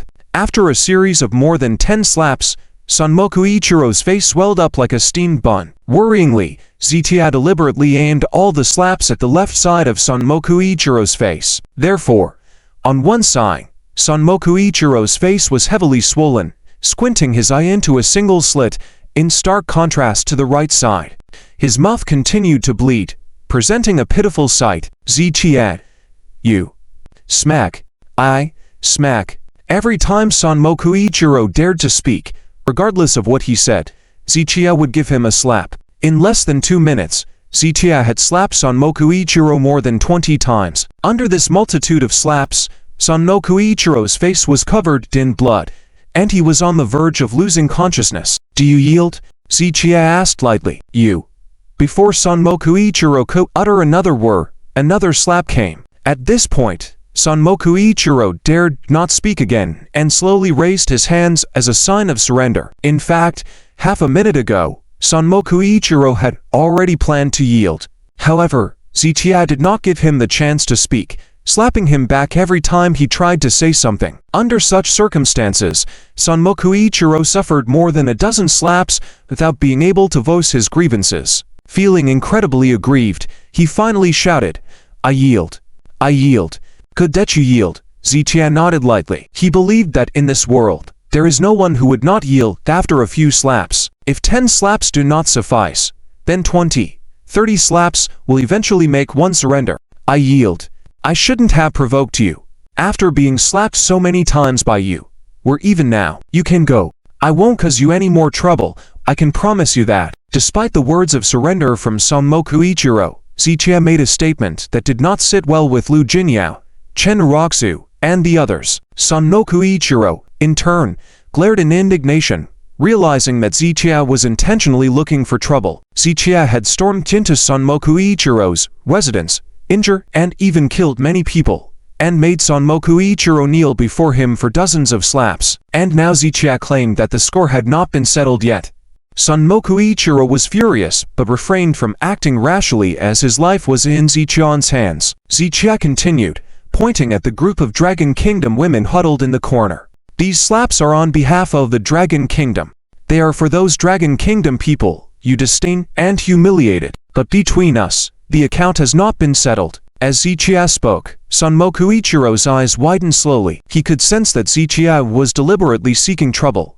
Ziqian was purposefully looking for an excuse to finish him off. Only Lu Jinyao understood, in her heart, that Ziqian was not intentionally looking for excuses. As for why Ziqian was relentless, it was because in Ziqian's heart, he had extreme hatred towards the country of Dongjing.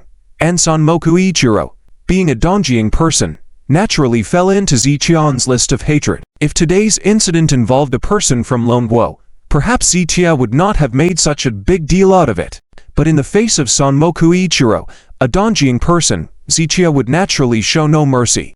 Lu Jinyao was extremely worried, as if Ziqian really killed Sanmoku Ichiro, it would definitely lead to major trouble. "Ziqian, let's talk. What conditions do you have? We can discuss them all. As long as you spare me, I can meet any conditions you have." Sanmoku Ichiro felt the killing intent in Ziqian's eyes and immediately began begging for mercy with a trembling voice. "It's too late to beg now." Ziqian shook his head slightly, then reached out and grabbed Sanmoku Ichiro's neck. Feeling the terrifying strength in Ziqian's hand, Sanmoku Ichiro's heartbeat kept accelerating.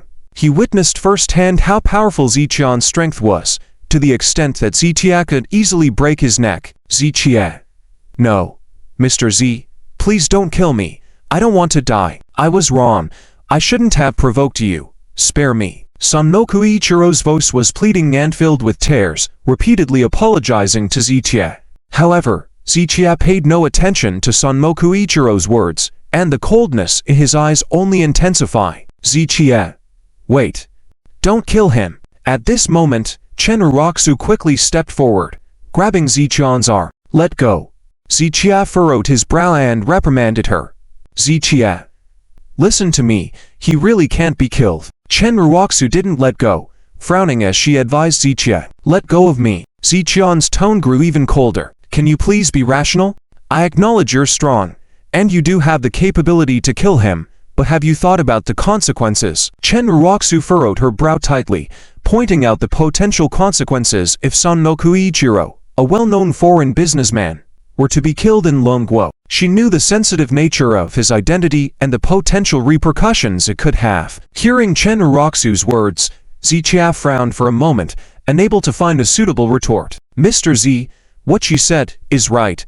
Lu Jinyao also approached Ziqian and whispered, "I'm not trying to stop you from killing him, but the final round of the medical competition is about to begin. Let's not ruin such a good opportunity over this trash. After the medical competition ends, if you still want to kill him, I won't dissuade you or intervene." Chen Roxu was concerned about the serious consequences that could arise from Sanmoku Ichiro's death. Lu Jinyao understood Ziqian's character, so she only analyzed the current situation. She knew Ziqian cared the least about consequences, and others couldn't threaten him with this matter. If Ziqian were the type to fear consequences, he wouldn't have gotten into such a big conflict with Sanmoku Ichiro, as well as with the Liang group and Lynn family before them. But in reality, Ziqian never chose to endure oppression from those people, so Lu Jinyao didn't mention consequences, only things relevant to Ziqian's personal interests. Hearing these words, Ziqian pondered for a few seconds, then loosened his grip slightly. Despite his impulsive nature at times, he wasn't foolish. He understood that both Chen Uroxu and Lu Jinyao were speaking the truth and presenting factors he had to consider. In short, while Sanmoku Ichiro could be killed, for now, it wasn't the right time. Zichia. Listen. Let him go. Seeing Zichian's silence, Chen Uroxu took the initiative to grab Zichian's hand and release Sanmoku Ichiro's neck. With Zichian's hand released, Sanmoku Ichiro let out a long breath. In his eyes, a hint of pride surfaced once more. When Zichia was about to kill him earlier, he felt extreme fear and dread. Chen Uroxu and Lu Jinya's words not only reminded Zichia, but also reminded Sanmoku Ichiro of his own standing. His identity was not something anyone could simply take away. Feeling confident that Zichia wouldn't dare to kill him, Sanmoku Ichiro regained his composure. Seeing the arrogance in Sanmoku Ichiro's eyes, Zichian's brow furrowed slightly. All right, Zichia, you can go back now. However, I want to tell you, our matters are not finished between us. Sanmoku Ichiro's words carried some hints of threat. Are you not done yet? Lu Jinya frowned at Sanmoku Ichiro and retorted, hey, you don't need to stand against me either. Just the Lu family. I can take care of you guys at any time. As for you, Zichia, Sanmoku Ichiro turned to Zichia again, sneering, if you can cure my illness, then all our matters will be settled. But if you don't treat me, then today's events will definitely not be the end. Once again, Sanmoku Ichiro presented a condition and threatened Zichia. He clearly didn't understand Zichia. Zichia would never be swayed by threats. The more Sanmoku Ichiro threatened him, the more Zichia would find it repugnant. Are you really courting death? Zichian's tone was ice cold. So what if I am? Do you dare to kill me? Do you dare to kill me regardless of the consequences? Unless you can bear all the consequences of killing me, then you better step back. After Sanmoku Ichiro finished speaking, he burst into laughter, using his careless mouth. I indeed won't kill you. But I can make you wish you were dead. As Zichian's words fell, a pill appeared in his hand, which he forcibly shoved into Sanmoku Ichiro's mouth. You. Before Sanmoku Ichiro could speak, Zichia grabbed him by the throat and made him swallow the pill. Then, with a flick of his wrist, several needles of varying lengths appeared. Swish! Zichia flicked his fingers lightly, and the needles flew out, aiming straight at Sanmoku Ichiro. What are you doing? Before Sangoku Ichiro could finish speaking, he let out a scream of pain. With Zichian's acupuncture technique, he could perform painless acupuncture, completing the needling while the recipient was unaware. However, for Sangoku Ichiro, he deliberately used different force and angles, including intentionally deviating slightly when inserting the needles. This would cause Sangoku Ichiro's pain to double and intensify. And this was Zichian's intention. After a few needles, Sangoku Ichiro screamed in agony. The sound of his pig-like screams made everyone in the room unable to look. After a few seconds, Sangoku Ichiro finally felt some relief from the pain. What? What did you do to me? Sangoku Ichiro widened his eyes, filled with fear. Just now, he had seen that Zichia didn't dare to kill him, feeling quite pleased with himself. But now, Zichia had fed him something and inserted several needles into him, making him feel uncertain. He didn't know what consequences these actions would bring, but he knew it wouldn't be anything good. You'll find out soon enough, Zichia said expressionlessly, glancing at Sangoku Ichiro. Doctors are knowledgeable about pharmacology and medicine, so they can heal people. However, it is also because of their knowledge of various drugs and the functions of acupoints in the human body that they can harm others easily. Just like in ancient times, there were both healers and poisoners, and their abilities were essentially the same. It was just their intentions that differed. Zichian's actions just now would make Sangoku Ichiro truly understand what it feels like for life to be worse than death. Sangoku Ichiro, let's have a good talk. Sangoku Ichiro gritted his teeth slightly, his attitude changing once again. However, this time, Zichia had no intention of exchanging any more words with him. Zichia calculated the time in his mind, and was about to retract the silver needle. But halfway through the motion, Zichia pulled his hand back. The things that the East emissaries used are dirty. Zichia left these words behind and turned to leave. Although the silver needles were valuable, as Zichia said, the silver needles that had touched Sangoku Ichiro, the East emissary, felt dirty to Zichia. Zichia, don't leave. Let's talk. Sangoku Ichiro wanted to get up, but he suddenly realized that the silver needles at Zichia had pierced him with seemed to immobilize his whole body, as if targeting acupoints. Originally, Sangoku Ichiro only needed a wheelchair, and the movement of his upper body was unaffected, but now, he was in a situation extremely similar to a completely paralyzed person. No, strictly speaking, he was not even as unresponsive as those vegetative patients in bed. Sangoku Ichiro could think and use his eyes and ears normally, so he keenly felt the state of his body. A vegetative person is in a deep coma and cannot feel their body, so they don't experience much. In contrast, someone like Sangoku Ichiro who can keenly feel the state of his body, but cannot control it, would be filled with extreme horror. At that moment, Sangoku Ichiro suddenly understood the meaning behind Zichion's statement of making life worse than death. And Sangoku Ichiro was not sure if Shaoshin's methods just now would cause other conditions in his body. Zichia, don't leave. I beg you. I shouldn't have said those things to you just now. Please. Sangoku Ichiro, filled with internal fear, continuously begged and apologized to Zichion's back. However, Zichia acted as if he hadn't heard Sangoku Ichiro's words, and without looking back, walked to the door. I forgot to tell you, my methods, no one can undo. Zichion's statement caused Sangoku Ichiro's eyes to widen in shock once again. Go. These last two words from Zichia were directed at Lu Jinya and the others. After all, if he left, any bodyguard at Sangoku Ichiro's side could easily control them. Mr. Z, please spare me. Amid Sangoku Ichiro's pleas, Zichia left the room. Chen Ruoxu and Zhou Yuking exchanged a glance and then slowly followed Zichion's footsteps. Lu Jinya walked up to Sangoku Ichiro and said calmly, Mr. Sangoku, I hope today's events end here, and you don't stir up trouble. The scene of you firing just now, I've recorded it.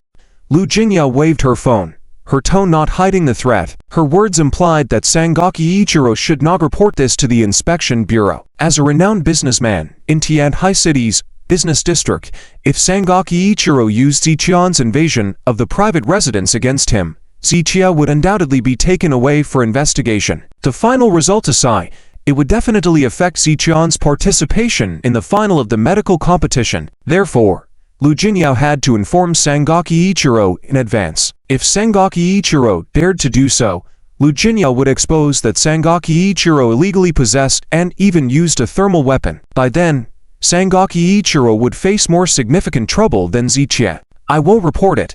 I absolutely won't report it. Please tell Zichia anything he asks. Beg him to spare me. He must have fed me poison just now. Let him detoxify me. Let him detoxify me. Sangoku Ichiro was now filled with fear. Even what Lu Jinya said wasn't clear to him. He was just thinking that Zichia must have fed him some slow-acting poison that would eventually lead him to a painful death. So now, he didn't want anything other than being detoxified by Zichia. Lu Jinya stared at Sangoku Ichiro for 2 seconds, but ultimately said nothing, turned, and walked outside. Ever since she talked with Zichia, asked time about the hatred between Dongjing and Longguo, Lu Jinya was very clear about how deep Zichion's hatred for Dongjing was. Zichia already harbored hatred towards Dongjing and the Dongjing people. Unfortunately, Sangoku Ichiro actively provoked Zichia. In this situation, Zichia would definitely not detoxify Sangoku Ichiro. In fact, if it weren't for the intervention of Lu Jinya and Chen Ruoxu, Zichia would have killed Sangoku Ichiro on the spot. Please, please.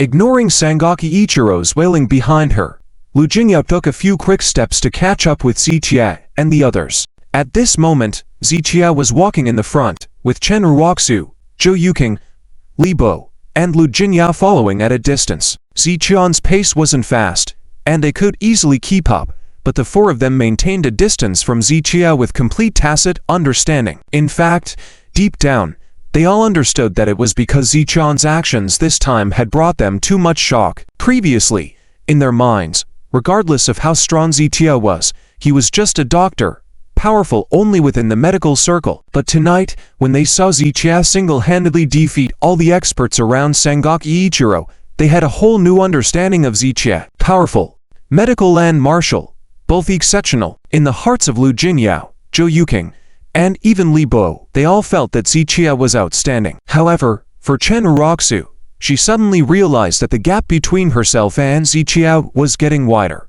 She used to be able to see Ziqian's figure from afar, but now even his silhouette was becoming faint. Chen Ruoxu stared at Ziqia with a complex look in her eyes, then glanced at the expert cards lying on the ground. A thought suddenly flashed in her mind. With just his own strength, Ziqia could break through the heavily defended villa of Sanm Ichiro. So if Ziqia wanted to deal with the Lin family, could the Lin family stop him? No, not just the Lin family. In this vast Tianhai city, which family or consortium could withstand Ziqian's terrifying power? At this moment, doubts began to arise in Chen Ruoxu's mind. She used to believe that as long as the Chen family held on to the Lin family, the Chen group's rise was just around the corner. It was precisely because of leaning on the Lin family that gave Chen Ruoxu countless confidence, allowing her to continue to look down on Ziqian. But at this moment, she couldn't help but wonder, could the Lin family really control Ziqian? Ruoxu sister, what are you thinking about? Suddenly, Zhou Yuking's words interrupted Chen Ruoxu's contemplation. Nothing. Chen Ruoxu paused, then shook her head slightly. Ziqia is a very outstanding man. Zhou Yuking gazed ahead with a hint of a smile on her lips. And then, Chen Ruoxu furrowed her brow slightly. Don't you think so? Zhou Yuking softly questioned. I don't think so. Chen Ruoxu deliberately pretended not to care. It's okay. What you think doesn't matter. I just want to tell you. I want to pursue him. I want to be with him. As Zhou Yuking spoke, Chen Ruoxu's expression changed slightly. Then she bit her lip and said coldly, So, are you declaring war on me? Hearing this, Zhou Yuking shook her head with a smile, then took a few steps quickly towards Ziqia. It could only be said that Chen Ruoxu did not understand Zhou Yuking at all.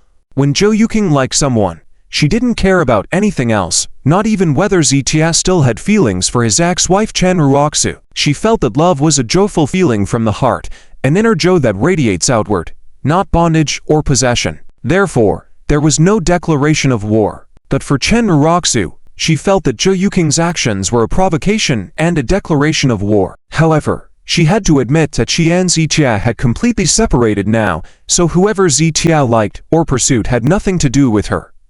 Thinking of this, bitterness emerged in Chen Ruoxu's heart, and she let out a light sigh. At that moment, Chen Ruoxu's figure looked a bit lonely, and this scene was also seen by Lu Jingyao at the back. As women, as descendants of influential families, Lu Jingyao could empathize with many of the things Chen Ruoxu experienced. Perhaps because of this, Lu Jingyao had not been very repulsed by Chen Ruoxu from the beginning until now. Actually, our situations are similar. It's just that most of the people in your Chen family are short-sighted and opportunistic. Lu Jingyao shook her head gently and murmured. Through their interactions during this period, she realized that Chen Ruoxu's essence was not bad, but she had been influenced by the people in her original family, leading her to make mistakes step by step. Indeed, Li Bo, who was following alongside, nodded lightly. The situation of the Chen family was not supposed to come to this point. In the beginning, when Chen Laoyi started from scratch and made many friends, including the old men from the Lu and Zhou families, they were willing to help the Chen family for the sake of Chen Laoyi's face. But when they discovered that Chen Liren and the second generation of the Chen family were all a bunch of incompetent fools, they no longer wanted to waste time and energy. Otherwise, even if the Chen family could not become the top family in Tianhai City, they could at least be among the top families. However, for the short-sighted and opportunistic Chen Liren and his group, even if opportunities were presented to them, they might not be able to seize them. If they weren't foolish, how could they make such a stupid decision to drive Mr. Z out of the Chen family? But I think, as Mr. Z continues to rise, they will regret it more and more. Lu Jingyao lifted her chin slowly, looking towards Ziqia in the distance. 5 minutes later, Ziqia walked out of the monitoring room in Sanm Ichiro's villa. The surveillance videos from the past 3 days had all been destroyed by Ziqia, and he had also taken the surveillance storage files. This meant that even if Sanm Ichiro wanted to sue Ziqia for trespassing in his private residence, he couldn't produce any substantial evidence. Bold and meticulous, Mr. Z, truly remarkable. Seeing this scene, Li Bo couldn't help but praise him again. Soon, Ziqia bid farewell to a few people and drove back to his lakeside villa. Fighting against so many martial artists today had left Ziqia feeling exhausted, but it also gave him a clearer understanding of his current strength. Therefore, he urgently wanted to return to his residence to adapt to his current physical strength. Lu Jingyao, Zhou Yuking, and Li Bo waved goodbye to Chen Ruoxu and then left in their cars. Chen Ruoxu watched the cars fade away, standing still for a long time before letting out a gentle sigh and then stepping into her car. Her mind was in chaos now, and she just wanted to hurry back home to sort out the jumbled thoughts in her mind. The night passed quietly. Although this night seemed no different from usual, many people tossed and turned, unable to sleep. In today's society, it is no longer the chaotic era of the past but is very harmonious and stable. Many seemingly unrelated things actually have connections between them. Just like during this time, Ziqian's rise in the medical field in Tianhai City affected many things. The Sanmu Group, rooted in Tianhai City for many years, was crucial to the fate of many people, as many companies' success or decline was closely related to the Sanmu Group. The confrontation between the two sides, one a rising star in the medical field backed by top-tier consortiums like the Lu and Wong families, and the other a financially powerful foreign company with shares in many companies in Tianhai business circle, would undoubtedly affect many people and were closely related to the destinies of many. Many people closely followed the developments and outcomes of this clash of giants. As the night passed, those who were closely monitoring these events had learned about what happened last night. When the news spread, countless people were shocked. When they learned that Ziqia had single-handedly penetrated Sanm Ichiro's villa, many felt a chill down their spines. No one expected this outcome. As the evening of yesterday approached, many people were still speculating. Although Ziqian's medical skills were extraordinary, and he had a lot of connections, he definitely couldn't match up to the Sanmu Group. Despite the close relationship between the Lu, Wong, and Li families with Ziqia, when facing a heavyweight group like the Sanmu Group, they were probably only able to stand by and watch. So many people felt that the Lu and Wong families were unlikely to completely turn against the Sanmu Group for Ziqia. Some people thought that the Lu and Wong families might risk offending Sangoro Sanmu to support Ziqia. However, even with their support, Ziqia still couldn't compete with the Sanmu Group, because everyone in this circle knew that Sangoro Sanmu valued his life greatly and prioritized his safety. Sangoro Sanmu knew that the people from Dongjing were not well received in Lone Wo, so he had spent countless money over the years, building a team of highly skilled bodyguards. Especially at Sangoro Sanmu's residence, it was said that he had not only gathered martial arts experts from Lone Wo, but also brought in many powerful warriors from Dongjing. 2 years ago, when the Sanmu Group aggressively expanded and acquired several companies, those companies jointly hired hundreds of top fighters to attack Sangoro Sanmu's residence. However, those hundreds of so-called top fighters couldn't even get through the villa gate and were all defeated. Since then, everyone has realized the terror of the bodyguard team around Sangoro Sanmu. Therefore, no one dared to make a move against Sangoro Sanmu anymore. Even the business tycoons, like the Lynn and Lu families, only dared to touch the Sanmu Group with business methods and would never dare to oppose Sangoro Sanmu in that way. In the hearts of many people, Sangoro Sanmu's villa was impenetrable without heavy weapons. But last night, Ziqia, alone, managed to break through and make Sangoro Sanmu kneel down in surrender. What kind of terrifying power was this? This outcome caught everyone by surprise. Some people thought Ziqia wouldn't dare to challenge Sangoro Sanmu head-on, while others thought even with the help of the Lu and Wong families, Ziqia couldn't win against the Sanmu Group. But the current result is that Ziqia wasn't intimidated by Sangoro Sanmu, and without the help from anyone in the Lu or Wong families, he single-handedly subdued Sangoro Sanmu. Many people only knew Ziqian's name because of his medical skills competition, so in many people's minds, Ziqia was just an outstanding medical practitioner. But after the events of last night, they finally understood that Ziqia was not just a healer but also a powerful warrior, master of both medicine and martial arts, who could contend with him. Countless people were feeling complex emotions, and many big shots were shaken. At the same time, in the Lin family's mansion, in Lin Wan's study room, "Dad, something happened." Lin Yang hurriedly entered the study, his brows knitted tight. "How many times have I told you to remain calm when things happen? Only with a composed character can one achieve great things. Why are you so flustered?" Lin Wan casually flicked the ash from his cigarette, furrowing his brows as he scolded. Lin Yang was a bit speechless but could only nod and sit down. "Tell me, did the Sanmu Group go after Ziqia last night?" Lin Wan took a drag of his cigarette, as if everything was within his plan. "Yes. Sangoro Sanmu sent Dongjing warriors to Ziqian's lakeside villa to capture him.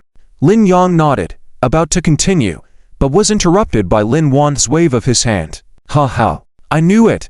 Sangoro Sanmu is not like us. We are locals, but precisely because we are locals, there are many considerations when we handle things. That he is just an outsider entrepreneur. Even if things escalate, and he can't stay, he can always retreat back to Dongjing. So, we dare not openly confront Zichia, but Sangoro Sanmu can completely do so. Lin Wan burst into laughter, looking quite pleased. However, Lin Yan's mood was the opposite of Lin Wan's. Just seeing Lin Wan laugh, he couldn't stop him. Continue. What was the end result? Let me guess, Zichia probably wasn't easy to deal with, so Sangoro Sanmu's side must have paid a certain price, right? So, in the end, did Zichia survive or not? Lin Wan leaned back in his chair, with a faint smile on his face, asked. Regarding the battle between Zichia and Sangoro Sanmu, he was 100% sure that Zichia will undoubtedly be defeated. Zichia is alive, and he's doing just fine, but Sangoro Sanmu is not doing so well now. Hearing this, Lin Wan's smile faded slightly, and he turned to ask, what do you mean? He didn't quite understand Lin Yan's words because according to his speculations, Zichia definitely wouldn't be able to withstand Sangoro Sanmu's methods and would be thoroughly defeated. Because he was so convinced of this outcome, he wanted to intervene yesterday, but he was sternly blocked by the patriarch of the Lin family. Dad, you might find it hard to believe. Last night, Zichia easily dealt with the Dongjing warrior sent by Sangoro Sanmu. Then, Zichia single-handedly broke into Sangoro Sanmu's villa and, single-handedly, defeated hundreds of guardian warriors. After Lin Yan finished speaking, Lin Wan's eyes widened slightly, his expression very vivid and somewhat puzzled. After 10 seconds, Lin Wan finally spoke, looking at Lin Yan, asking, what did you say just now? Are you joking with me? Dad, how could I dare joke about such things? I have confirmed multiple times, Zichia indeed penetrated Sangoro Sanmu's villa, and he used certain methods against Sangoro Sanmu, which have caused Sangoro Sanmu to suffer now. At this moment, Sangoro Sanmu is in the hospital. A group of expert physicians are at their wits' end, unable to find a solution. Lin Yan shook his head with a sigh. He also felt that this outcome was unrealistic at first, but after confirming it multiple times, it turned out to be the truth, right? There's a video here.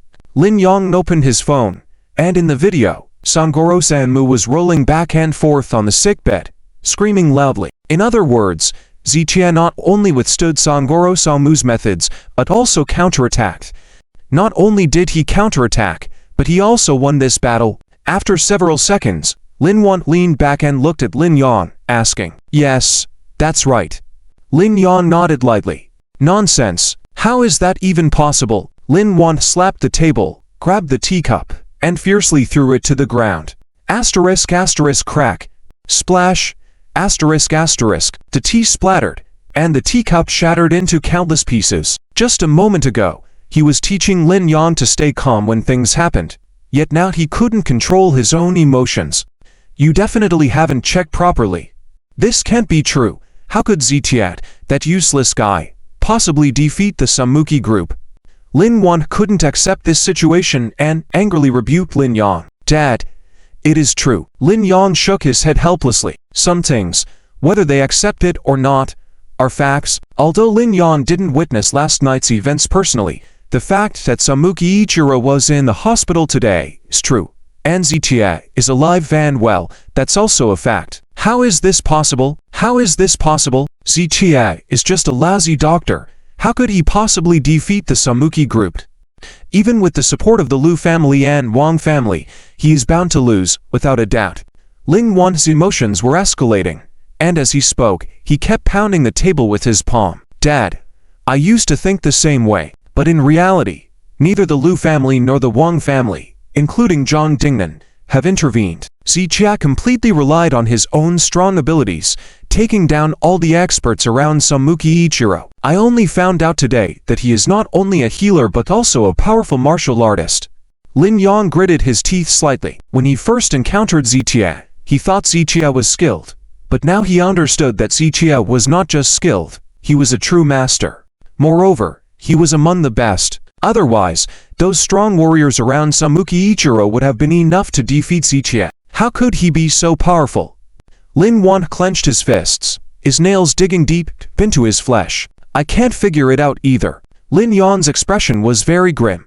He initially thought that Zichie relied on his medical skills to make connections. As long as they found a doctor with higher expertise, they could overshadow Zichie. However, after learning about last night's events, Lin Yang had to admit that Zichie was indeed very strong, especially when he heard that Zichie single-handedly defeated hundreds of warriors and left Subduing Ichiro in near-death state with just a few tricks. He couldn't help but feel some fear towards Zichie. Why fear? Because Lin Yang was afraid that Zichie might use the same methods on him. People will always fear the unknown.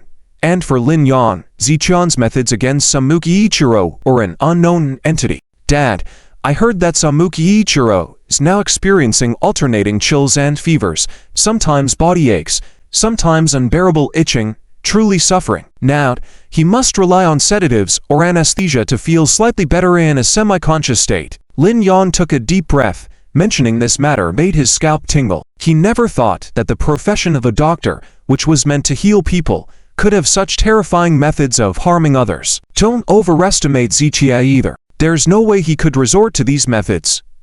It's just that Subduing Ichiro was already ill, which led to his current condition. Lin Wan shook his head slightly, not believing a word of it. In his understanding, a doctor might poison someone, but making someone suffer to the brink of death was just impossible. Hearing Lin Wan's words, Lin Yang pondered for a few seconds and then nodded slightly. As the saying goes, outsiders can't understand nuances in an industry. While their Lin family had a business related to the medical field, they didn't have much knowledge of traditional Chinese medicine. Therefore, in their understanding, such methods were completely implausible. Dad, let's not talk about this matter for now. But it is true that he single-handedly defeated all the warriors around Subduing Ichiro. So, I think we must be cautious when dealing with him in the future. Lin Yan's words were not refuted by Lin Wan but instead met with his agreement. I never expected him to be this powerful. Lin Wan narrowed his eyes slightly and felt a sense of relief. Thanks to his father stopping him, the Lin family didn't get involved. Otherwise, after Zichie dealt with Subduing Ichiro last night, they would have surely faced trouble from the Lin family. It wasn't that Lin Wan feared Zichie. It was just that as local entrepreneurs in Longwo, they had more to consider in their actions than Subduing Ichiro. As Lin Wan had said before, if Subduing Ichiro couldn't stay here, he could always go back to Dongjing for further development. But for the Lin family, this was their home, and they had no way out. Due to this reason, the Lin family handled their confrontation with Zichie discreetly. Otherwise, Lin Wan would have found a way to eliminate Zichie. Dad, I was thinking about it just now. Since Zichie's martial prowess is so strong, we can't approach him from that angle. Our Lin family has deep roots in the Tianhai business circle, not just in terms of martial power. Lin Yang narrowed his eyes slightly, meaning that while Zichie had medical and martial skills, the Lin family had more in their possession: wealth, power, connections, resources, and family background. They could outmatch Zichie in these areas. So, the Lin family didn't need to compete with Zichie in terms of martial force, but instead leveraged their strengths to suppress him. You're right. His martial strength is indeed great, but we can suppress him from other perspectives. Lin Wan narrowed his eyes slightly, beginning to form some ideas. After a few seconds, he turned to Lin Yang and asked, do you think there may be places that Subduing Ichiro could also consider? This. Lin Yang was puzzled at first, then furrowed his brow. Are you suggesting that Subduing Ichiro might also use other means to deal with Zichie? That's right. He initially wanted to conquer Zichie by force, but now the path is blocked, he definitely won't give up easily. I guess he surely has other means up his sleeve. Lin Wan pondered, then glanced at his phone on the table. It's not suitable to discuss this over the phone, so, come with me for a visit. Let's talk to Subduing Ichiro in person. After saying that, Lin Wan took a step towards the door. Even though Lin's father forbade him from interfering in the Subduing group and Zichie's conflict, the enmity between the Lin family and Zichie was irreconcilable. Lin Wan knew well that an enemy's enemy is a friend. Since the Lin family and Subduing Ichiro shared a common enemy, they were now allies. Even though they couldn't overtly intervene, they could at least provide strategical support to Subduing Ichiro behind the scenes. On the other side, Tianhai City's first specialized hospital. In the ICU, Subduing Ichiro's screams of agony were relentless. Let me die. Let me die. No. I don't want to die. Go and call Zichie. I'll agree to any conditions he sets. When Zichie mentioned that he would make him suffer to the point of death last night, Subduing Ichiro didn't pay much attention. But at this moment, he finally understood what it meant to wish for death over life. Quick, get someone over here. Chaos erupted inside the hospital room. Medical staff, along with those around Miyuki Ichiro, were all in a panic, sweating profusely, yet unable to offer much assistance. Outside, in the corridor, high-level officials from the Miyuki group, as well as representatives from closely affiliated companies, were visiting.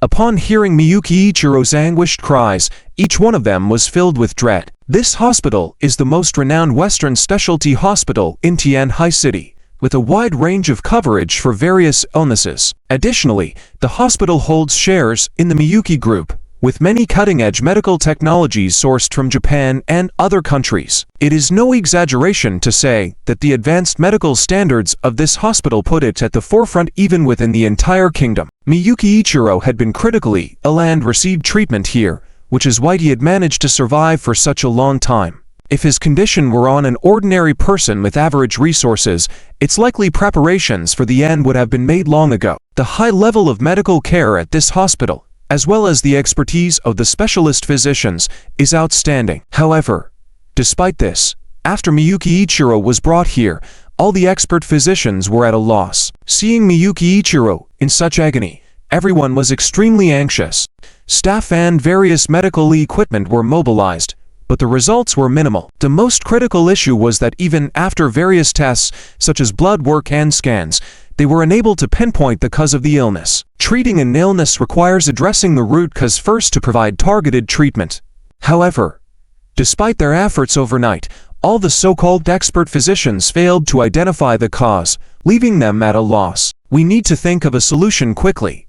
Miyuki Ichiro's female assistant gritted her teeth as she addressed a group of Western medical academicians. The hospital director was speechless. Since Miyuki Ichiro was brought in the previous night, they had tried countless methods with little success. Finally, they had to resort to using sedatives and anesthesia to make Miyuki Ichiro unconscious or put him in a state of coma to alleviate some of his pain. Originally, they planned to find a treatment during Miyuki Ichiro's unconscious period. However, they quickly discovered that Miyuki Ichiro's condition was much worse than they had imagined. Initially, the sedatives worked on Miyuki Ichiro, allowing him to sleep for an hour. But to everyone's bewilderment, Miyuki Ichiro's body developed resistance, and the second dose woke him up in half an hour. What followed was even more terrifying, with him regaining consciousness in about 10 minutes. Subsequent use of sedatives and similar medications had no effect. I've been in medicine for 20 years, and have never seen such a situation. A senior expert in his 50s furrowed his eyebrows. Can't you do anything? If not, bring in a traditional Chinese medicine practitioner. The female assistant's words left everyone in silence.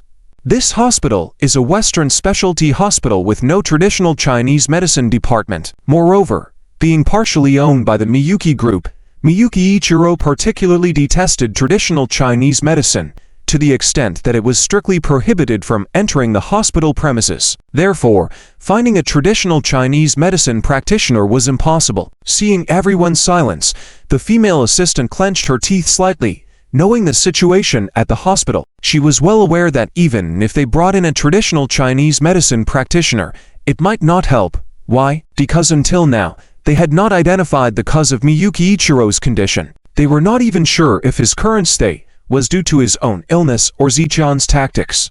If it was solely an illness, and even multiple Western medical experts were stumped, traditional Chinese medicine would likely be ineffective. And if it was caused by Zichion's methods, no traditional Chinese medicine practitioner with lesser skills, and Zichia could solve it.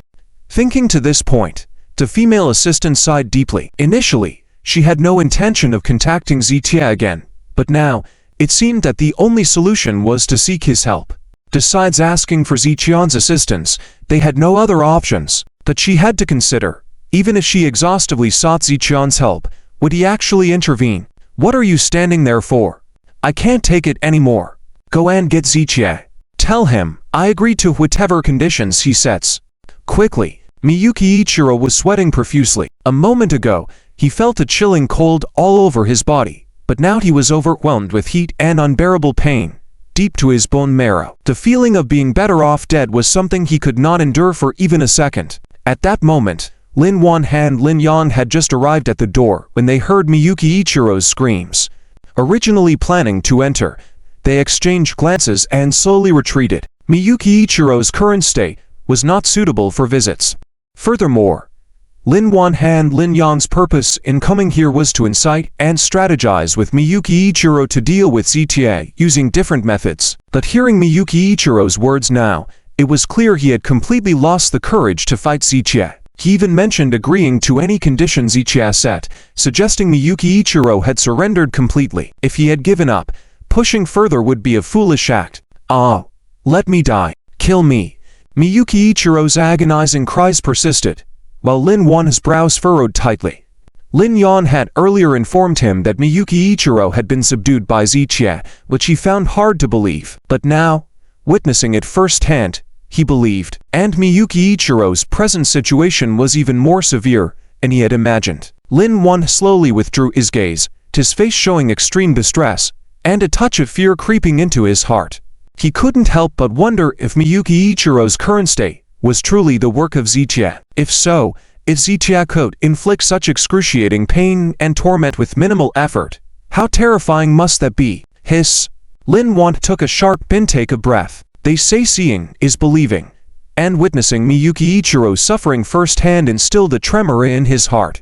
Lin Wan wasn't afraid of Zichan's martial abilities or medical knowledge. Despite Zichan's current wealth and connections, Lin Wan remained unshaken. However, the fear of such excruciating torture leading to a fate worse than death provoked an uncontrollable fear within Lin Wan. He feared, and he believed Lin Yan did too. The two remained silent, and after a moment, Lin Yan sighed softly. "Dad, maybe we shouldn't provoke ZTA anymore." Lin Yan gritted his teeth slightly, expressing his thoughts. "This method, it's really too terrifying." Lin Yan's face was aghast as he murmured in a low voice. He didn't want to admit that ZTA had scared him, but seeing the pitiful state of Sanm Ichiro, he couldn't control the fear in his heart. Lin Wan's expression was also grim, not offering any reply. It's always the case that people tend to fear mysterious, unknown things. Therefore, visible manifestations like money, power, and social connections weren't enough to scare them. At least, Zichan's current financial and social resources weren't enough to dominate the Lin family. But the methods ZTA used, ones that exceeded the understanding of Lin Wan and Lin Yan, truly made them feel genuine fear from the bottom of their hearts. Seeing Sanm Ichiro's pitiful state at this moment, neither of them wanted to experience such a thing. If it was really Zichan's methods, they wouldn't even dare to get too close to him in the future, because no one could guarantee that Zicha wouldn't use the same methods on them in a moment of jest. No, he shouldn't. Lin Wan tried to maintain composure. Similar to what he previously mentioned, Sanm Ichiro's condition may not necessarily be related to Zichan's methods. "Dad, we should fear the possibility. What if he truly has these methods? Can we withstand it?" Lin Yan's words plunged Lin Wan into silence. Yes, what if ZTA really possessed such cruel methods that made life worse than death? And if they also fell victim to it, enduring the same suffering as Sanm Ichiro, what would they do then? Let's go back first. We shouldn't get involved in this matter for now. After a moment of silence, Lin Wan reluctantly made this decision. For other things, he might take a gamble, but seeing Sanm Ichiro's pitiful state, he really didn't dare to risk it. Remember, it's not that we are scared of ZTA, it's just that we have more important things to do. We need to focus all our attention on the medical conference. Lin Wan added as they turned to leave. "I understand." Lin Yan quickly nodded. In truth, at this moment, Lin Yan was filled with deep dread towards ZTA. In the past, he was constantly thinking about what methods he could use to completely destroy ZTA. However, even if he still harbored such thoughts, he didn't dare to act recklessly anymore, until he was absolutely sure he wouldn't confront ZTA head-on. And especially after witnessing the confrontation between ZTA and Sanm Ichiro this time, he was even more hesitant to interfere. The father and son hurriedly arrived and left, while on Sanm Ichiro's side, being at a loss, he had to once again find ways to contact ZTA. On the other side, At the lakeside villa, Zichia was in the gym, testing his current strength with fitness equipment. After undergoing multiple battles yesterday, Zichia had gained a new understanding of his physical strength. The adaptation through these battles had fully synchronized him with his current physical state. 10 minutes later, Zichia walked out of the gym and absent-mindedly picked up his phone to check. As expected, there was no relevant news about last night's incident despite the large commotion. Media outlets weren't fools, they wouldn't publish everything they knew. However, just because news wasn't released didn't mean it hadn't spread. The upper-class circles often knew things way before the general public due to their different social statuses. Zichia wasn't part of those circles, but Lujinia would inform him of any news, so he could always stay informed about the current situation in Tianhai City. However, he had no way of knowing what the Lin family was thinking. Zichia didn't care much about the Lin family's attitude, as he still hadn't settled scores with them. Therefore, regardless of their attitude towards him, Zichia wouldn't let them off easily. In such a situation, the Lin family's thoughts and attitudes were irrelevant. Zichia was more concerned about Sanm Ichiro. Since he had a direct conflict with him, the next course of action would determine whether Zichia would face more trouble. After going through all the messages sent by Lujinia, Zichia breathed a sigh of relief. It seemed that Sanm Ichiro hadn't reported last night's incident to the supervisory department. If the authorities weren't involved, things would be much easier to handle. After scanning through the messages, Zichia was preparing to freshen up when Lujinia called. Zichia picked up the phone, bringing it to his ear as he listened to Lujinia's question. Mister, are you busy right now? Lujinia's voice came through. What's up? Zichia tilted his head slightly, holding the phone with his shoulder as he turned on the tap to wash his hands. Mister, what method did you use on Sanm Ichiro? I heard that from last night until now, he's been suffering, and many experts are helpless. Lujinia expressed her astonishment and fear while discussing the situation. Last night, she saw Zichia and administer something to Sanm Ichiro, but didn't think much of it then. Only after hearing about Sanm Ichiro's condition today did she realize how terrifying Zichia's seemingly casual actions were. During this time, Lujinia had delved into traditional Chinese medicine research and had gained insight into various TCM methods, but even she hadn't heard of the methods Zichia used on Sanm Ichiro. It's not worth mentioning. Zichia shook his head slightly. Some methods may not be difficult for medical practitioners to use, but they shouldn't be used indiscriminately. Every profession has its own code of conduct, and as a doctor, even if one isn't using their skills to serve society large, they must adhere to medical ethics and principles. Harming others through medical means is indeed against medical ethics, so Zichia had never used such methods. However, morality wasn't a concern for certain individuals from the Dewa country. Let's focus on the matter at hand. Zichia changed the subject, knowing Lujinia hadn't called for that purpose. Mister, then I'll get straight to the point. Lujinia continued. Sanm Ichiro's side is searching for someone in the West to contact you through connections, and they've approached our Lugia. Their proposition is that if you are willing to help him, they are willing to provide any reward. Any conditions you set. Zichia shook his head and sneered at the words. In his heart, there was not a hint of surprise, because Sanm Ichiro's attitude was within his expectations. With the methods he employed, how could he not know the effects, especially since Sanm Ichiro was already burdened with a serious illness, and with Zichia's methods added to the mix, it would be even more unbearable, causing one to suffer unbearable torment. Not to mention Sanm Ichiro, even those military veterans with extremely strong willpower would definitely not be able to withstand it. Therefore, Sanm Ichiro's current attitude naturally did not surprise Zichia. Are you here to plead for him? Zichia sat down on the sofa and asked. No, Mr. Z, I absolutely don't mean that. Mr. Z must have a plan for how things should be done. It's useless for others to plead. And my whole Lu family will always stand firmly by Mr. Xiao's side no matter what. When Lujinia said these words, her tone and expression were extremely serious. Since the last time she discussed the topic of Dongjing with Zichia, she understood clearly that this matter was definitely beyond her reach. And Zichia's personality was always decisive. Once he made a decision, he wouldn't casually change it just because of someone else's pleading. At least, Lujinia felt that she hadn't reached the qualification to speak on behalf of others in front of Zichia, so she wouldn't say anything unnecessary, not a single extra word. Mr. Z, I'm just reporting to you about the current situation outside. It's good for you to have a plan in advance. After Lu Jingya finished speaking, Ziqian nodded. It was estimated that there would definitely be many people calling Ziqian to plead for Sanm Ichiro. After all, regardless of Sanm Ichiro's personal character, the influence of the Sanmu group behind him in the Tianhai business circle was indeed significant. You can share your thoughts, Ziqia asked proactively. Mr. Z, logically, with your medical skills, it would be a piece of cake to solve his problems.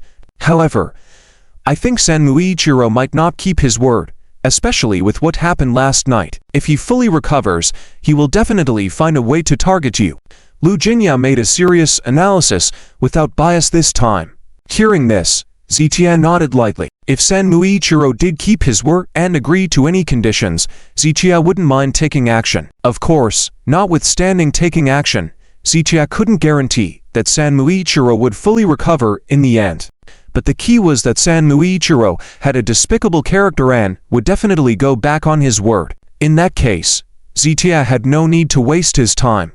I understand. Contact me if there are any developments, Ziqia responded and then hung up the phone. Later, Ziqia sat on the sofa lost in thought for a while. He could already predict that his phone today would be bombarded just like yesterday. However, there was a difference. Yesterday Sanmu Ichiro had come with a threatening attitude, but today might be different.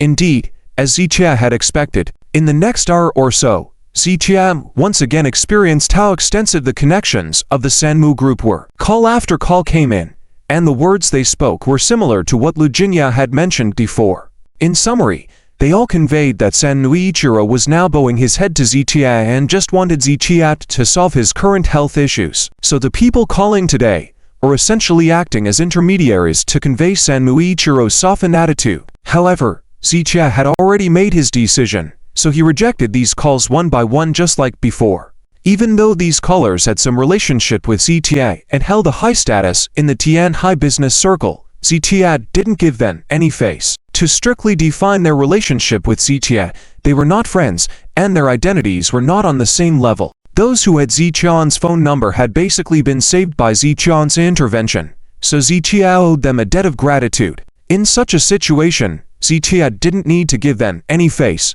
and they couldn't hold any resentment or dissatisfaction towards him. Finally, after rejecting over 10 people in a row, Ziqian's phone was temporarily quiet for a while. During this time, Ziqian was about to call Chen Hemming when his phone rang again. Seeing the name on the screen, Ziqian's brow furrowed slightly. Zhang Dingnan. He truly hadn't expected that Zhang Dingnan also wanted to meddle in this matter. In fact, a few political figures had called Ziqia just now, explaining the situation. But Ziqia still didn't give them any face. Unexpectedly, now even Zhang Dingnan was getting involved. Ziqia was well aware of Zhang Dingnan's extremely sensitive position.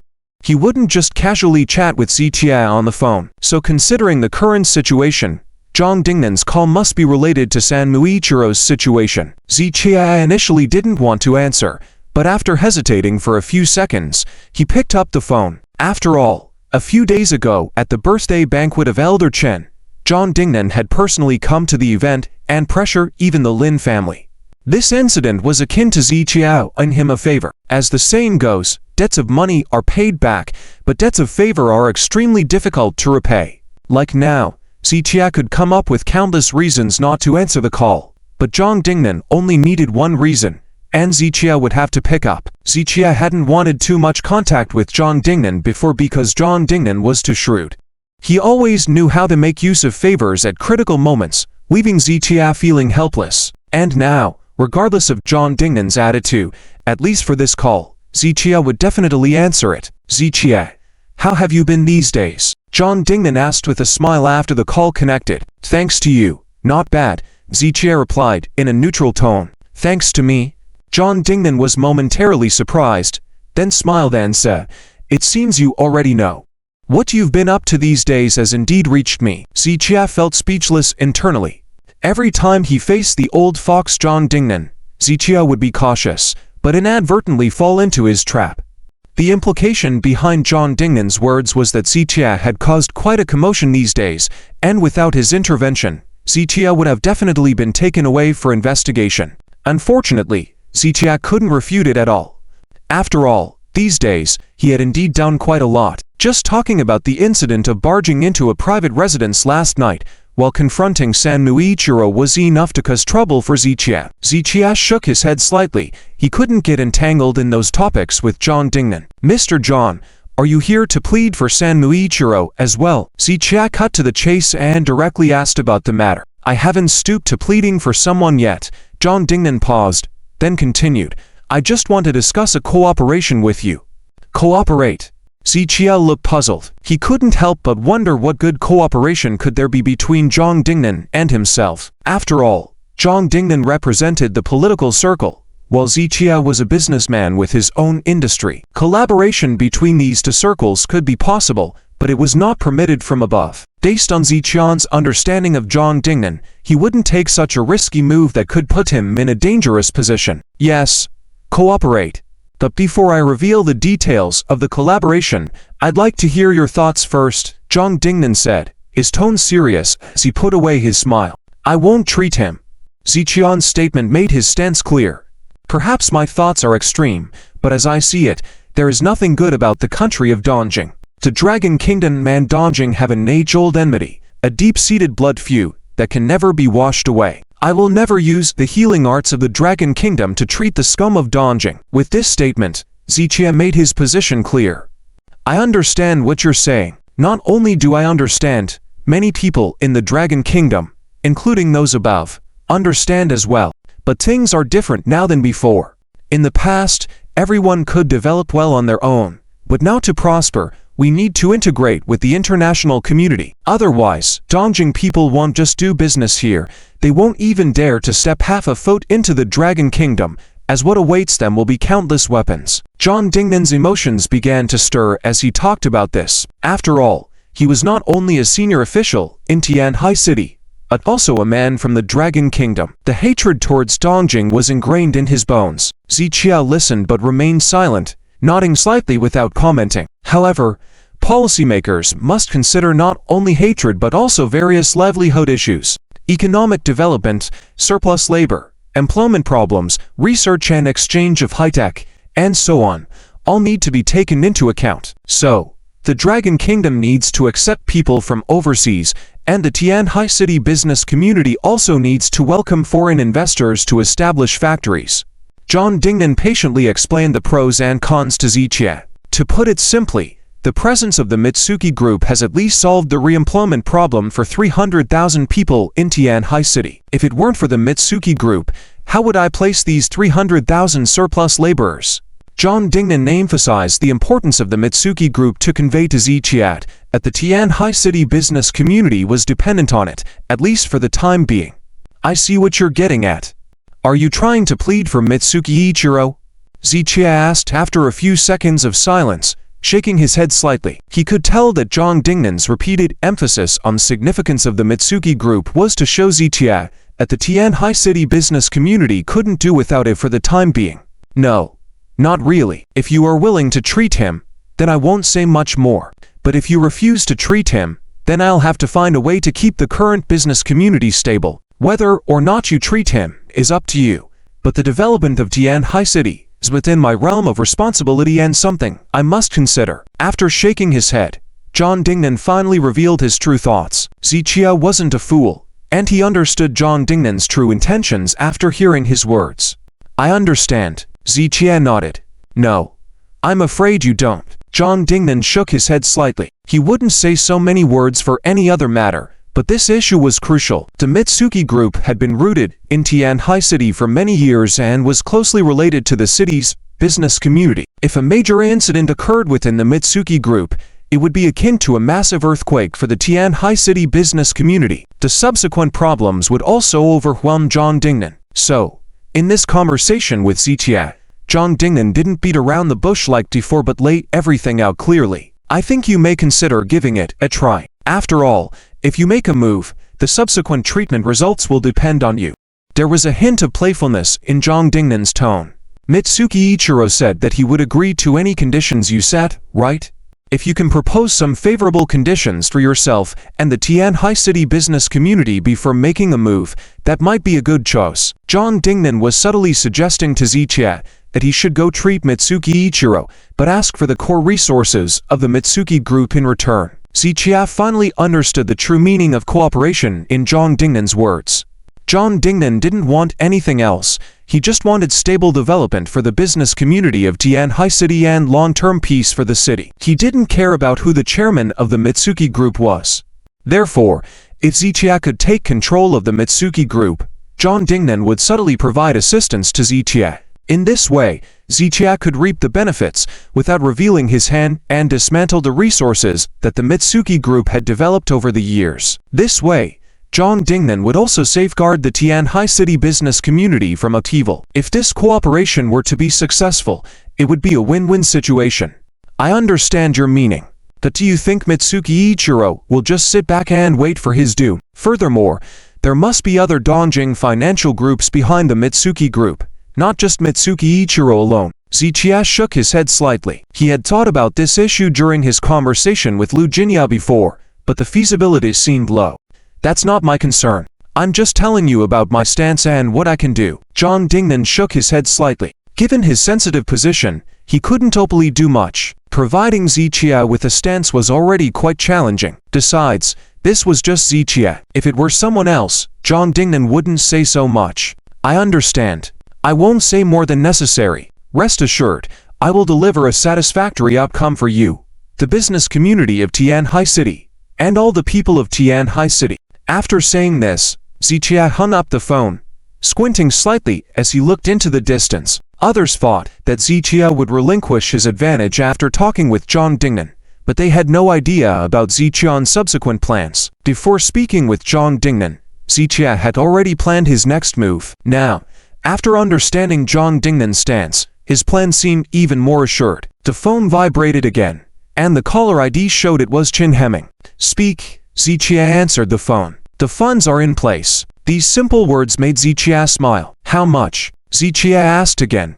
It didn't meet your expectations, but it's not far off, Chen Hemming replied, satisfying Zichia even more. He hadn't originally intended to actually raise billions of dollars, and in fact, Zichia's subsequent plans didn't require that much money at all. The reason he had asked Chen Hemming for such a large sum was just to test Chen Hemming's background and connections with other people. And now, the current situation proved Zichia's earlier speculation was not wrong. Chen Hemming definitely had connections with the people Zichia had known before.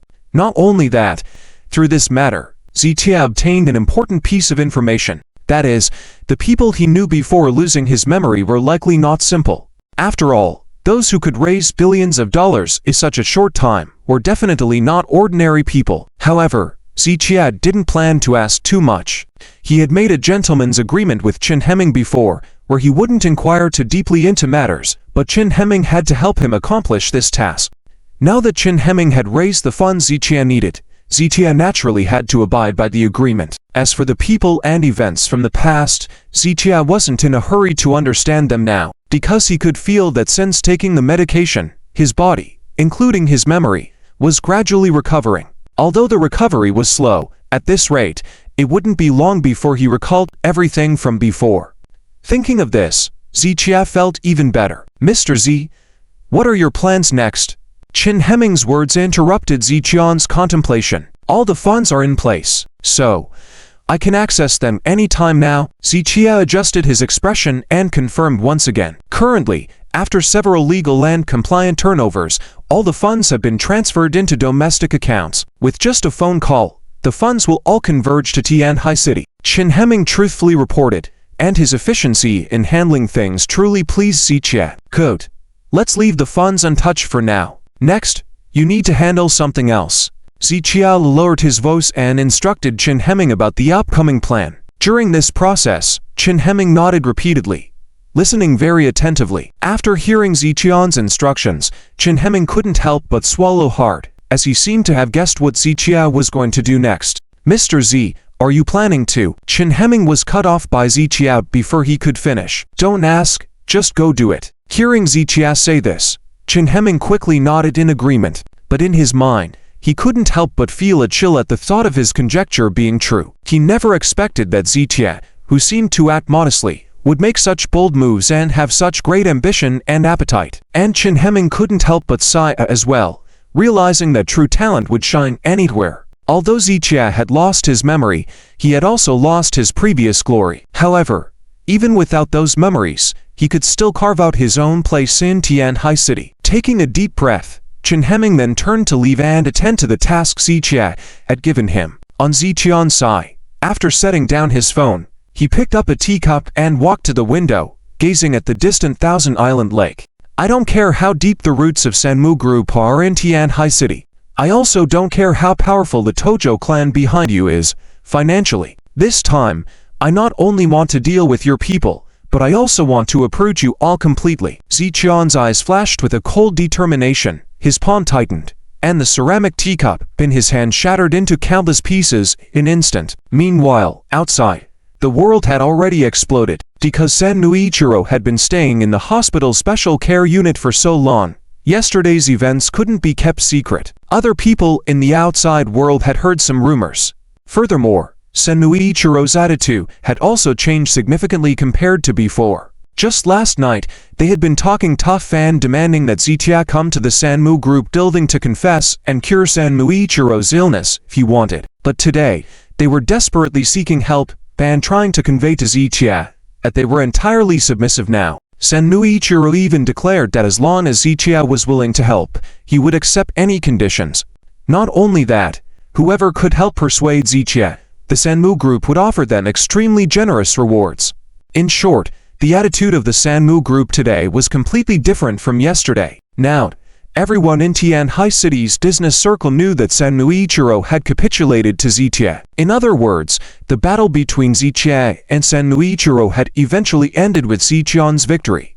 This outcome was difficult for many to accept. After all, in the eyes of many people, Zichia was just the doctor. But the Sanmu Group had come to Tianhai City with powerful financial backing and had firmly established itself in the business district over the years, with businesses spanning various fields.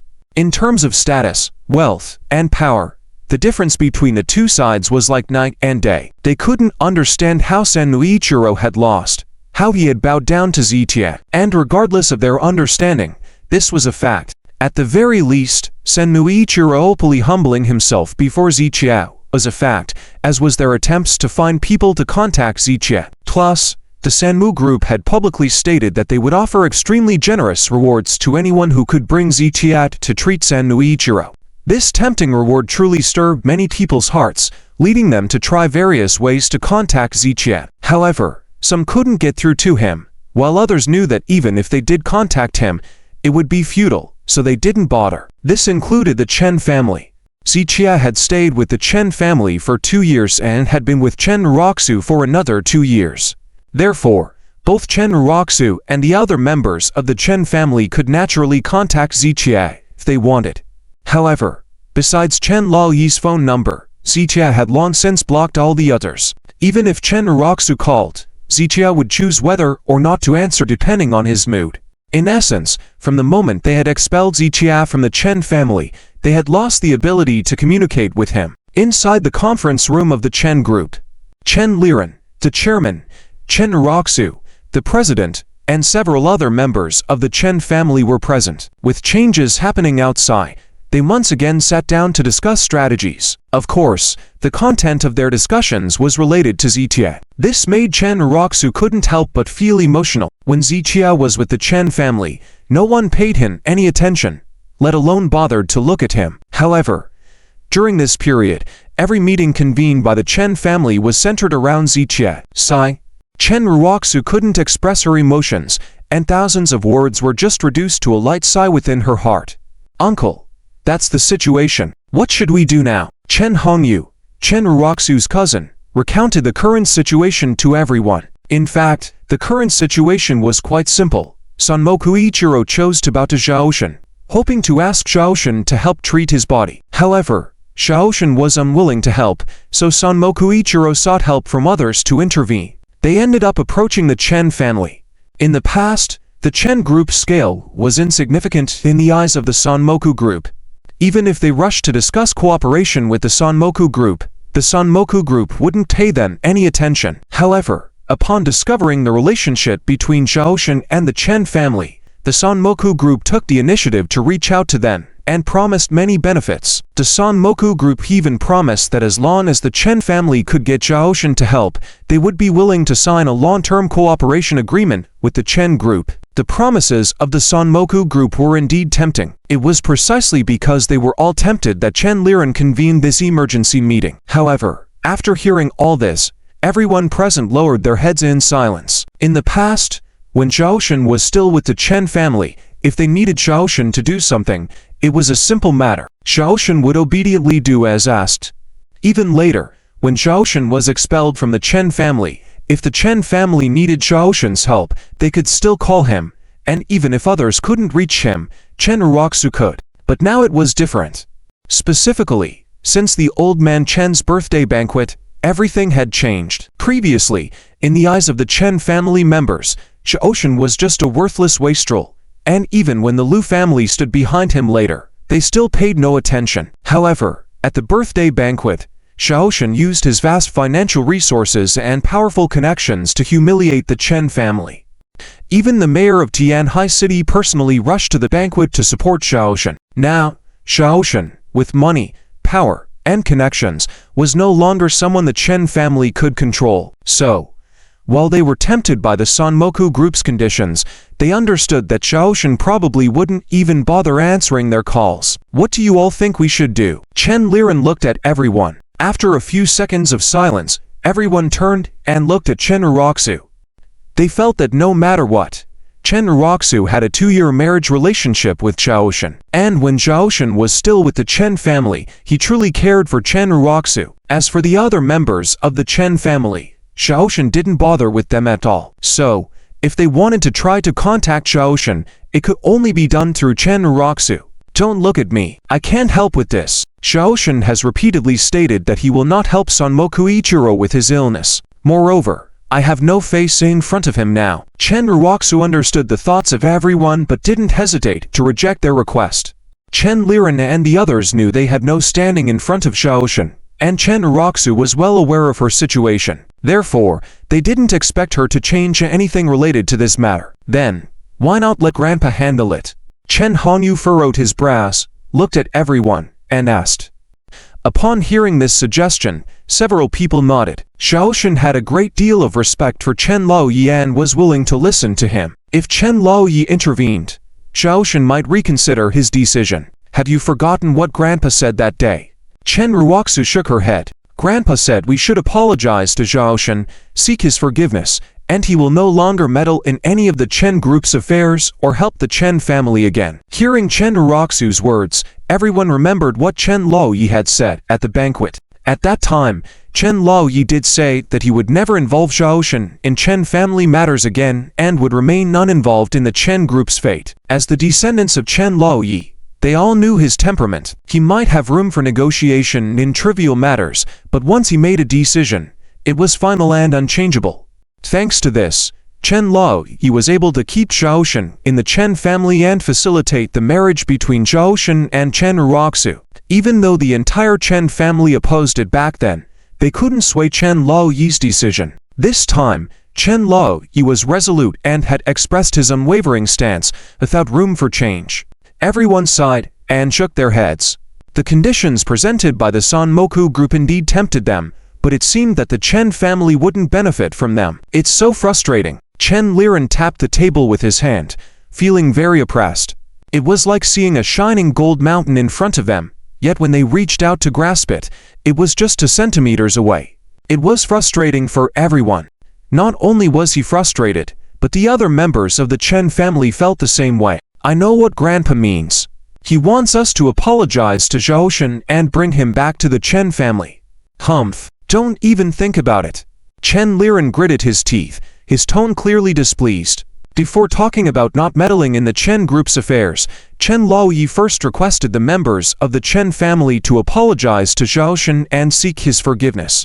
After being rejected, Chen Laoyi angrily declared he would no longer intervene in the fate of the Chen group. In essence, Chen Laoyi wanted them to invite Zhaoshan back to the Chen family.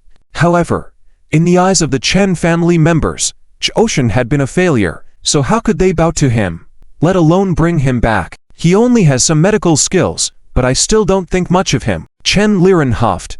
In the past, when he uttered such words, the Chen family members present would usually nod in agreement. However, after Chen Liren spoke this time, no one responded. It was evident that the others didn't agree with Chen Liren this time. What do you all mean? Chen Liren furrowed his brows even further. Uncle. Chen Ruoxu paused before continuing. Actually, I think we should consider Grandpa's suggestion. What do you mean? Chen Liren's face immediately turned serious. Uncle, please don't be hasty. It was normal for us to look down on Zichia before. I admit I didn't think highly of him back then, but now, he can offer gold, jade, antiques, and even the treasures of the Wenyuan tea house. In terms of connections, he can bring a whole city's worth. In terms of medical skills, he can manipulate them to make Sanm Ichiro beg for mercy. We have to admit that he is truly incomparable to the past.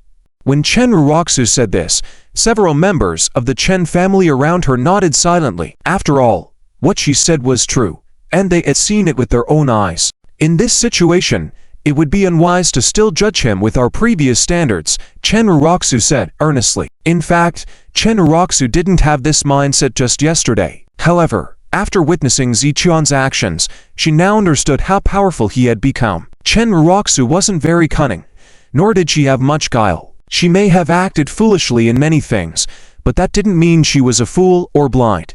After seeing those things with her own eyes, she had to admit that Zichia was no longer someone they could easily control. Now, Zichia was someone they couldn't trifle with. However, when Chen Ruoxu reached this point, Chen Liren still had a cold expression. Although she had witnessed the confrontation between Zichia and Sanm Ichiro, Chen Liren hadn't. He didn't even believe that Zichia was responsible for Sanm Ichiro's current miserable state. So, despite all that Chen Ruoxu said, he still held on to his previous impressions of Zichia.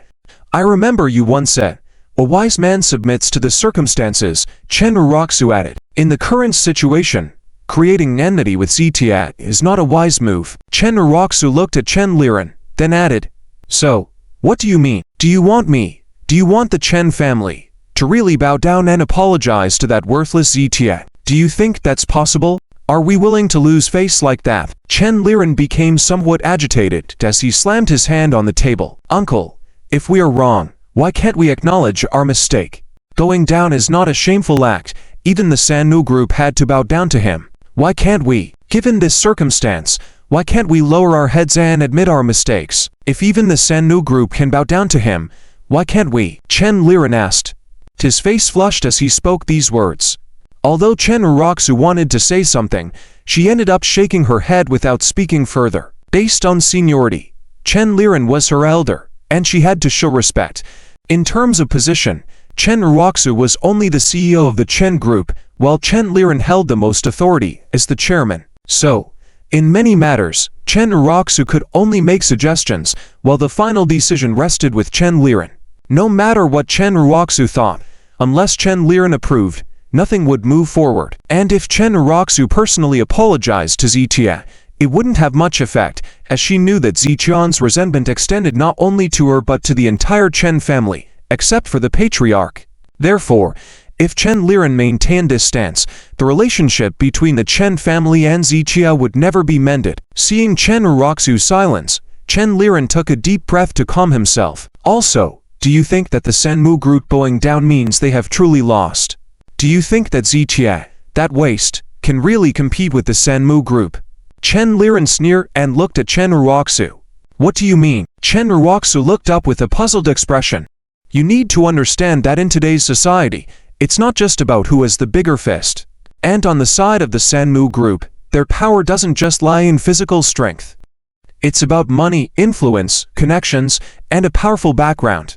Bring any of those out, and Zichia will falter. Chen Liren disdainfully said. But I think, Chen Ruoxu wanted to continue, but was interrupted once again by Chen Liren. I don't need to understand him. You don't need to say more. I'll end it here today. I won't bow down and apologize to him. If he wants me to apologize, let's see what he's capable of and if he can truly defeat the Sanmu group. If he wins, I, Chen Liren, will kneel down and beg for him to return to the Chen family. Chen Liren's anger could not be contained. When he spoke, the whole meeting room fell into silence. Regardless, Chen Liren was their elder, and in the Chen family, in the absence of the patriarch, Chen Liren naturally held the highest position.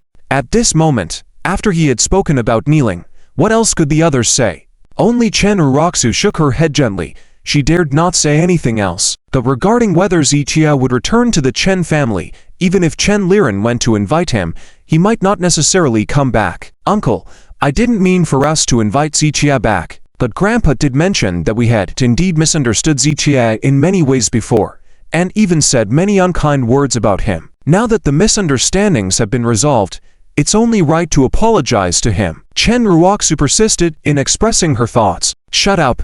Chen Liren clenched his fist and slammed it on the table once again. Let me tell you, don't use the patriarch against me. What? Are my words no longer effective? Otherwise, do you want to be the chairman?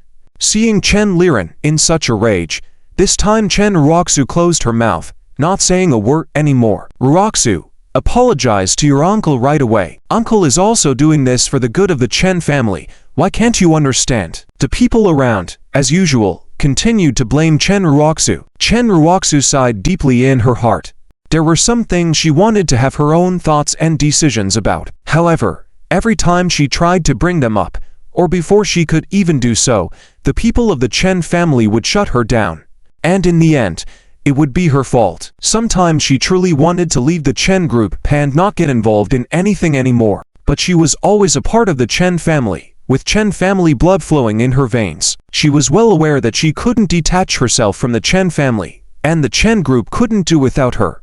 So, apart from enduring, she had no other choice. Uncle, I'm sorry. Actually, that's not what I meant. In the end, Chen Ruoxu lowered her head and apologized, choosing to compromise once again. I don't care what you meant, but I've already made myself clear.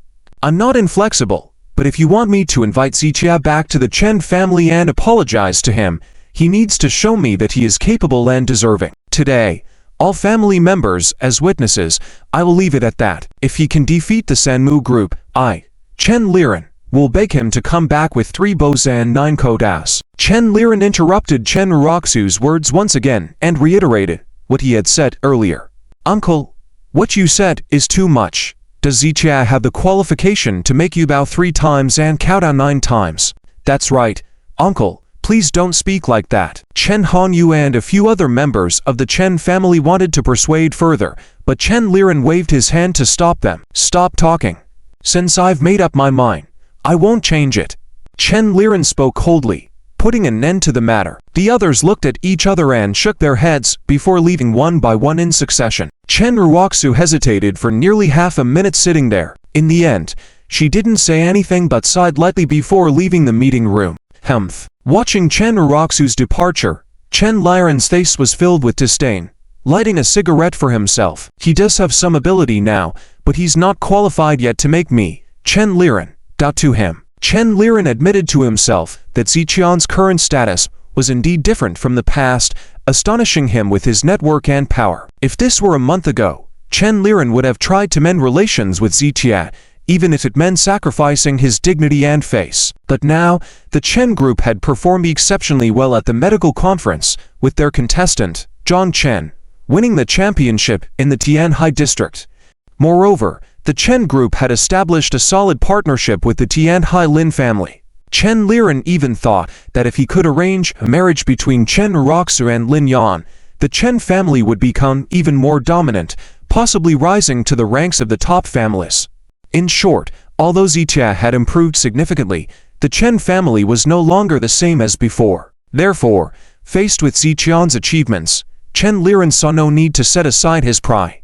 It's ridiculous to expect me to apologize to you. Instead, think about how to deal with the Sanmu group. Chen Liren exhaled a puff of smoke slowly, a cold smile in his eyes. He knew many said he lacked ability, but he wasn't lacking in intelligence and had been in the business circle for years, understanding the situation in the Tianhai City business community. The Sanmu group was not as simple as it appeared on the surface. It wasn't easy to deal with. If it were that simple, the upper echelons of Tianhai City would have already taken action, not allowing a Japanese company to develop so strongly in Tianhai City. If even the top of Tianhai City found the issue challenging, how could Zichia handle it? With his fists? In some circles, fists and force were the most laughable things. So, Chen Liren was 100% certain that in the face-off between Zichia and the Sanmu group, Zichia was bound to lose, perhaps to the extent of his survival being uncertain. It's impossible for me to lower my head and apologize to you, but after you're dealt with by Ichiro Sanmu, I might attend your funeral out of old consideration. Chen Liren shook his head with a cold smile, crushing the cigarette butt in his hand. The morning quickly passed. This half-day was extremely torturous for Ichiro Sanmu. It wasn't just for him, but also for many corporate leaders who found themselves in a bind. At first, the Sanmu group attempted to use connections to contact Zichia, but later they ordered the companies they invested in to bring Zichia in at all costs. The problem was, many hadn't even met Zichia, so how could they possibly persuade him to come? People were at their wits' end, unable to think of any solutions. In this situation, the attitudes of numerous individuals in the Tianhai City business community had quietly changed. Just yesterday, Ichiro Sanmu was stubborn, threatening to make Zichia kneel outside the Sanmu group building to beg for forgiveness. But in just one night, Ichiro Sanmu made a complete 180-degree turn. Zichia had effortlessly subdued Ichiro Sanmu, making him publicly apologize and ask for forgiveness. What kind of ability was this? People didn't need to ponder how Zichia had achieved this. They only needed to know that the current result was that Zichia had easily made Ichiro Sanmu obedient. This outcome brought tremendous intimidation to many in Tianhai City and beyond the business community. It also gave many a fresh perspective on the name Zichia. In the whole city of Tianhai, hidden currents are surging. The confrontation between Zichia and the Sanyu Corporation has stirred up not only those companies or individuals directly involved, but also many others who have not been implicated. At this moment, they are still in a wait-and-see state. Some people think that this battle will end with Zichia's victory. Some people, like Chen Liren, believe that Sanmu Ichiro's actions are just a delaying tactic, intended to make Zichia help him with his illness. And if Zichia refuses to take action, then Sanmu Ichiro will definitely resort to even more ruthless means against Zichia. Everyone has their own perceptions and opinions. The final outcome cannot be guaranteed by anyone 100%. But overall, most people are not optimistic about Zichia. After all, no matter how strong Zichia's abilities are, he is just one person, while the Sanyu Corporation behind Sanmu Ichiro is a true giant. Many are speculating, discussing, and eagerly anticipating what the final result of the confrontation will be. Meanwhile, Zichia, as the person involved, is extremely relaxed, sitting in his villa enjoying afternoon tea. Earlier, Zichia received a call from Zhang Dingnan and immediately turned off his phone, blocking all incoming calls. In the villa's observation deck, Zichia is half lying on a lounge chair, holding a medical book in his left hand, a cup of tea in his right hand, looking completely at ease. Yesterday, after Lu Jinyao sent the injured personnel to the hospital, she immediately brought in a new batch of people to take shifts and guard the area. So, at this moment, external calls cannot get through. There are Lu family security guards stationed below the villa, and as long as Zichia remains silent, no one can disturb him. Despite the chaotic events occurring outside, they have no impact on Zichia's leisurely tea drinking and book reading time. The reason Zichia can be so relaxed is that he already has various plans in mind.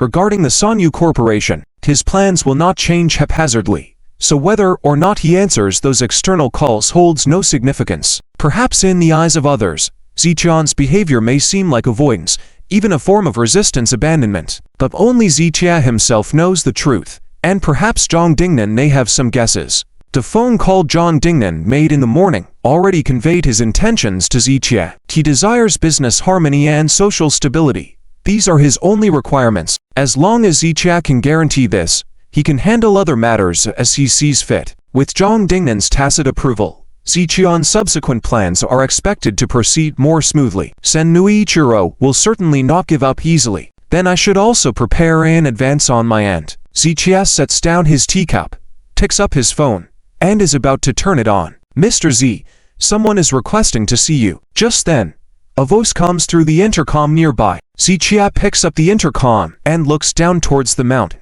A black commercial vehicle has arrived at the foot of the mountain, currently being stopped and questioned by the Lu family security guards. Speak. Zichia responds through the intercom. Reporting to Mr. Z, The other party is Chairman Liu Wenzheng of the Chinese Medicine Association. The intercom relays the identity information of the visitor. Chairman Liu. Ziqie raises an eyebrow slightly. He is not unfamiliar with Liu Wenzheng. Since the debate between Chinese and Western medicine, he has interacted with Liu Wenzheng several times. Liu Wenzheng, both in medical skills and character, is very good. He has supported Ziqie several times during medical competitions. Additionally, after Ziqie was arrested due to Liang Cao's affairs, Liu Wenzheng even went to the supervisory office to vouch for Ziqie. Although the guarantee was unsuccessful in the end, Ziqie remembers the gesture. However, Ziqie never expected Liu Wenzheng to come find him at this moment. Could it be related to Sanm Ichiro's matters as well? With these thoughts, Ziqian's brow furrows. While he has a good impression of Liu Wenzheng, if this visit is indeed about Sanm Ichiro, Ziqie would surely refuse. After a few seconds of hesitation, Ziqie decides to allow Liu Wenzheng to come up so he can hear directly why he has come. 3 minutes later, Ziqie waits in the living room, while Liu Wenzheng and 2 others arrive by car and enter the courtyard. However, before entering the living room, Liu Wenzheng hesitates for 2 seconds and decides to leave the 2 people outside the courtyard. Ziqie. After entering the living room, Liu Wenzheng greets Ziqie with a smile. Although he directly addresses Ziqie by name, his polite tone is evident. After all, in any field, the strong are respected and the wise are revered. Despite Ziqian's young age, his expertise in Chinese medicine makes Liu Wenzheng feel inferior. If not for his position as chairman of the Chinese Medicine Association, Liu Wenzheng would have had to address Ziqie as Mr. Z with respect. Chairman Liu, please sit down. Ziqie invites Liu Wenzheng to take a seat and pours a cup of tea for him. This residence of yours is the dream of countless tycoons in Tianhai City. This is my first time here. Indeed, it can be considered the top villa in Tianhai City. Liu Wenzheng marvels while glancing around. Although the area of this lakeside villa cannot be compared to the estates of the Lynn family, Liu family, and even Sanm Ichiro, the exceptional geographical location sets it apart. Therefore, Liu Wenzheng calling it the top villa in Tianhai City is not an exaggeration. It's just a place to sleep. Ziqie dismisses casually with a wave of his hand. His only requirement for a residence is peace and quiet. He is not concerned about the luxury or size of the house. This lakeside villa is away from the bustling urban centers, perfectly meeting his needs. Ha ha, indeed. Liu Wenzheng laughs heartily, sipping the tea. After a few seconds, Liu Wenzheng sets down his teacup and says, Yuan Sanm Ichiro, if you are here to intercede, then I won't keep you. I, Ziqie, will never use the skills of Lone Wood Dragon Country medicine to treat the trash from Dongjing Eastern Ocean. Ziqie interrupts Liu Wenzheng, clearly stating his attitude. Ow, that's not it. That is not what I meant. Liu Wenzheng is taken aback, then waves his hand. Sanmu Corporation did approach me, but this favor is beyond my capacity. Then, Chairman Liu, why are you here? Ziqie nods lightly. Since it's not about interceding for Sanm Ichiro, there must be something they need to discuss. I want to inquire whether you have truly used forbidden methods against Sanm Ichiro. Liu Wenzheng points to the ceiling. The Chinese Medicine Association has sent me to ask you about this. It is at this moment that Ziqie understands Liu Wenzheng's purpose. In Longguo, every field has corresponding regulatory bodies. Companies have various departments for business and taxes, while major hospitals are supervised by the health department. Similarly, the Chinese Medicine Association overlooks self-inspection and self-reflection of Chinese medicine practitioners in their respective regions. Using medical skills to harm others is truly against medical ethics and is not allowed. Otherwise, those skilled traditional Chinese medicine practitioners could easily cause countless people to suffer, turning things completely chaotic. Therefore, if someone were to do such a thing and the consequences are severe, they would definitely face harsh legal consequences. If the impact is minor, then the local Chinese Medical Association would handle the investigation and resolution. Liu Wenzheng, in fact, came for this matter. I used it, Ziqie admitted openly. Ow. Liu Wenzheng was momentarily speechless. Usually, even if someone had used it, they would not admit it. After all, since this matter did not cause significant impact, it could be considered minor. Liu Wenzheng, under pressure from above, had to come and inquire about the situation from Zitia. Originally, he thought that if Zitia didn't admit, he could just ask a few casual questions and end the matter. However, unexpectedly, Zitia immediately confessed, leaving Liu Wensang unsure of how to proceed. What? Is there a problem? Zitia showed no signs of concealing anything. Of course, there is a problem. You are useless. You don't need to say anything. You are just useless. Liu Wensang picked up on the conversation, speaking very seriously. Ah, then forget it. Zitia shook his head helplessly.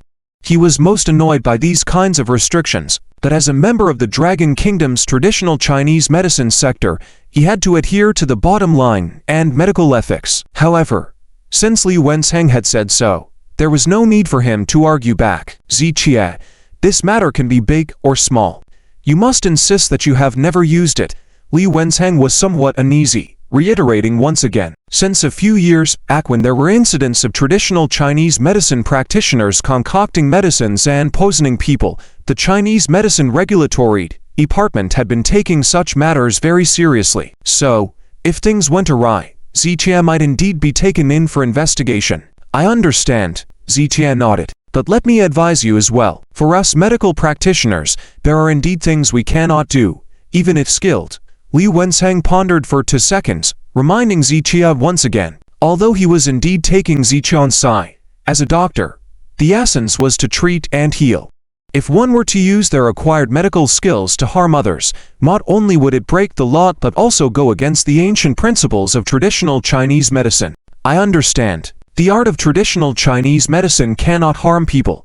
However, in my eyes, Subduing Ichiro is not considered a person. Hearing Zitian's words, Liu Wensang shook his head helplessly and smiled. All right, then I will go back and report.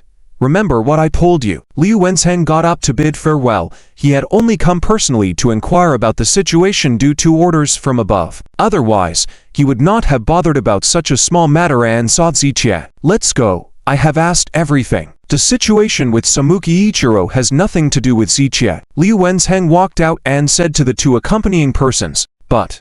One middle-aged man frowned, wanting to speak. There's no but. Subduing Ichiro was already sick.